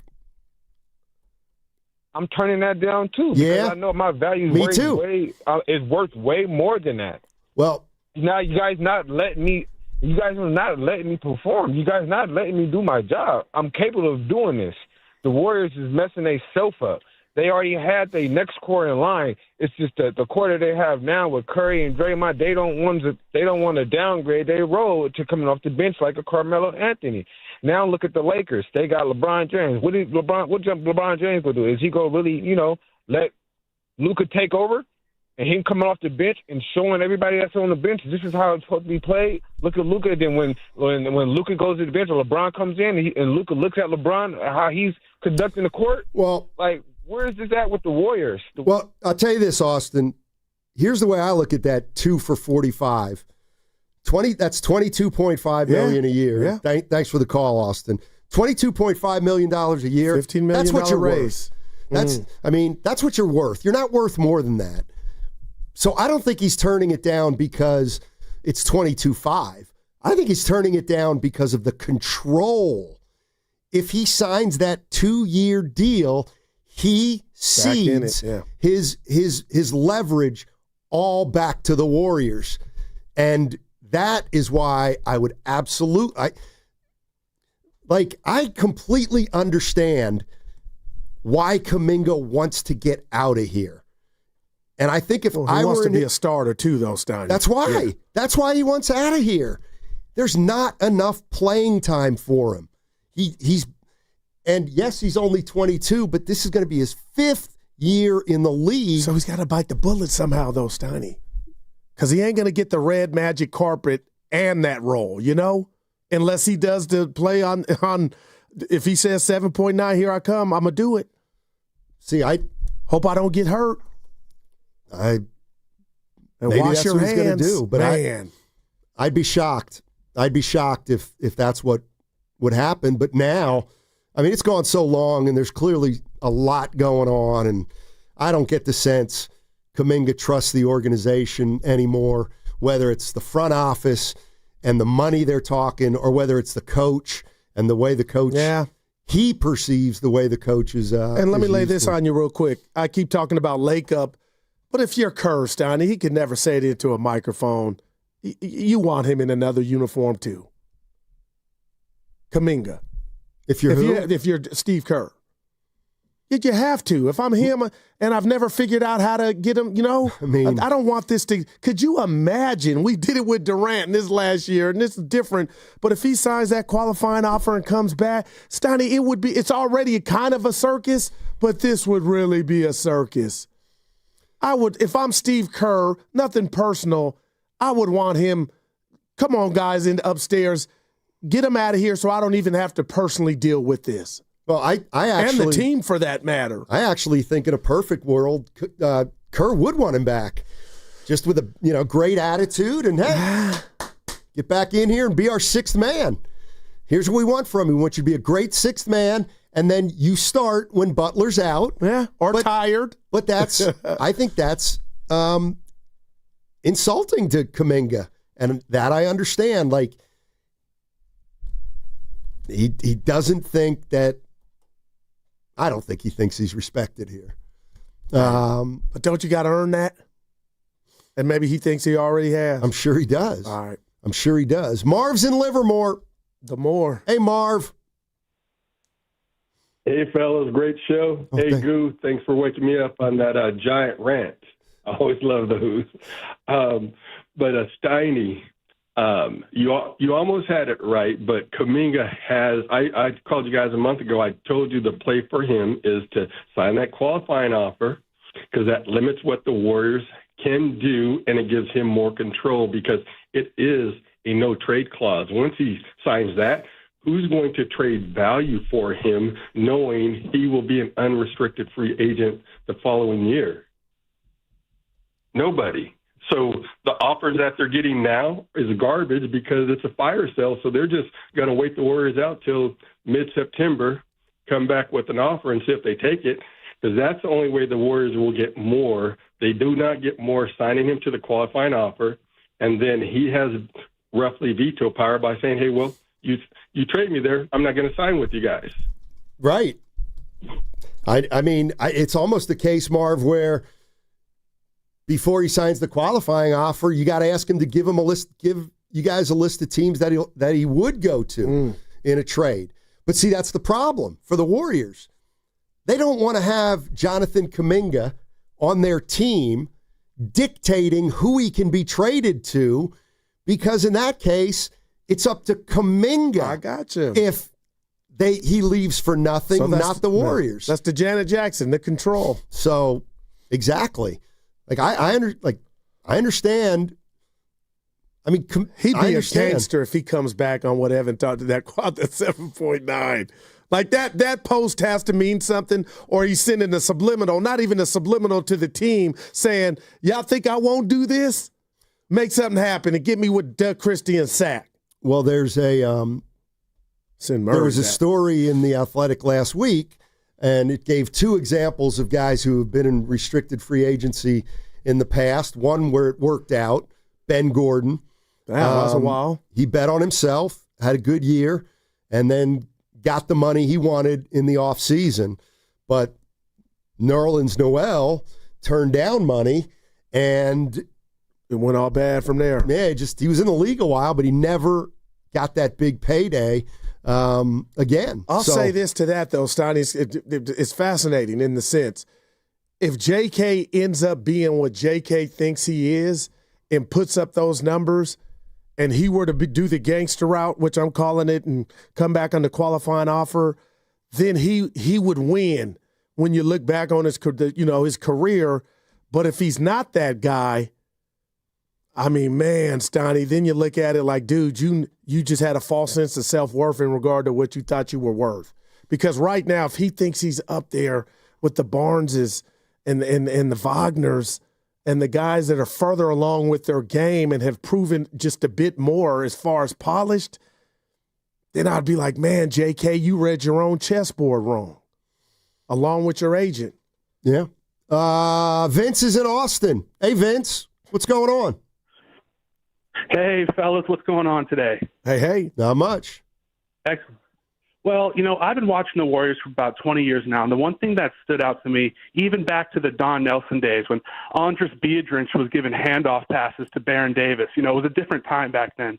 But the one thing, there's two rules that make a great Warrior. Rule number one, you got to win. And rule number two, you got to want to be on the team. The Warriors have had great coaches. They've had a great staff and it shows through championship years. Of course, we've let one slip to LeBron, the 3-1 year. I won't get into that. And again, another point, I'll refer to what the caller was saying 2 callers ago. Everyone wants to talk about Curry's ankles and how he's on his last leg.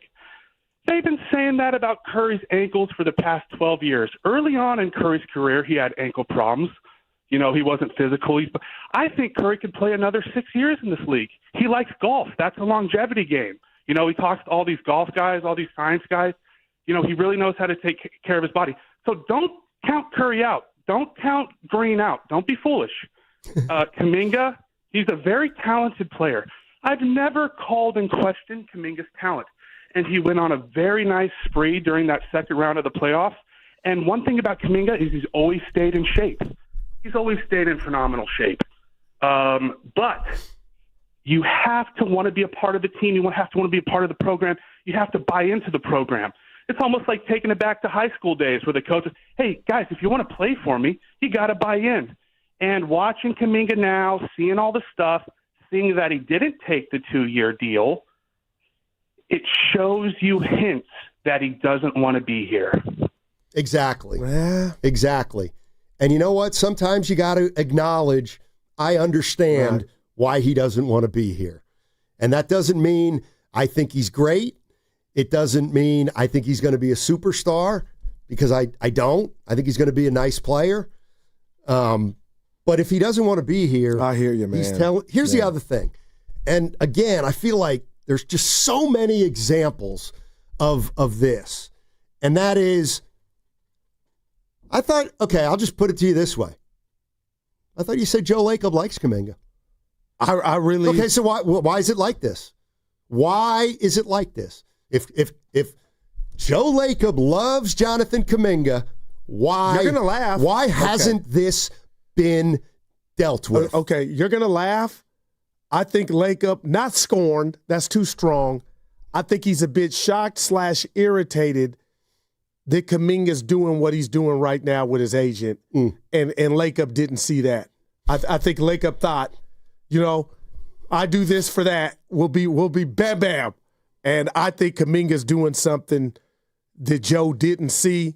And I'll say this because I'm a sports romantic, and this for the 80th time to have my heart broken. Steiny, I don't. Sometimes we hear recruitment of you can recruit your own or try to save what you have. And you could say, Goo, come on, this is not the Disney Channel.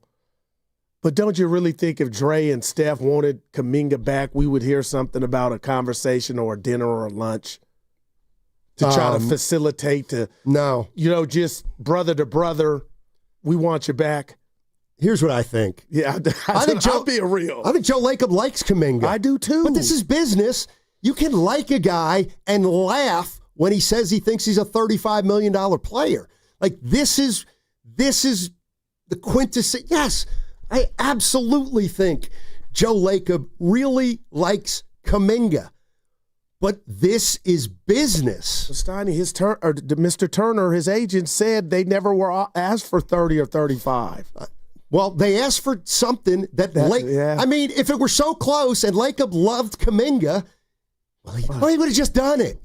Okay, why doesn't Lacob like Kaminga enough to say, let's give him 3 for 82? Because that's what they asked for. So Kaminga can be loved by Joe Lacob, but that doesn't mean Joe Lacob thinks he's a $30 or $28 million player. And I don't either when it comes down to that. Interesting, man. Let's go to Austin.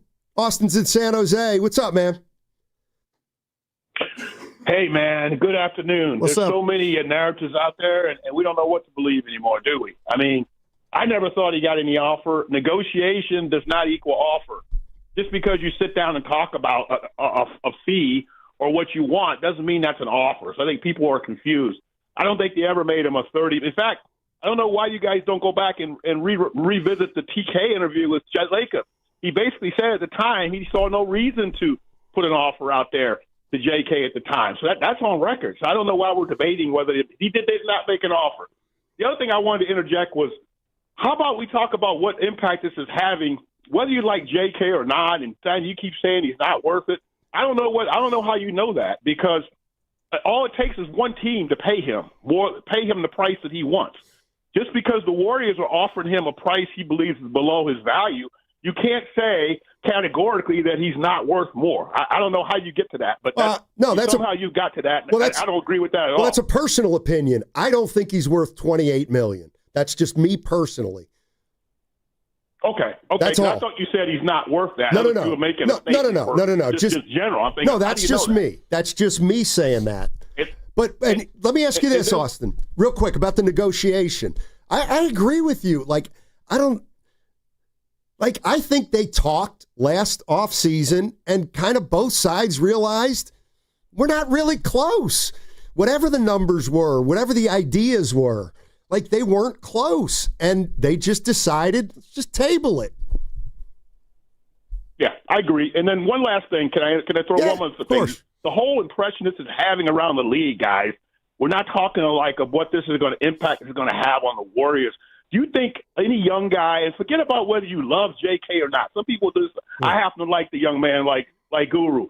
But what young guy was going to come here into this situation? Steph is going to try to play as long as he can. I don't blame him. If somebody's paying me $66 million a year or whatever, I'm going to try to play as long as I can. But does that mean that's the best thing for the Warriors long term? Every other team in the league, look around. They have a young guy running with an old guy or older core. Yeah. Right? We're trying to run an older core with more older guys. That's not sustainable, guys. So if you don't like JK, they should have somebody else of his age, his caliber, running with Jeff Steph. I don't know how anybody can disagree with that. Tell me what you guys think. Thanks. Wait, disagree with what in particular? Having a young Thundercat running with Curry, somebody for the next. And I would just tell Austin, we're all with that. That's almost like 1 + 1, Austin. The bottom line is just from a Warrior standpoint, Steiny, Evan and I got into it yesterday. They struck out. Moody's Moody, and I like, but where he was picked, Steiny, come on. You missed on Wiseman. And then you got Kaminga. So you had Jordan Poole. You had your opportunity for what Austin's yearning for is Curry to be playing with kind of the next phase. And that's why, personally, I think Kaminga fits that build. Still, at 22 years old, are we so sure we want to just kick him to the curb? And I'm starting to feel like the Warriors are and Joe Lacob mainly, Steiny, Is it the worst thing? Forget what my coach thinks. Is it the worst effing thing for us to have him back on our ball club? That's what they got to make the determination about. Hey, Evan, remember a few years ago, Lacob was doing an interview. I don't know if it was Kawakami or if it was on our show, but I just remember him saying, it's a negotiation. A negotiation. Like, no. What? He was talking about that was some on the TK contract. podcast. It had to do with Draymond or something was going a little bit longer. Maybe it was Myers. Might have been with Clay. Yeah, that's right. It was with Clay, and he was just like, hey, what are you going to do with Clay? What are you going to listen? Relax. It's a negotiation. Yeah, I think the Warriors were. Anytime you go to restricted free agency, you have to be prepared for this to go as long as humanly possible. And again, it's not just him. The reports I think it was 2 nights ago from Mark Stein, are that Giddey wants $30 a year, Cam Thomas wants $30 a year, and I think the only offer on the table from the Nets of those two teams was 2 for $28. And the second year was a team option to Cam Thomas. You're stuck. But it was a mid-level. Yeah. So it's even less than Kuminga was being offered by the Warriors. And what did Cam Thomas do? He turned it down. But all of these restricted free agents, while they're in different monetary boats, they're in the same situations as far as bargaining power. Yeah, the team does not have to give them anything. And they, to their credit, don't have to say yes either. Yep. Here's the problem, I think, also with restricted free agency and just the nature of it.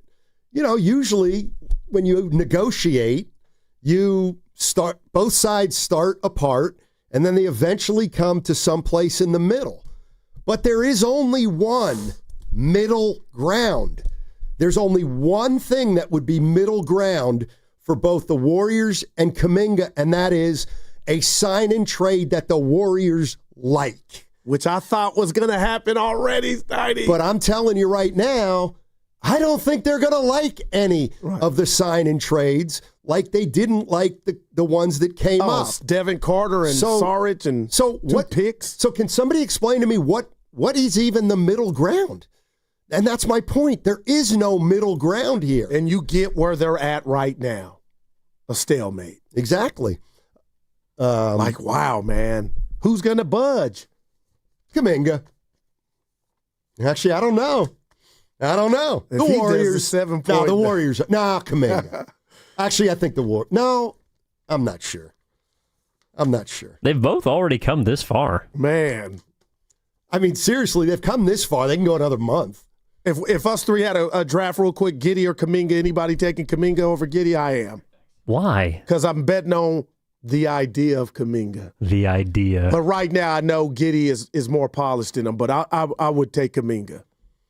You, Steiny? You know what Giddey averaged like his last month of the season? Was balling, I'm taking Giddey. But he's do the Adamas with Giddey because he balled it the last couple months. He didn't have once to. He got traded. Right. Once he got an opportunity. He was hooping. I got to give it to him. But, dude. I would take Giddey if for no other reason than he knows how to play. That's just me. All right. You guys got to quit telling lies on the chat, too. Gilbert Arenas did not get arrested. Giddey started for a 1 seed, by the way. Did. Arenas? Yes. Yeah, he got arrested. For what? Setting up illegal gambling. Oh my Poker games. In his mansion.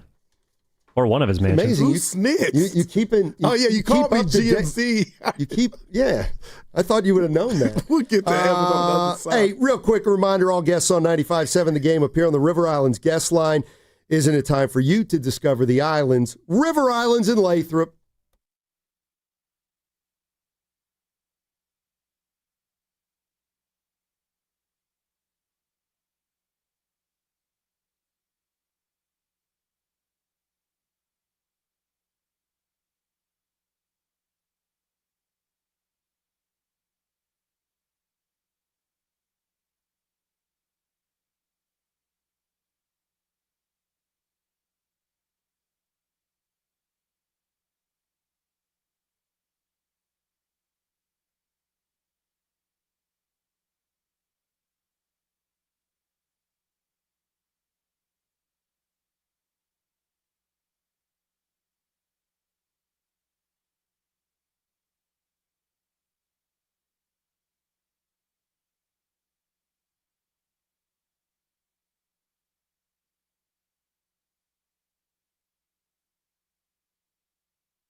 I can't stand to see greatness right before my eyes.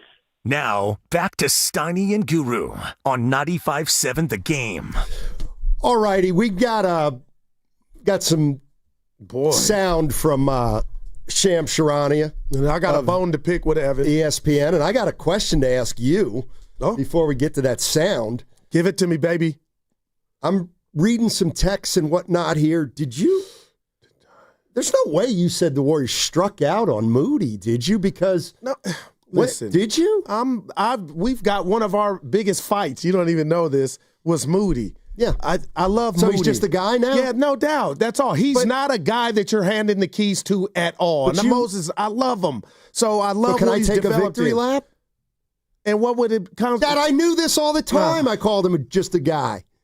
Well, you look slim since you've been gone, so you can run if you want to, but a lap if you want it. But, yeah, we were just talking about the 7th pick with Kaminga. That's in flux, but right now I think we could put it under. It doesn't look like it's going to happen here. The Wiseman miss, and it's everything, and Moody. And it's bigger than Moody, but it's everything Austin was talking about.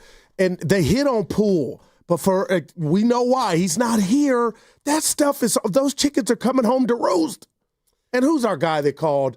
I don't know. I think I'm the closest dude at the station that wears Curry underwear. I would never wear him, but that's my guy. Steiny, listen, he ain't played another 6 years. I think my dude said he might be playing. Hey, he might.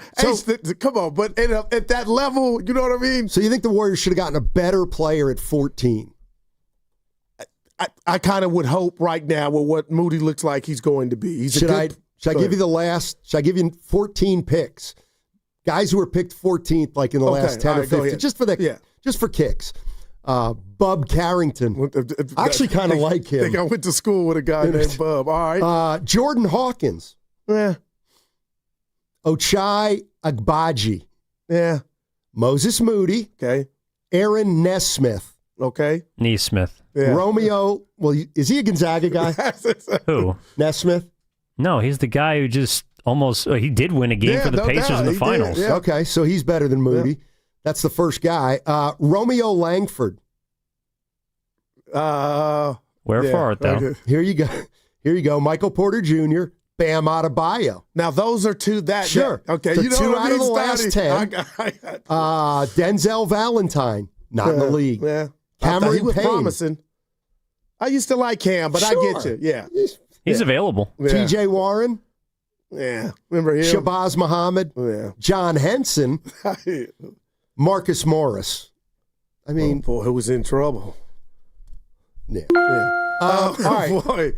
Okay. But I got to say something to that, Steiny. The Bam and Michael Porter Jr., that is kind of, and I love me some Moody. I just do. But for the sake of this exercise and Evan and myself's discussion yesterday was just kind of, the Warriors could afford for Moody to be more. I don't think he is even on the list of who. I know he's not, and I'm being real, Steiny. You're not giving the keys to Moody. Well, you're not giving the keys to Michael Porter Jr. either. Well, I mean, keys to me means he's a number one. But okay, we're talking about the ESPN article with Sham Charania and Anthony Slater, essentially saying that Kuminga turned down a 2-year, $45 million deal with a team option. This is the latest. This is Sham Charania from just moments ago of ESPN. Turning into a battle of control over the short and long-term future of Jonathan Kaminga as a Warrior or otherwise. I'm told the Warriors presented Jonathan Kaminga with a 2-year, $45 million offer that contained a team option in the second season, as well as him forfeiting a built-in no-trade clause as part of the deal.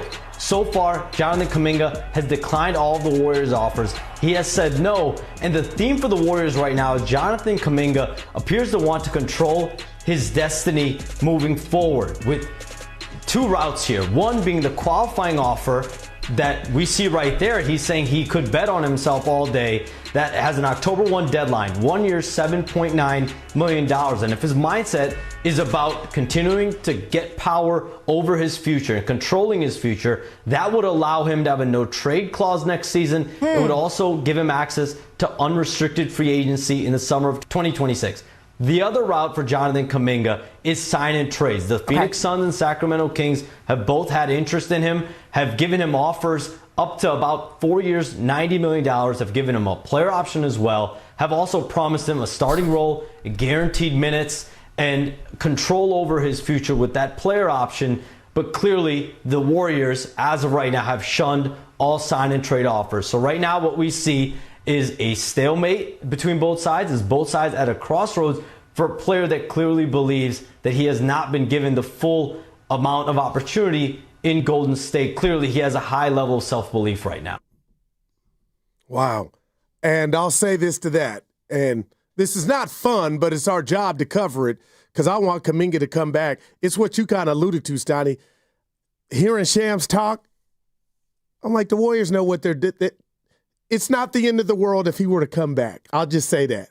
See, you know what I'm saying? Like, Lacob ain't no dummy, man. See, the first thing I would say is, I'm not going to apologize for it. This is fun. Oh, well. This is fun because it's very complicated. It's very nuanced, and there's a lot of different opinions, and it's fascinating, fascinating to talk about. One of the things I said earlier was, it doesn't feel like there's a middle ground here. Let's go to Duck Sauce. Duck Sauce in San Jose. He may have a middle ground for Kuminga. What's up, Duck? That's exactly what I want to talk about. Real quick side note, though, I will say, Steiny being my guy, I'm a little disappointed that Ev had to remind him who Aaron Nesmith was. Yeah, me too. He just flamethrowed like 6 threes to beat the Knicks single-handedly like 7 weeks ago. Yeah, so, no doubt. But that was an L on Steiny right there. Yes, but, it was. I will say, little nuance. Like, the nuance I want to talk about is the way the Warriors managed hit Kuminga with no nuance. It's like, okay, all the gripes people have about, he doesn't rebound like he should, completely valid. Like, okay, he gets lost on help side defense, also valid. Whether you want to talk about that's a motor issue or a lack of focus, okay, like those are he's definitely flawed. But like I'll ask all three of you guys, Steiny, Ev, and Goo, like honestly, man, to pull a stunt unplayable. Like look at our roster, man. Wow. Guy Santos is your option. Moody. You want to talk about guys that looked unplayable? Moody and Pajemski, like. Come on, like, okay, he may not be the player some people want him to be, but unplayable with the lack of talent.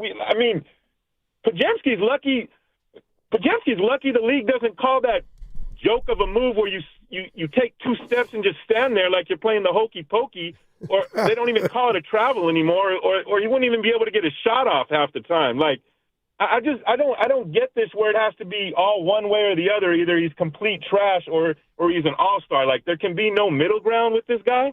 And lastly, like, the fact that he's upset, if we've all heard that Kerr saying that it was not an attitude thing, well, I think it'd be a red flag if he wasn't frustrated that he wasn't playing, to be honest with you. And the last thing I'll say on that is, he's been yanked in and out of the lineup his whole career, whether it's behind Jeremy Lamb or whoever the case. It's like, I don't know how many times I would listen to a post-game show with, a guy's name I won't mention because he switched stations, but like he would say, oh, Kuminga's first stint, he was unplayable, but his second stint, when he went in the second time, he was really good.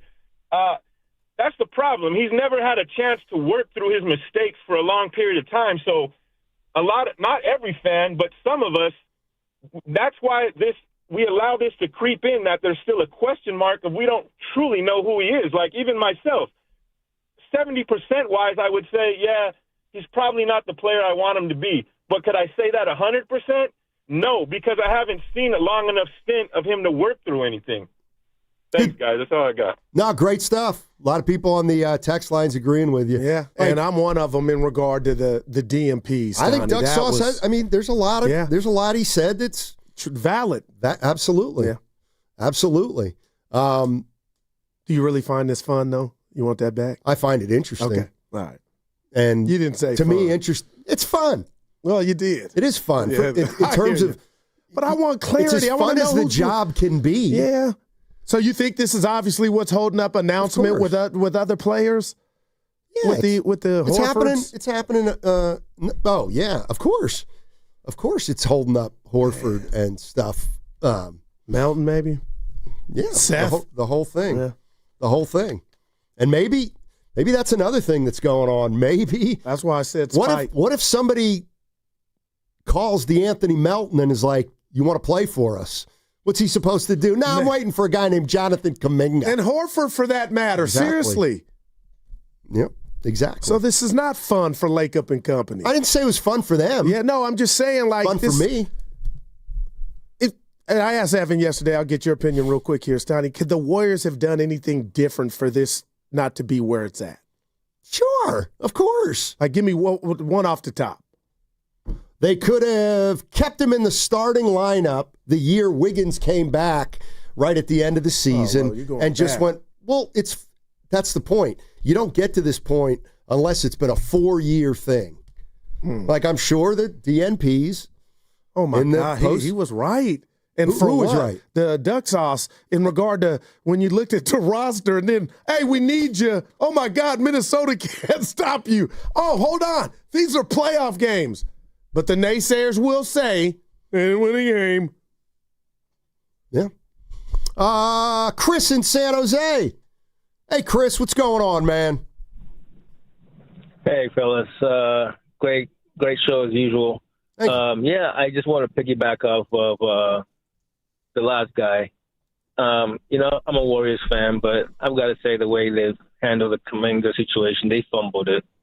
This is no different than like you having a girl and then you got a side chick, and then you still like the side chick, but then you decide the girl situation isn't working out, so you want to put more time on your side chick, and then side chick ain't stupid. She knows what's been going on, and Kaminga has been yo-yoed throughout this whole process, but I didn't want to keep going. I guess my question to you guys is, if he does sign the 7.9, yep, and he leaves next year, Warriors get nothing, correct? Correct.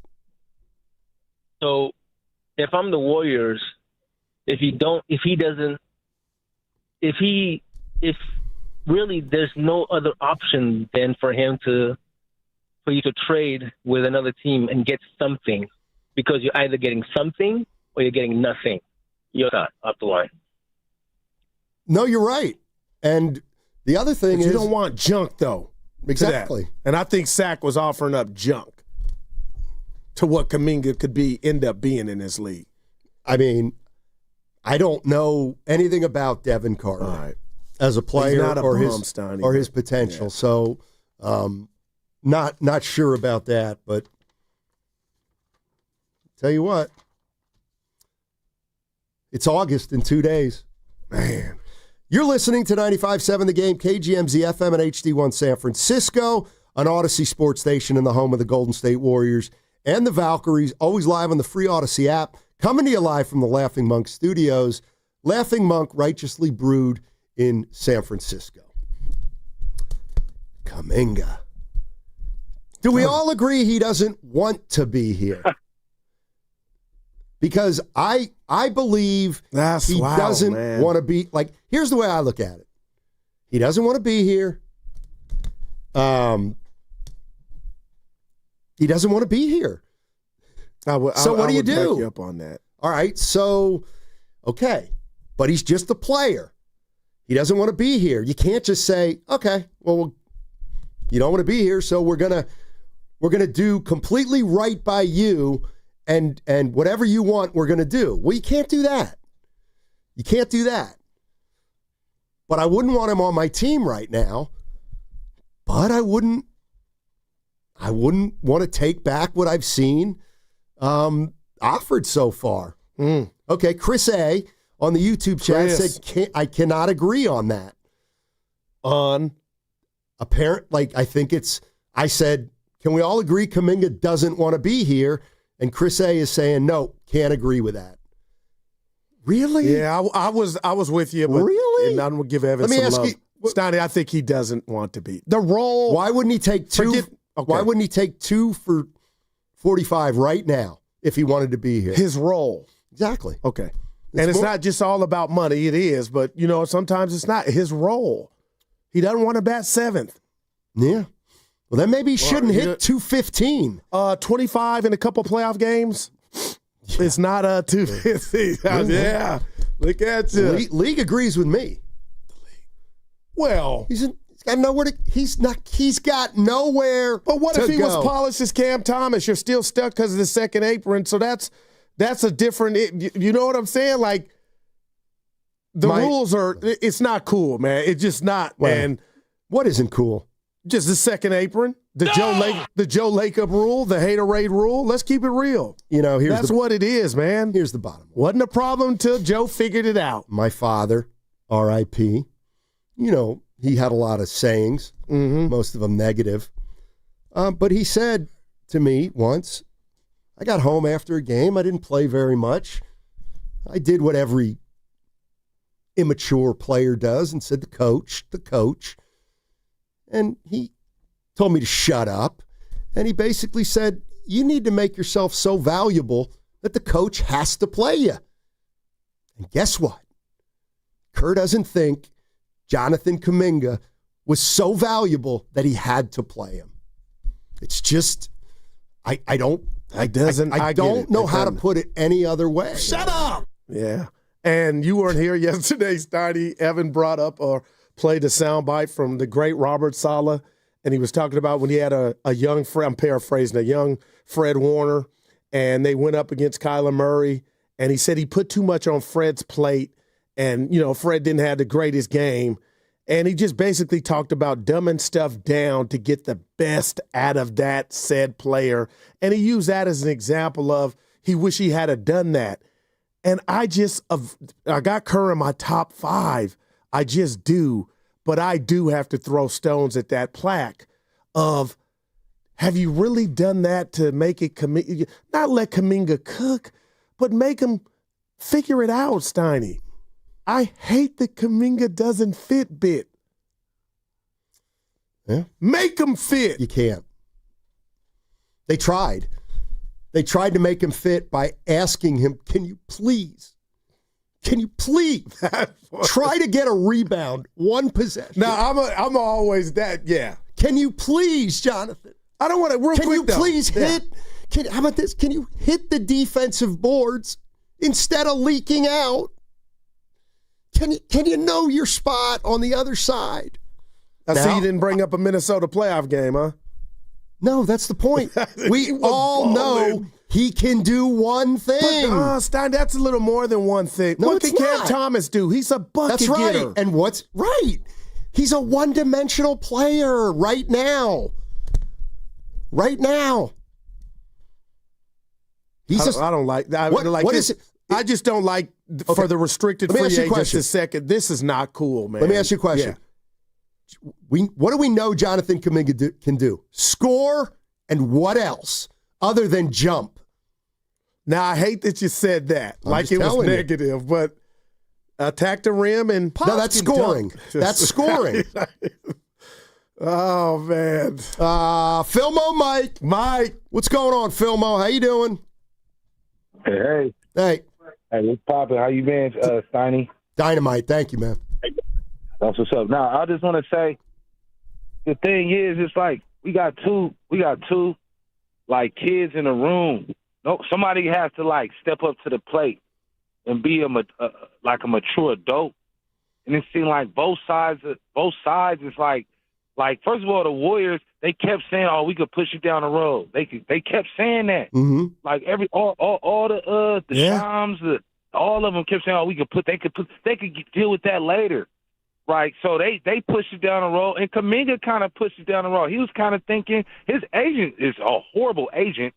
You have to have vision and forecast skills to see, like, okay, next year these teams, and it's laid out there for you. Everybody knows who has money next year and who's going to not have money. So, like, his agent was tripping. He should have took the deal, but it's like what do you call it? Like a strongman contract. They trying to see who finna budge first. And I mean, I don't know what's going to happen, but I told you all a couple of days ago or yesterday, but, like, I feel like the Warriors, they know they botched this situation.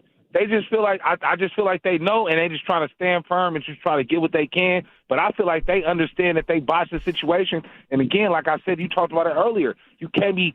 You know how the Warriors like to trick off games, and the Niners a couple of years ago or last year they was tricking off all these games. You can't be tricking off draft picks, bro. Yeah. You got to hit on your draft picks. You got to get you a solid player. Get you an offensive lineman in the first round. If you don't know what to get, let me get the top 2 offensive linemen and make sure I got somebody that's going to be here for 10, 15 years. Or in the worst, I could trade them. But because y'all been playing with Kaminga for 4-5 years, nobody know what the hell is what he do, what he's good at. Okay, he could score, but we don't really know. And so that's why it's for people like me and you, Guru, like, man, you can't just let that leave out the door. No, but I'm with people you. saying, man, get him up out of here because he hasn't proven he could do anything else. Mike, So you get the yin and yang. Yeah. Hey, Mike, don't hang up. He called yesterday, spoke to Evan and I, Steiny, and he was irritated. I'll use that word, Mike, about, the Warriors just investing in the older core. And, I caught flack, Mike, about using Thundercat, but it's just a young athletic guy that's 22 like Kaminga. I don't want to see him leave. So I hope he doesn't, but I don't know what you think. We don't have a lot of Kamingas, and I'll end it with this, Mike. It was tragedy that he was getting DNPs on this team for what was playing behind him. Yeah, that's crazy. That shouldn't have happened. Okay. And that's why you have that point of view of make it work. How are you making it work with lesser talent, but you can't make it work with Kaminga? Man. Like, come on, bro. Like equations. Basketball, first of all, let's talk. Basketball ain't that hard, bro. Like, you put some players on a team together, and then you squash your personality to see somebody else shine. We know what's going on, man. So it's like, I don't know why we making it like rocket science to he's a good player. Play him when you can play him. When it's crunch time, you don't feel like playing him, don't play him. But in between the 20s, he can get you 25 points real quick. What are we talking about? I'm with you. Thanks, Filmo. I'm with him. Here's the one thing I disagree with. Filmo said the Warriors botched this. Not yet. Not yet. Not yet. I mean, what if? And okay, no, this what is if you're describing my hope. What if the Kings love him and give him Keegan Murray? Exactly. Well, I would then be like, I mean, I'm not saying it's going to happen, but yeah, I know. But what is that really a laughy? You really think they wouldn't give? They're not giving him Keegan Murray. Why would any team give anything worth anything for? Now, this is what pisses me off. Now, Steiny. Yeah, you know that was an example, just to give an example. Right. I know. The point is this: if Phoenix has Grayson Allen in the deal, I'm doing it. There is a deal, supposedly. This is from Mark Spears of ESPN. The deal from the Suns is Royce O'Neal, Nick Richards, and 4 second-round picks. No, I'm not doing that. And the Warriors turned it Richards, down. Yeah. See, so Grayson Allen wasn't in it. No. Nope. Man. But if it was Grayson Allen, Nick Richards, and 4 second-round picks, it sounds like you would do it. I would. And speaking of Grayson, how old is Grayson? Because he got gray, but he got some gray like he's 40. I was just checking. Yeah, look at his numbers. No, I like him. Take him in a second. He led the league in 3-point shooting 2 years ago. I defended him when everybody when it wasn't. Yeah. Well, he doesn't have the ha-ha, so you never really liked him. Speaking of rocket science, have you met anybody that studied rocket science in your life? I can say that I have. It's actually not really a course. Hey, what's coming up in the game is brought to you by 95.7 The Game. Breaking news.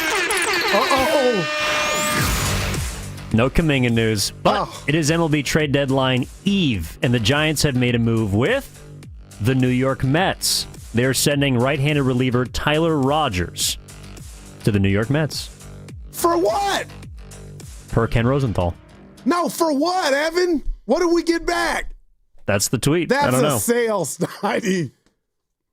Just get something off the book. Yeah. Wow. All right. It was that play yesterday. Hey, if you're wrapping up the workday like me, it's time to flip that metal switch. Time to unwind. And when I'm off the clock, it starts with new vodka, NUE. New vodka, American-made, award-winning. It's smooth, it's versatile, and it makes every cocktail feel like it's coming straight from behind the bar at your favorite spot. You're getting real quality with new, no fluff, no pretense, just great vodka, and it doesn't make your wallet hurt. No velvet rope needed. Hit up their website to check out some killer cocktail recipes, and make sure you try their all-natural flavors, cucumber and citrus. Remember the name, New Vodka. That's NUE. It's not just my pick, it can be yours too. So when the show's over and it's time to hit relax mode, make the right call, grab New Vodka. It's in stores now, or head to newvodka.com to find it near you.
I think he was out of breath. That's like me after a couple pumps.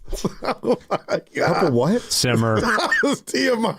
Now, back to Steiny and Guru on 95.7 The Game. All right, the Giants have made a move. They have traded reliever Tyler Rogers to the Mets.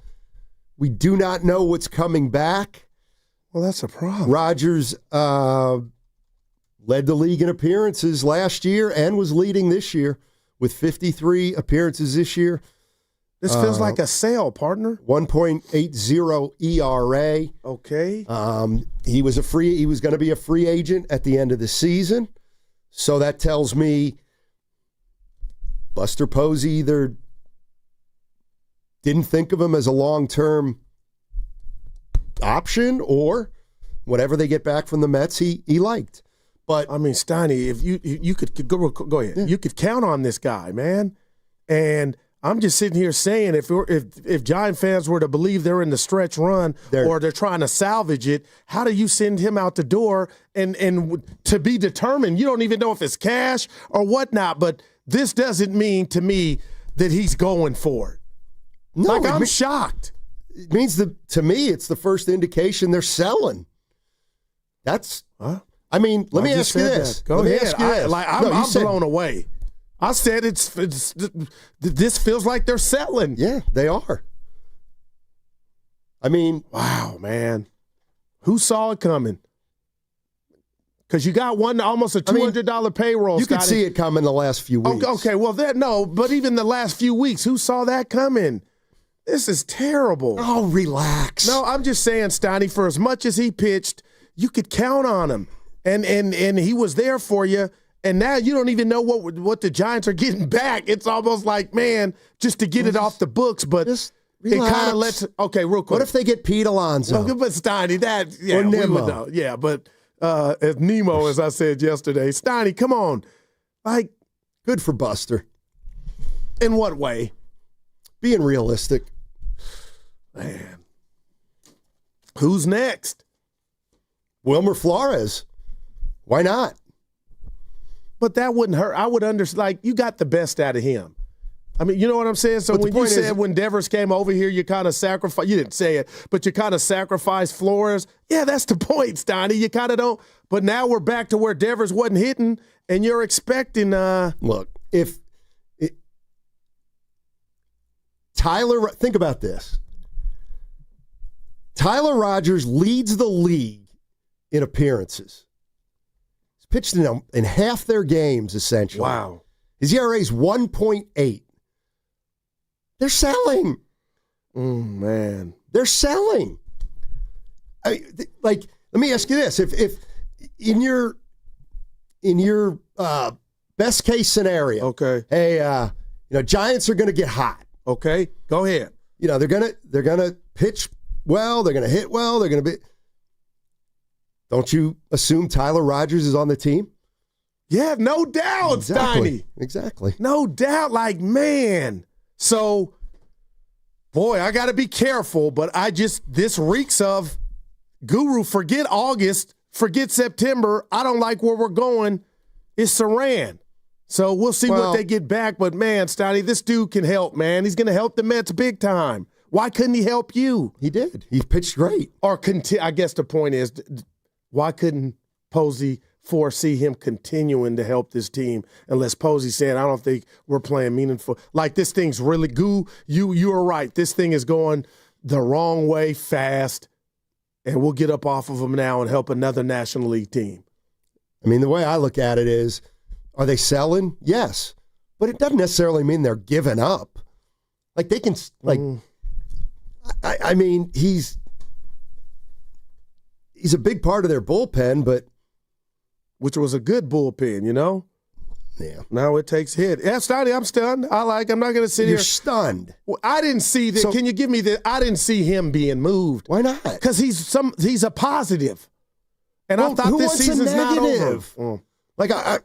This is a negative. If it's not about the books, and it is, it's not going to help this bullpen try to secure a third wild card. That's all. See, you got weakened. Perhaps for now, but if this guy, if a guy's not under contract next year and you don't think he's going to be on your team or you think he's going to command more money from other people than you want to give him, I'd lose Flores in a second then. So this is what Buster meant when he said go time. I mean, I guess so. Man. Seriously, I ain't trying to overreact. This is letting me know I believe Buster thinks they're closer to being done than in it. Yeah. Wow. Or it's also a move where it's a half and half move. It's not like you make this move and now you've conceded. Well, you got Rodriguez in but you make this move and Walker. Maybe the guy you get back helps you next year. If it's a guy. But yeah, that's where I was. What if it's cash, Steiny? I would understand it because they paid a lot of money for guys who aren't producing right now. Somebody's got to take the hit. And I'll say that to that real quick. And I guess to that point is, I feel like it's a little soon for Buster to pull the plug if that's what he's doing. It's trading deadline. Yeah, like he doesn't have any more time. It's now or never. Matt in Oakland. Let's get back to Kuminga. Right. We can when we find out. Okay, got you. If the Giants but the fact got that he's gone back, is disappointing. If I'm a Giant fan, Steiny, come on, you understand that, right? Not really. Willard and Dibs will let us know. Okay. Yeah. I mean, I get it. I don't. Like you could have held on. Like you know what? Buster Posey's nothing if not realistic. I think I know why you're upset. So, because Posey looks at this team and is like, yeah, we're not very good. Oh, no. And you look at it like, how come they're not winning 100? No, I came in here yapping about it looks bleak. Shout out Memphis. It's done. I don't know, but you're 5 out, and I understand that. But this is telling me, Steiny, you're kind of waving the white flag just a bit. Well, how do you wave it just a bit? Because the strength was your bullpen. It still may be, but no Tyler Rogers. I know now that it's taking a hit where you made the decision for it to take a step back. Hey guys, just we finally got the details from the Mets side. So Tyler Rogers goes to New York, and in return, the Giants receive Drew Gilbert, an outfielder, and Blake Tidwell, a right-handed pitcher. Tidwell is the number 10 prospect for the New York Mets in AAA, and Drew Gilbert is the number 12 overall prospect in the Mets system, and he's in AAA. So 2 top 12 prospects for Tyler Rogers. Oh, that's a great deal. Yeah. That's a great deal. I ain't mad at it now. Oh, gosh, you got to give me a chance. Like, okay, we talked about the farm needed to be replenished. You get some things to just slap in there right now, both at AAA. So it's a big difference than when I didn't know what was coming back. So maybe I should have well, we knew something was coming back. Yeah. It just hadn't been reported. I'm not mad, Steiny. I want you to be mad. I mean, this is a move for next year. Yeah. Or the year after. Yeah. Right. No, but I got you. Evan, you got any numbers on these guys? Or? Well, according to Mark Willard, numbers are just numbers in AAA. That's a 4. That's a no. Yeah. But that's I have the numbers, but like, do you? Yeah, I'm interested. Okay, sure. Blade, by the way, because it's been reported as Blake. Blade Tidwell. Okay. He's 24 years old. Well, Snotty don't like him. He's made 4 appearances in the bigs this year. Has given up a lot of runs. But in Syracuse this season, he had a 4.1 ERA over 14 starts, 6-4 record. And, sorry, that was Drew Gilbert. Apologies. Drew Gilbert, meanwhile, the outfielder, who's currently been in AAA this season, started out in single A, hit well, and then in Syracuse has been batting .234 with 12 home runs and 47 RBI over 82 games. All right. Okay. Yeah. Appreciate it. I ain't mad at it. So it's Blade Tidwell is the right-handed pitcher, and Drew Gilbert is the outfielder. Gotcha. You know what? Here's the big question. Kenny, have you heard of either of those two guys? Wow, that's nice. This is our resident Mets expert. Yeah, tell him. Actually, I've heard of both of them. Wow. And I even have some sort of connection with Blade Tidwell. So where I'm from, near Lawrenceburg, Tennessee, where my family's from, Blade Tidwell was coached by Ryan Weathers, who's a former MLB pitched for the Marlins? Yes, and his son plays in the majors. One of my cousins actually is coached by him. He's like in his teenage years, but yeah, Tidwell, even though his ERA when he did start, because he was like a spot starter when he had a couple of injuries and needed a sixth man, he has good stuff. I'll tell you that. He's got good stuff. He just got caught up in a couple of bad innings. So he does a strikeout guy for sure. Starter? Yeah, he was a starter. And then Drew Gilbert, I mean, I was really high on this guy. If you watched his college stuff, coming out of Tennessee, huge pop. I'm really shocked that the Mets gave both of those players. And Heyman reported there's a third player involved. We don't know who yet. But those Could two it be guys, a Giant, or it's definitely a Met. Oh, it's a Met. He said those two, Tidwell and Gilbert, and then a third player, but we don't know yet. But I think the Giants got a fair deal, a really fair deal. Hear you. Yeah, and the Mets get a guy that can pitch a lot out of the bullpen. Oh, hang on, Jose Butto, a bullpen guy per John Heyman. Do you know him? Yes, he was just here. Yeah, he literally pitched over the weekend. So that's three guys they got. Yeah, but that's interesting though, because it's not fully for players, number one, that are prospects. Both of those players are 24 years old and on the brink of breaking into the bigs. And Butto is someone who can help you. So I don't think it necessarily signals a sell from Posey. I think he got a player that can still help this team, and he got off of Rogers. Yeah, we didn't know that till, wow. Now it makes more sense, Steiny. Yeah. You kind of replace Rogers, even if you want to fill what does Butto takes us. If he's not up to the caliber of Rogers, you still got two youngsters to put in your farm, and you got a major league guy to take Rogers' place. Yeah. All right. D. Lou saying take that, Steiny. What? Because I said they were selling. They are. Well, we didn't know, but now I'm more like, are they? The reality of the situation is they traded a guy they knew would not be on the roster next year. All right. And they got three guys who will be on the roster next year. All right. But who like clearly, are, I mean, they're not going to, are they going to be the reason the Giants win 10 of their next 11? I don't know. But I got you. What if I told you in heaven I like it more now that we got the names? Yeah. I liked it even when I didn't know the names, because I feel like they made a move that they got a guy. Like, I think Flores is going to get moved too. Yeah. And I wouldn't like nobody's saying, oh, the ship's going one way or the other with that. It's just time. Let's go to Matt. Matt's in Oakland. We'll little potpourri the last 10 minutes before the crossover. What's up, Matt? Hey, fellas, how you doing? Congrats on the wedding there, Steiny. And, man, I cannot wait till basketball. Can't wait for basketball. Yeah. And football. That, too. He's not the first 22-year-old who lacked wisdom. I mean, I wasn't that wise when I was 22. The league has already spoken. You heard what those guys said. What it was, 16 of them. He's worth about $20 million a year. He just turned down a 2-year contract for more than that. I don't know what his agent is telling him. He's had 4 years to do what Kerr has asked him to do. He has not done it. He's getting out rebounded by guards. Their only team with money is the Nets, and they're not interested. I mean, Jonathan, if you're listening, for God's sake, take the deal, play your heart out, and guess what? Like you said, make the coach play you. Kerr doesn't hate the guy. Kerr's job is to win. His job isn't – he's not Mr. Jonathan Kaminga supporter.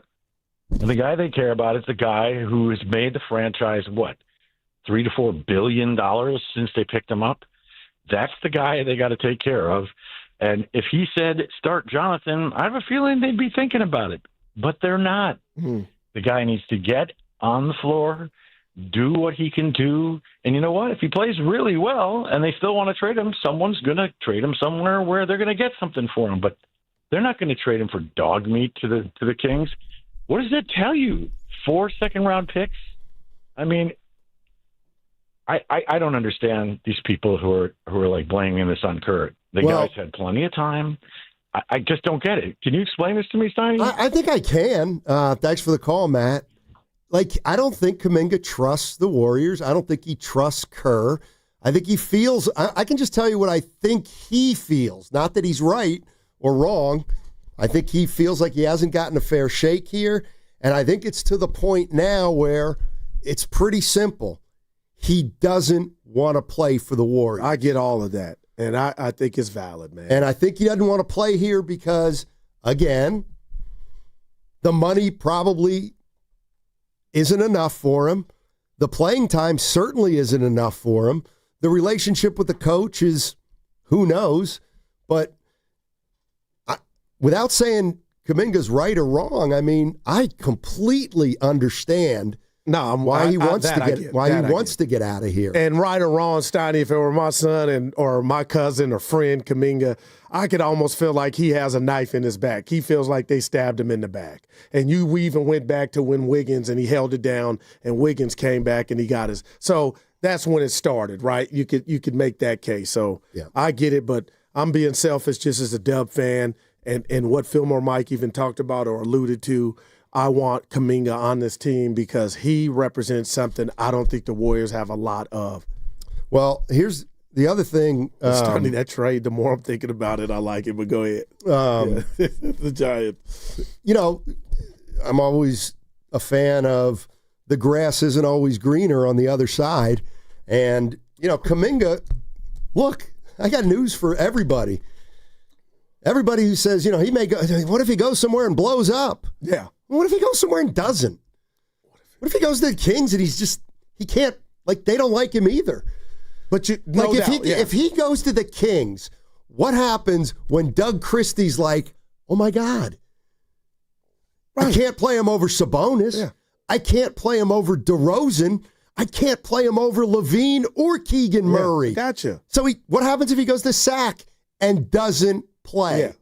Again, I'll say this to that. You're right, and that's a reality. But the bottom line is, Donnie, you talked about the art of a deal.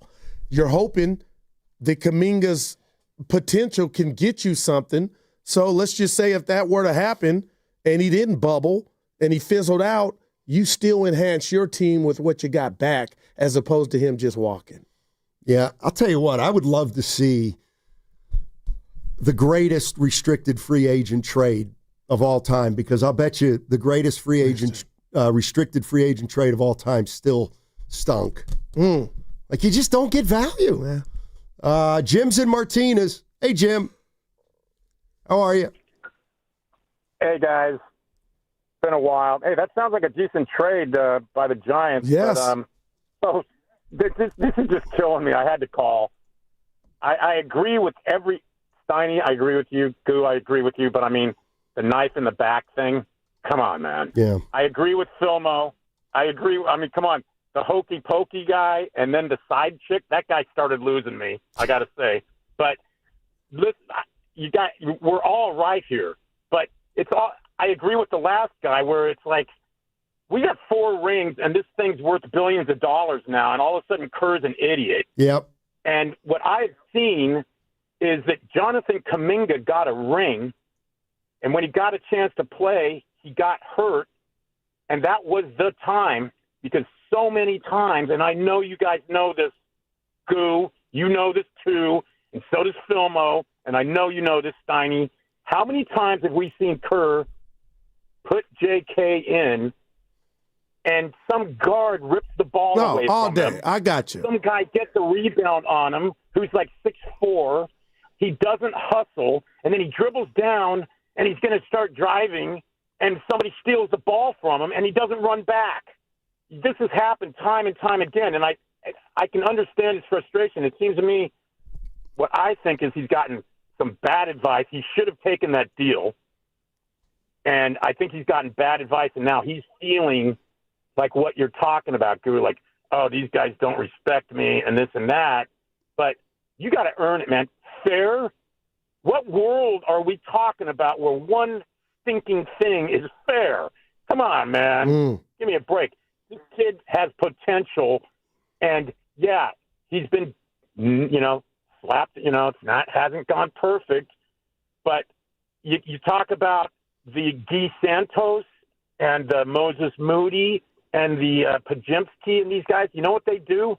They put their heads down and they work their butts off and they impress the other people that matter, which is Draymond and Steph Curry. Do you think this doesn't have something to do with that? When they got to look over at this dude with a world of potential, and he'll dribble the ball off his foot. You know what I'm saying? I do. What do you guys think? No, I hear you, man. I keep going to that Portland game at the end of the season, Steiny, just last year, real quick here, and Steph Curry coming off a pick, and he was wide open to take a three, and Kaminga was fiddle-faddling, didn't even look Curry's way, didn't even know he was over there, and I swear to you, partner, they were at the far bench. Curry looked over and threw his hands, Steiny, like, what's going on? Those are the things that I know I need to answer to myself about, well, why don't Dre and Curry ride for JK? That's why. Do you think that for all Draymond Green's warts, you think Draymond Green thinks Kuminga's a dog? No. You think Steph thinks it? No. And I got to believe over 4 years they tried every motivational tactic in the book. Even propping them up. So that's why, I think it's a joke when people say, well, Steph and Draymond have to get in there and do this, or Joe Lacob's got to do this or that, and Kerr's – no, it's all happened before. It's 4 years of this. Yeah. And now it's coming to a head, and we got to figure out where he's going to end up. And my only issue with everything, so I got a couple, is just the timing of it. I just hate that it's dragging out and has the potential to go to September. No doubt. No doubt. And that I blame, I'm kind of mad at myself, actually, when it comes to Kuminga. Because I was saying all along, I should have just said what I really believed, and that is, these things never work great. You can understand why. The minute, and I felt like the minute Kuminga didn't reach an agreement last year, I swear I said to Evan, it's not good. I know that. What do you mean? And he didn't say it, but I was like, it's just not good. How come? Because restricted free agency stinks for everybody, but more so for the player than the team. So, and son of a gun, if the 4 restricted free agents, man, oh man, are still stuck. And it really, and here's the other thing.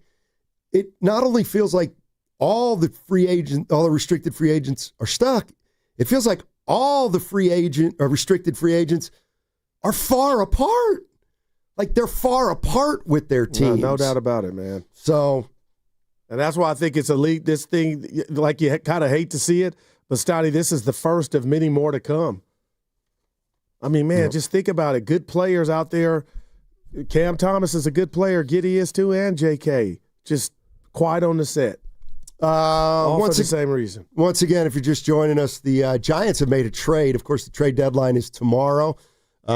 They've traded Tyler Rogers, their reliever, to the New York Mets for 3 players: Blade Tidwell, Drew Gilbert, and what's Budo's first name?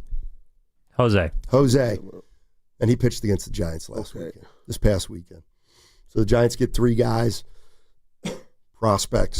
Not prospects. Well, Budo's in big leagues already. Yeah. Tidwell's pitched a little bit, and Drew Gilbert is in 3 for 1, Steiny. 3 for 1. Ooh, my voice is struggling a little bit here. So the Giants, whether you think it's selling or buying, no, I feel differently might be now. In the middle. Yeah. I don't know. Yeah, Beluto helps me. I feel a little better now because he can, take Rogers' place. But Steiny, the rat on the table, brought to you by Echo Pest Controllers. Man, they haven't needed a closer in the last 5 games. I'm just saying, dude. Yeah, and this is bad. Yeah, to me, the trade makes sense. If Tyler Rogers is a free agent at the end of the year and you don't think you're going to have him back, go make this trade and see if 1 or 2 of these guys can't help you next year. And if they can help you this year, great, but I'm not necessarily saying that these guys are going to be the reason the Giants turn it on. All right, what we got next is the crossover. Well, I haven't seen Mark Willard in a while. I'm looking forward to that. I haven't had a chance to congratulate him on the wedding. What about Dibs? I've seen him more recently than Willard. All right, wow. What's coming up on the game is brought to you by Fremont Bank. Here for you, here for good. That segment also sponsored by carsforkids.org. 95.7 The Game congratulates Cars for Kids on 30 years of turning car donations into supporting children. Cars for Kids has helped more than 100,000 kids nationwide. Donate your used car today at carsforkids.org and join over 1 million proud donors making a real difference. 1-877 Cars for Kids. Donate your car today. Bay Area, you know there's nothing better than watching a game with a cold, righteously brewed beer in hand. That's why I always roll with Laughing Monk Brewing. Okay, yeah, I mean, the beer is fire. Why are you talking like that? With locations in San Francisco, Sunnyvale, Scotts Valley, you can always count on top-notch craft beer, next-level food, and the best game day atmosphere in the Bay. Hold up, bro. Like, are you doing a commercial right now? Glad you asked, Jasky, because you can find Laughing Monk at the best bars and restaurants in the Bay, or pick up a 4-pack at many fine retailers like Whole Foods, Gus's, and New Leaf Markets. Dude, just pass the wings! Stop. Do you know how fast you were going? I'm going to have to write you a ticket to my new movie, The Naked Gun. Liam Neeson. Buy your tickets now and get a free chili dog. Chili dog not included. The Naked Gun. Friday. Rated PG-13. Want to interact with the hosts but can't call? Text the Boxer and Gerson Work Injury Attorneys text line at 888-957-9570. Boxer and Gerson, Northern California's premier workers' compensation law firm, helping injured workers get their lives back for over 40 years. Welcome to Dugout Radio, the undisputed home of Boomtown Baseball. The Wi-Fi is booming with Xfinity, baby.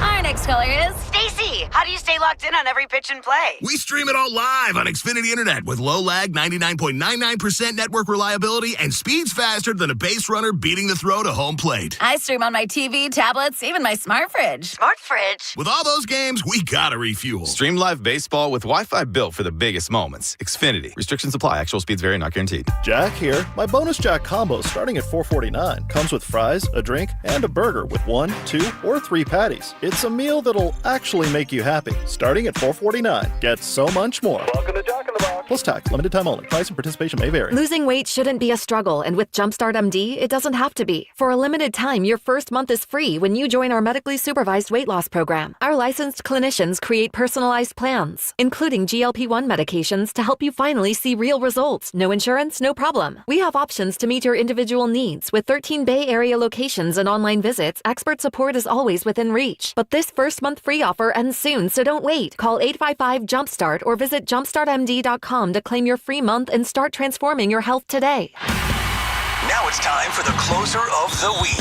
Presented by LiftMaster and R&S Doors. Turn your garage into the envy of the neighborhood. Visit rnsdoors.com. This week's closer comes from Glenn in San Leandro. Jonathan was able to fix the safety sensors issue quickly and went above and beyond, tightened loose screws, as well as lubed the hinges. Garage door is operating like new and closes quietly.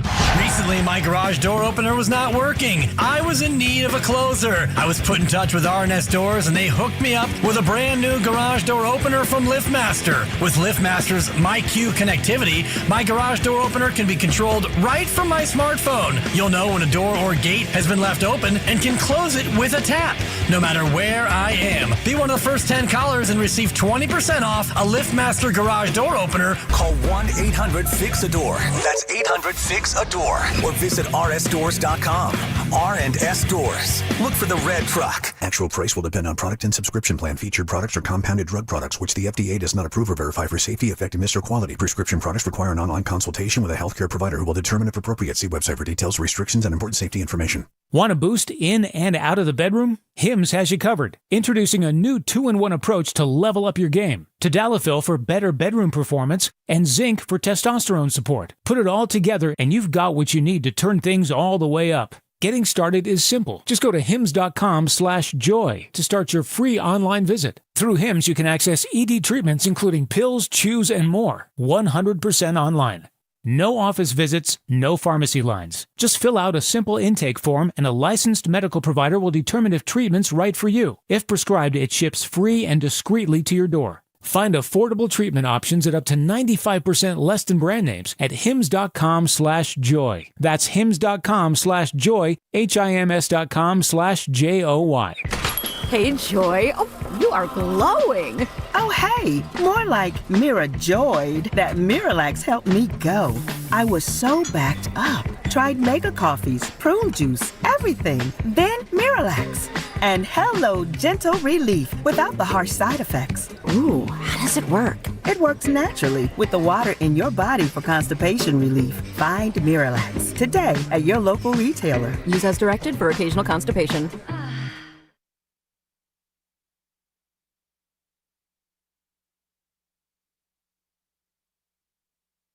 I have a new favorite Giant, and I'm not ashamed to say it. His name is Rafael Devers. We've had all kinds of meetings. Now, back to Steiny and Guru on 95.7 The Game. All right, everybody, it's the crossover time. Let's welcome in Mark Willard and Dan Dibley. Gentlemen, the fellas. What's going on? We got some action today regarding the Giants making a trade. Kaminga in the news. How are you? Welcome back, Steiny. Thank you very much. Way to battle. Way to battle. Yeah, that's my guy. Way to battle. I got a serious question. What's your question? So I'm not 100%.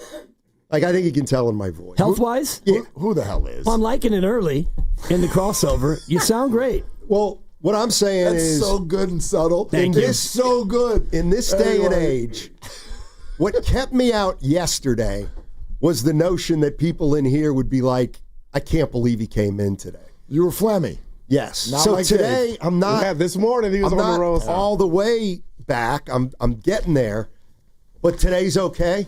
Yes, it's a question of your level of contagiousness. That's what I asked. I think the one thing that most of us learned through the pandemic was it's okay to take an extra day and not infect those around you. I used to work with a guy, go to Hale Dibs, and this man is from the old school where you didn't miss a day. That's right? A football player mentality. And a farmer and the son of a preacher. And the stories he would tell me about his day as a kid, starting at 5 a.m., slopping the pigs, ending with, working on the farm and doing your homework and all the rest of it. And you just do that every day. And Sunday, he got to go to church for 8 hours. That was his break because his dad was the preacher. So that man would always come to work. And some days it's like, please, we're blowing it out. We're hacking and wheezing. What's the actual rule? Because you hear all of this stuff and the internet helps with it about how long are you contagious? Depending on the ailment, but it's usually 24 hours, like symptom-free. But, symptom-free. Because I've literally heard that the second you have the symptoms outwardly, now you're no longer contagious. You're contagious when you're kind of like about to get sick. And look how I'm looking at Steiny. But the hell if I know? I don't know. Yeah. I'm not a doctor. Depends on the ailment. I know with schools, they like you to be fever-free for 24 hours. And, having a 2, almost 3-year-old, some days you send her to preschool. And it's like, you see 2 or 3 kids, it's like, oh, you got the double-barreled green. Well, sure. And little Timmy's over there hacking and wheezing. It's like, where are your parents? Yeah, but sometimes you're fever-free from, did you ever have a fever, Steiny? Or did you even take your temperature? Never took my temperature. Yeah, it was mostly throat. It was mostly my throat. Okay. Anyway, it's good that you're here. There you go. I appreciate that. It's been weeks since the 4 of us have been together. No doubt. Seriously. Weeks. I miss everybody. Yeah. I know. Oh, yeah. Go ahead. Go ahead. No, I was just going to say. Where do you want to start? We got an announcement that the Giants made a trade. I kind of said they're selling and was mad. Then Evan let us know that 3 guys were coming back. One is going to be on the big club, Bluto. Well, we don't know that. Yeah. Okay. Buto. Okay. Yeah, Bluto. it's a 27-year-old. 27. It's awesome. Buto. We had the conversation in the other room. It's 2 T's, and it's a Buto. But anyway, you said the people are saying around the league that this was a good haul. Well, that's what people do. Wow, what a great return. But it sounds like it, though. So it's Buto, a major league reliever, and then 2 other players who are the 10th and 12th prospects in the Mets organization, one of which has been in the big leagues for much of this year. Okay. But it's 2 AAA guys, a starter and then an outfielder. And so I get it on paper. I don't know if any of these guys are ever going to be good baseball players. Gotcha. But on paper, it's a big return for a guy who's about to be a free agent and about to be 35 years old. And there you go. Alex Pavlovich suggests that Camilo Doval is next.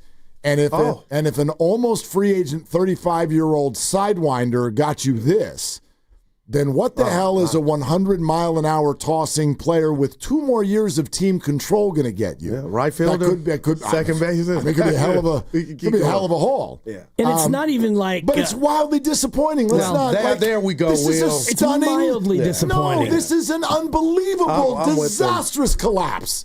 Yeah. Well, I don't 3 weeks ago, they're in the playoffs. Right. This is a completely disastrous, disgusting collapse. And there's no other way to sugarcoat that. Well, the collapse is not complete. There's still a third of the season remaining. 54 games. The run that they would need to go on is not.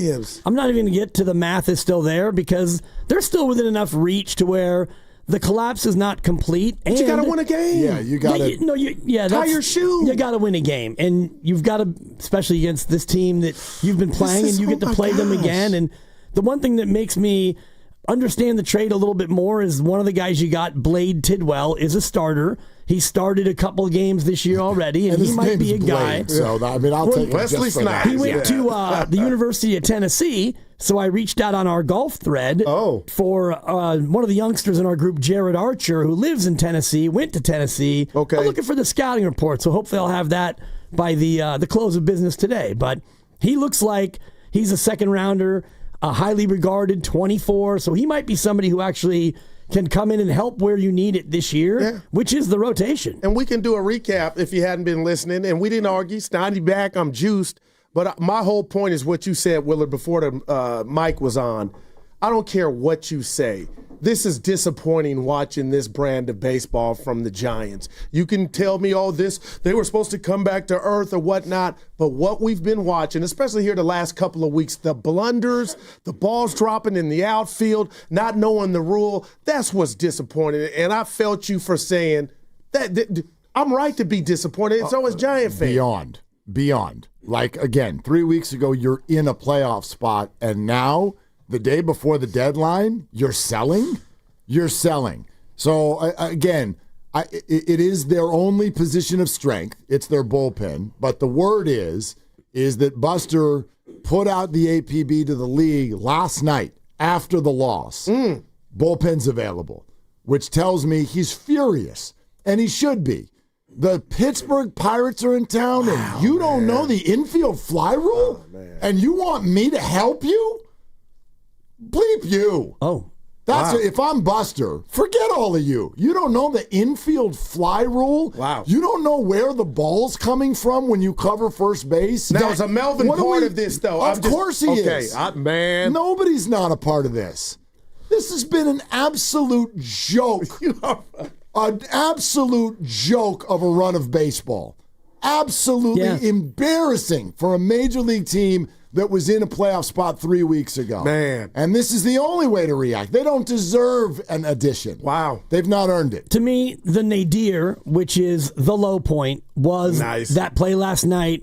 Devers goes on walkabout, and Schmidt goes over to get it, looks to another base, pumps to no one. Rogers runs over. Where's the base? Devers is still kind of bebopping around. And then Schmidt's like, I got to throw this to somebody. Hey, batter. Thank God he helped you, though. You catch it. He helped you a run. For a moment. When we used to play strikeout, and you'd hit the ball into Mr. McGillicuddy's yard, and we played where it was pegging, because it was usually 1-on-1 or 2-on-2. You had a tennis ball, nobody had a glove. We're just going to hit you with the ball. Below the neck, when we're playing pegging. Right, I was like, the guy's out. That's the way I was raised. Yeah, but the umpire didn't agree. Anyway, and I know it wasn't Mr. McGillicuddy, but that's one of my favorite mocks that Guru does of yours. Oh, sorry. The guy you're thinking of is Mr. Baver. Thank you. Oh, you hit it into Mr. Baver's Mr. yard. Baver. Yeah. Anyway. If this ball comes into my yard one more time, and I went back home and said, Dad, Mr. Baver said if the ball comes in his yard one more time, blah, blah, blah. Well, let me go see Mr. Baver. I love it.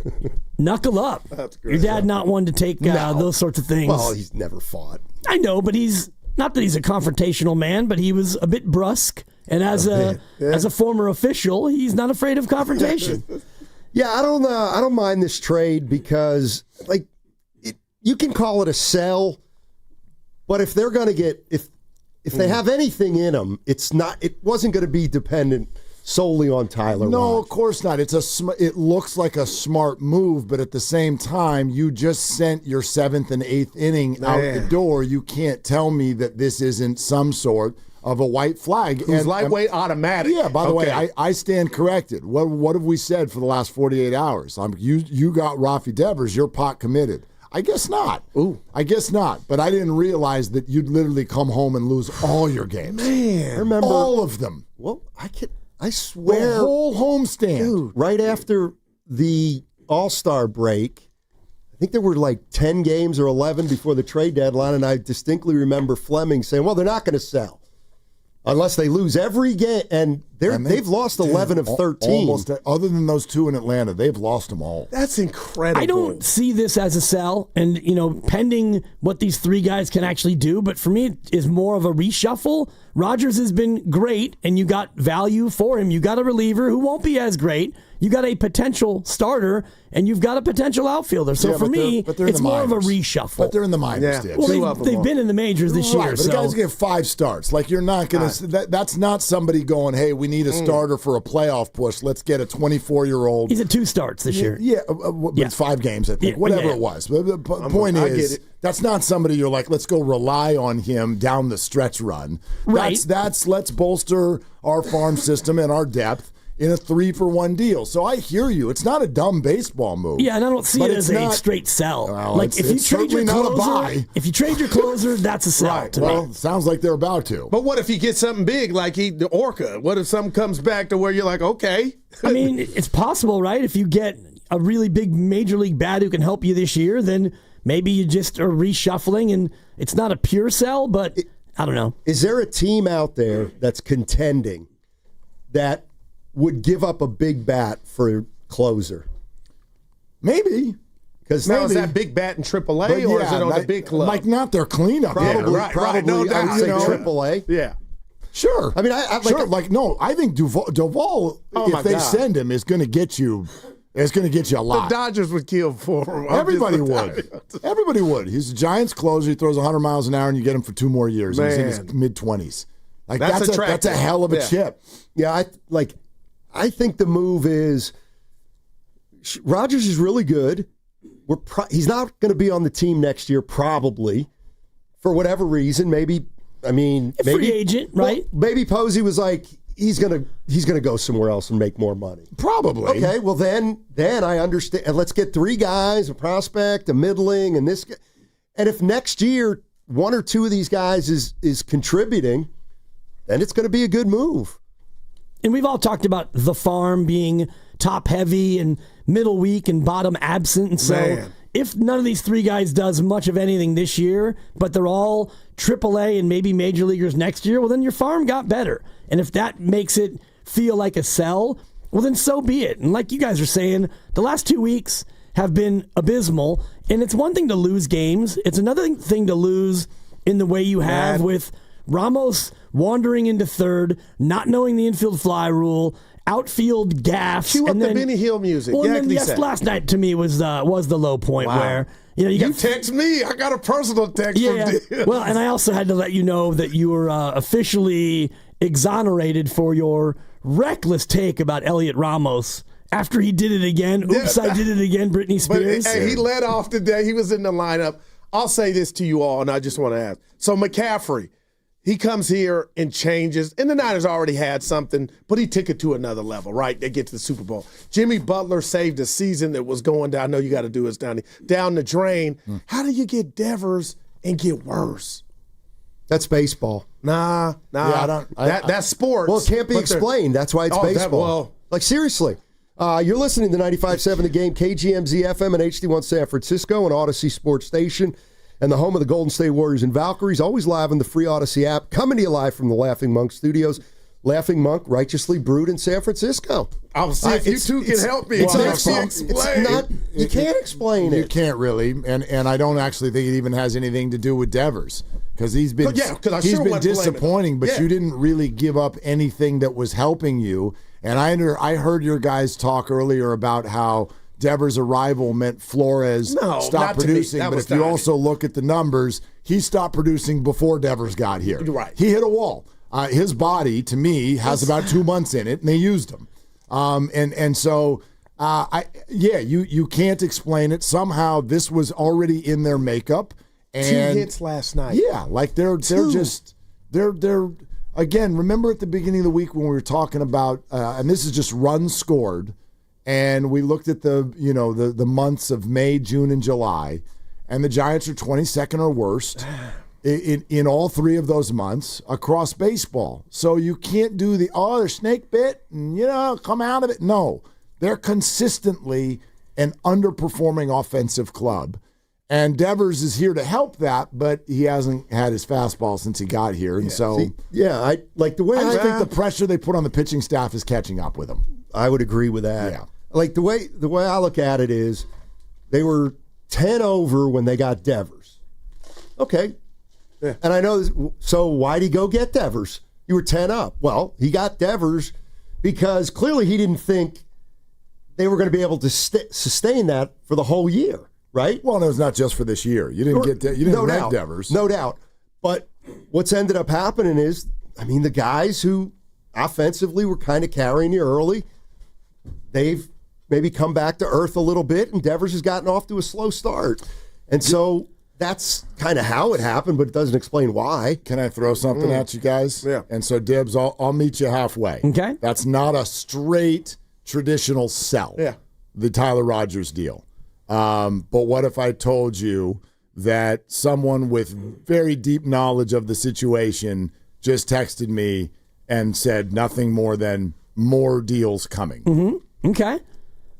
Well, then, how does that grab you? Well, if you start to see if it's Eldridge. If you start to gather all these deals together and you get rid of 4 major league players and you replace them with 13 minor leaguers, none of whom come up until September, then we're talking sell. Yeah, this trade right here, just the one trade, you got great return. We don't know if any of these guys will be ready to roll right now when you need them, but this one to me isn't a full white flag. It's not a full white flag by itself, I'll agree with you, but if the deals that are all coming, and this is my indication, if the deals are all coming from the major league roster and what you're getting back is not from the other team's major league roster, that's a sell. Yep. That's a sell. Yeah, it's a full Wisnowski. Yeah. You're just going into punt formation. Who knew? I can tell you now, Bryce Eldridge and Carson Whisenhunt are now untouchable because that's not what they're doing. They're going to deal from the major league roster. If they deal Duvall, that's a sell. Yeah. You would think so. Yeah. And they'd probably get 4 players for him. On the other one, which might be an interesting one to keep an eye on, would be Justin Verlander. And he hasn't been spectacular, but if you're a team that needs that fifth starter, that's a good point. If you're a team that needs an arm, what can you get for him, though? Maybe a couple, couple of, maybe a couple of single A guys, or couple of real prospects because he'll be a free agent. And you're going to call me crazy, but if advanced scouts really are on top of everything, I would have interest in Verlander. For sure. His last 2 starts have not been horrible. There's no doubt. Yeah. And then, whatever you can get for him, but you got him because you were supposed to need him for your run. And it didn't work out. We're not even in August yet. I know it's a couple days. Yeah. This thing fell off fast. No, it's brutal. Yeah. It's absolutely brutal what has taken place over the last 3 weeks. One small detail about the Verlander angle is he left without speaking to reporters last night after the game, which is 42-year-old vet. That's What's your read? My read is he's probably mad, and he saw what went on in the field, and he's double mad. And also there may be already some chatter about, guys, if we don't, he and Buster are basically the same age. He might be older than Buster. I'd have to Google it. It's damn close. No, I think he's definitely older than Buster, isn't he? I'm sure that there have been conversations, grown man to grown man. Yeah, Buster's not even 40 yet. Okay, there you go. So if those two are hanging out and having a brewski, and Buster's like, hey, if this thing falls any further down, how are you feeling? You can go ahead and pack my bags then. So I don't know. Nobody's off the table right now. Not at all. That wouldn't stun me. No, there's some people off the table. Devers and Adames, unfortunately, Chapman. And Bryce Eldridge. And Carson I was talking about the Ramos is off the table? Probably. All-Star last year. I'm not giving up. I wanted them sat, but I'm not giving up. He's one of their best hitters. He does ridiculous stuff, but he's one of their best hitters, and I think he's got I don't know. What's his team control situation? Oh, it's he's got years. I'm looking at it here. Elliot Ramos. Yeah. He's got his first arbitration 2027. Oh, man. So he's got a free agency in 2030. Right. Even with the mishaps. But we talked about Bailey. He's kind of symbolic of this team right now with how impotent they are offensively, maybe he could hit for the Dodgers and be no problem. Are you getting that great a defense to where it's... There's another guy who's not a free agent until 2030. Bailey? Yeah. And Buster Posey as a catcher, I think probably appreciates a lot of things that happen behind the scenes with Bailey.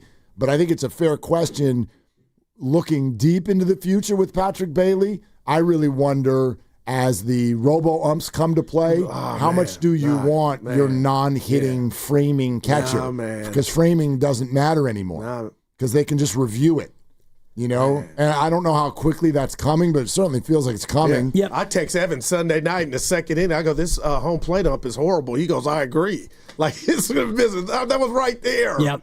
But 2 hits last night, the embarrassed.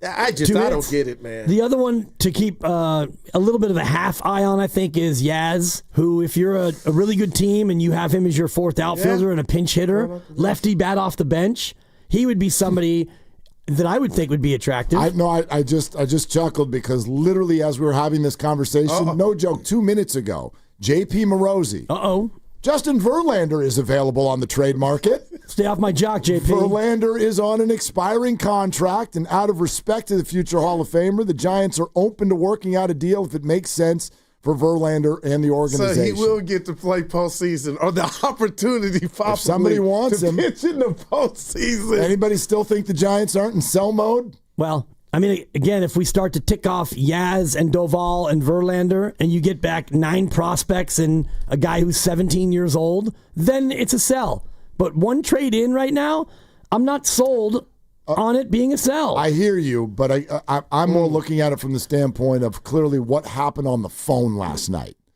They lost that game. One of their best players doesn't know the rules of the game. Man, they got on the phone and they told all the teams, we're open for business, and we're talking about our major league roster. That's a sell. Yeah, and I actually put out on Twitter, I was asking if anybody had one of those sell shirts that the A's had. I saw your tweet. In orange and black. I don't know if, maybe Warriors World can start pumping those babies out hot off the presses, but those would sell now. Man. Literally. Yes. Anything real quick on Kuminga?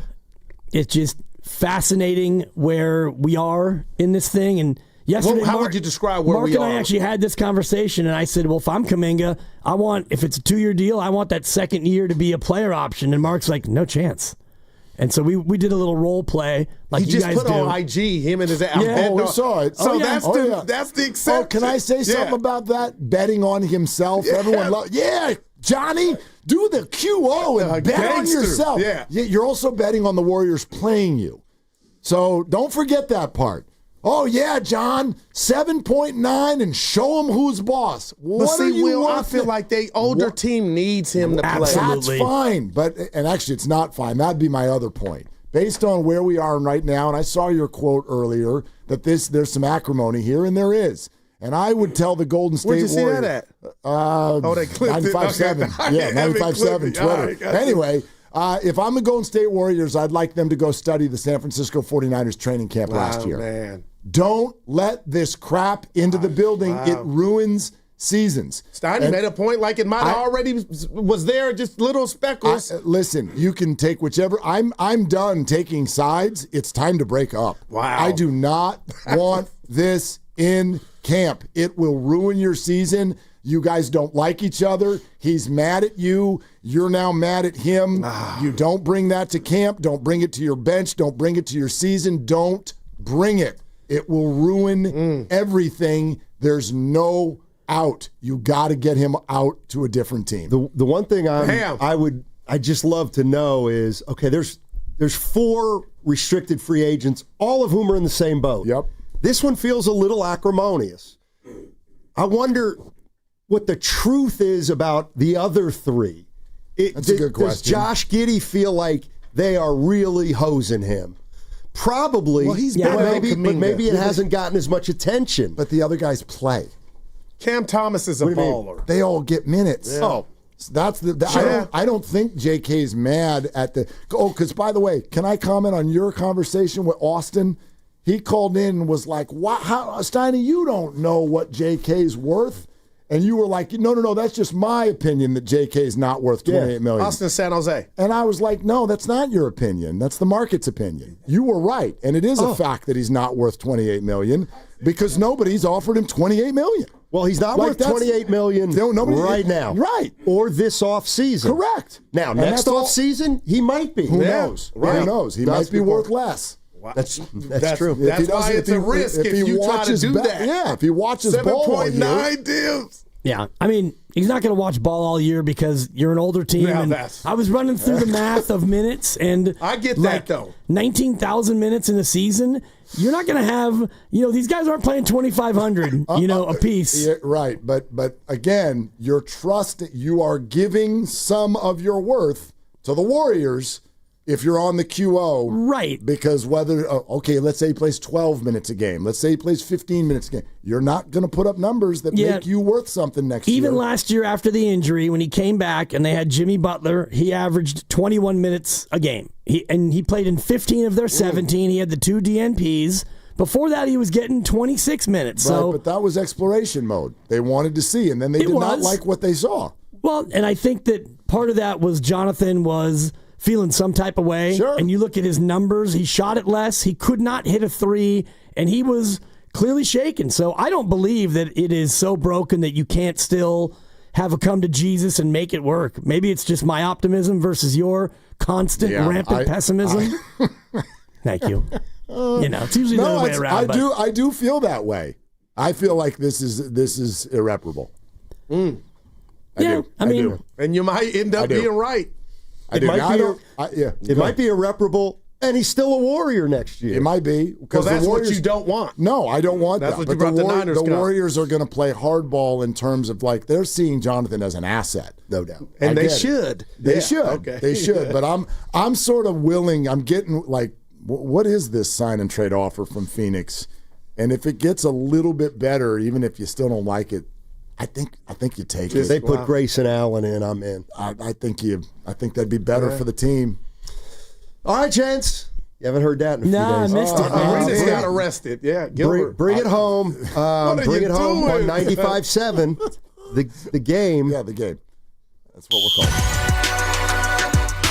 Are they the smartest show in the Bay Area? You guys are an intellectual feast for the smart sports fan in the Bay Area. Wow. You're pretty much the smartest guys on the radio. I agree. Good Lord, how big is your ego? Are they the funniest show in the Bay Area? Give it a laugh. Come on. You're a funny guy. Come on. Give me a laugh. You are funny, dude. Hit that S again. Are they the coolest show in the Bay Area? And no white boys.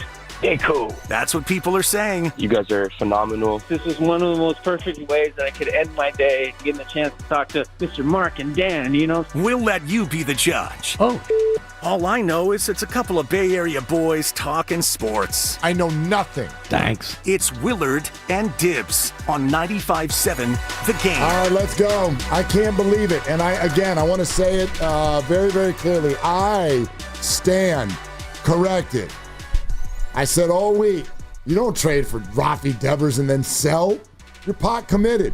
And I know, and I acknowledge, you're not wrong when you say that we're not in full sell mode yet. I got a lot of money says by tomorrow afternoon, you will be ready to change your tune on that this is full-blown white flag mode because we're being told both on the internet and on my phone privately that Verlander and Doval and possibly more are going to be gone. The Giants are out. The Giants are out on 2025. It seems that way. Unbelievable. And you could sell and still go on some sort of a run and hang in the race. You're allowed to do that. Sure. You've got a lot of underachievers who won't be traded. And if they start to achieve and become even overachievers, things could potentially happen that go your way. But right now, one trade in and you take your, third best reliever and you trade him for 3 players who are close to being major leaguers. Some of them already are. That to me is not a full-on sell. It's a little bit of a reshuffle. it's a move that for sure next year is going to look better than it does in this very moment. You would think. And, Blade Tidwell's the guy, second-round pick, and somebody who, absolutely will be a major league starter, I think. He's a back end of the rotation guy based on what I've read about his high school, collegiate, his early pro. He's a major league pitcher and probably a starter. So for next year, it'll probably look better than it does right now, but I'm not ready to call this a sell. Yeah, no, and that's fine. I understand where you're coming from there. I actually do look at it, though, as a sell from this perspective. I think what happened is just that the Giants put essentially an all-star level reliever on the market at the last minute.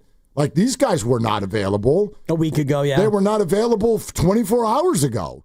But they're available last night, and if you are a contending team, and let me be clear again, the Giants are not.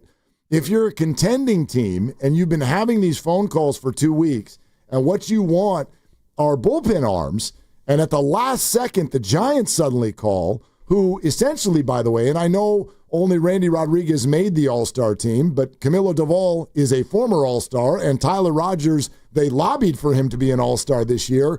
They have all-star level relievers who have not been a part of the conversation.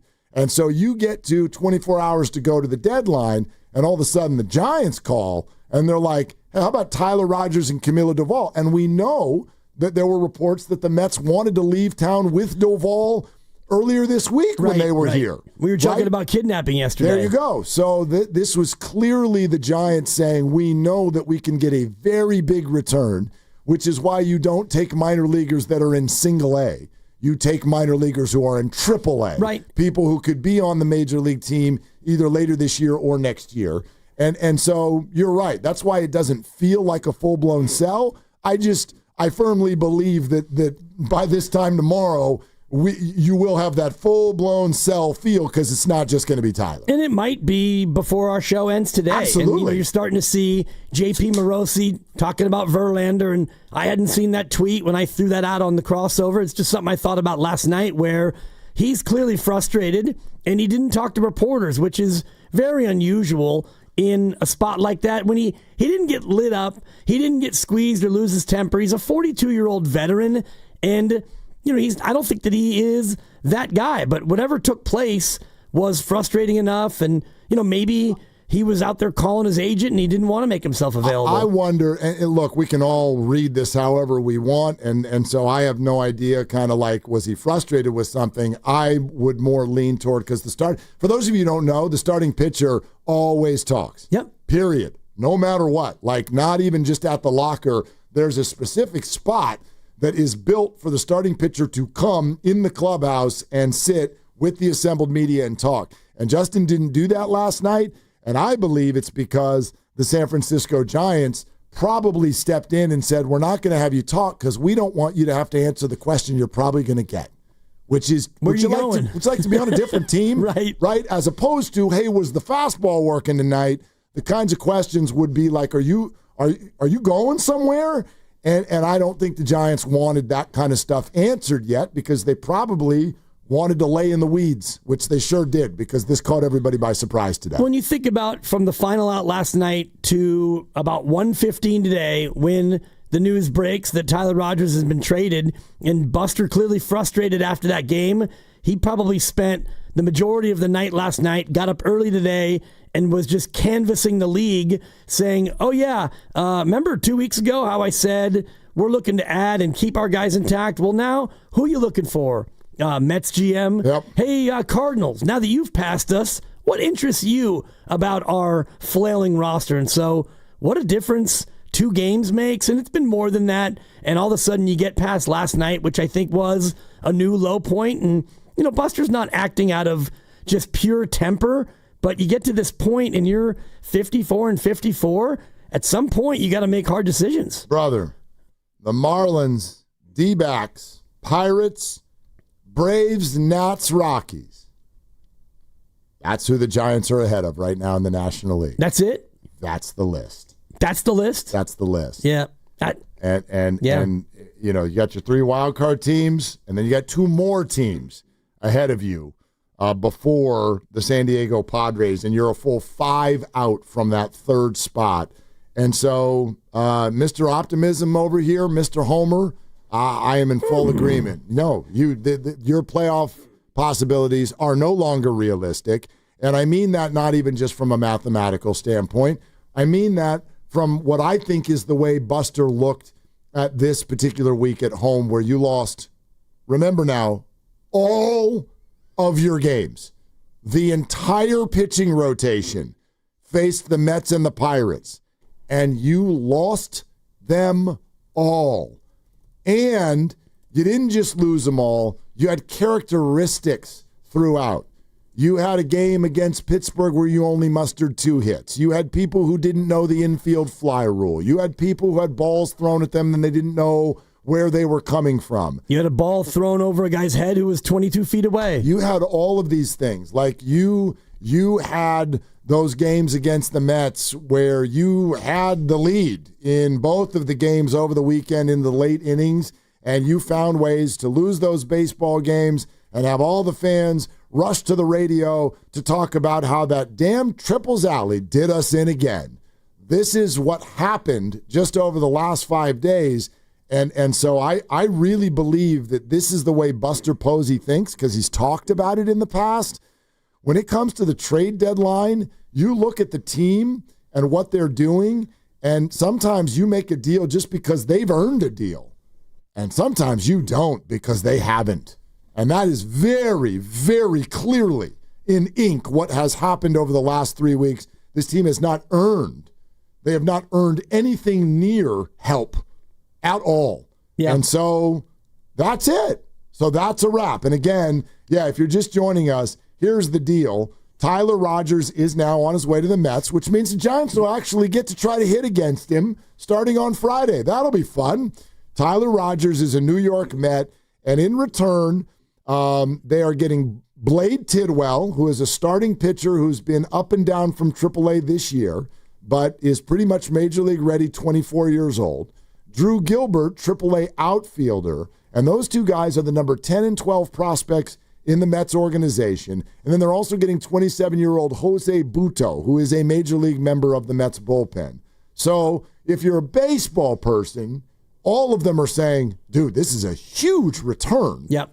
For a 34-year-old free agent to be sidewinding reliever. It's a huge return. But again, that's all on paper. It's also 3 people that no Giants fans have ever heard of.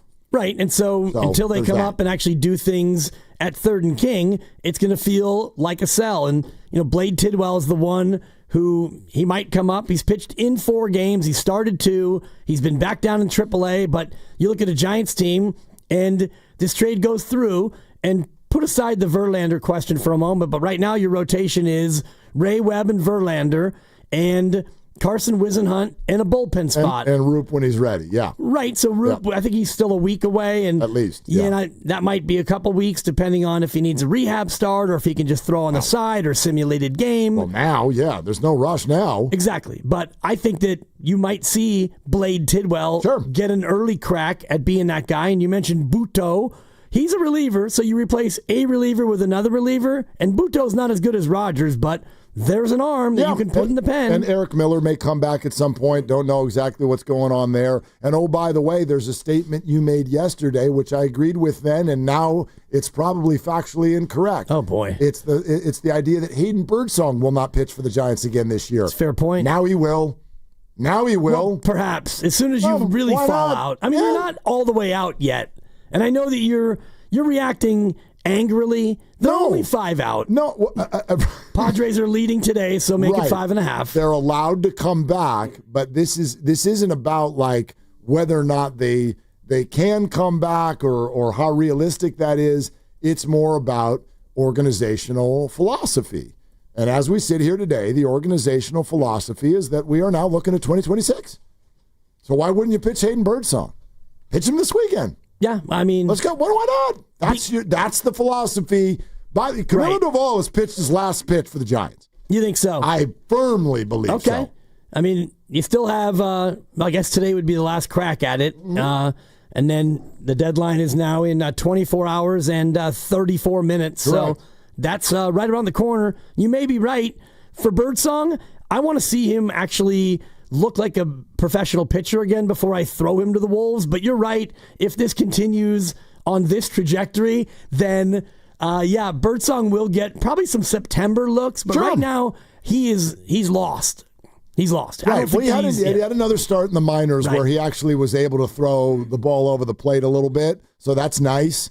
I'm sure that they're going to do a little bit more work with him before they bring him back up. But the way this is heading, you're going to see Hayden again this year. In fact, I would firmly push for it because if he's going to be a part of things going forward, you got to get him back into the major leagues and let him do it when the stakes are not nearly as high. And apparently we have arrived at that spot a little bit quicker than we thought. Yeah, boy, what a difference not only a week or two makes, but last night, you think about from the end of that game to 1:13 when Buster strolls down into the bullpen and says, Tyler, I have to talk to you, and he leaves the bullpen and now he's on a plane. That thing has accelerated quickly. No doubt. And by the way, what Dibs is saying, that happened today. That happened. You just walked a bullpen and that's it. You're leaving, and that news clearly gets to everybody, and that's it. Like, the team now knows. You're out. Yep. You're out, according to your own front office. You're out. We're sponsored by Safeway. There's plenty to get to on Jonathan Kaminga throughout the show. We will. But your reaction to essentially what feels like the San Francisco Giants waving the white flag on 2025. They trade Tyler Rogers. We're told more are on the way. 888-957-9570 is the number. This is your only place to talk about it right now. This is Willard and Dibs.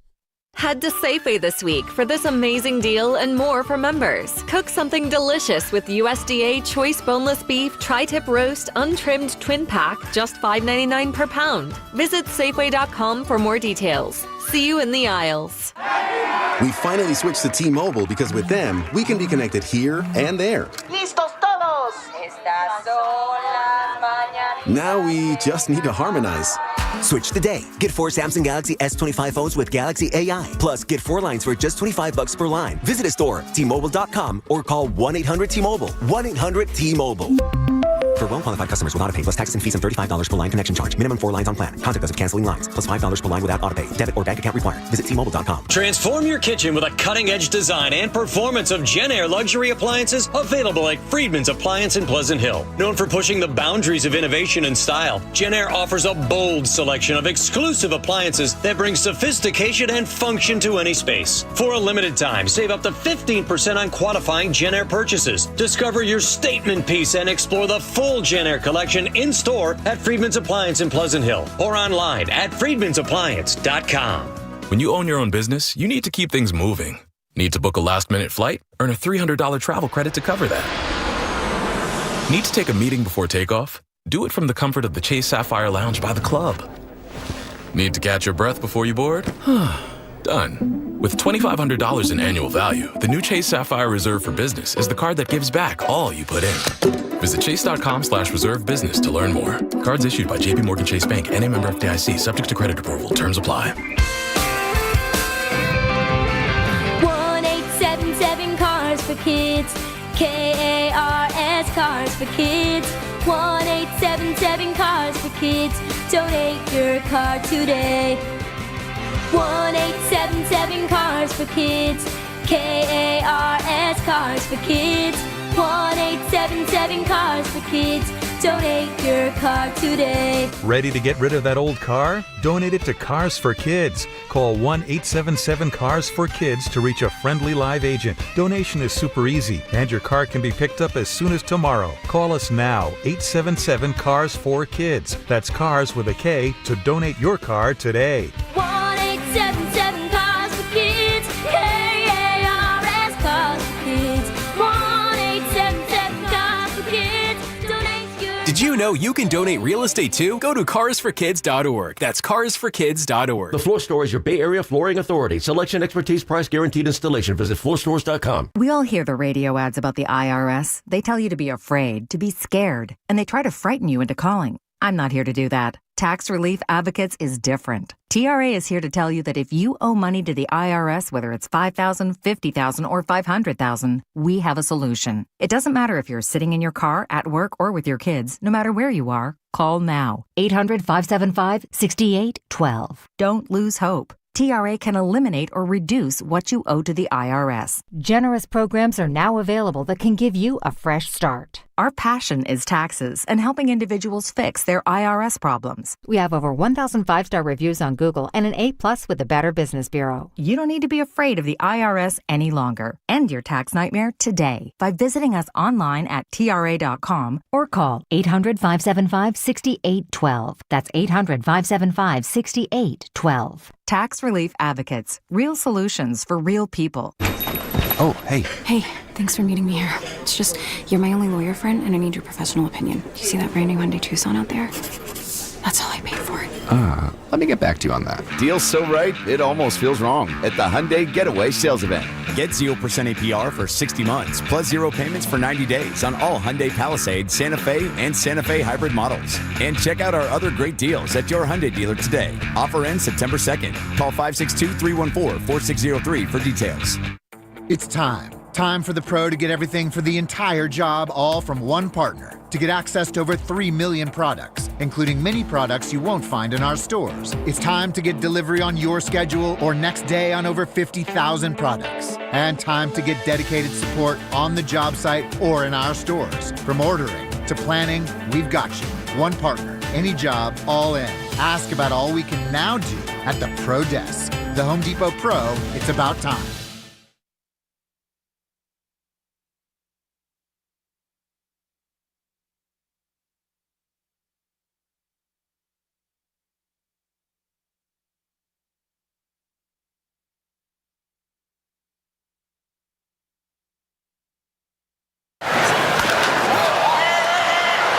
Right on the infield fly rule will be called.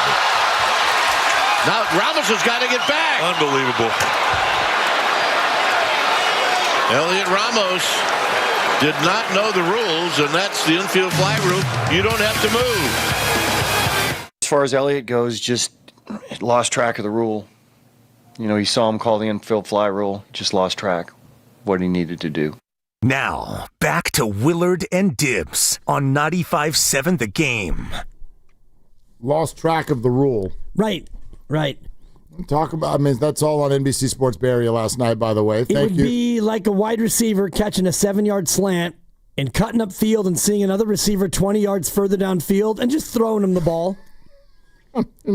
Pass to Juwan, he's at the 25. He throws it deep. Watkins, 10-5 touchdown. Honestly, I don't know about you. I'm way more offended by this than the whole Kyle Shanahan overtime thing. Way more offended. Like, not even close. This isn't lost track of the rule. This should be, honestly, this should just simply be second nature. This is washing your hands after you go to the bathroom. You don't lose track of that unless you're 7 years old. The infield fly rule was created by the National League in 1895. What do you do when you... 1895. This is not the NFL new funky overtime rule, which is, 3 years old? Yeah. I don't even know, but that thing's a newborn. This infield fly rule is... half as old as this country. 130 years old. It's more than half as old. 1895. They decided, you know what, Orville? We should stop letting these guys intentionally drop pop-ups so they can turn too. Let's make up a rule. 1895. So I'm with you. If I'm on second base, and whether I lose track of something or if Juwan Jennings starts throwing the ball forward down the field, whatever the hell happens. Yep. If I'm on second base, and the ball gets popped up in the air, and there's one out, what do you do, hotshot? Yep. What do you do? Well, it's got to be first and second, or first and second. But whatever. Yeah. If I'm on base and there's not two outs, and the ball goes straight up in the air, if even there's then confusion in your brain, what do you do? I'm gonna go back to the base. Just chill on the base. Go back to the base. Yeah. Just go back. If you want to take off and run like hell for third base, you can. And if he decides, like he did, to drop the ball, well, you're going to look like a genius. But here's one thing that I promise you 100% of the time won't work. Go stand in between the two bases. Yeah. And then look into the sky. Of course Buster Posey walked away from yesterday throwing his hands up. Probably throwing more than that. What the hell are we doing out here? Right. And how many of these have we had just straight up base running gaffes and defensive misplays and bad angles and throws that hit the other team's batter runner because all three of you were not on the same page, and so the second baseman just hucked it, and the reliever, who's now a Met, is looking at another base, and Rafael Devers is going, I'm playing first. Look at me. I'm playing first, guys. This is kind of, I don't know what I'm doing, but I'm playing first. You know? Hey, Lucas, will you find, and take as long as you want, but will you? That didn't take that long. Will you find John Miller's call when Ruben Rivera, just Google it. Gosh, you're so young. Just go Google John Miller, Ruben Rivera, and get the call of Ruben Rivera running around the bases like an absolute crazy person for what felt like a minute and a half, and having John, that's the only thing that I've seen in my lifetime on the base paths of Giants baseball worse than what I saw last night. Oh, here it is. Nathan Perez on deck. Rivera leading from first. Grace holding on the bag against him. The pitch. Swinging. There's a shot deep in the right center. Racing back to Lucci. Still going back into deep. It goes right over his glove. He missed it. But Ruben Rivera missed second base. Now he's heading for third, and they're going to throw him out by plenty. But the throw to third is boxed. Now he's heading home. The loose ball in the infield. And he's out by 5 feet at the plate. And that was the worst base running in the history of the game. The game should be over, and Ruben Rivera just did the worst base running you will ever see. Unbelievable. Ruben Rivera had gone around second base, and then for some reason seemed to assume that the ball was caught in the outfield. He got totally lost and confused out there and started to go back to second base as Grissom was pulling in at second. Ruben Rivera was the only man in the ballpark, apparently, who did not know what just happened.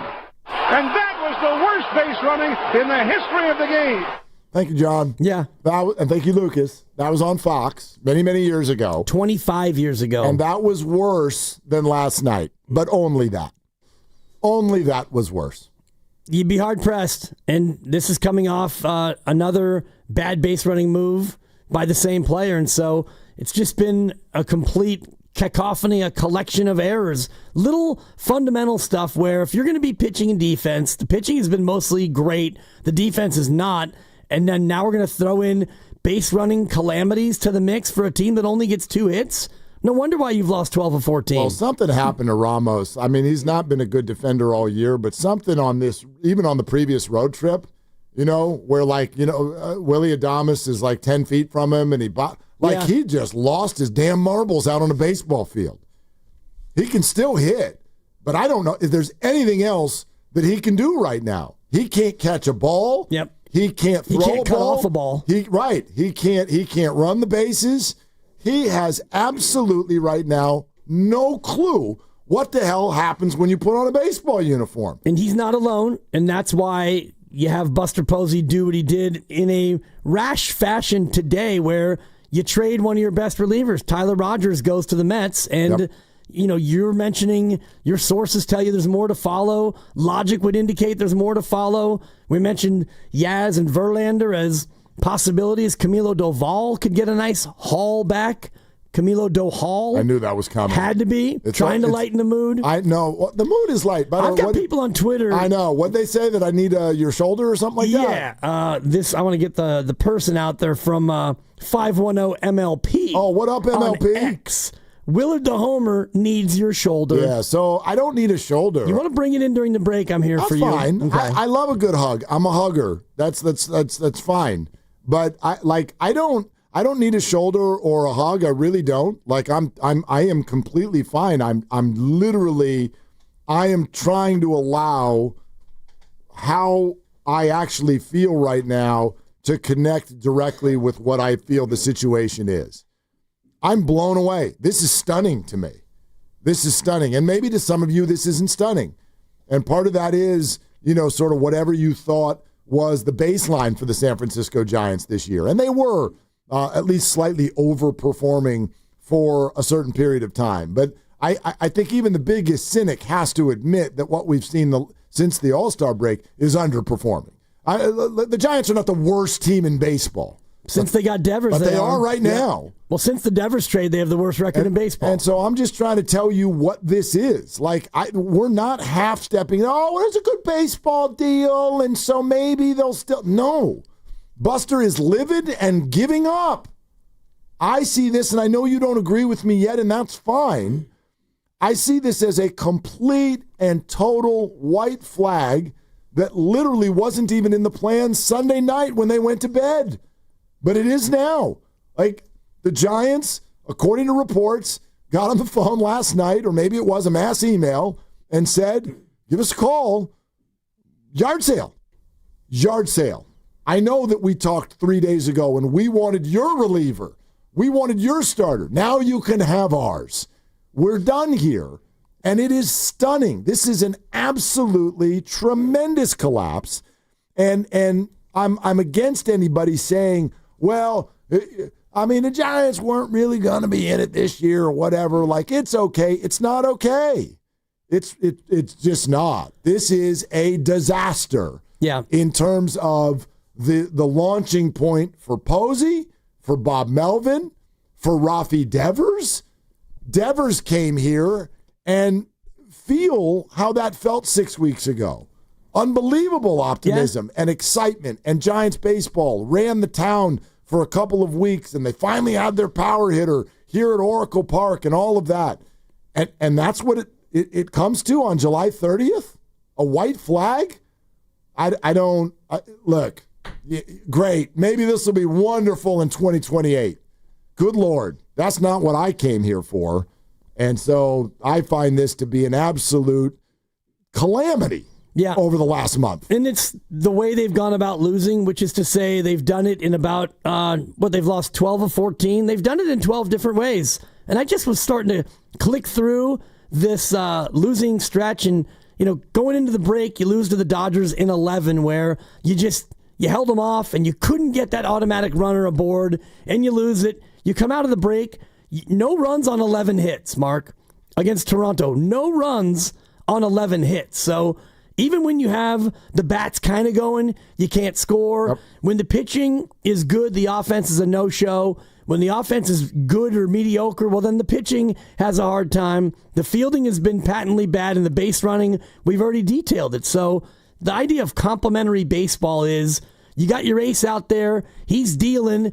Go out there and get 4 runs, and you're going to win 90% of those games. But those are the games where it's 1-1 into the 7th. What day was it that Buster said it's time to go? Twice? Can you look that up? Well, I would love to know the date of Buster Posey saying it's time to go. We feel like we are a much better team than what we've shown. It's time to go. What was the date, Lucas? Do we have it? No? I see it's looking it up, but it's also, I think he said go time. Did he say go time? I thought he said it was time to go, but it means the same thing. Yeah, I believe it was June 4th is when that was said. Okay. Yeah, because after that, they immediately went 3-0. After the it's time to go, go Diego, go, as is always played in my house now. So it worked. And then you get Devers, and then from then on, it's just been more than a slog. It's been just bad baseball. And less than 2 months later, it's time to stop. I wonder if he said that to Tyler Rogers today. It's time to stop. It's time to go. Yeah, to New York. Right. Yeah. 888-957-9570. Let's talk to some of y'all. Theo in the East Bay. Thanks for calling Willie and Dibby. What's up? Yeah, what's up, boys? Thanks for taking my call. Look, loving the show. This is pretty cool. I mean, I'm watching the game right now, and I love the energy of the show. I don't know what the radio etiquette is on that, but, man, I love it. This is cool. But anyways, look, Buster Posey, man, I always felt like he was going to be 1 year away. And, I mean, let's face it, this team overachieved in the beginning of the season, the beginning of the half. And you know what? He made a move, and that's what Devers was. But, now that it's kind of looking like what we've expected to be, I think Buster Posey is going to start molding this team into his own moving forward. I mean, let's face it. None of these guys are his guys, so we'll see what next year looks like. But, this season, what a roller coaster ride, man. It's been crazy, but I'm already looking forward to next year. All right, boys. Theo, thank you. Thanks, Theo. While I appreciate completely Theo's thoughts and also kind of the energy behind it, I would offer a different take. Let me put it to you this way. First of all, to say that the Giants just totally overachieved and it was never about this year. We detailed this for you yesterday. The Giants are 7th in baseball in active payroll. That's not a team that's planning for the future. The Giants traded for Rafi Devers. The Giants have 2 All-Stars in their starting rotation and for most of the year have had the best bullpen in the entire league. That's not a team that's overachieving or shooting for next year. And a reliever in the All-Star game, and you could have had 2. And you could have had 2. Maybe even 3. Right. So that's not a team that go, oh, yeah, they're actually not that good. No. I know they don't have a fancy Dodger lineup or a fancy Padre lineup, but they have players, and they are spending buckets of money on this team. And they have a very high-performing pitching staff. That is a team with which you can win. And they just stopped. They just completely stopped. And it's largely because, A, the lineup is still not what it needs to be, but B, it's what you just detailed. A lot of this stuff on a nightly basis is just stupid. It really is. Like every night, it's not the Giants got beat. It's you're rubbing your temples going, I can't believe that happened. And then the next night, it's I can't believe that happened. How the hell do you not know the infield fly rule? Stuff like this. That's the indictment. That's the indictment on Bomel and everyone for that matter. It's a huge indictment. It is, and it just has become such a pattern of frustration. And like I was telling you before, you start to tick through the games, and Robbie Ray goes out and holds a very good Met team, mostly at bay, and the Giants commit 2 errors, and you lose 2-1 in that game. And you had the Hayden Birdsong game where he didn't get an out. Okay, now you've got to go. And so as you go through all these losses, you start to look at the problem, and now you think about replacing guys and moving guys, and you get to this point where you're back to 500, and now it's less about that, and it's more about just trying to shore something up for the future. Also want to say this, Boxer and Gerson Work Injury Attorneys text line. I think this is another interesting thing to add to what we're talking about is this a sell? Is it a full sell? Is it a partial sell? 408 says, think about who they traded with. Because this trade is with the Mets, it definitely feels like a big sell. And I think that's an interesting point. It's an interesting way to look at it also. Like, if you're trading with the Mets, right? You ain't the buyer. You are not the buyer. The New York Mets are going for a World Series, and they want Tyler Rogers to be a part of it. And, so good for Tyler, by the way, too. Yeah. Good for Tyler. Tyler's going to the playoffs this year. And you look at the Mets, and that would be a team that you essentially would be trying to catch. I know they're going to win the division. Maybe they won't. Philadelphia, who knows? But it's a team that is ahead of you in the overall standings. And so, the mindset would be, we don't want to help them. We want to catch them. And just looking back at the game that had to be, Sunday, winning pitcher for the Mets, Jose Butto. Oh, perfect. So there you go. He came in the 5th, and the Giants were, of course, down 2-1 at that point. And so Butto gets the W. Buster's probably like, I'd like to cut his jib. I like that guy. He's a new Giant. Yeah, part of the trade today. No, clearly there were conversations happening up in the suites while the Giants and Mets were playing one another. And I by then, even though they hadn't lost 2 to the Pirates yet, and they hadn't forgotten the infield fly rule yet, clearly Buster was preparing for at least the possibility that this was falling apart and wasn't going to turn around. And then they lost all 3 of those. Then they lost 2 more. And again, that's not me saying that. The report is out courtesy of Pabs that the phone call went out last night to let the league know our relievers are now available.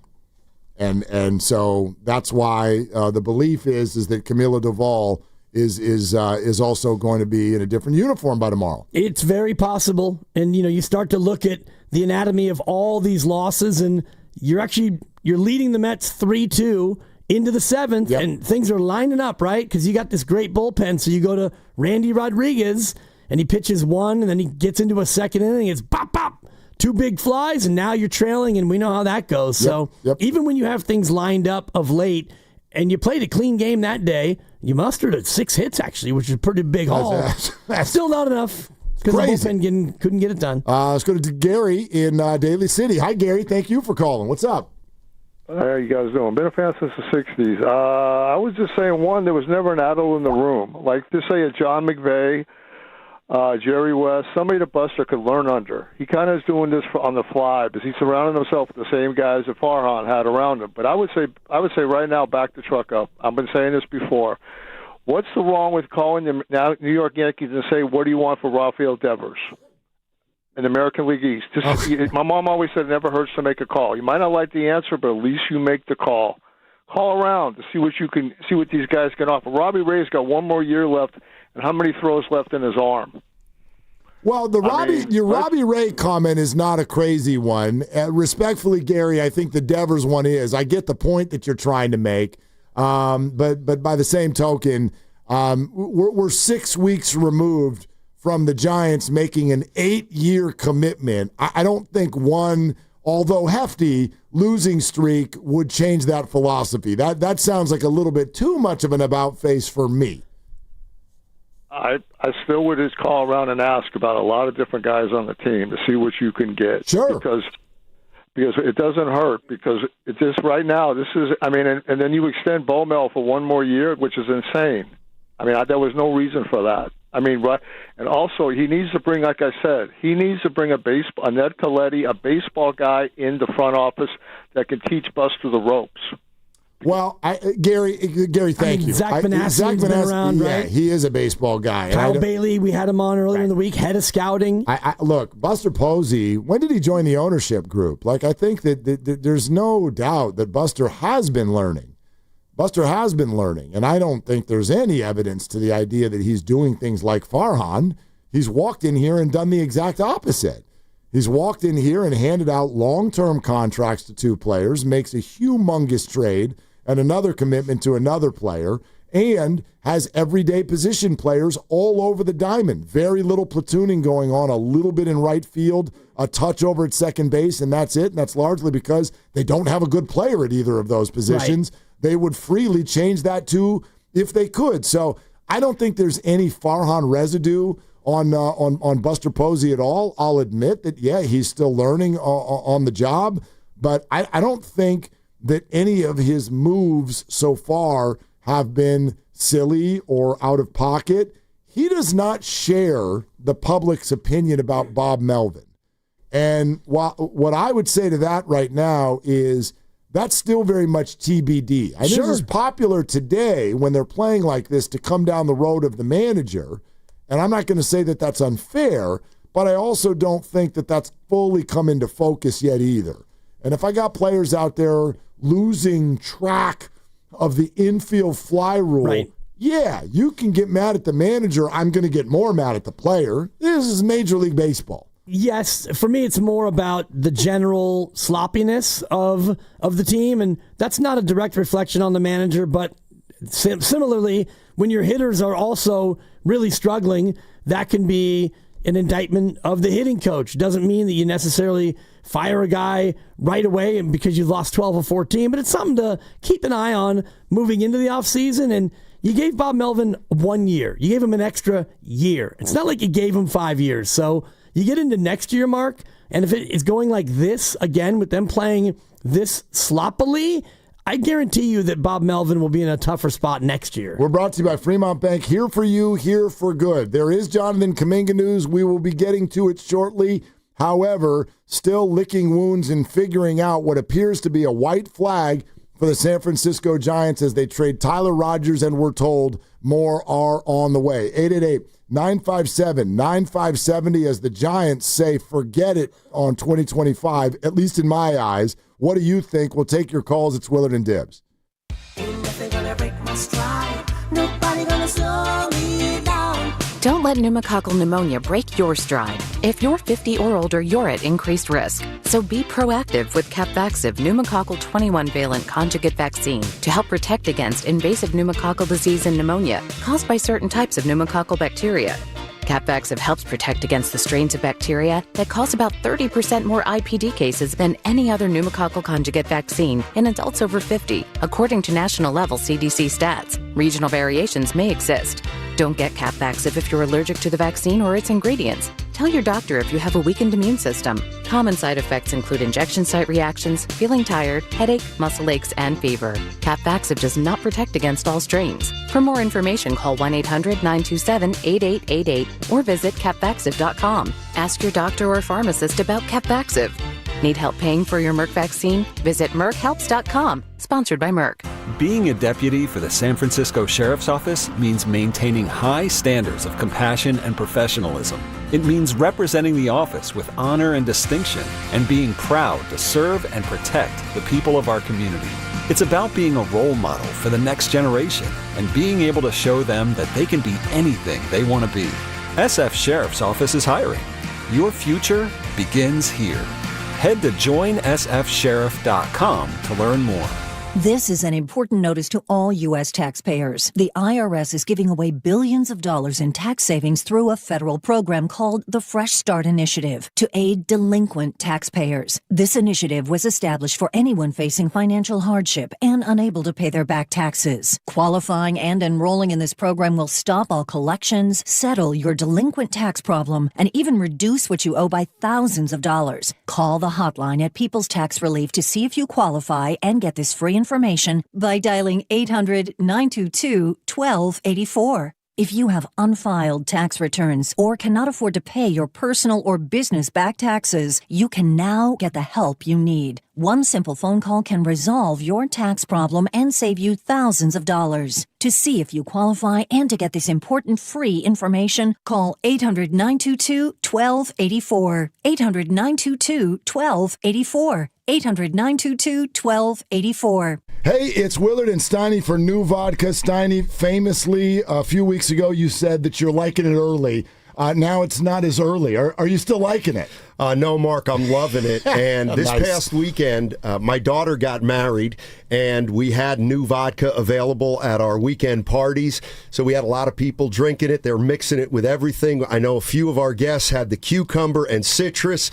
No, Mark, I'm loving it even more. I love it. And I'm not surprised, by the way, because if you want to shake things up, we invite you to go to newvodka.com. They really do make a great cocktail. I'm loving hearing that it went so well at the party. It was incredible, Mark, and everybody asked me about it. It's a new product, NUE vodka, and it was just a great event, and New Vodka capped it off, Mark. Perfect. So next time you're off the clock, make it count. Choose New Vodka. It's in stores now, or visit newvodka.com to find it near you. If you're 55 or older and into that whole saving money thing, T-Mobile has an exclusive phone and internet bundle just for you. Right now, get 2 unlimited phone lines plus 5G home internet for just $30 each per month with autopay, plus taxes and fees. And with 5G home internet, setup is easy with just one cord and no technician needed, which is great if you're also into that whole keeping it simple thing. Switch now and experience the best mobile network in the U.S. Visit your local store to start saving. T-Mobile, it's better over here. Based on analysis by Ookla of speed test intelligence data Q4 2024 to Q1 2025, Ookla trademarks used under license. Unlimited on our network. Customers on voice plan may notice speeds lower than other customers and further reduction if using more than 50 gigs a month due to data prioritization. Video streams and SD on this plan. Home internet pricing after $20 a monthly bill credit plus $5 per line without autopay. Debit or bank account required. See 5G device coverage and access details at T-Mobile.com. This is Chris Dolan. And I'm Vanessa Deniston, senior attorney from the Dolan Law Firm. Chris, what's with all these out-of-town personal injury firms coming into the Bay Area with these catchy jingles and funny names? Unlike the Dolan Law Firm, most of these firms are from out of state or in L.A. The Dolan Law Firm is headquartered right here in San Francisco, going on 30 years. We live here, we work here, we win here. The Dolan Law Firm, we're the best lawyers we hope you'll never need. DolanLawFirm.com. You're listening to 95.7 The Game, KGMZ FM and HD1 San Francisco on Odyssey Sports Station and the home of the Golden State Warriors and Valkyries. Always live on the free Odyssey app and now coming to you live from the Laughing Monk Studios.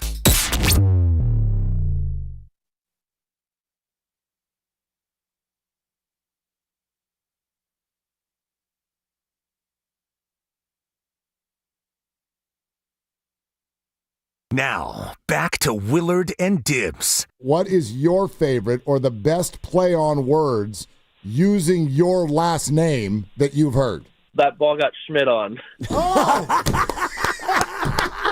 On 95.7 The Game.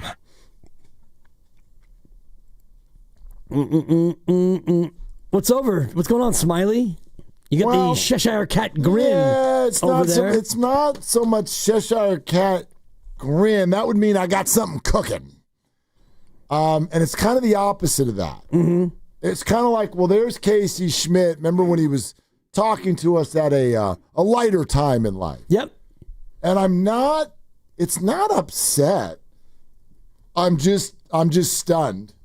I'm stunned, and I think that the organization is probably stunned as well.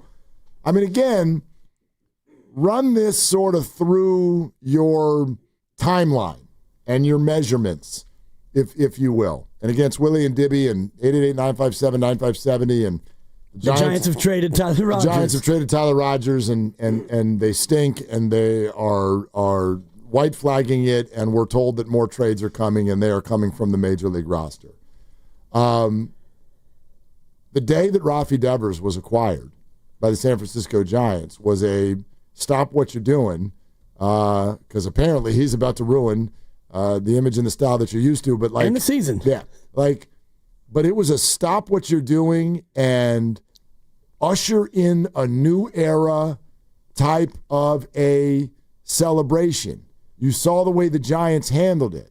We're going to have Dave Fleming run the press conference. We're going to have all the players come up to the press conference and make this all about basically Buster Posey's signature move. And from that moment forward, the Giants have been absolutely awful at baseball, to the point where on July 30th they're giving up.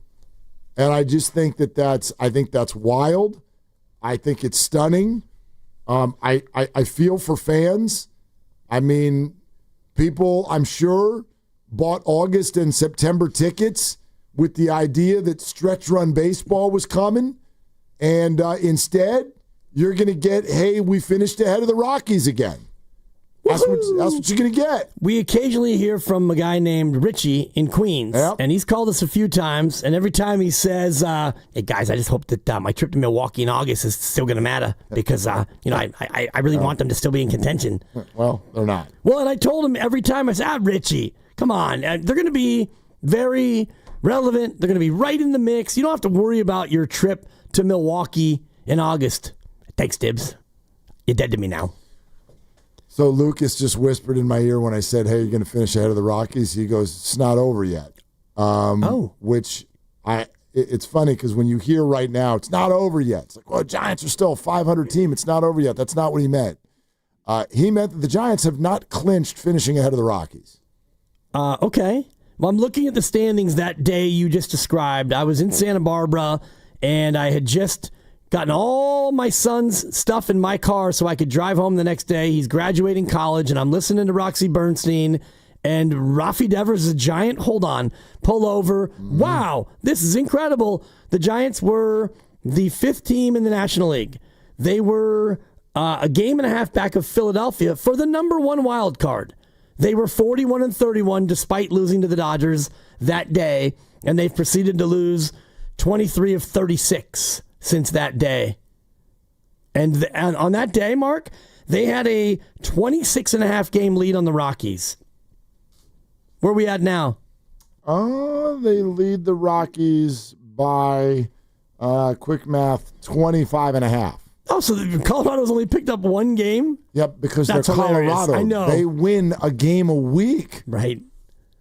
They win a game a week. Just when Lucas said that, like, Oh, they haven't clinched finishing ahead of them. They haven't. I thought that Colorado would have at least been within like 18, but he's right. 25.5. It's not a done deal. Colorado is 28-79. They are 28-79. It's not good. So yeah. I mean, here we are. Like I just think you got to sit with that for a second. What is the level of disappointment that this brings? And I know that for some of you, are like, this is too early of a conversation. This is in some ways a major league trade. It's a good baseball trade. It makes sense. They're still only sitting there at 500. Come on. Win one for the Gipper. Here we go. Like, it's not over yet. They could turn it around. You can do all of that.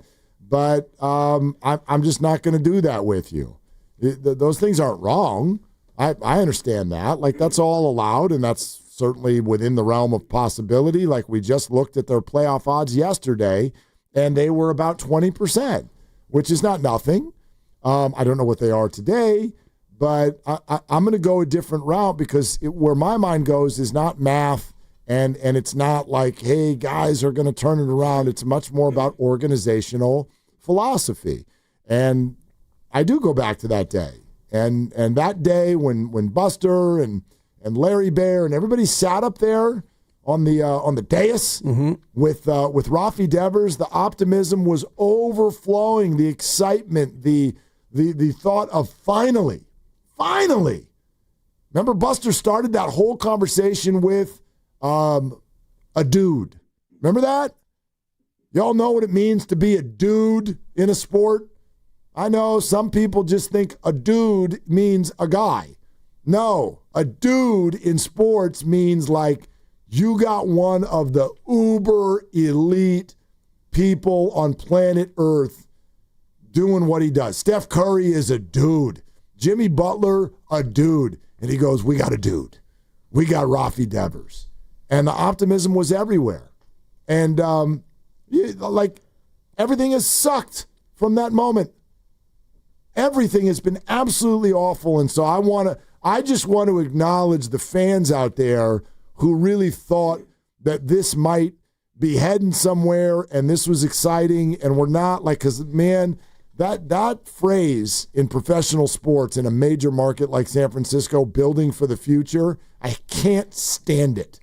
I hate it. It's a loser mentality. Completely. It just indicates that you're not good enough now, so you hope to get some pieces to be good later. And in football, you don't really do that often unless you draft a quarterback and you let him go out there and you figure, okay, a year or two, we're not going to be great. But the Niners got lightning in a bottle with their drafted QB, so they didn't have to go through that. In the NBA, we've gotten accustomed to it here where you got Steph Curry and Joe Lacob's out there pulling in Kevin Durant, and they're doing everything they can to win. So we've been a little bit spoiled. And the Giants, you mentioned it, top 7 payroll. Even when they haven't been up there, they've been top 10 most years. So at least they present the illusion that they're trying to do more than just break even. So when they make this trade, and I was just looking at the box score, that first game, Devers had 2 hits, 2 for 5.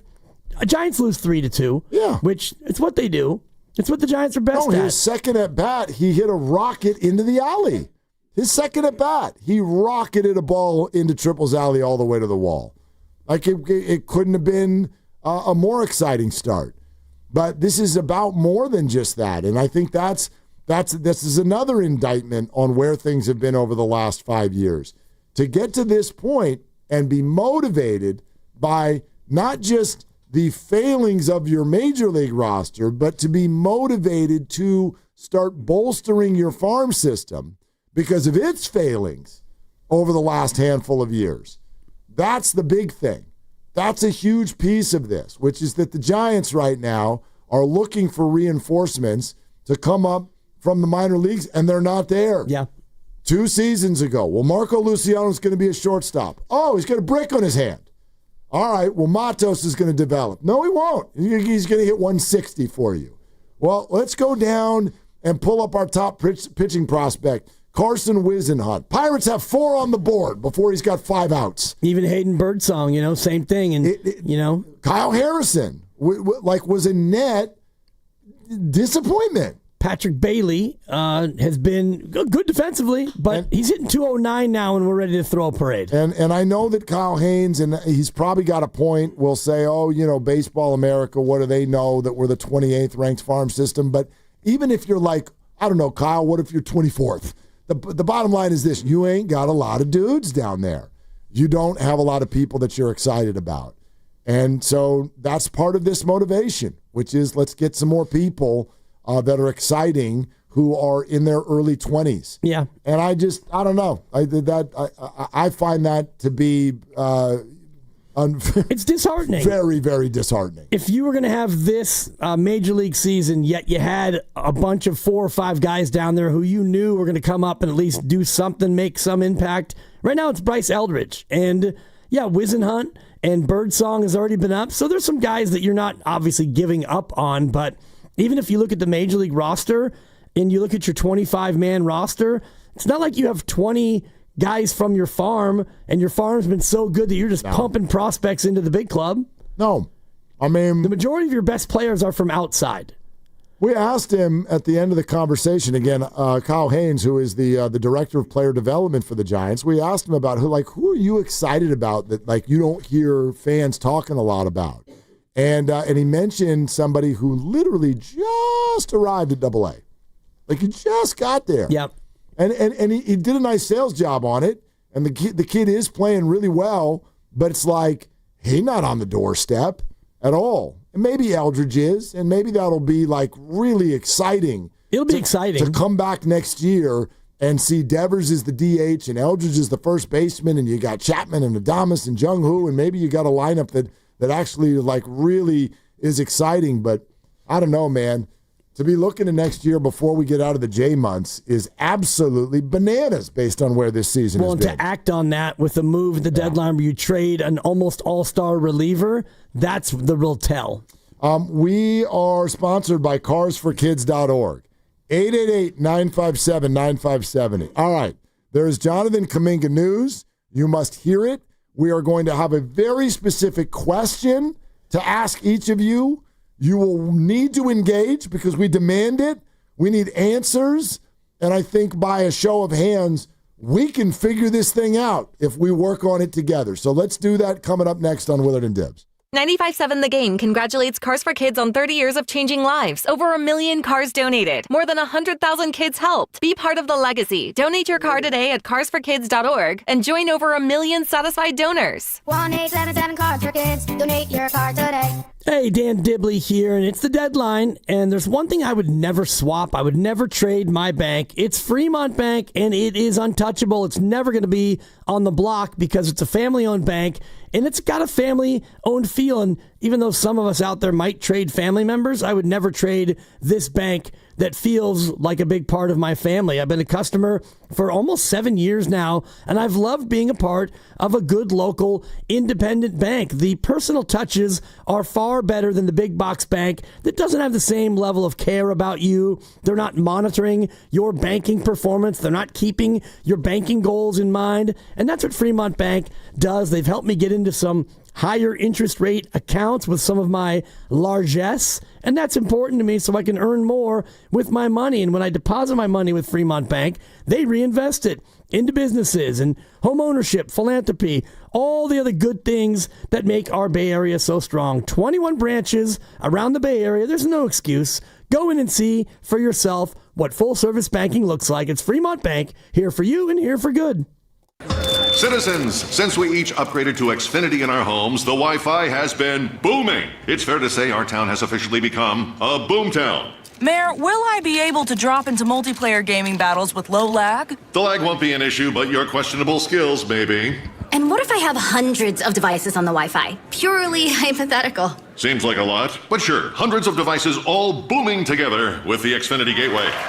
Yes, friends and neighbors, with Xfinity, the Wi-Fi is booming. The Wi-Fi isn't the only thing that's booming. Now get the most reliable Wi-Fi and our best-in-class equipment for one consistent price for 5 years guaranteed. All in. Plus, get unlimited data included and no annual contract. All with the 5-year price guarantee from Xfinity. Visit Xfinity.com, call 1-800-XFINITY, or visit a store today. Restrictions apply. Not available in all areas. New residential customers only. Select plans only. Xfinity Gateway with X5 Complete required for unlimited data except in certain areas. Most reliable Wi-Fi based on OpenSignal Awards USA. Fixed Broadband Experience Report, August 2024. Actual speeds vary. Losing weight shouldn't be a struggle, and with Jumpstart MD, it doesn't have to be. For a limited time, your first month is free when you join our medically supervised weight loss program. Our licensed clinicians create personalized plans, including GLP-1 medications to help you finally see real results. No insurance, no problem. We have options to meet your individual needs. With 13 Bay Area locations and online visits, expert support is always within reach. But this first month free offer ends soon, so don't wait. Call 855-JUMPSTART or visit jumpstartmd.com to claim your free month and start transforming your health today. From carriage house to glass aluminum doors, R&S Doors has a full line of commercial and residential garage doors and gates to suit anyone's taste and budget. Visit rsdoors.com. R&S Doors. Look for the red truck. This is a special notice to all U.S. taxpayers with back taxes to the IRS. Billions in tax relief is now being made available to struggling taxpayers, giving thousands, even tens of thousands of dollars in savings away to those who qualify. If you're facing wage garnishment, threatening letters, audits, liens, levies, or already in a payment plan, you can now expedite the resolution to your tax problem, end collections, and even qualify to reduce a large portion of what you owe. Stop IRS Debt has established a relief hotline for you to call to check what savings and options you qualify for. Dial 800-518-9137. With many people facing job loss and rising cost of living, these special IRS initiatives are designed to aid delinquent taxpayers with the relief that they need to get a fresh start. For a free consultation to see what savings you qualify for, call 800-518-9137. 800-518-9137. 800-518-9137. Hi, Zoe Saldana. Welcome to T-Mobile. Here's your new iPhone 16 Pro on us. Thanks. And here's my old phone to trade in. You don't need a trade-in. When you switch to T-Mobile, we'll give you a new iPhone 16 Pro. Plus, we'll help you pay off your old phone up to $800, and you still get to keep it. There's always a trade-in. Not right now at T-Mobile. I feel like I have to give you something in return for karma. That's okay. I don't really have much in my purse. Oh, let's see. Hand sanitizer. It's lavender. I'm good. Seriously. Let me check this pocket. Oh, mints? Really, I'm fine. Oh, I have raisins. I'm a mom. Wait 1 sec. I've got cupcakes in the car. It's our best iPhone offer ever. Switch to T-Mobile. Get a new iPhone 16 Pro with Apple Intelligence on us. No trade-in needed. We'll even pay off your phone up to $800. With 24 monthly bill credits, new line $100 plus a month on experience beyond finance agreement $999.99 and qualifying ported. For well qualified plus tax and $10 connection charge. Pay off via virtual prepaid card below 15 days. Credits end and balance due if you pay off early or cancel. See T-Mobile.com. Some people just know they could save hundreds on car insurance by checking Allstate first. Like you know to check for your wallet first before hitting the drive-thru. $6. Sorry, forgot my wallet. I have change, though. Here's 40 cents, another 40. Ooh, a bicentennial. What's that? Oh, gosh. Checking first is smart. So check Allstate first for a quote that could save you hundreds. You're in good hands with Allstate. Savings vary. Subject to terms, conditions, and availability. Allstate Fire and Casualty Insurance Company and affiliates, Northbrook, Illinois.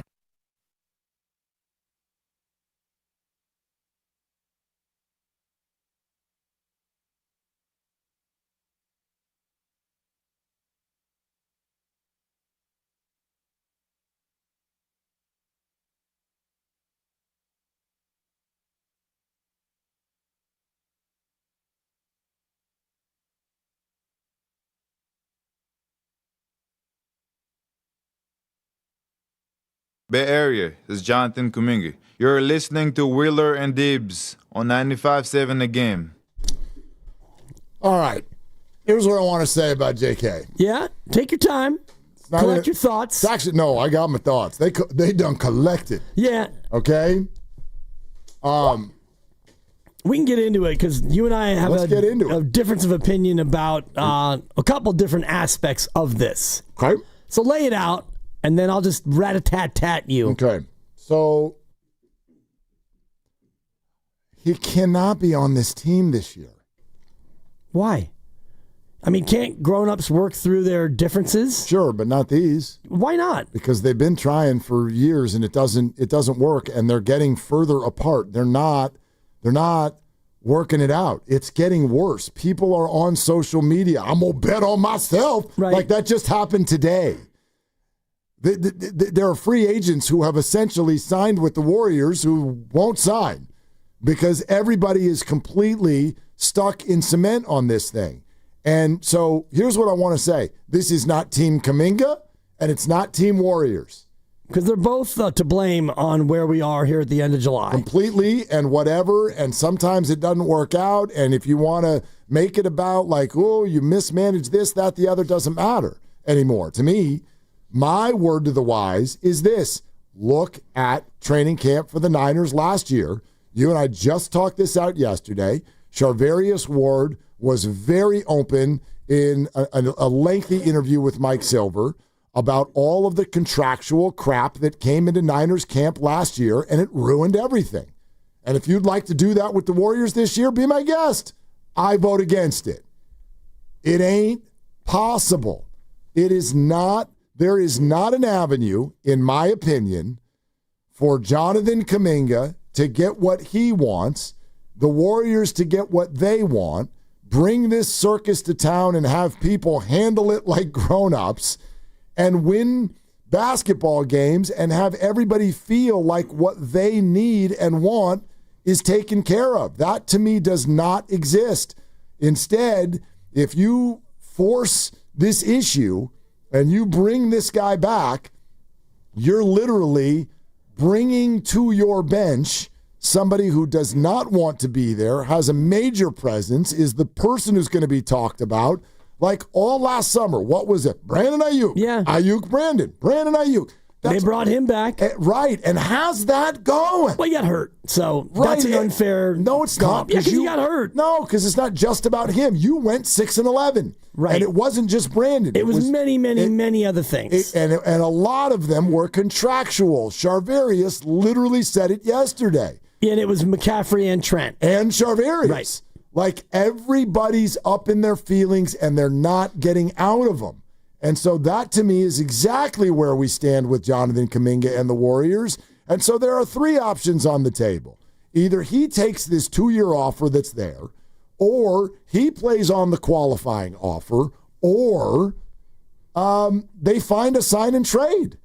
And you're not going to love what they're getting back, but I'm telling you that that's the right way for this to go. Yeah, I disagree. Yeah. And the whole notion that it can't work and they can't mend it, I don't believe that. You're dealing with one of the great people, coaches in Steve Kerr. You've got an organization full of veterans.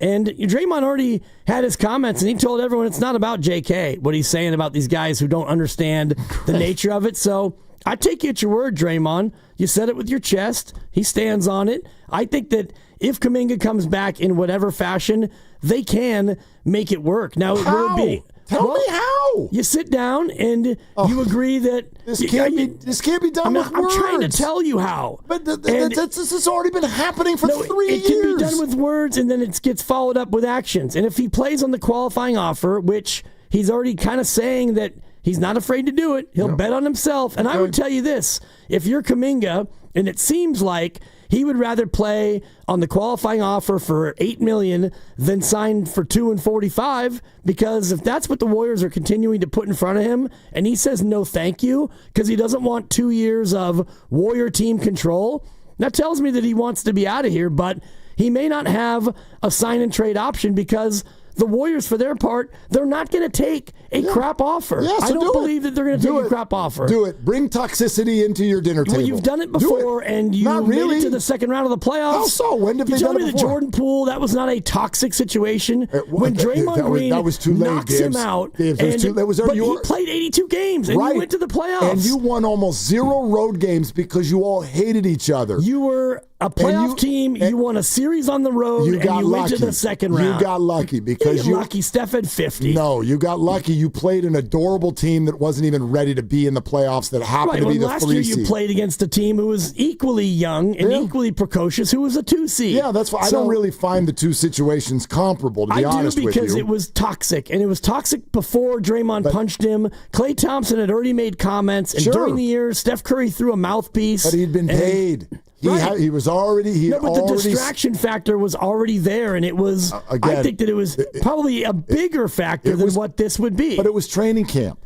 It was training camp. They didn't want that in the room. They could have traded him at the deadline. Yeah, they could have. Yeah, no, they didn't. They wrote out the whole year. Right. Jordan Poole played in 82 games. And I found it to be a very frustrating year. It was a little bit awkward, for sure. Yeah. Poole averaged 20 a game, and a lot of it was dribble, fall down, and he was trying to get his. Yeah, and the cohesiveness was not great, but you made it to the second round of the playoffs. So to say that didn't work, I think would be over-dramatizing the situation. It wasn't good. It wasn't what you want. But they were able to make it work. Right, because they were already pot committed and stuck late in the year. I'm simply saying right now it's only July. Why invite this to your party when you already know, and in theory you have other options? Jonathan Kaminga does not want to be here. He does not want to be a Warrior anymore. I wonder if Jordan Poole wanted to be a Warrior. He certainly did when they started camp. Well, when he got knocked out. He signed a contract. Right. They offered him a contract and he signed it. Jonathan is being offered a contract. He won't sign it. He's literally in the public eye saying, I will not sign this. They're calling Shams and telling him this negotiation has arrived at the media. It's on social media. This is toxic and it's getting worse. I don't know how much worse it can get. I mean, other than like... I mean, they're at a standstill. Free agency has... The whole summer, they've made 0 moves. Well, it's not like they're the only ones that are in a holding pattern. No, they are literally the only ones who've not made a move. Josh Giddey is... Well, I'm talking about moves that are still out there to be made. There are other moves that are to be made that haven't been made. So it's not like free agency's done except for them. Other teams are in a similar spot. So if you are the Warriors right now... You're probably not in any great rush. If you already have things, handshake with Horford and handshake with Melton theoretically, or handshake with Seth Curry, you're not worried about anything else. So you don't have to blink or flinch at Kuminga and social media comments. I agree with you completely. And you also don't have to take pennies on the dollar and some crappy offer. Well, you're not in a rush, but I'm telling you, in my opinion, what you are dumb if you bring him back. See, I disagree. Listen, I think you can repair the relationship. I don't even know how broken it is. By the way, you're only speaking of the relationship. I'm also talking about the basketball. They've been working on this for months, and it didn't work. And I don't know what evidence is there that when they come back in October, all of a sudden they're going to find some way to stretch the floor with these guys who they already know don't fit together, because what does Jonathan want? He wants to start, he wants to cook, he wants to score, he wants to play. And that job is not available here with the Golden State Warriors unless major names get hurt, and nobody's rooting for that. No, so major names will miss time. Of course they will, but there will be minutes for him to do what he wants. Jonathan is not want to go to a team and hope for someone to get hurt so that he can play. But he may not have that choice. And so you get to a spot where, I am in a situation where I want things from Odyssey that they are probably not willing to give me. And so you go into it and you realize where they are and where you are, and you realize, well, I still want to cook with Willard. And but you're get part to of a point. But you're part of a functioning current team, and your role. He's part of a functioning current team. Not really. They benched him. Well, if he wants to be a player that they want him to be, and if he gets to that spot where you don't want to sign a 2-year deal because you don't want to cede control, the Warriors don't want to give you a player option, the Warriors don't want to trade you to a team and get crap back, and you reach the end of it, and it's, well, you're going to have to play on the qualifying offer. At that point, he's got a decision to make. Of course. Either I play their way and play my butt off, and I'm a free agent, or I go into full, I'm not going to rebound, I'm not going to defend, I'm just going to try to cook, and now it's a DNP, and now he doesn't, all of a sudden, now he's not going to get that contract. I mean, I get you're detailing very nicely the negotiating side of this. I'm simply talking about the emotional side of this. This guy is literally spending time with Shams and telling him that he firmly believes this organization has stunted his growth. I don't want that on the team. And he doesn't want to be on this team. So if you don't want that attitude on the team and he doesn't want to play for your team, let's find a way for him to not play for the team. This feels toxic to me. And a lot of these things happen underneath the covers. We only know what we know. And I'm damn pretty sure that it's worse than what we know. Similar to, and this is why I liken it, to what we watched with the 49ers in their offseason last year. This was totally toxic, and we didn't always know that. And yes, a lot of it was out of their control. A lot of it wasn't contracts. Ricky gets shot, all of these things. But a lot of it had to do with people in their feelings about their role, about being wanted. This is Charvarius Ward. This is Brandon Ayuk. This is Trent Williams. It's Christian McCaffrey. And who knows who else? I'm sure more. And it, as Ward even detailed yesterday, affected everyone, and it affected the whole season. I have no interest in that for the Warriors this year, and a firm belief that that's exactly how it will go if he is on that bench and on that floor. See, I don't have that same firm belief, and we're sitting here in the end of July, and the schedule's not even out yet. Schedule comes out in a couple weeks, and then from there you've got about another month, and then camp starts. So you're talking about 6 weeks for there to be some sort of resolution. Maybe the Warriors wind up giving him a 2-year and $40 million deal, and they give him a player option. I don't know. We're not to the end of it yet. I'm not talking about financial resolution. You're talking about chemistry and fit, and I don't believe that this is irreparable. Together? I don't think it's irreparable. Wow. And I think if you get to a point where Kuminga realizes that if he wants to play basketball, he has to be a Warrior, at that point, you've got decisions to make. The Warriors have to figure out how to make it work, and he has to figure out to do the things for them that allow them to want to play him. I just don't think that it's completely broken. And in 4 years, they haven't figured it out. They have figured it out. They haven't. Look at last year before they got Jimmy Butler. Kuminga was playing awesome. It doesn't matter. They have Jimmy Butler. I understand that, and but there's going to be plenty of minutes when you don't have Draymond and Jimmy on the floor. There has never been agreement between Steve Kerr and JK about how he should play.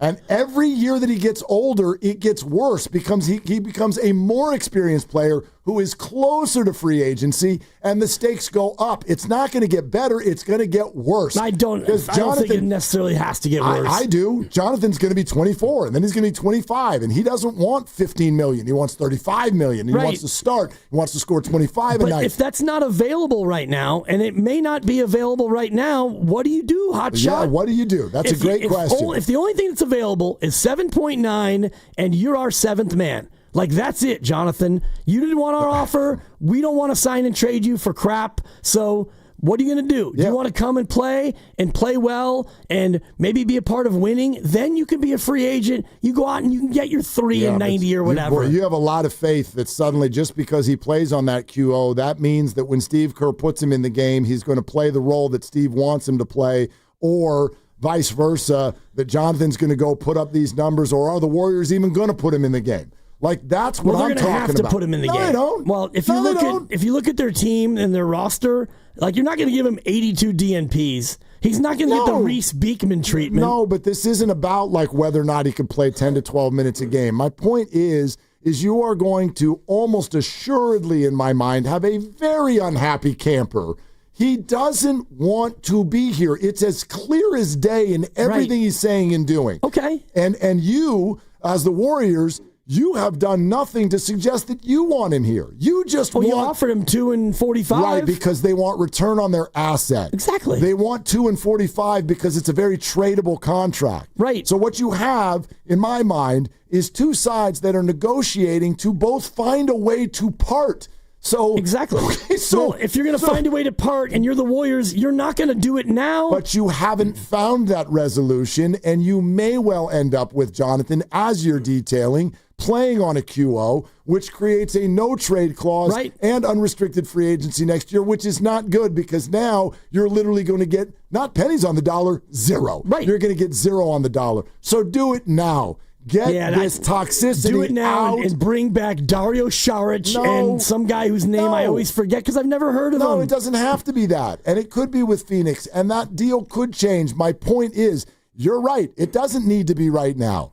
It just needs to be before game one, because you do not This dynamic is not going to work, my opinion. Yeah, it's not going to work. I don't know how broken it is. Neither do you. We're not on the inside. I look at certain players with Phoenix. If you were to get Grayson Allen, for example, somehow, some way, you do it. Yes. That's not nothing. Royce O'Neal is not nothing, but it's not as much as you would hope to get at the deadline. But then you're talking about 50 games of awkwardness and trying to keep that value high while also trying to win games. It becomes a very tight needle to thread if that's what you do. You know, if you sign him to 2 and 45, he finally agrees with the honest agreement that you're going to try to trade him. Shopping him as quickly as possible. As quickly as possible, Yes, which would be January. Right. Yes. So both sides realize that. The Warriors want to win, and you can't really win consistently with them, but you have to play him to keep his value high. Oh, sounds wonderful. It's very, it Good sounds Lord. challenging. Yeah, you think that Steve Kerr's having trouble with the rotations before. Now we need JK to score 20, but also not have too many minutes and not take the ball from Steph and Jimmy and stay happy. And oh my God, it sounds like a migraine headache to me. Sounds difficult, but it's not impossible in my opinion. And if anyone can do it, it would be Steve Kerr. It would be Steph and Draymond and Jimmy. These are veterans who I think could make it the best it could possibly be. Listen, add Jonathan in. I do want to say that. We're not dealing with some awful malcontent. Yeah. I hate that we're here. I think Jonathan's a great kid. And I think that Steve Kerr and the Warriors are a great organization. But my gosh, we've tried to figure this Rubik's Cube out for long enough. And you're only growing further apart. You're now on social media. The stakes are getting higher. You want more money. It's not available. You clearly want to be elsewhere. They clearly want you to go elsewhere. They just want return on their dollar. And there is not a good answer to this equation. Somebody is going to have to take less than what they want. Probably both sides. And I would simply argue, do it before the season starts and we actually have the standings to worry about. Steph Curry doesn't have time. So that, let's mess around with it for 6 months and see what happens. You don't have that time. That would be 3 months. They literally came out of last year talking about how important it is to not fall behind in the first half of the year so that they don't have to chase the standings at the end of the year like they did this year. They don't want to do that. So why would you get messy with the first 3 months of the season this year? You can't afford that.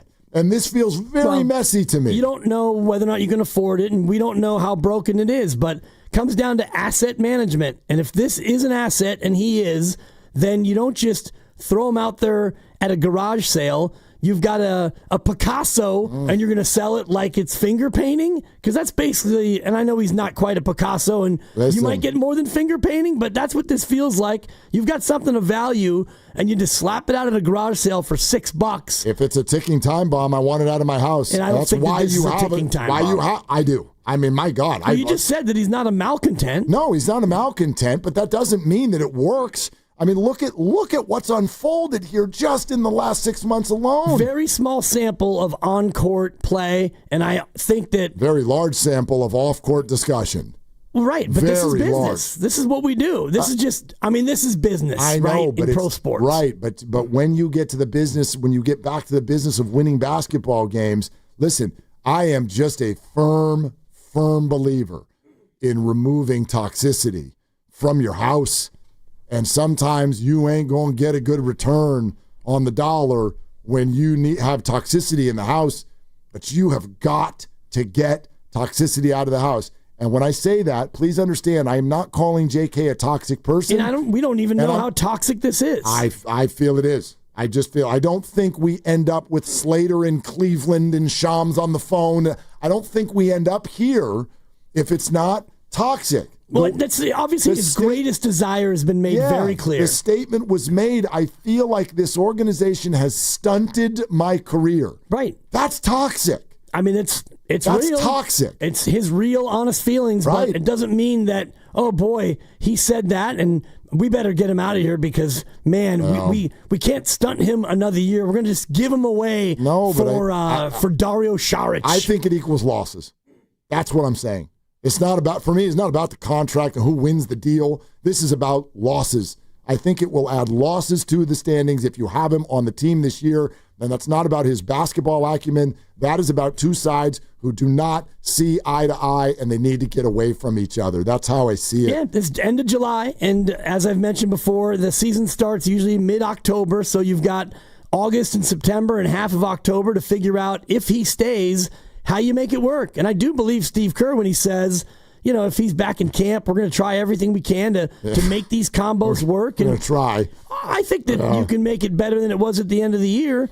And, it's a lot. It's a lot to get from where we are now with Instagram posts betting on myself and leaked details about a contract, which, honestly, my thought this morning was, you turned down 2 and 45 just because of the team option. And if I'm advising JK, you don't want to be here. I'm saying, we don't want to be here. And honestly, they want to trade you.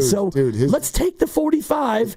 And by the end of January, JK, I promise you'll be elsewhere. I promise you. Yeah, but you can't. You can't promise that because you're letting the team have the control, and they've got to find a deal they like, and you don't know if that's going to happen. So. Yeah, but he's got $45 million guaranteed. Right. I'm with you. I understand that. But if he's tweeting out, I'm going to bet on myself, that means he don't care about that $33 million that he's going to leave on the table. Yeah, as opposed to being able to go out there and cook and get the ha-ha. Well, can you? Are they going to put me in the game? Like, that's the thing. This whole betting on myself thing means that the Warriors have to actually enter him at the scorer's table. I don't know if they're going to do it. Tim's in North Carolina. Let's take some calls on this. 888-957-9570. Hi, Tim. What's up? What's up, Willard? Willard, I agree with you 100%. I'm shocked to hear how hard Dibs is going on this one. I think what we miss, even if he plays for the qualifying offer, Willard, that means by the age of 23, he's going to be made $35 million, and then he can go be an unrestricted free agent. I mean, listen, the guy got 4-year, $90 million deal on the table from the Kings being offered. We got Phoenix saying they'll give him $70 million more guaranteed if we get a deal with them. I mean, why are we holding the guy hostage? I mean, just get it done, man. I mean, I think I hear you, Dibs, all of this. Yeah, he's going to give up this, give up that. I think if this kid is showing anything, it ain't even really about the money. I think he wants the money, but 4 from 90 from Phoenix is pretty much 2 from 45 for the Warriors. But what is Phoenix offering? We're going to give you a starting role. They actually want him. We can't be hypocrites, man. We can't want all this value from somebody we don't value. Listen to what we're saying. I mean, at the end of the day, man, don't sleep on the qualifying offer because, honestly, he don't have to bet on himself. All he got to do is just make it through the year and don't get hurt. Just don't get hurt. The team is going to want you next year. I mean, everybody knows what you are and what's going on at this team. Yeah, so listen, man. I at 23 years old and you bank $35 million, that's nothing to sleep on. So the qualifying offer is not something to just laugh at. No, it's not. It's not just to laugh at it. Tim, thank you very much. We got to run. Tim. Yeah. I mean, I'll respond on the other side because I love the quote. Don't get hurt. But you might. He just did last year. He's playing in Africa in 12 days in a tournament for his nation, the Congo. Reportedly not. Oh, no, he's not going. Yeah, because this situation is not done. Well, that would be smart. I agree. First thing the agent did right, if that's the way this goes. We're brought to you by Fremont Bank, here for you, here for good. 888-957-9570. Oh, by the way, also, the Giants have been swept by the Pittsburgh Pirates, and they will head to the trade deadline with a losing record. And Tyler Rogers has already been dealt to the New York Mets. The chase for a playoff spot for the Giants is over, in my opinion. The front office is done with the season. They have become sellers. And also the JK situation with the Warriors has moved to the next level, as we are discussing. And we will continue to next on Willard and Dibs. Hey, it's Willard and Dibs for Safeway. Enjoy these amazing deals for Safeway members. And as always, save up to 20% weekly on hundreds of exclusive offers for you on the Safeway app. How about this? Cook something delicious with USDA Choice Boneless Beef Tri-Tip Roast Untrimmed Twin Pack for just $5.99 per pound. Or mix and match juicy 1-pound strawberries, 6-ounce raspberries or blackberries, or pint blueberries, $2.99 each when you buy 3, and an exclusive digital coupon for Lucerne chunk or shredded cheese, 32 ounces, selected varieties, $5.97 each, limit 4 items. That's a lot of berries, which yummy. Is very, very good. Okay, these and other great digital deals are available in the For You section on the Safeway app. All you got to do is download the weekly deals to your account, and then poof, they automatically deduct when you use your phone number at checkout. The app is simple to use, and it makes it easy to save money, and we all love that. Go to Safeway.com for more details, and we will see you in the aisles. This Friday, Justice has a new daddy. Says you served 20 years for man's laughter. You mean manslaughter? Must have been quite the joke. Liam Neeson. Surprised to see me? Me too. The Naked Gun, Friday. Rated PG-13. This is Larry Flick, owner of The Floor Store. Our summer sale isn't just hot, it's sizzling. Everything in our stores will be 25% off. At 2 years interest-free financing, that's smoking hot. Go to floorstores.com for directions. The Floor Store, your Bay Area flooring authority. When businesses thrive, communities score. That's why Bank of America is the official bank of FIFA World Cup here in the Bay Area. And our more than 110 local business specialists are ready to help your business win. What would you like the power to do? Learn more at bankofamerica.com/local business. Bank of America, official bank of FIFA World Cup 2026. Bank of America Corporation, all rights reserved. Comcast Business High Five Hotline. What's the state of your excitement? I signed my business up for the 5-year price lock guarantee, and I can't stop high-fiving people. High five! Okay, deep breath. You're in a good place. You signed your business up for 5 years of gig speed internet and advanced security, all on our ultra-reliable network. Gig speeds and advanced security? I'm so stoked! Yep, and you get it at a great rate that's locked in for 5 years. Woo! The high five is just your body's way of saying, I'm winning. So this is natural. High-fiving everyone you see in a state of business savings enthusiasm? Totally natural. Sweet! Thank you! Thank you! High five, everybody! High five! The Comcast Business 5-year price lock guarantee is back, but only for a limited time, so sign your business up today. High five!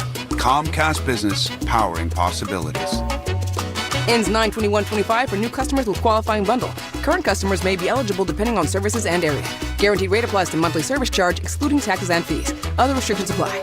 Transform your kitchen with a cutting-edge design and performance of Genair luxury appliances available at Friedman's Appliance in Pleasant Hill. Known for pushing the boundaries of innovation and style, Genair offers a bold selection of exclusive appliances that bring sophistication and function to any space. For a limited time, save up to 15% on qualifying Genair purchases. Discover your statement piece and explore the full Genair collection in-store at Friedman's Appliance in Pleasant Hill or online at friedmansappliance.com.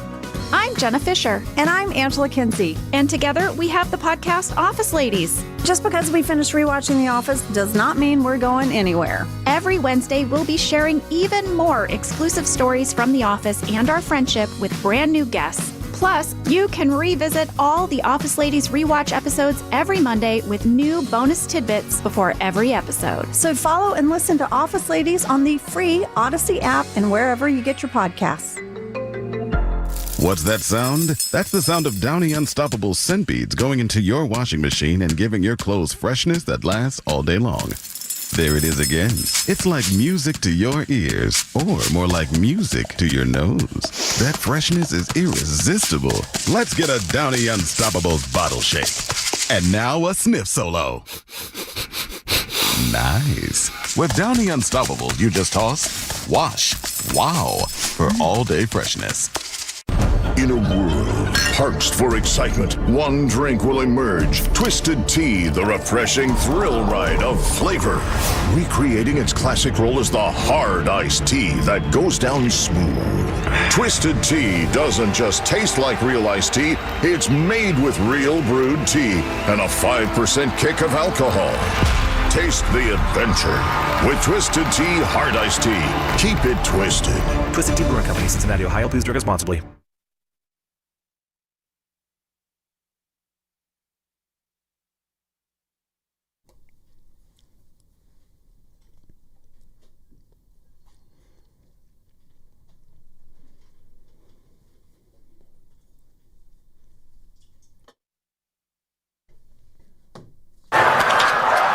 Base hit, and here comes Ramos.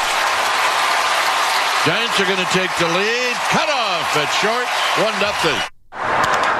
Horwitz drives this one. And it's going to be up against the wall, and this game may be tied. And the throw home is going to be late. Runner goes. Bouncing ball, and Walker makes a bad play. Walker just did not know that runner from third was coming down the line. Well, you have to be aware of this. And that's the ball game. So the difference in this game is the Pirates in the top of the 10th made contact with a runner at third and less than 2 outs, and the Giants in their half did not. So here's your final. It's the Pirates 2, the Giants 1. Now, back to Willard and Dibs. I tell you what, this was one of the most perfect ways to end this sunny, glorious day, getting a chance to talk to Mr. Mark and Dan. You know what I'm saying? It was pretty cool. On 95.7 The Game. I appreciate all the calls from NBC Sports Bay Area. Somebody needs to check on Kruk and Kite. They look like they about done. Yeah. It might be leave of absence time for the rest of the year. I don't think they want to watch this team anymore. And Ryan Walker made a bad play. And they're not alone. They're not alone. It's just every game there's one of those moments, and you, I think, were in the restroom working on your aim, and it went well, by the way. I would imagine you're a knockdown shooter, comebacker. The runner was on the move, first and third. Walker didn't realize it. Flips around to turn that to a double play. Unfortunately, the runner who was looking to steal was already kind of chilling at second. So you go to second for none, back to first. Runner scores from third, and that was the call from Kruk and Kite. Runner goes. Bouncing ball, and Walker makes a bad play. Walker just did not know that runner from third was coming down the line. Well, you have to be aware of this. Yeah. Walker made a bad play, and you have to be aware of this. I think you could use that sentence after every single Giants game the last 3 weeks. You have to be aware of this. Right. And they're not. They're not aware of this. The little things, and the little things when you score one run, that's going to cost you. It's like watching a soccer team, and your team is normally really good on defense, but they don't score a lot, and that one set piece where you leave a guy unmarked, and they score in the 68th minute, and you lose 1-0. It's like we had 11 shots, they had 3, and we lost. That's Giants baseball. It's not torture. It's just slop. Giants baseball, we sloppy. Yeah. Yeah. And when you're a team that only scores a run every now and again, the one thing you can't be is sloppy. Yeah, Kite took a shot at Patrick Bailey there, too. I don't know if y'all heard that. Difference in the game is that with a runner at third, and less than 2 outs in the top of the 10th, the Pirates made contact. All they did was hit a comebacker. But because of a bad play by Ryan Walker, that led to a run. The person who had the bat in hand with runners at second and third and only 1 out in the bottom of the 10th was Patrick Bailey.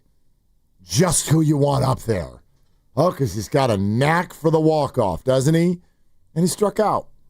He struck out again.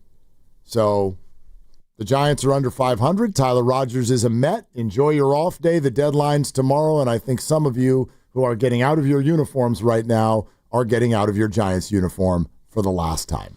Well, you have to be aware of this. Oh. And by the way, I stand corrected 5 different ways this week. I said the Giants were already pot committed on being buyers after getting Devers. Guess I was wrong there. I also said Camilo Doval has pitched his last game as a Giant, and about 5 minutes later he was in on the mound for the Giants. But now I believe once again that he has pitched his last game for the Giants. I do think Doval is going to be on a different team when they get back to action on Friday. And we'll keep our ears peeled for the Breaking News Sounder and keep our eyes peeled to Twitter, because after this one, yet another game in which you don't do enough to really earn a victory. Logan Webb, by the way, just stood up in front of a collection of reporters and answered questions after another one of those games where he pitched great. We had 10 strikeouts through 4. Yeah. Is that what you guys were saying? Yeah, and I think he finished with 11. Did he finish with 11? Yeah, he finished with 11 strikeouts. But yes, at the end of the top of the 4th, Logan had 10 strikeouts. He pitched great. That was a classic Logan Webb. I mean, he had a little bit of a pitch count because strikeouts take a lot of pitches. So a little bit of a pitch count issue. He didn't go deep into the game. I think, what did he finish with? 5 2/3. That's, probably less than what Logan likes to finish, but he was already up at 109 pitches. Oh, wow. And so he left the game. But, yeah, he gave up a run on 5 hits. He struck out 11. He walked 4. So, I think that'll run the pitch count up. Yeah. But Logan did fine. Pitching against the Pirates. He gave up a run into the sixth inning. You got a message there. Yeah, it's actually a call. I got to get the ringer off. It's rare. Okay. It's a yellow card caution. That's on fine. me. Who is it? No doubt. No, do you need to answer it? No, it's an unmarked number from Massachusetts. Yeah, dude, I literally, in just the last hour of our show, I've had 5 spam calls. I think I'm being offered a loan. I think somebody needs some money from me across the pond. There's a lot going on the phone. I think I need a new phone. I don't mean just like a new number. Yeah, like my number is on all the lists. But anyway. It's awkward. Yeah, just thank you all for calling. I don't need anything. I'm fine. I don't need anything. It would have been nice a few weeks ago if somebody had called and offered some more wins for the Giants, but it didn't happen. So, happy football season, everybody. August starts Thursday. And trade deadline, I think we've got now 23 hours and 4 minutes, and I agree with you that, probably 1 or 2 or maybe 3 even major leaguers from this Giants team will be on the move, as Kipe would say. I can't help but reflect back on this year already. You remember the stretch in May where they scored 30 runs in 15 games? Do you remember that, Mark? Yes. When they had an average of 2 runs a game? They went 7-8 in those 15. Over these last 15 games, they've scored 55 runs, which is almost double that, and they've gone 3-12 in these last 15. 55 runs it's still not quite 4 a game. It's just shy of 4 a game. They had a couple of 9s in there that skew it, but the problem is today, 1 run, and last night, 1 run, and 2 hits. And I mentioned the game earlier in the show, no runs on 11 hits. And they went hitless with runners in scoring position in the last series. So it's mind-boggling. Right. It's mind-boggling that I think we're keeping our options open. Yeah, they would win. That's okay. It worked. They were keeping their options open, and my God, their options were open. They're open now, They right? remain open. Yeah. So the Giants won 2 games in Atlanta, and that felt kind of like, okay, you're 5 games over 500. Things aren't going well, but you scored 9 runs in back-to-back games in Atlanta. Rafi Devers hits a couple of bombs, and you're like, all right, let's go home and see what we can do. You went 0-6. You lost them all. With 12 runs in 6 games. 2 runs a game, which is reminiscent of what I was just talking about of that stretch in May. Dude. Oof. I mean, you could say it's the ballpark, but the Mets found a way to get 8. Pittsburgh put up a 6 on you. Mm-hmm. So maybe it's not the ballpark. And it's not only just the offense, because today's a great example. Pittsburgh couldn't hit either. And yet it came down to the 10th inning where a play had to be made, and Ryan Walker made a bad play. And that's the ball game. Bob Melvin, after the game today, quote, "We put the front office in a tough spot." Yeah, it's a good way to put it, although I'd actually argue the opposite in the end. Right. The front office being in a tough spot would have been your 3-3 homestand. And now you have a winning record. You're we do. We're 4 games out, 3 games out. No, this did not make it tough at all. This didn't make it tough at all. You got clarity. Clear as day. Yep. Kind of like how Kaminga should not be on the Warriors anymore. Well, clear as day. This is more clear than that, I think, because what is more fixable this year? This Giants slide or Kaminga returns with a roll? I think it's Kaminga. Well, I mean, more fixable. Again, I'm going to agree with you because what you just did was you compared math to English. Do you know what I mean? Like, one of those is an artistic answer and the other one is not. The Giants mathematically are in all kinds of trouble. Right? And so that doesn't work anymore. You're only ahead of really awful teams, and you have made it very, very clear that the playoffs are, from a mathematical percentage standpoint, not something worth chasing. On the Kaminga side, sure, there's all kinds of math, like he's a good basketball player, you're a good team. Hey, we should probably put our heads together and figure this out. Right, but you've tried that. You can't. It's only getting worse. you have one set of wants, he's got another. They clearly don't match. He doesn't want to play here. And if you're really honest with us, you don't want him to play here anymore either. You simply want return on your asset. Oh, yeah. And he wants money, and neither of those things exist right now. And so you can take that unfortunate fact and have him put on a Warrior uniform this year. But I would argue that is a law of diminishing returns.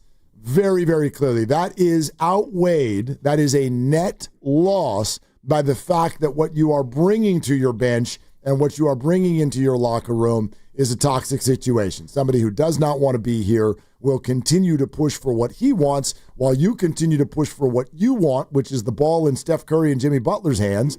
Then there's no way to do that without everybody getting all up in their feelings and calling shams.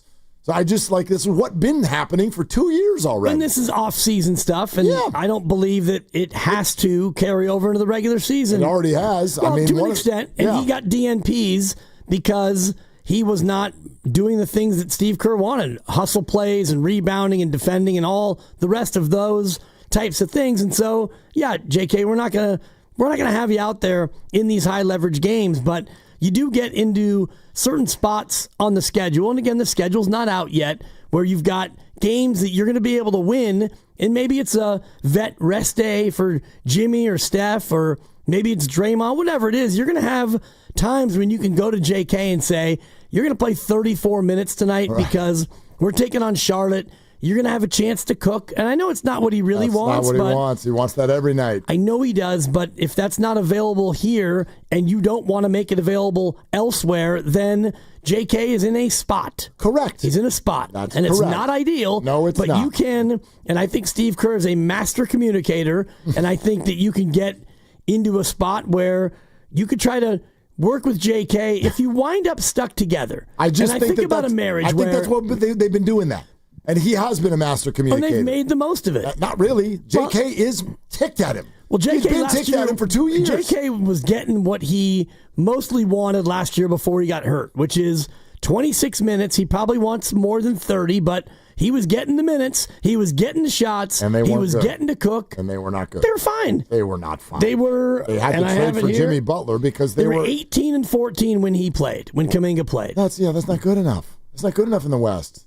That kind of a winning percentage has you out. You're out. Maybe 45, 46 wins, which is about where they wound up. No, it's not. No. They wound up with 48. Jimmy showed up, and their winning percentage went way up. That was all without JK. Like, where they sat at the trade deadline when JK was largely a big part of what they were doing was not good enough. They were teetering at the 11 seed. That's where they were. And then they made a trade, and they became a much better basketball team. That got Steve's attention. It got everybody's attention. He then got healthy. They tried to mix him back in. They hated the entire experience. He did, they did, everybody did. And here we are. And the stakes are only getting higher.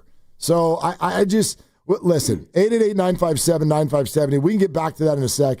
We do want to let you hear one thing before we depart that Giants conversation we were having that Bob Melvin just did say right after the game. Also, you're listening to 95.7 The Game, KGMZ FM and HD1 San Francisco and Odyssey Sports Station, and the home of the Golden State Warriors and Valkyries. Always live on the free Odyssey app, coming to you live from the Laughing Monk Studios. By the way, this includes a question. Bo Mel simply asked, where's the team at right now?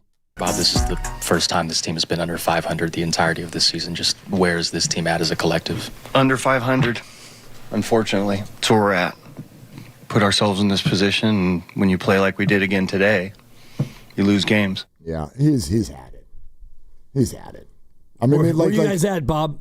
We're under 500, like you just said in your question. I wish you could all see what you just heard. Dude's got veins flying out of the side of his head.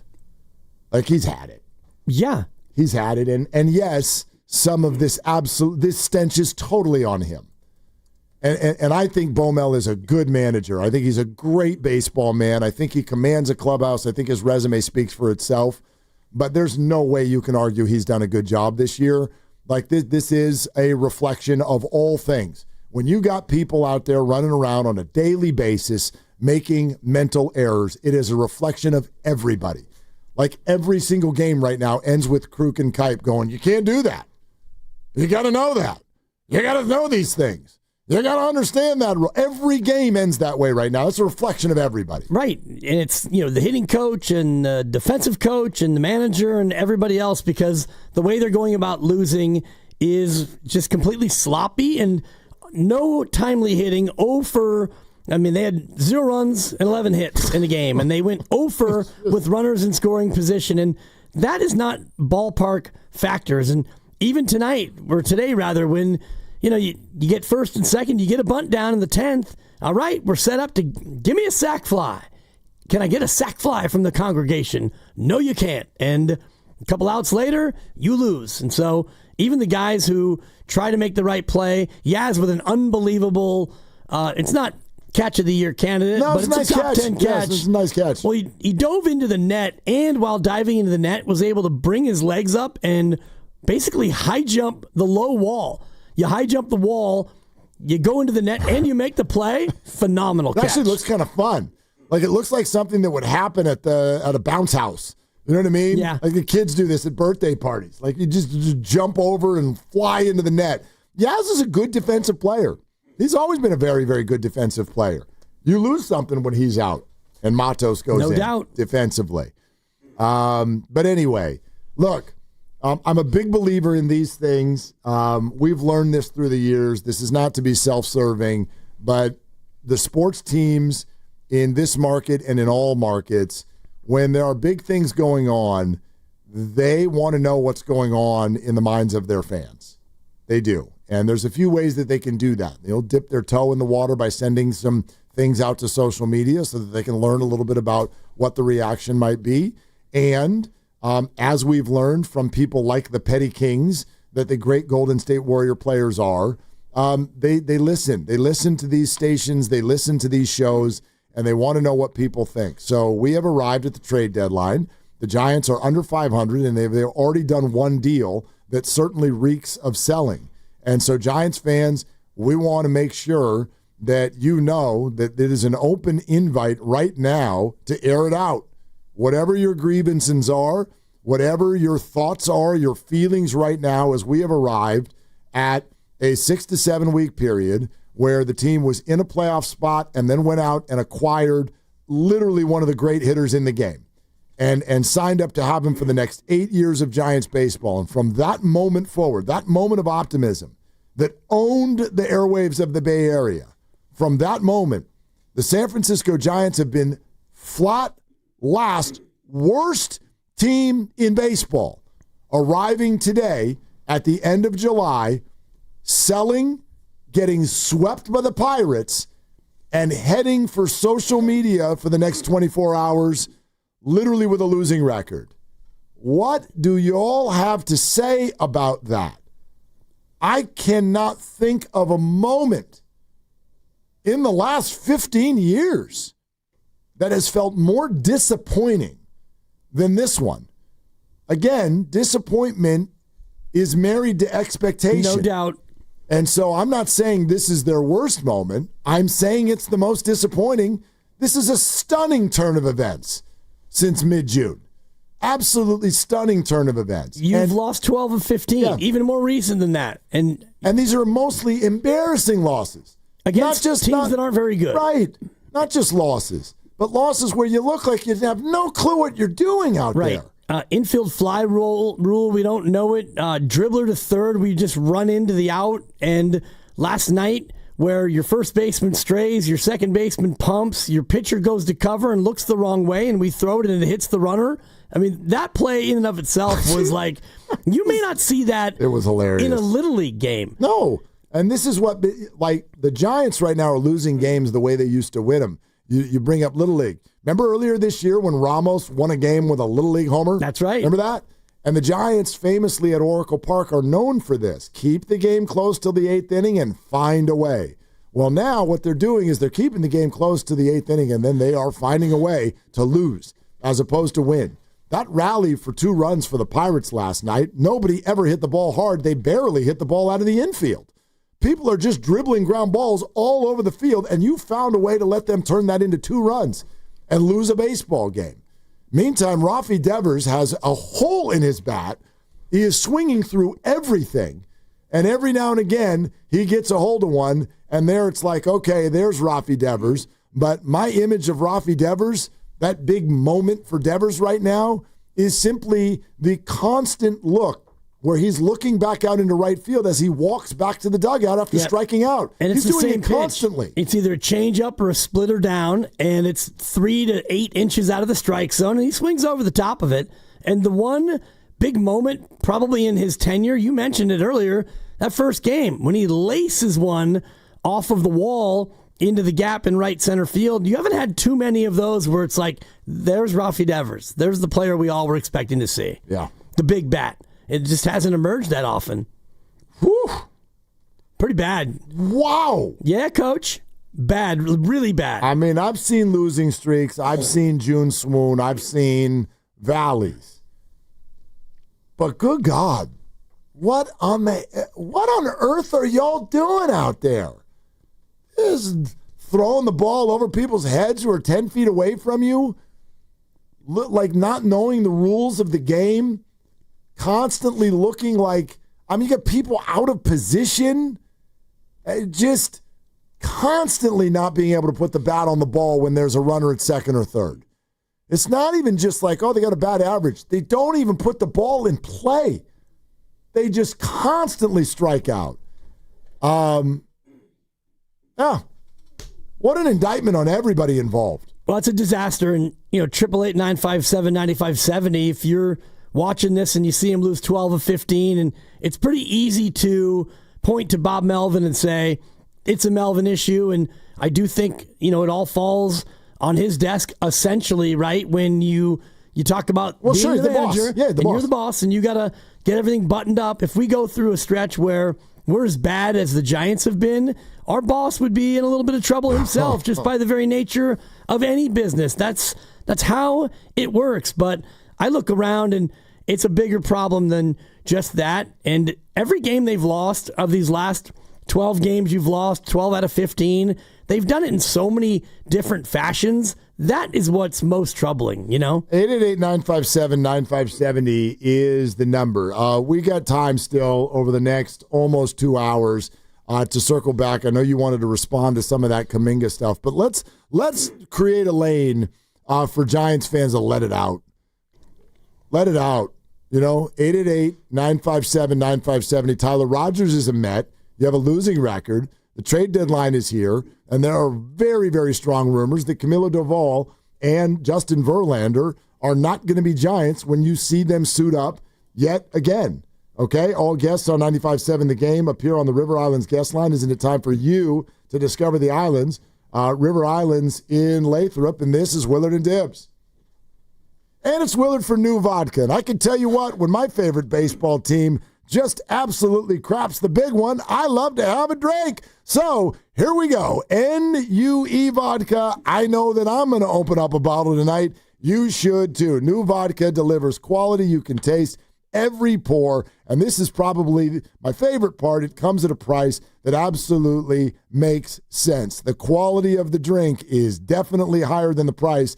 That is for sure. So I invite you to check out newvodka.com. And it is still summer. That's number one. So you might be having parties, people coming over. I suggest you try that out with New Vodka on the alcohol table over there in the corner. Plus, maybe you don't have a party. It's just Wednesday night and you're about to get off work here pretty soon.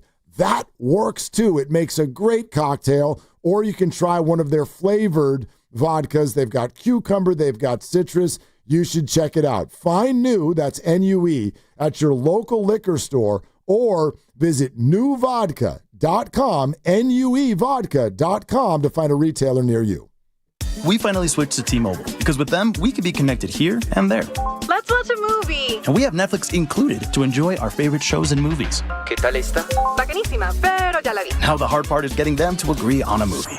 Switch today and get the new Samsung Galaxy Z Flip 7 that is so much more than a flip phone, all on the best network in the U.S. Visit a store, T-Mobile.com, or call 1-800-T-Mobile. 1-800-T-Mobile. Best mobile network in the U.S. based on analysis by Ookla. Speed Test Intelligence Data 1H 2025. Losing weight shouldn't be a struggle, and with Jumpstart MD, it doesn't have to be. For a limited time, your first month is free when you join our medically supervised weight loss program. Our licensed clinicians create personalized plans, including GLP-1 medications to help you finally see real results. No insurance, no problem. We have options to meet your individual needs. With 13 Bay Area locations and online visits, expert support is always within reach. But this first month free offer ends soon, so don't wait. Call 855-JUMPSTART or visit jumpstartmd.com to claim your free month and start transforming your health today. When you own your own business, you own every decision. Catch the red eye or take the 6 a.m. Make a new hire or promote internally. Celebrate a win with a toast at the gate or unwind at the lounge. Big props to this team. Some decisions are a win-win. Like earning 8 times points on Chase Travel. Introducing Chase Sapphire Reserve for Business. With $2,500 in annual value, it's the business card that gives back all you put in. Visit chase.com/reserve business to learn more. Cards issued by JPMorgan Chase Bank and a member of FDIC, subject to credit approval. Terms apply. A strong heart. A steady stride. A life full of milestones. El Camino Health is here for you. From advanced heart and vascular care that keeps you on beat, to expert orthopedic treatments that keep you moving, and innovative cancer care that fights alongside you, with expert care for women, men, and new moms, supporting you through every chapter of your health, because every life we touch is built on trust and compassion. El Camino Health, our strength, your health. Jack here. My bonus Jack combo starting at $4.49 comes with fries, a drink, and a burger with 1, 2, or 3 patties. It's a meal that'll actually make you happy. Starting at $4.49. Get so much more. Welcome to Jack in the Box. Plus tax, limited time only. Price and participation may vary. Bay Area, you know there's nothing better than watching a game with a cold, righteously brewed beer in hand. That's why I always roll with Laughing Monk Brewing. Okay, yeah, I mean, the beer is fire. Why are you talking like that? With locations in San Francisco, Sunnyvale, Scotts Valley, you can always count on top-notch craft beer, next-level food, and the best game day atmosphere in the Bay. Hold up, bro. Like, are you doing a commercial right now? Glad you asked, Jasky, because you can find Laughing Monk at the best bars and restaurants in the Bay, or pick up a 4-pack at many fine retailers like Whole Foods, Gus's, and New Leaf Markets. Dude, just pass the wings! You ever try fixing your car and realize you're missing that one part? Yeah, been there. That's why eBay's my go-to. They've got millions of parts, guaranteed to fit. I'm talking brake pads for when yours have seen one too many miles of stop and go. Oil filters, cause you don't mess around with your engine care. Even got this cold air intake on my watch list, I might just go for it. To keep the ride cool and your DIY streak hot. Find all the parts you need at prices you'll love. Guaranteed to fit every time. eBay. Things. People. Love. Eligible items only. Exclusions apply. Back to school is on the brain. That means new notebooks, pencils, new everything. And while the kids are getting ready to get book smart, it's time for you to save smart with Straight Talk Wireless. Switch now and get a free Moto G 2025 with 5G when you activate select plans. Now that's a smart call.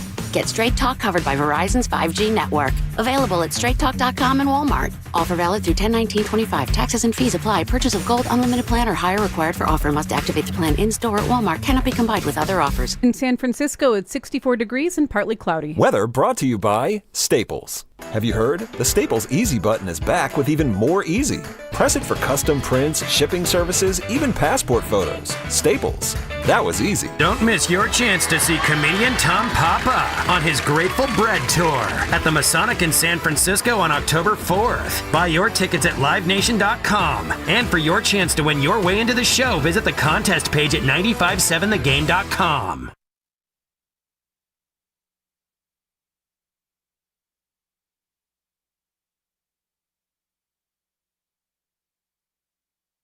Runner goes.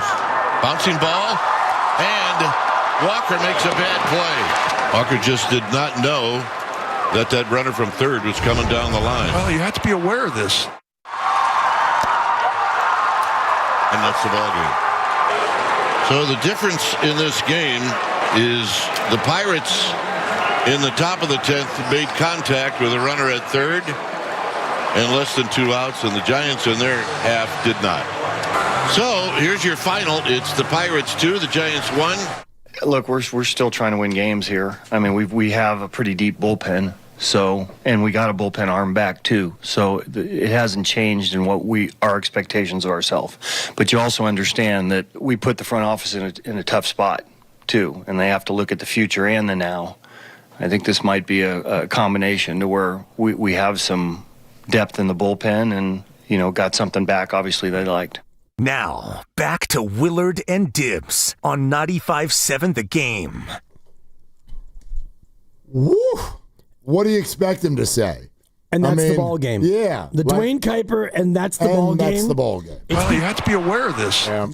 It's become all too familiar, and he delivers it with such a level of matter-of-fact sadness, and it feels like you hear that every single game now. And that's the ball game. I love that. That was nice of you to use the word sadness. Dude, they're pissed. Krug and Kuiper livid. They can't stand watching this stuff. It's one thing to lose. It's another thing to lose like that. Old grizzled veteran baseball players like that, sitting there watching people not know the rules and all this. What the hell is this? Well, you have to be aware of this. They don't like watching that stuff. I was going to actually make mention of that because it's back-to-back sentences where Kite says... makes a bad play. And then Krug can't wait to jump in. You got to be aware of that. Well, you have to be aware of this. What did Krug say when Ramos didn't know the infield fly rule? It was something along the lines of, "You got to be kidding me." Like, can we hear that from last night, less than 24 hours ago, when the Giants' leadoff hitter just decided to park halfway between second and third base on an infield pop-up, as if that was going to work out well for him? Had no concept of the rule whatsoever. And Bob Melvin was nice after the game to say he lost track of the rule. Maybe he lost track of it. Maybe he never knew it in the first place. I have no idea. But any of us who played baseball at any level, even when you're 5 years old, what does your dad or your coach yell at you as soon as the ball goes in the air? Back! Right. Back! Get back! And he decided to just go park halfway between second and third base. This is what it sounded like. Right on the infield fly rule will be called. Now Ramos has got to get back. Unbelievable. Elliot Ramos did not know the rules, and that's the infield fly rule. You don't have to move. By the way, I don't know. Do any of you other Giants fans have that music in your nightmares? That's the sound of, well, we had runners in scoring position, but then that's the end of that. Cue the music. Seriously, that's the music of, well, the Giants were threatening, but didn't score. I can't stand it. No. I like, literally, that music means they didn't score again. And it has happened a lot. They've been shut out this year 10 times. They've scored 1 run 12 times. In games in which they've scored 1 run or fewer, they are 1-21. And they've lost 2-1 now 5 times. So if it feels familiar, and I'll rack up how many times they've lost 3-2. I'm shocked that it's only 5. Right. It feels like 22. I mean, there's 5 different 3-1s in there. There's 5 2-1s. There's the 1-0 win over the Athletics, a walk-off. You won 1-0. And, you got most of your 1-run losses are 2 and 3-1. Like, you lost 8-1. Okay, fine. Whatever. You got beat. Ton of 3-1s, a bunch of 2-1s, and the lone 1-0 victory. You know. Well, you have to be aware of this. Oh. Or the other side of it, when you give up 3 runs, and you finally get out of the inning. Coming up, Bailey, Wisely, and Yaz. I'm like, well, it's an inning we can skip. I'm like, kids, you want to go walk the dog? Right. Let's go walk the dog. I mean, by the way, I take the dog. The night walk is short. It's short. The night walk is for one reason. Hey, dog, you've had dinner. I've had dinner. Let's spin you around the block. Right. So that we can make sure that all of whatever needs to happen is done. Right. So that you don't have trouble making it through the night. That's the point of the night walk. You're looking for a 2-run inning. It's quick. Number 2. You don't know how many times, because I'm one of these sort of like, I kind of fan in maybe the opposite way. Like, I know some people would be like, I want to watch the Giants hit. I'm like, I want to watch the other team hit because I don't want anything bad to happen while I'm gone. Like, the worst thing that could happen is if you walk the dog while the Giants are hitting is that the score stays the same. It's the worst thing that could happen. I don't want the Giants to be up 3-1 and come back and they're down 4-3. Then I feel like I let everybody down. Gotcha. Right? So I walk the dog when the Giants are hitting. I can't get back to the house and have them still be hitting. That never happens. And I'm literally walking down to the end of the street and back. And I can't, like, there are always 3 outs during that time. And I went down to Bob's house. He's 4 houses away. And then I came back and every time. Unbelievable. It is. Thank you, Krug. All right, anybody else want to vent? How about John G. on Highway 4? Hi, John. Thank you for calling. Hey, what's up, guys? Good afternoon. Yes, I would like to vent as well about 2 things mainly. One, the offense is just absolutely dreadful. I think the Mets series, 0 for 23 with runners in scoring position. It's gotten to the point where I would rather not have any base runners on because it seems to me like there's a better chance of a Giant clocking a solo homer out and scoring a run that way than there is when the bases are loaded and it's the heart of the order up. It's insane. It's crazy frustrating, and I don't think Bob Melvin is, or anyone other than the players and just their lack of hitting skills, is really to blame for that. But what also frustrates me is little league errors and the little league mistakes. And I think those you can chalk up to bad coaching, which has created what I think is just sort of this apathetic culture where they're not very thorough, so they don't know the infield fly rule. They don't drill certain situations. They're not checking bases and thinking about where they're going to go if the ball is hit to them, which are all things that we were all taught how to do, in the grand old major leagues of Little League when we were 10, 11 years old, 12 years old. And, I mean, it's just crazy. Something has got to change because, we are in the dark days right now, gentlemen.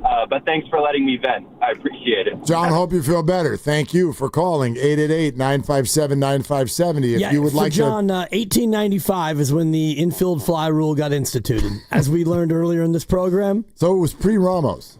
Right. Okay. It was pre-Roosevelt. I mean, it was pre-Steiny. Yeah, I mean, I'll have to Google that, but yeah, that was probably, is that Calvin Coolidge? I mean, we're fresh off the Civil War. Hang on here, I'll ask AI. What year was it? 1895. Okay, who was president in 1895? Who was president? It was Grover Cleveland. Right. Who actually, his first name was not Grover. It was Elliot? It was an H? No. I didn't know where you were going. No, Stephen. Okay. Or Stephen. It's spelled the same as Curry. His name was Stephen Cleveland? Stephen Cleveland. Okay. Steve Cleve. I mean, you change it to Grover, now you're electable. That's right. Like our guy, our new Giant, Blade. Blade. Which clearly autocorrects to Blake because half of the reporters out there have called him Blake. But it's Blade, and Blade is way cooler, so please check your tweets, ladies and gentlemen, before you send them, and make sure that you spell Blade correctly. There's a D in it. And that's actually his middle name. His real name is Jansen Tidwell, which sounds like old money, but you go to Blade. Jansen Blade Tidwell is your new Giant possible starter coming up here. Maybe he faces his old mates in New York. Yeah, probably. I mean, he's already out there. He pitched in Buffalo yesterday. He's gonna pitch. By the way, there's one other piece of Giants news today that I find, and this is going to sound mean, but I find this to be positive news today. There's one other transaction that is tucked beneath the covers of all of these moves, is that the Giants needed to put some of these Mets on the 40-man roster, so they had to clear a spot. DFA Sean Jelly. Really? We'd like to thank you for your services. Jelly is on the move. Yeah. And he do shake like that. Maybe he's off to the G League at 6'11". I don't know. Work on the jump hook. I don't know. This is a hell of a year for Sean Jelly. Boy. Oof. I mean, yeah.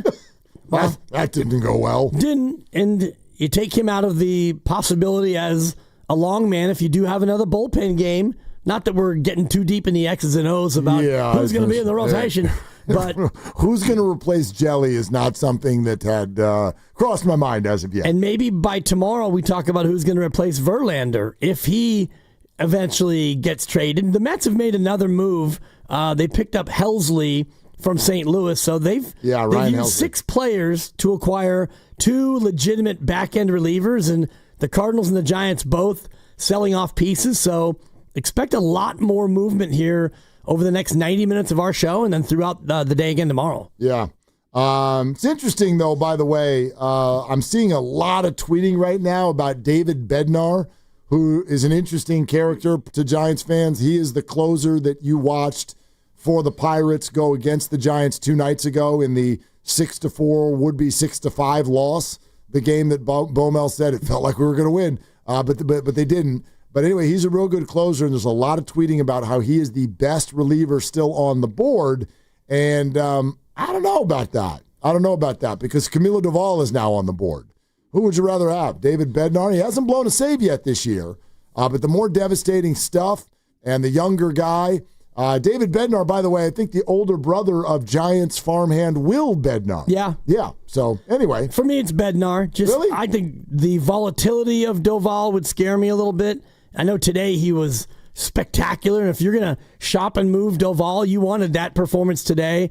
He had the fastball and the slider both working with great effect, but I'm still a little gun-shy about Doval, and just sometimes he goes into a bit of a funk. Yeah, Bednar's still under team control for 1 more year. Camilo, 2 more years, and Bednar is 30, and Doval's a lot younger. So, anyway, you can put that into the coffee, stir it around, tell us what you think. Let's go to Matt in San Jose. Hi, Matt. Thanks for calling, man. What's going on? Mark, good to hear from you, man, and congrats again. Appreciate you. So you know, I'm sure I'm going to get blooped here in a minute. So I'm playing minor league ball, and I got a chance to. Yeah, I knew it was coming. I play the outfield, man, and a lot of times we see a lot of walks and a lot of hit batters, and the walks and the home runs are the things that you can't defend against. So as an outfielder, you watch it all happen, and every time we have a pitching change, or every time we get second and third and we can't get that run home, I'm jogging back out to the outfield just going.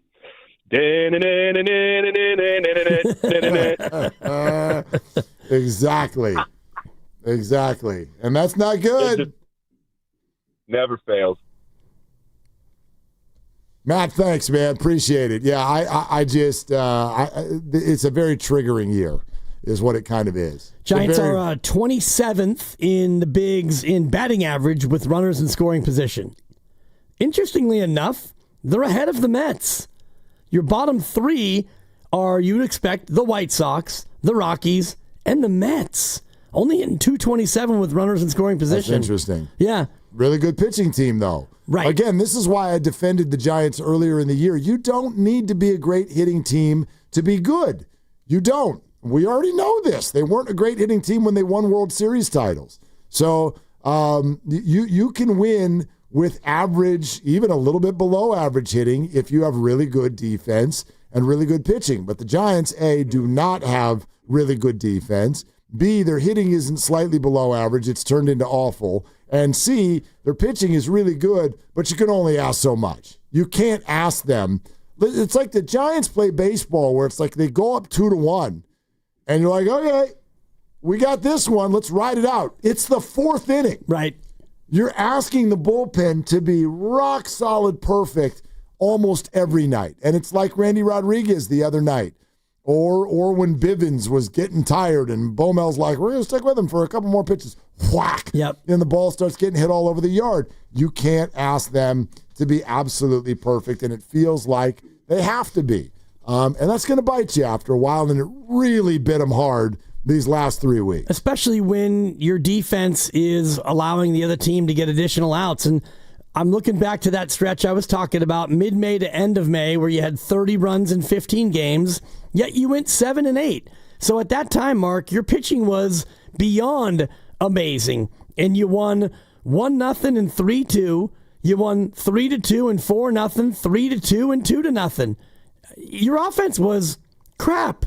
Yet you won all these games because Birdsong had a couple of good outings, and Webb has been great, and Ray's been great, and the back end of your bullpen, 6 through 9 at that point, they were lights out. So if you did get that 2-1 lead you're talking about, you could kind of put it in the bank because your defense then was polished, other than Adames, who was struggling at the time, but your bullpen was so good that those were the games that you won. And now the pitching has regressed to a more normal spot, and Birdsong had to go, and Wisenhunt's not ready, and now Roop's hurt. It's a bullpen game, and Verlander can't get a win, and Logan Webb before today had 3 mediocre starts, and so combine that with sloppy defense and an offense that still stinks, you're going to go 3-12. Yeah. I want you to hear this again. This is Bomel again when asked about the trading of Tyler Rogers and the team direction right now. Look, we're still trying to win games here. I mean, we have a pretty deep bullpen. So, and we got a bullpen arm back too. So it hasn't changed in what our expectations of ourselves. But you also understand that we put the front office in a tough spot too, and they have to look at the future and the now. I think this might be a combination to where we have some depth in the bullpen and got something back, obviously, they liked. I just, I can't think of a more empty calories comment for Melvin to make right now. I understand. Then and now. Yeah, I understand why he's saying it. I completely understand why he's saying it. I would say the same thing if I were the manager. The ball players still need to go play hard. They need to go win and all of that. But the one thing I've learned about trade deadlines through the years, and even think back to when the Warriors went and got Jimmy Butler, and think about what Draymond Green shared as far as his emotions when that happened. He said it almost brought a tear to his eye, and he had a moment with just him and Steph Curry. And he said, can you believe it? The organization still believes in us. They're telling us that we, even at this age, still have a chance. And I would love for each of us to then take that and sort of project it now to what's happening in the Giants clubhouse. That is exactly how teams take it. It's how they take everything. It's how, when there's not a contract offer, it's just like Jonathan Kuminga. When there's not a contract offer that you like, you take it personally. You take it as a sign that the team does not believe in you. And it's the same thing with trade deadlines. When you get acquisitions, that is the front office sending a message. We believe in you. You've earned this. Let's see if we can go win this thing. Or there's the opposite. So every Giant who drives home today from the ballpark, all of them have their dauber down. All of them. Because they know that the organization just said, dude, put a pin in the balloon. We do not believe in you. You have not given us a reason to believe in you. You've given us a reason to believe the opposite. And so we are going to take an arm with a 1.80 ERA, and we're shipping them across the country. And you can tell us all you want that, well, we got another bullpen arm in return, so pretty much even Steven. Nope, not buying it. Every Giant knows what message was just sent today, and that message was, we're done here. We're done here for this year. And it's where you sent him. You sent him to a real contender, a team that's in first in their division, a team with designs on going all the way to the World Series and maybe winning the whole darn thing. And it's a team that has since added a closer from St. Louis. So now they've got 2 legitimate closers and a near all-star, one of your best relievers. So the Giants would have traded him to, I don't know, Kansas City or even to the American League. Sure. Detroit, fine. It still would be a sell, but at least it'd be to the other league. This was we're going to sell, and I don't care where he goes because we're done. I'm going to get the most we can for him, even if I send him to a team we're going to face again in 4 days. Yeah, you traded him, not 4 days, 2 days. Oh, it's 2 days, yeah. You traded him you're about to go face him. By the way, he's going to get you out because none of you can hit. Well, and nobody can hit him. So it's not like, anybody really hits him. Yep. Although he got beaten by a couple of numbers yesterday. Number to his right, no throw. Mm-hmm. Number to his left, and then all hell broke loose. Yeah, not his best day, but nobody hit the ball hard off of him either. Do you remember who got the hit that finally brought in the tie-breaking run? Did you see that? Oh, it was JB, right? It sure was. Yeah. Joey Bart. Boop, boop, boop, boop, boop. Yeah. Yep. Yeah, Joey Bart. Interesting what you said about trades and statements made, because I was thinking about the McCaffrey trade, and I just went back and looked. That was a trade that was made right after they lost to the Falcons. They fell to 3-3. Jeff Wilson, 25 yards on the ground. Debo had 11. Jimmy also had 11. They couldn't run the ball. No. You go out and you get McCaffrey. Next thing you know, you rattled off, 10 of 11. All of the games. You won all the games until you got to the NFC Championship game and your quarterback's arm fell off. But, you traded a second, third, fourth, and fifth at that moment thinking, not only do we need a running back, they did, but they had that level of belief that they might have been a McCaffrey away from going on a run. So I do think that's an interesting way to look at how a front office feels about a current group. No doubt. I mean, you especially, and I thought this was kind of a fair question that people were asking as of a few days ago. It's like, how do the Giants kind of become buyers? How do they add when at the same time we're all talking about how poor their farm system is? There's just not that many people to deal.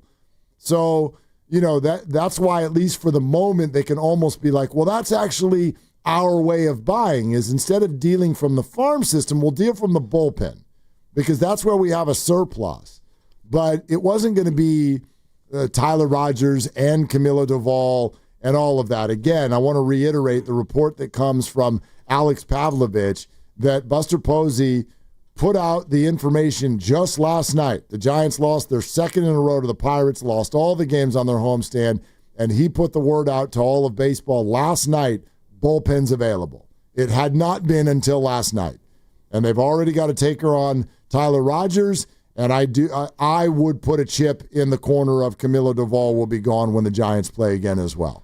That to me seems likely, and then who knows who else. And in fact, as we kind of continue this conversation, we can throw that out there, because we had someone call in earlier today, and they were like, call everybody on everybody, which I get it. It's like, that's due diligence. It's also emotion talking. I know that a lot of you feel that way when a team lets you down. You're like, get rid of all of them. And I don't feel that way. To me, Devers is off the table. To me, Chapman and Adames are off the table. To me, Randy Rodriguez is off the table. Logan Webb is off the table. Robbie Ray's not off the table. No. Robbie Ray's not off the table. And I would say that Eldridge and Wisenhunt are off the table, because why would you deal from your farm when you're in this situation? But what do you all think? 888-957-9570. Who in the Giants organization do you not want to see traded? And then if you want, who do you want to see traded? We can absolutely do that. And as we move into the 5 o'clock hour, we'll circle back to this Kaminga situation, which has new news as well. We're brought to you by Fremont Bank. Here for you, here for good, Willard and Dibs. Transform your kitchen with a cutting-edge design and performance of Genair luxury appliances available at Friedman's Appliance in Pleasant Hill. Known for pushing the boundaries of innovation and style, Genair offers a bold selection of exclusive appliances that bring sophistication and function to any space. For a limited time, save up to 15% on qualifying Genair purchases. Discover your statement piece and explore the full Genair collection in-store at Friedman's Appliance in Pleasant Hill or online at friedmansappliance.com. AC Transit's new bus network rolls out on August 10th. Realign brings big changes to bus stops, routes, and schedules to give you a more reliable ride. Get updates and plan your ride at actransit.org. When businesses thrive, communities score. That's why Bank of America is the official bank of FIFA World Cup here in the Bay Area. And our more than 110 local business specialists are ready to help your business win. What would you like the power to do? Learn more at bankofamerica.com/local business. Bank of America, official bank of FIFA World Cup 2026. Bank of America Corporation, all rights reserved. Grab the keys to a new Toyota.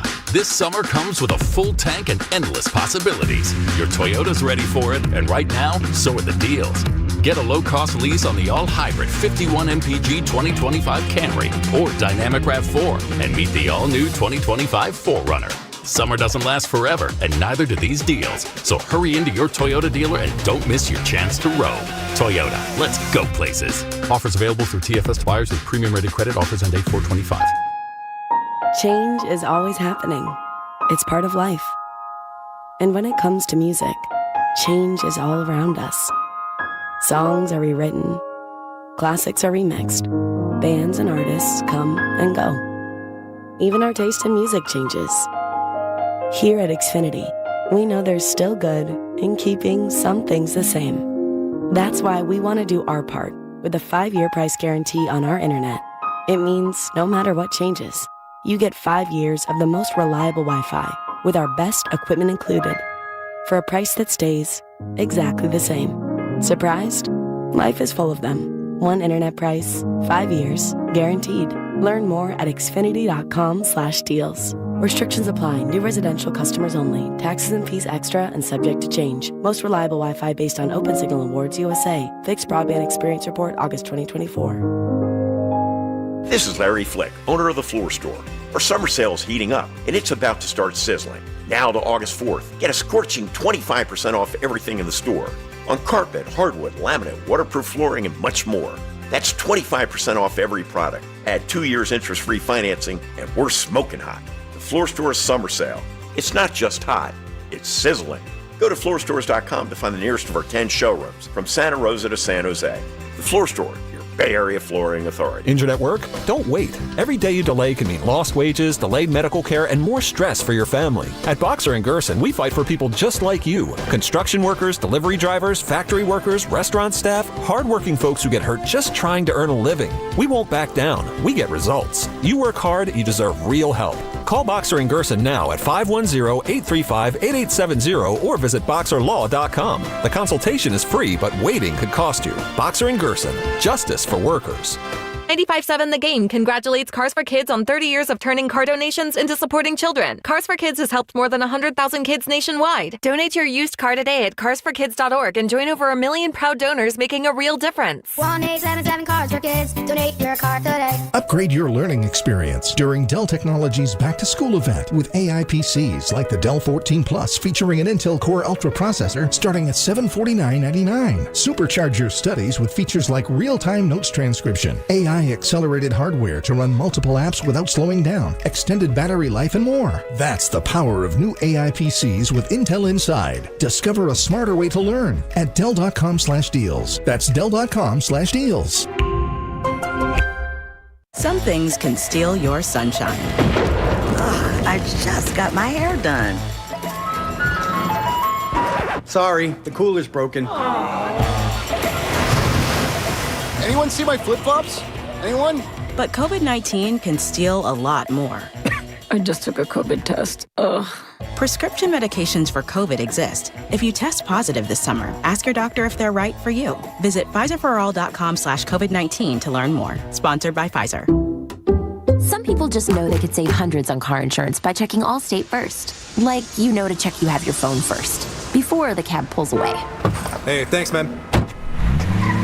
No, wait, my phone! Come back! It's got my boarding pass, credit cards, phone numbers, my life! Come back! Checking first is smart. So check Allstate first for a quote that could save you hundreds. You're in good hands with Allstate. Savings vary. Subject to terms, conditions, and availability. Allstate Fire and Casualty Insurance Company and affiliates, Northbrook, Illinois. Oh, these polymers aren't as flexible as batch K3. Researcher Laurie is stretched thin. Did you get the vulcanization analytics from V66? Wait, are these rubber scores from last week? She needs to hire new lab technicians so she can bounce back into her old self. I need Indeed. Indeed you do. Our matching platform lets you spend less time searching and more time connecting with candidates. Redeem your $75 credit at Indeed.com/credit. Terms and conditions apply.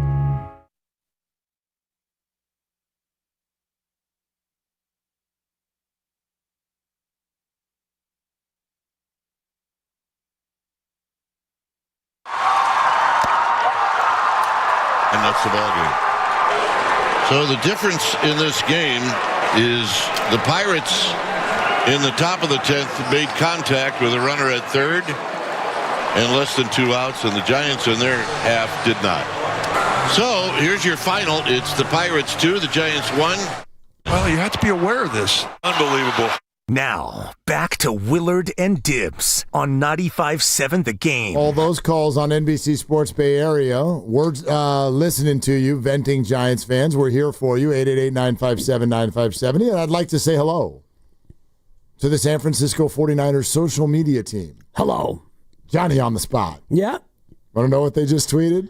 I could probably guess. They got a picture of Brock Purdy dropping back and throwing a pass. And right above it, it just says, take a deep breath and let football take over. Wow. That is pretty awesome.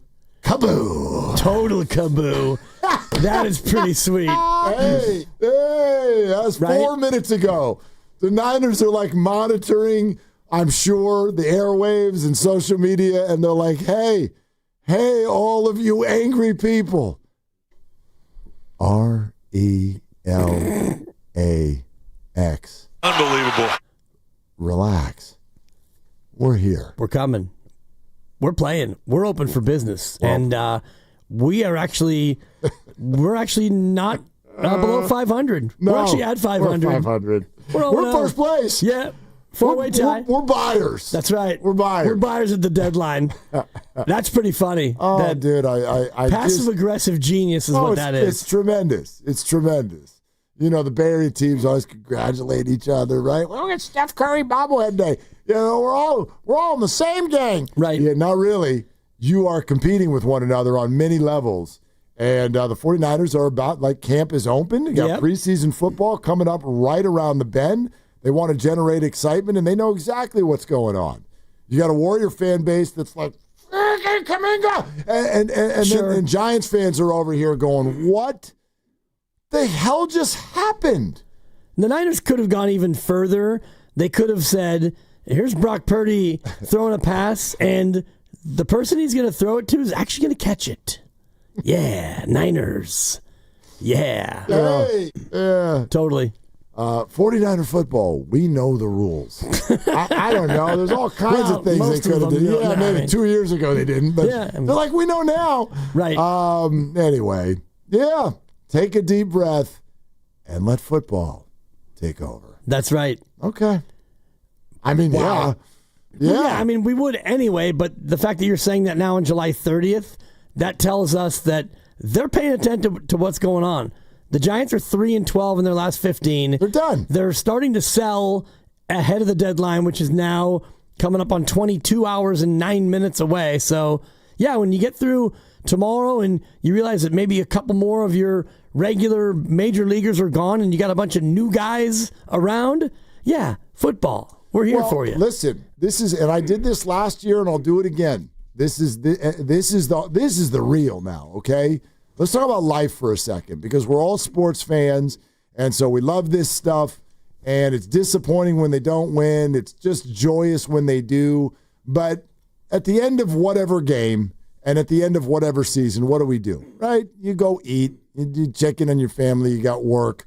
Like, hopefully this doesn't, like, break your spirit. But here's what it does do for me this time of year.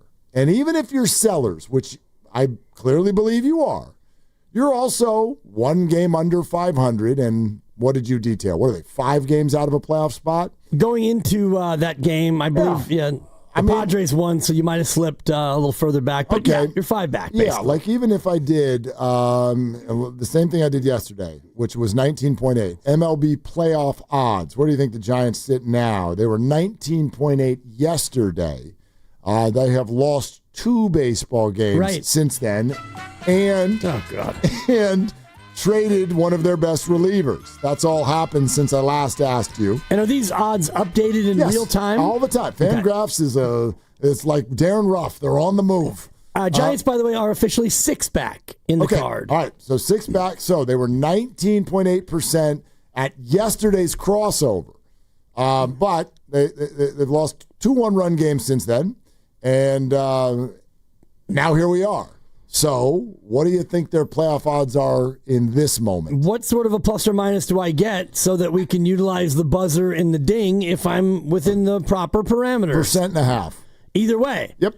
All right. That's a gap of 3%.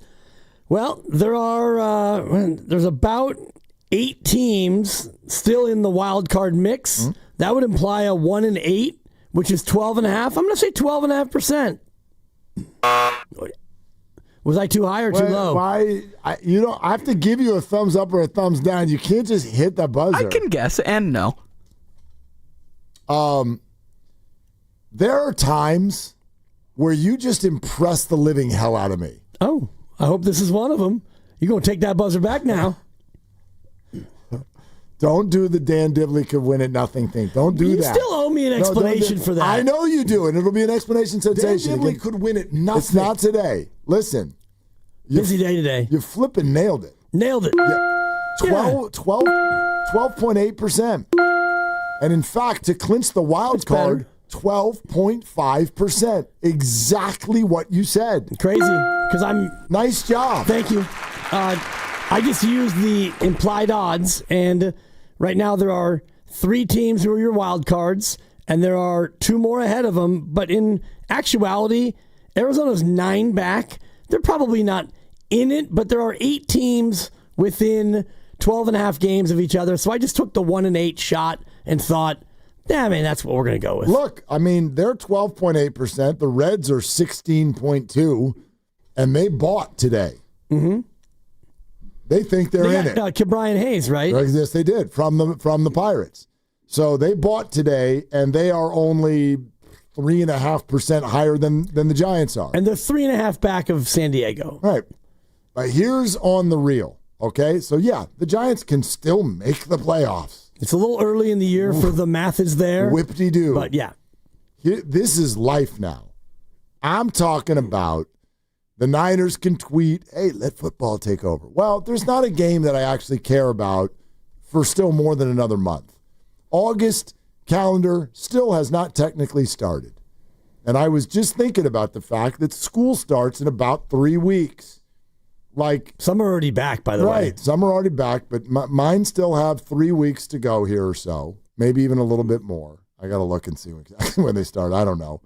But, right, the honeymoon's over. We done got married. The travel schedule lightens up a little bit. I started thinking about, should I get the kids out to the yard again before school starts?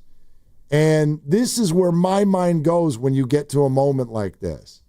And literally, as of 2 days ago, I was like, yeah, I'd like to get them one more, at least one more, out to the yard one more time. And now I'm like, Valkyries? Maybe we'll just go play some golf. Yeah. Do you know what I mean? And so that's what's now, if you are listening to us and you work for the Giants or what, that's what's kind of on the line right now. Because I'm not big for just let's spend $250 on let's just go sit out there. No, there's got to be something going on here. And so that's kind of now, if you want the urgency of the next couple of weeks, show me that you're still a baseball team. Because right now, for a good solid 3 to 4 weeks, you do not look like one. And I do not want to spend $1 on I don't know the rules of the game. And you've always... I'm not here for that. That's always been your barometer, and I like that, where if you are a really attractive enterprise, if you're an entertainment property, then you go out there, and even if the team was a game below 500, but doing it in a different way, playing cleaner baseball and showing more focus and fight, it would feel different than what this has felt like when you've dropped 12 of 15 and you've been sloppy and you can't hit with runners in scoring position, and your big star that you already acquired has not been a big star. So all those things add up to where, I think a Valkyries game actually might be not only more bang for the buck, but more of an entertaining... They're a blast. Yeah, and they're wrapping up a crazy road trip here pretty soon where they played 5 games in 9 days in 5 cities, and even without their best player, they're still competing. Yeah, they won last night. Right, they are in the mix for a playoff spot. So if you want to look at an outing and spending your money on a property, that right now is much better in bang for your buck. Boxer and Gerson work injury attorneys text line 510. I almost to a man agree with this one. Listen to this. Available for trade. Yaz, Matos, Ramos, Wisely, Ray, Schmidt, Fitzgerald, Bailey, Doval. Untouchable, Devers, Chapman, Adames, Jung-Hoo, Webb, and Rodriguez. And then I'm going to add in the minor leaguers, like Bryce Eldridge, Carson Wisenhunt. No reason to trade them now at all. The only name that I would remove from one list and put to the other is probably Elliot Ramos. And I don't necessarily think of the word untouchable, but again, if what you're trying to do is rebuild your youth and rebuild your farm and all of that, why are you trading Elliot Ramos, who was an all-star a year ago and is under team cheap control for 4 more years after this one? Unless you're just so mad at him for what he's doing on the base paths that you're like, I want you all, get off my team. Like, other than that, there's no reason to trade. What about Jung-Hoo Lee? Like, as a guy who, he hasn't been great, so I don't think that you're going to get tremendous value because he has not had a great year. And he does have value to you as an entertainment property. You got a lot of 51 jerseys out there and people wearing orange wigs and the whole deal. Jung-Hoo crew. That's right. And I do think that matters in this calculus. For sure it does. Yeah, I actually do think he's untouchable. It would be embarrassing for the Giants to have put hats in the souvenir stands and stuff all over the ballpark and ticket packages and the hooligans and all of these people out there, and then they're going to trade him. Like, he still hasn't even played a full year of Major League Baseball. Right, he's just about there now. You know what I mean? It's like, I'm not done with that. I know the Giants are not done with that. All right, let's go out to the phones, and you can vent. Who do you want traded? Who do you not want traded? The Giants' season is being signaled as largely over by their front office with the trading of Tyler Rogers today to the New York Mets for 3 players. One of them out of the Mets bullpen. The other 2 on the doorstep of the bigs, have been in and out of the bigs, but AAA players at this hour who will represent both the 10th and 12th prospects in the Mets organization, a starting pitcher and an outfielder. So baseball people say pretty good haul for Tyler Rogers, who's about to be 35 years old and is a free agent at the end of the year. You usually don't get rental prices like that anymore. So that's pretty good, but we'll see where it goes. You're listening to 95.7 The Game, KGMZ FM and HD1 San Francisco, and Odyssey Sports Station, and the home of the Golden State Warriors and Valkyries, always live on the free Odyssey app, coming to you live from the Laughing Monk Studios. Let's go to Lucky in the city. Hi, Lucky. What's up? Thanks for calling. Hey, Mark. Hey, Dan. I don't know really too much what to say right now, man. My mental and my health is like driving me bats with this team, man. It's like we have a pig, man. You guys put makeup on it. Let's go and put it out there. Somebody will buy it. Nobody's buying it. These guys can't hit, man. Like, you throw a grapefruit at them, man, they can't swing and hit it, man. What's going on? Like, Devers, okay. Matt Chapman, okay, here and there. Adames, yeah, he's okay, but he's off and on. Jung-Hoo, where are you? Yaz, come on, man. Like, but my main problem, guys, is I have to say it. What about Bob? Because he is not the one, man. He is not the one. Period. At all, man. At all. And Mark, I'm sorry, I did burn on my stuff, but I had to go and buy back another, buy back another set. So I have a fresh City Edition shirt, sweat. Oh. But I burned it. Yeah, you burnt it? Wait, for real? Whoa. You bought, now are you talking about old City Connect or this year's City Connect? I am talking about this year's City Connect, Mr. Willard and you Mr. burned Dibley. it? You burned it? Yeah, but unfortunately, I got a tongue lashing, so, I went back and I got another fresh one. Bad for the environment, I have by the a way. new set. Who'd you get a tongue lashing from? Who gave you the tongue lashing, Lucky? He's like, what the H are you doing? You bought this. You love your team. Why are you doing this? I said, because they're playing like a bunch of cat boo-boo. Like, what's going on, man? Like, I have so many questions, Lucky. Did you go in your backyard? I want to know what did you, a barbecue pit? What did you do? Mark, I went. I grabbed my fresh black snapback City Edition shirt and hat. I had my meat. I lit the grill. I put them jokers up under the on top of the coals, and I lit it up and had a good fat burger. But I had to re-up and go get another set. So I did that, and it came, and I got it, and it's in the closet now. What game put you over the edge, Lucky? The game that put me over the edge, I think it was the Mets series. And then these past two games where you let go of Joey, I don't have my clipper, Bart, and this guy comes back and hits us for 2 hits, man, and wins the game. Like, so you just burnt the jersey over the weekend, and they've already got another one? Yeah, I had to, Mark. If I didn't, man, I probably would have been, sleeping in the car, man, for the next 2 days. I had to do that. Lucky, whose jersey was it? Whose name was on it?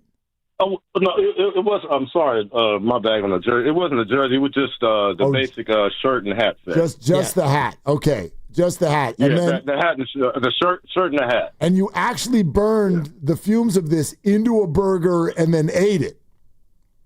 I ate it. Yeah, that's how pissed off I was, Mark. And I didn't. I'm sorry for reaching out to you, on social media, man. But I had to vent because I know you're a big Giants fan, just like I am. So I had to just let off some steam, man. And Dan, you already know, man. Yeah, the way they're playing, that burger probably turned into a sloppy Joe. Am I right? I did too. It crumbled apart, but I still ate it. Thank you. Imagine that. How do Giants taste, Lucky? They're nasty right now. They taste nasty right now. Lucky, thanks for calling. Lucky. That's just for Lucky and for all Giants fans, keep Willie Adames' name out your mouth. Out your mouth. Number 3 in all of baseball in July in OPS. Yeah, he's been an absolutely outstanding. He's behind Stowers and Schwarber. Then comes Willie Adames. His OPS this month, 1123. Do you know what's weird? Willie Adames has, I know that this is a phrase in baseball, but it means something different for Willie. He's got reverse splits. Oh, yeah? Do you know what I mean by that? It means he hits better against righties because he's a righty. Right, but that's not what I mean for Willie. It means when he sucks, the Giants are good. Gotcha. And when he's good, the Giants suck. And that's what's happened. Yeah. Well, in a sport like baseball, it becomes patently unfair. Totally. When you're one player can't drive a bus. And Chapman has been good too, and yet he can be as good as he wants, and if you're throwing the ball all over the yard and Hayden Birdsong can't get a single batter out and nobody else is going to hit, then you can't do it alone. What was it the other day? Chapman had 2 home runs. Yes, he did. And they lost 5-3. Yep.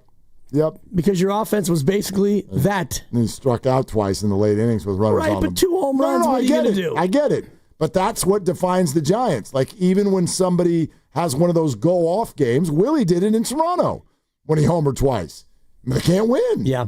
They can't win because they don't get the game that break the game open hit. They never do. They never get that hit. Right? You get a couple homers, you're up 3-2 in the 6th inning, and the bases are loaded and 2 outs, and somebody gaps one and makes it 6-2. They don't get that hit. They've done it this month 4 times where they've had innings in which they score 4 or more runs. And I've been tracking this all year just to see, like, when it happens, do they win? And the Giants, I'm sure most teams win a lot when that happens. Against the Dodgers, they put up 5 in the 5th. They won. Grand slam. Against Toronto on the road, they put up 4 in the 5th. They lost the game. Lost. And then against Atlanta the other day, they actually scored 4 in 2 different innings in the same game. And they won. And they won. Yeah. They go back-to-back 9-run games, and you're thinking, okay, hitting woes. We back. We back. Yeah, that's right. Nah, not so much. 0-6 homestand with the Pirates in town. That's crazy. Yaz for the month, OPS of 526. Wilmer 604. Ramos 623. Yeah, by the way, okay, keep going. Devers 705. Okay. Jung-Hoo Lee 733, not terrible. Chappie 740, and then Adames 1100. I know a lot of you today, we've got a lot of people who are like, trade Yaz. Who is it that you think wants Yaz right now? What team is like, dude, we're on the doorstep of winning this thing? You know what we need? We need a left-handed hitting, slumping 4th outfielder. That's going to put us over the top. How about that catch, though? He's good. He's a very good outfielder. Look, I love Mike Yastrzemski. I really do. But I'm just talking about dollars and cents right now.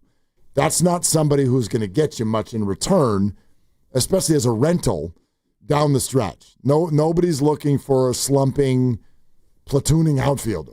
Like that's not who's a free agent at the end of the year in his mid-30s. Yeah. Nobody's looking for that. Casey Schmidt, 5'10". He's 10 for 55 this month. And the list goes on and on. Matos has only had 38 at-bats, but he's 6 for 38. So there are no answers offensively anywhere outside of Adames. And Daniel Johnson, actually, 1 for 3 with a double. He's got 1,000 OPS. Well, yeah, he's not on the team. He had the one good game, right? He had 3 at-bats. Yeah. That's good. All right. I think people want to weigh in here, okay? Vent. Who do you want traded? Who do you not want traded? The Giants' season is effectively over, so says their front office, based on their behavior. Tyler Rogers is a Met. 888-957-9570. They get swept by the Buccos. Let's go to Mark in San Francisco. Hi, Mark. Thanks for calling. Hey, Mark. How are you, man? What's up? And Dibs, listen, hey, man, my dad had a house in Gosh, what's the name of the place where you from? Over in Excelsior? Yeah, so anyway, so I've been here a while. Listen, the Giants are dealing from a place of strength, right? They gave up one of those relievers because they have great pitching. All those 2 one-run games, all those really, really close games, we have pitching. And I hope they don't just quit and sell all the pitchers, which would be from an area of strength, man. I mean, look, we gave up Kevin Gausman. I was saying, please don't trade him and let him go. Who was the guy they sent to the Yankees last year? They just let him go. Rodon. Right? They better keep Rodon, right? They better keep Robbie Ray. Don't sell the pitching staff because pitchers are too hard to come by. They really, really need to get. You remember when they got the guy Scudero? Yep. Remember when we got Freddie Sanchez? Yep. We need to just try to search and bring in some bats and some people who got some real heart and want to play baseball. And they need to scout and find out who wants to play and who wants to win, or find some winners, like the guy Lewis Robert from the White Sox. He's a good player. Where are you putting the guy him? From the Texas. Where are you putting him, Mark? And by the way, I put him in right field. Yeah, Luis Robert. He's a nice young player, but he hasn't played well in 2 years.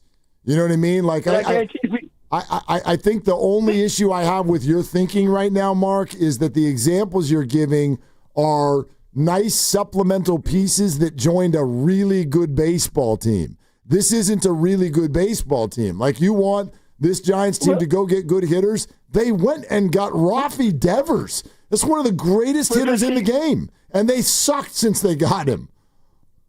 Right, but remember, Adames started off slow, too. That's a heavy transition. Coming from across the country to a new league, give him an opportunity. Just like Willie Adames finally, when he got settled, then he starts hitting. And give Rafi Devers a chance. Of course. Give him 2 months. I'll give him 2 months. I'll give him all year. I'll give him all year, Mark. I'm not worried about Rafi Devers. Okay, and so that's happening. Let him play. But you got to hitting is contagious as well, right? So you got to get some guys that want to hit. See, Devers is pressing. I can look at him and tell he's pressing. He sees that 309 to right field. He wants to do what Bonds did, right? He's pressing. He's a good hitter, right? But they need to get either that guy Adolis Garcia from Texas. If they dangling these people out here, man, go ahead and get one of those. I guarantee they get one more superstar back and come up with a lineup instead of all these holes, or get the guy Rashman from Baltimore. What's the first base? So, yeah. They need to get one of these guys, man. Yeah. So, Mark, listen, I love the passion. I love the take. You got to listen to me here now, okay? This isn't my opinion, and it's not your opinion. Let's go with their opinion. Mark, it's over, dog. It's over. Buster Posey. Is there a game under 500? You Mark, think when he's 120 straight? Mark, they just gave up a reliever who 3 weeks ago they were pitching Major League Baseball to take him on the All-Star team, and they just gave him to the team they're about to play in 48 hours, who is in first place in the National League East in exchange for 2 minor leaguers and another reliever who's not as good. Like, all I'm doing here is I'm the messenger. Dibs is the messenger. Right. Buster Posey just told you all today it is over this year. Most catchers are pretty good managers, right? Look at Bochy. Sure. Look at Tony La Russa. Look at the guy from San Diego. Who else? Give me some catchers that are good managers. How about Bob Melvin? How about what's my man in Cleveland? Vogt, I believe in Stephen Vogt. Yeah, there's tons of them. Yep. So Buster can't work from emotion. He has to work from facts, man. You don't trade anybody to one of the teams that you're going to have to face eventually in the playoffs. But they just did. Don't do that. I don't think this is emotional, Mark. You do it when you don't think you're going to actually face them in the playoffs, Mark. And thank you for the call. And I do think that that's the biggest tell of a sell is when you trade. Fine, you're going to get something for a guy who's going to be a free agent, and you got a nice haul back. And many of the experts are saying, wow, they did really well. But you sent that player who was an almost all-star to a National League rival that you're trying to catch and maybe beat in the playoffs if you get there. If you think you're going to face them in the playoffs, you don't give them yet another weapon to use against you. Listen, every opinion is welcome here, but I'd argue Buster is not the one talking from emotion. I would argue Mark in San Francisco is the one talking from emotion. Buster's the one who has the numbers on his side. Buster's the one who just pivoted because his baseball team is awful right now. And that's not an emotional thing. That's a fact.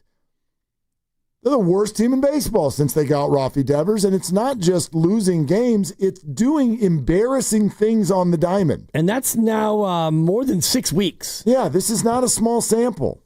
Trades at the deadline in sports are by definition messages.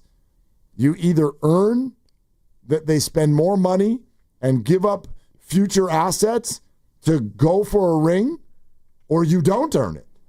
And this team has very clearly not earned it. So why would the organization give up assets to go for now when now is no longer a good bet? That's malpractice. You don't do it that way.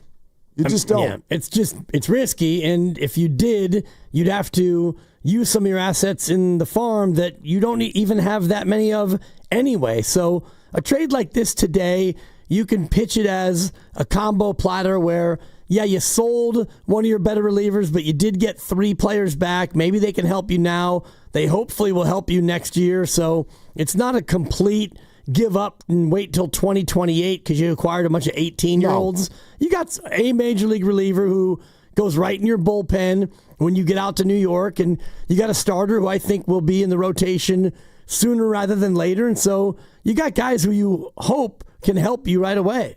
Let's go to MDK1 in the Yoon. What's going on, MDK? What's up? I was just driving home with my little girls in the back seat. I have some venting to do. Let's do it. So, I think we knew the season was over. It may be a bitter pill to swallow, but we knew it was over before this trade today. I think you got to I'm not saying a complete sell. I'm not saying open up Webb and everybody else. But, Duvall, bye. Get ready for next year.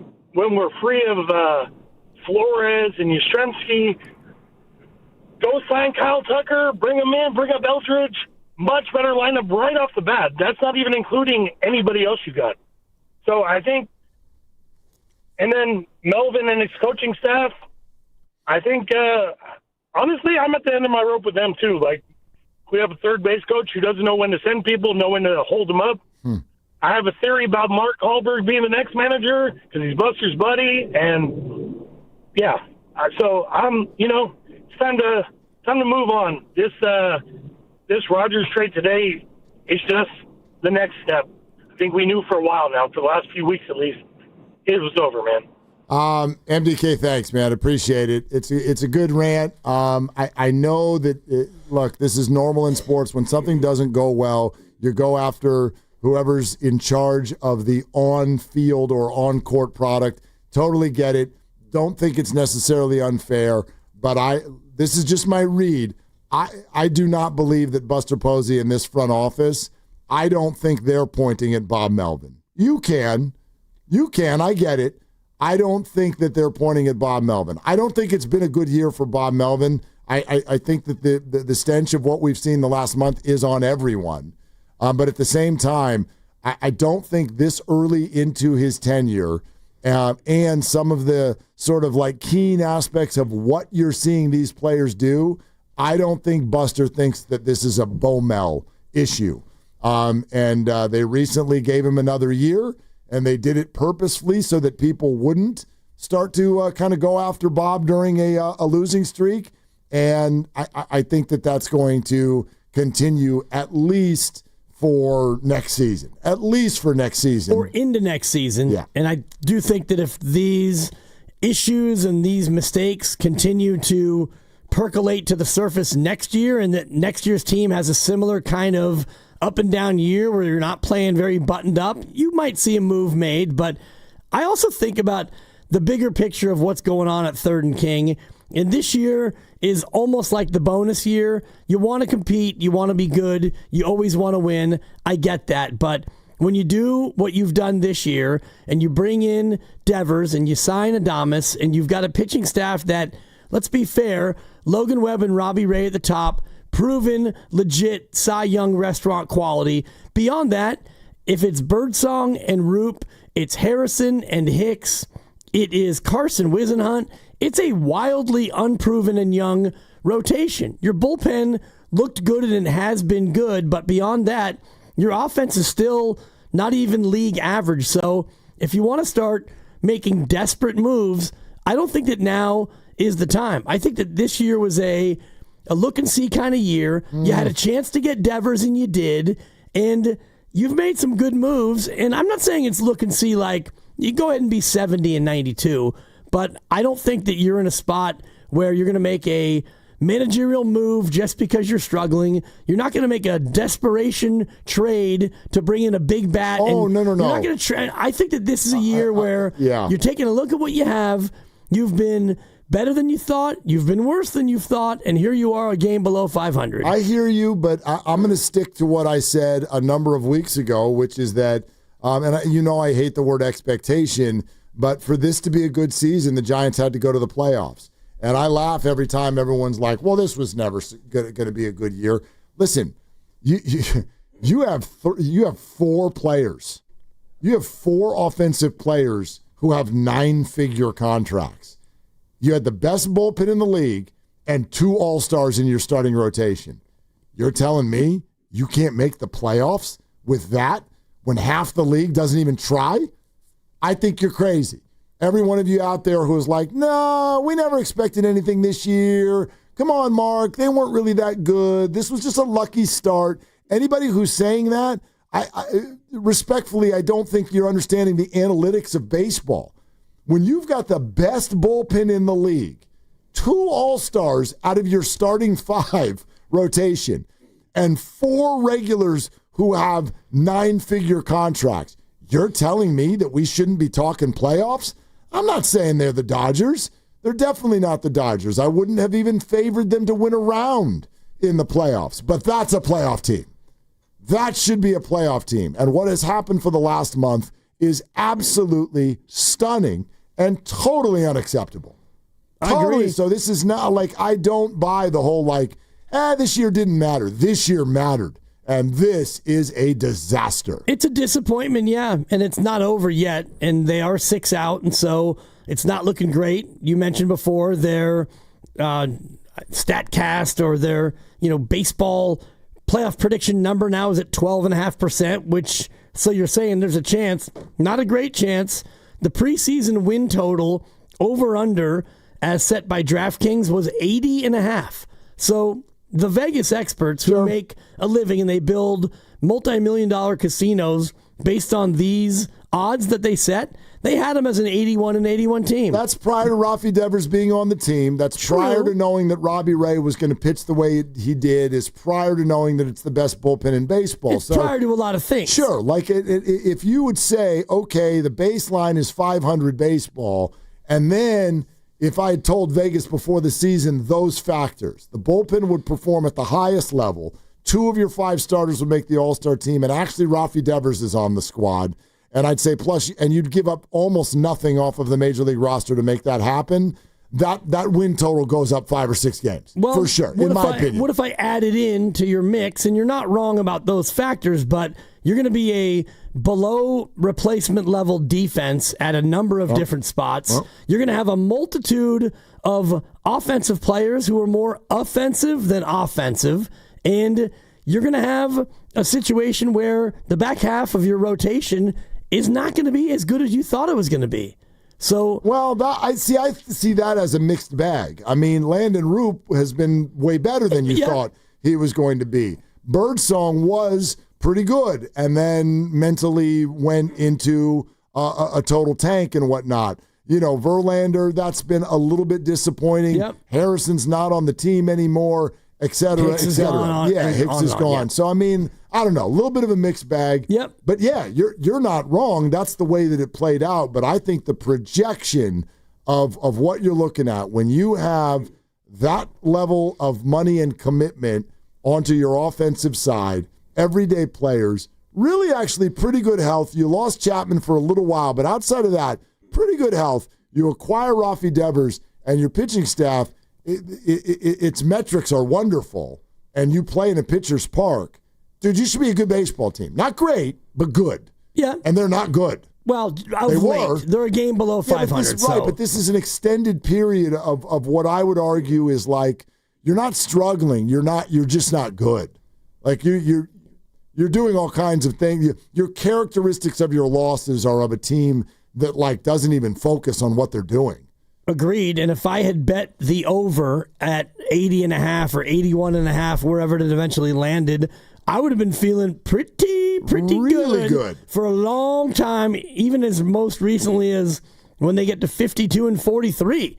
I mean, you're there with only 60 some odd games to go, and you're 9 above, and you're looking like a real threat to be a playoff team. And now you're a game below.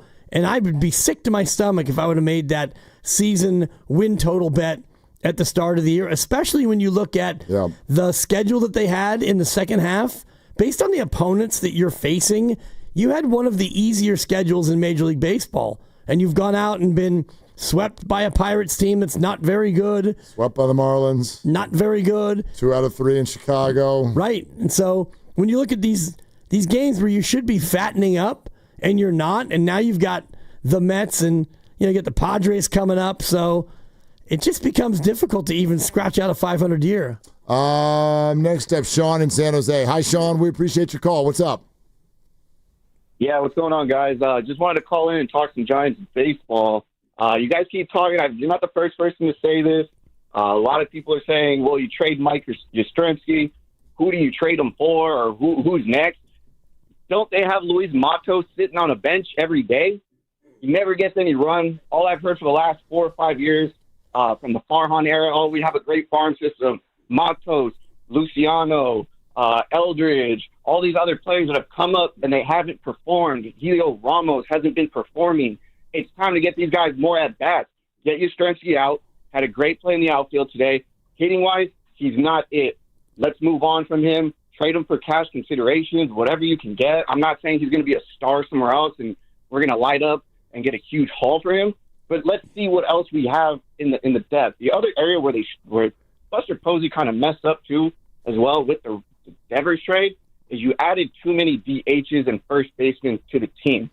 I don't mind the Devers trade long-term because next year when you look at it, get rid of Flores, you have Dom Smith, who I thought was good defensively, and I think they could have ran it with Dom Smith and Will Flores at the DH for the rest of the year without trading for Devers.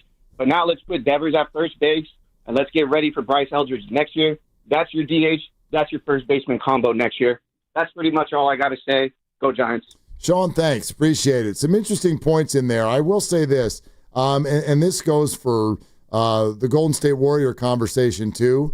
Sometimes I find it fascinating with this idea of like when you've got a young player and people want to let him get run. And I'm always curious about what do you mean by that? What is it you want? What kind of a runway do you want for this young player? Let's see. He brings up Luis Matos. Yeah. Let's take a look at it. Matos has been on the roster for quite some time right now.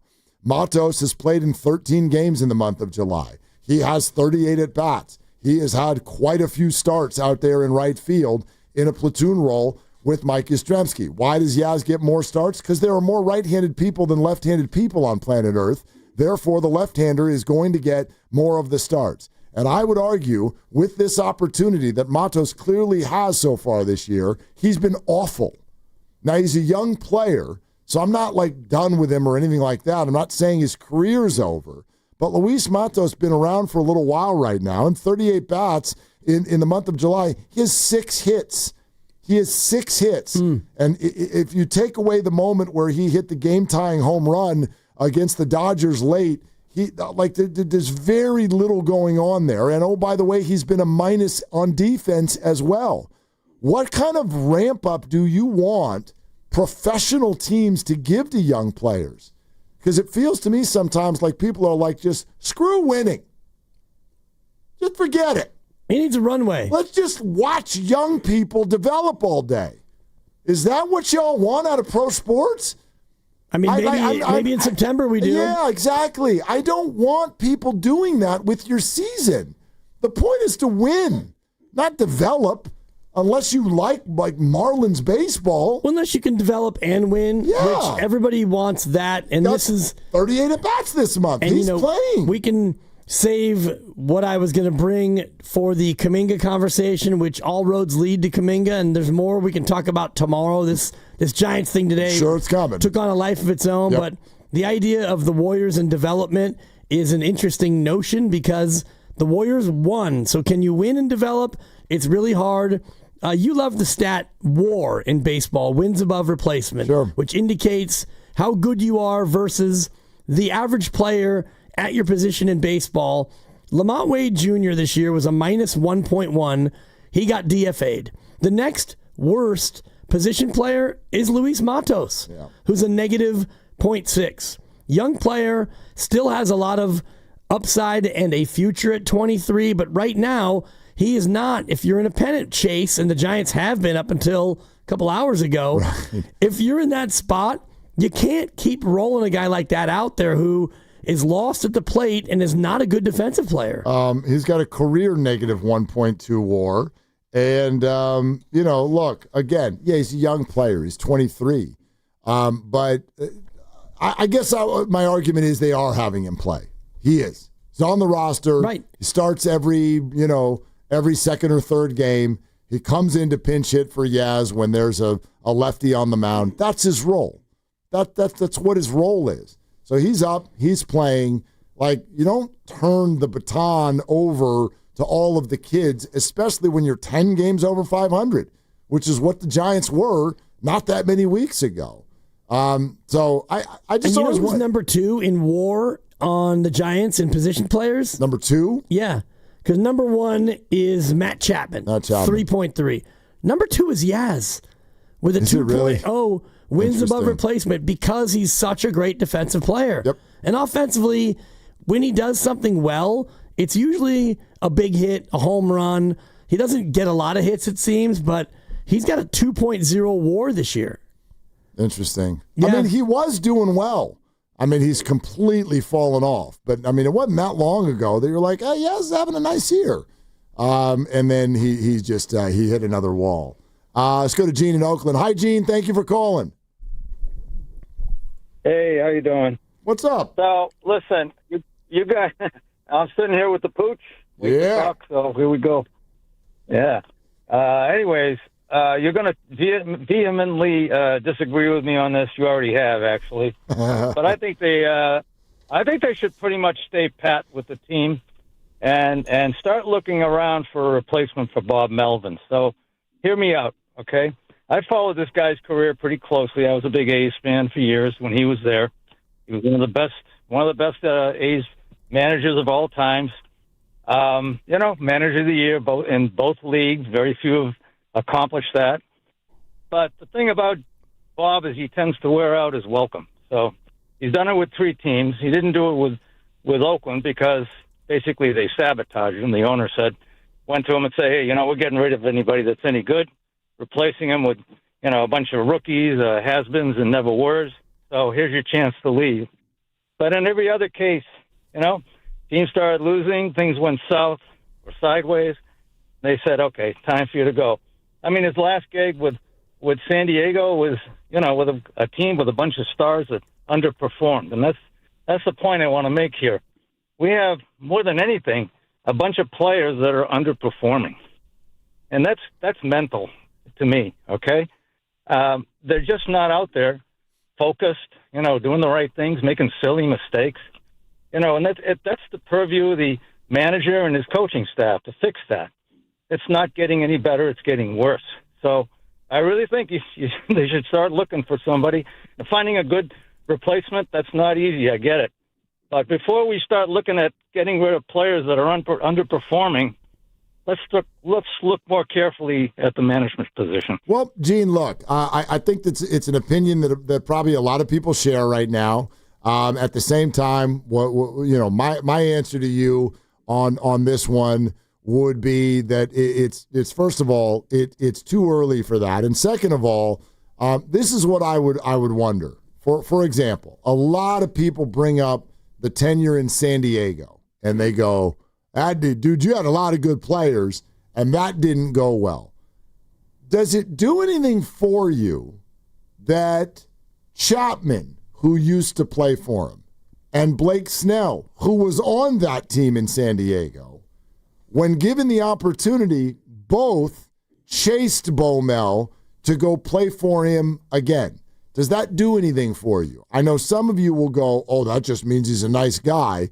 But again, if a manager's job is to kind of run a clubhouse and create an opportunity for players to put them in their best position to succeed, all the things that we say about a coach or a manager, does it do anything for you that those players, they chased this manager and wanted to play for him again?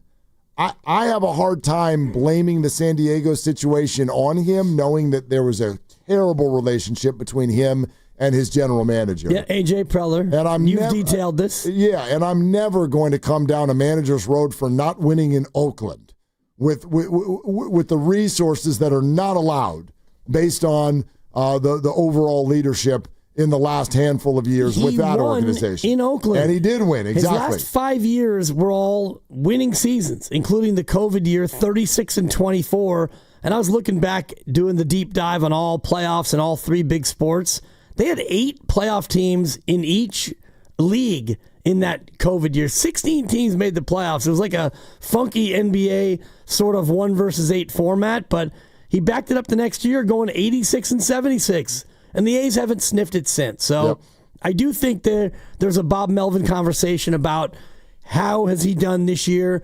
The other thing he's had a bad year. I'll grant you that. They've all had a bad year. Most of them. Yeah, he has had a bad year. I don't mean that. I don't think that means you fire him. No, and I do think to that point, you find throughout baseball the organizations that fire managers and they fire them fairly frequently. Those are the bad organizations. Yep. Gabe Kapler got 4 years, almost a full 4 years, before it was clear that he had lost that clubhouse and he had to go. But he got 4 years. Right now, Bob Melvin's sitting on year 2.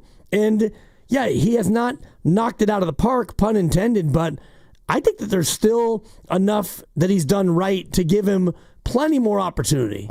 I'm with you. I get the frustration. I think there are a lot of places to point. I think he's one of them. I don't think making a managerial change is going to suddenly make this group of Giants suddenly play good baseball. Hey, this is totally off the subject, but I want to throw it into the conversation because it's actively happening as we speak. Shohei Ohtani has exited today's game between the Reds and the Dodgers. He has exited the game as a pitcher, leaving with a trainer. And his last 6 pitches before he did so literally looked like somebody who, he looked like Hayden Birdsong. They were bad. We had the game on up here. Yeah, ball's going all over the place. As we speak, he's in the batter's box. 2-2 count, top of the 6th. Okay, it's good that he didn't totally exit. But this whole the two-way player thing, they've been extending him, and it wasn't going to be till next year that he was going to be a regular starting pitcher anyway. But I got to wonder if there has been a setback with regard to Shohei the pitcher, not Shohei the hitter, but Shohei the pitcher. Yeah, just looking at those 6 pitches, the mechanics looked off, and he looked to be laboring and clearly struggling to find what he normally has, which is 99 pinpoint with movement. This was not that. No, this was like everything was right. If you imagine a right-handed batter up there, everything was low and outside, and then lower and more outside, and then like so low and outside that you're almost missing the catcher entirely. Is kind of what it looked like, and then he left the game. All right, there's plenty more time to still, if you want to vent on the Giants season, which again, this is my translation of it. Buster Posey is telling you fans today that the focus is no longer on this year, or a more firm way to say it, it's over. The run is over. The Giants have been swept by the Pirates. They went 0-6 on a homestand. They have a losing record. Tyler Rogers now plays for the Mets, and the Giants got a haul of 3 players in return, 2 of them high-level minor leaguers for the New York Mets, and the word is, quote, more deals are coming. And that comes from a source. Let's put it that way. Nice. Comes from a source. So, what's your reaction, Giants fans, and do you want to vent? This is a great place to let it out. We're sponsored by LifeSource Water Systems, and this is Willard Dibs. Do you really know what's in your tap water? LifeSource believes your water should support your health, not work against it. Upgrade your home with a LifeSource whole house system. Clean water from every tap. No salt, no hassle. Call 1-800-WATER-99 or visit lifesourcewater.com. When you own your own business, you need to keep things moving. Need to book a last-minute flight? Earn a $300 travel credit to cover that. Need to take a meeting before takeoff? Do it from the comfort of the Chase Sapphire Lounge by the club. Need to catch your breath before you board? Done. With $2,500 in annual value, the new Chase Sapphire Reserve for Business is the card that gives back all you put in. Visit chase.com/reserve business to learn more. Cards issued by JPMorgan Chase Bank, N.A. member FDIC, subject to credit approval. Terms apply. The world's best amateur golfers are coming to San Francisco's iconic Olympic Club August 11th through 17th for the 125th U.S. Amateur Championship.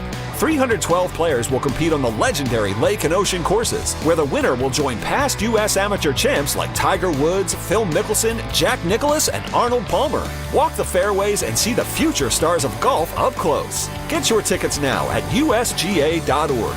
That's usga.org and click tickets. Hey, it's Willard and Steiny for New Vodka. Steiny, famously, a few weeks ago, you said that you're liking it early. Now it's not as early. Are you still liking it? No, Mark, I'm loving it. And this past weekend, my daughter got married, and we had new vodka available at our weekend parties. So we had a lot of people drinking it. They're mixing it with everything. I know a few of our guests had the cucumber and citrus. No, Mark, I'm loving it even more. I love it. And I'm not surprised, by the way, because if you want to shake things up, we invite you to go to newvodka.com. They really do make a great cocktail. I'm loving hearing that it went so well at the party. It was incredible, Mark, and everybody asked me about it. It's a new product, NUE vodka, and it was just a great event, and New Vodka capped it off, Mark. Perfect. So next time you're off the clock, make it count. Choose New Vodka. It's in stores now, or visit newvodka.com to find it near you. The following is an attorney advertisement. If you get sidelined by your workplace injury, the workers' compensation attorneys at Boxer and Gerson can help you get back in the game. Our team of skilled attorneys will fight by your side for the treatment and compensation you deserve. We care about justice for injured workers. That's what makes us Northern California's premier workers' comp law firm. Call Boxer and Gerson at 510-835-8870 or visit boxerlaw.com for a free consultation. Boxer and Gerson, your life is worth the fight.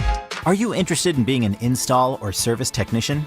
Good news! R&S Doors and Gates is hiring. If you have good mechanical skills and a knowledge of power tools, welding, and motor controls, you should apply today. R&S Doors has openings to repair and install commercial overhead doors, entry doors, and loading dock equipment. You must be able to work in a professional, fast-paced environment. Call 800-FIX-A-DOOR and apply today. That's 800-FIX-A-DOOR or visit rsdoors.com.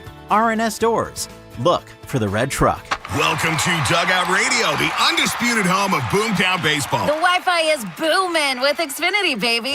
Our next caller is Stacy. How do you stay locked in on every pitch and play? We stream it all live on Xfinity Internet with low lag, 99.99% network reliability, and speeds faster than a base runner beating the throw to home plate. I stream on my TV, tablets, even my smart fridge. Smart fridge? With all those games, we gotta refuel. Stream live baseball with Wi-Fi built for the biggest moments. Xfinity. Restrictions apply. Actual speeds vary, not guaranteed. When businesses thrive, communities score. That's why Bank of America is the official bank of FIFA World Cup here in the Bay Area. And our more than 110 local business specialists are ready to help your business win. What would you like the power to do? Learn more at bankofamerica.com/local business. Bank of America, official bank of FIFA World Cup 2026. Bank of America Corporation, all rights reserved. If you could hear Old Spice Fiji Antiperspirant, what would it sound like? First, you'd start with Fiji Antiperspirant's amazing scent of palm trees. Add pure notes of fresh coconut and layer on 24/7 odor and sweat protection. You won't hear any dyes or parabens because with Fiji, you won't have any. So while your regular antiperspirant sounds like this, Old Spice Fiji sounds like this. Sounds like it smells amazing. DQ presents how to make a blizzard treat even sweeter. Just get a blizzard treat on Miracle Treat Day, July 31st, and help support kids like me, Ari. On Miracle Treat Day, $1 or more of each blizzard treat sold at participating locations benefits your local children's hospital. So treat yourself in the most meaningful way and support local kids like me on Miracle Treat Day at DQ, Thursday, July 31st. DQ, happy tastes good. Oh, no. Ah, that's the sound of someone who's misplaced My debit card. their debit card. Where'd I leave that thing? Not at the gas pump, or the checkout counter, or the roof of your car. Now, if he has the Chase mobile app, he can use Card Lock. Wait, I could just lock my card. Yep, just a few tippy taps on his phone, and that sound, that's peace of mind from Chase. Chase mobile app is available for select mobile devices. Message and data rates may apply. JP Morgan Chase Bank N.A., member FDIC.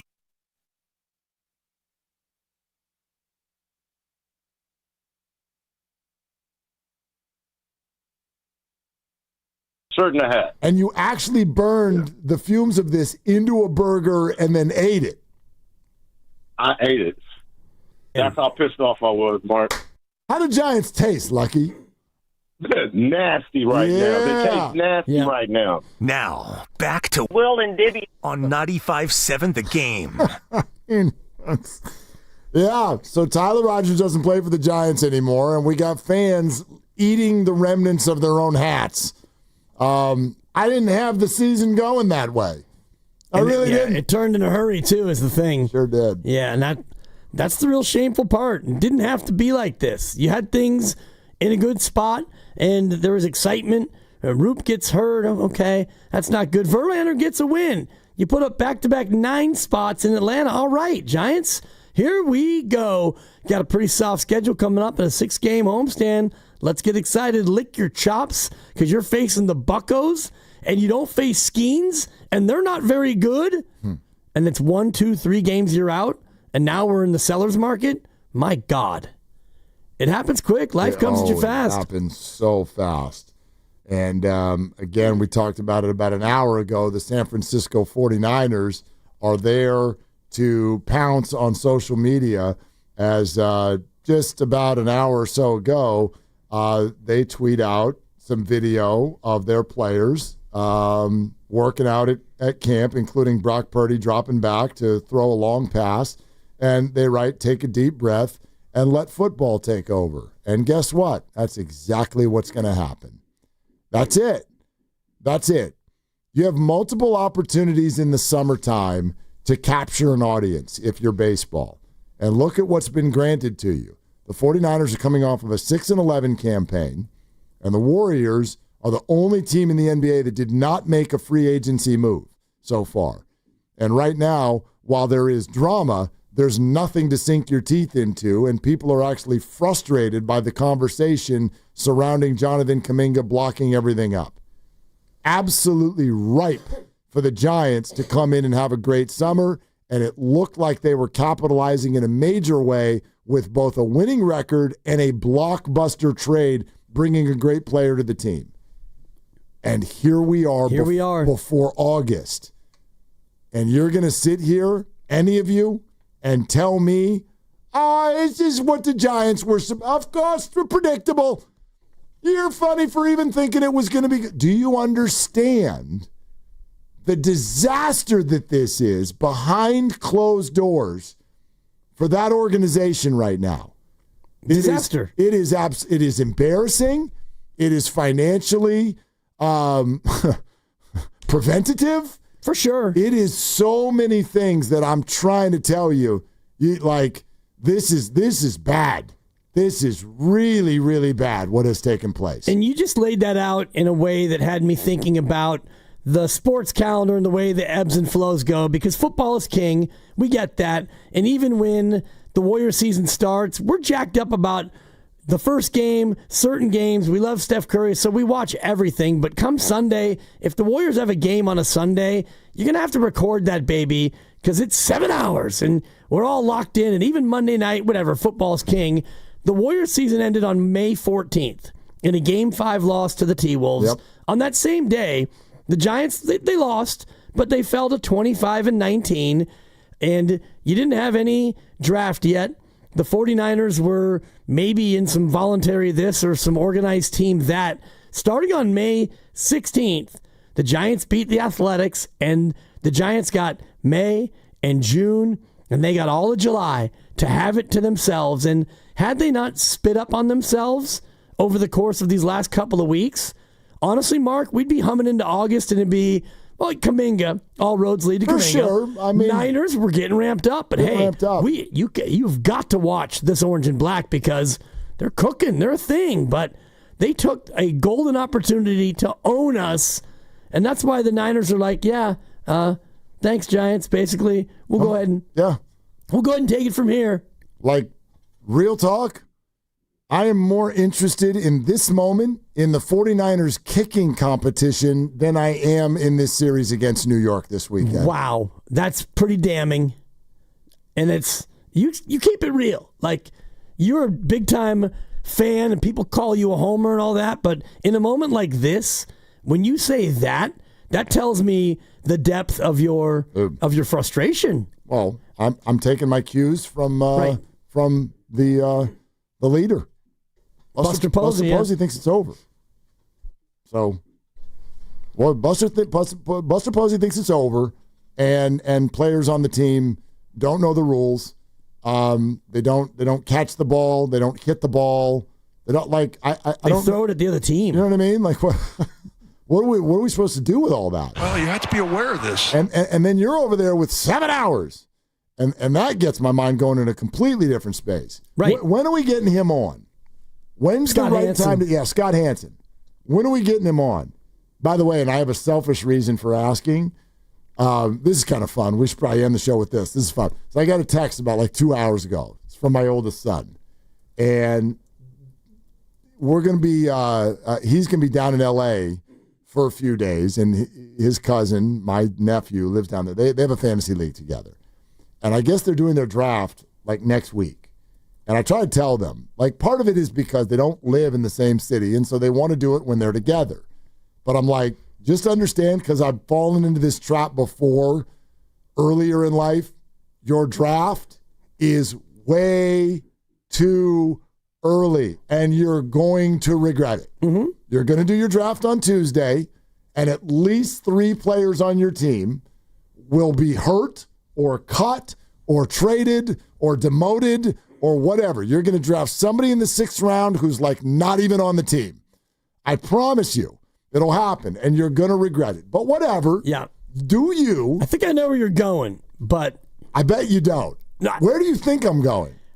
This is the first thing I thought of. Having Scott Hansen do a cameo for you in your fantasy football league. I stand corrected for the 8th time today. That's exactly where I'm going. Even though we've been apart for 2 weeks, it's funny because, and Supper's not listening right now, I was thinking about birthday ideas because it's coming up in about a month, and every year I get caught like, oh God, we're down to 2 or 3 days. I got to come up with something. You're going to have Scott Hansen do a birthday greeting for your wife? You and Dibs tonight, 7 minutes. I thought that'd be a good way to bring it home. Your husband, he's getting older, but he's ready to roll. 7 minutes of unadulterated wrestling. Pretty impressive. That's amazing. Thank you. He goes, I don't pee for 7 hours, but you should see how many times Dibs does. No, I looked that's at the exactly. price. So he asked, he's like, hey, do you think you could get Scott Hansen to do a draft order for us? Because his cousin wants to spend $250 on a cameo. $266. So you looked it up. I'm looking at it right so now. I said 2 things. I go, first of all, it would kind of probably be, if he makes a lot of money doing that, it's not necessarily most appropriate for me to ask. And secondly, I don't really know Scott that well. We've had Scott on the air. I don't text with Scott. I don't know Scott. And so I'm like, plus you're giving me like 4 days notice. And Scott has a lot of requests out there. So anyway, I downplayed the whole thing big time because I'm like, I do not think that I can make that happen at all. But I did think like we should ask Lucas, like when are we getting him on? Because if he's on the show, I'll totally be like, hey, Scott, stay on hold after the interview's over. Would you mind doing quick 14 team introductions with the first pick? Do you remember last time he came on, he sent a message to Jude. We had him send him, and Jude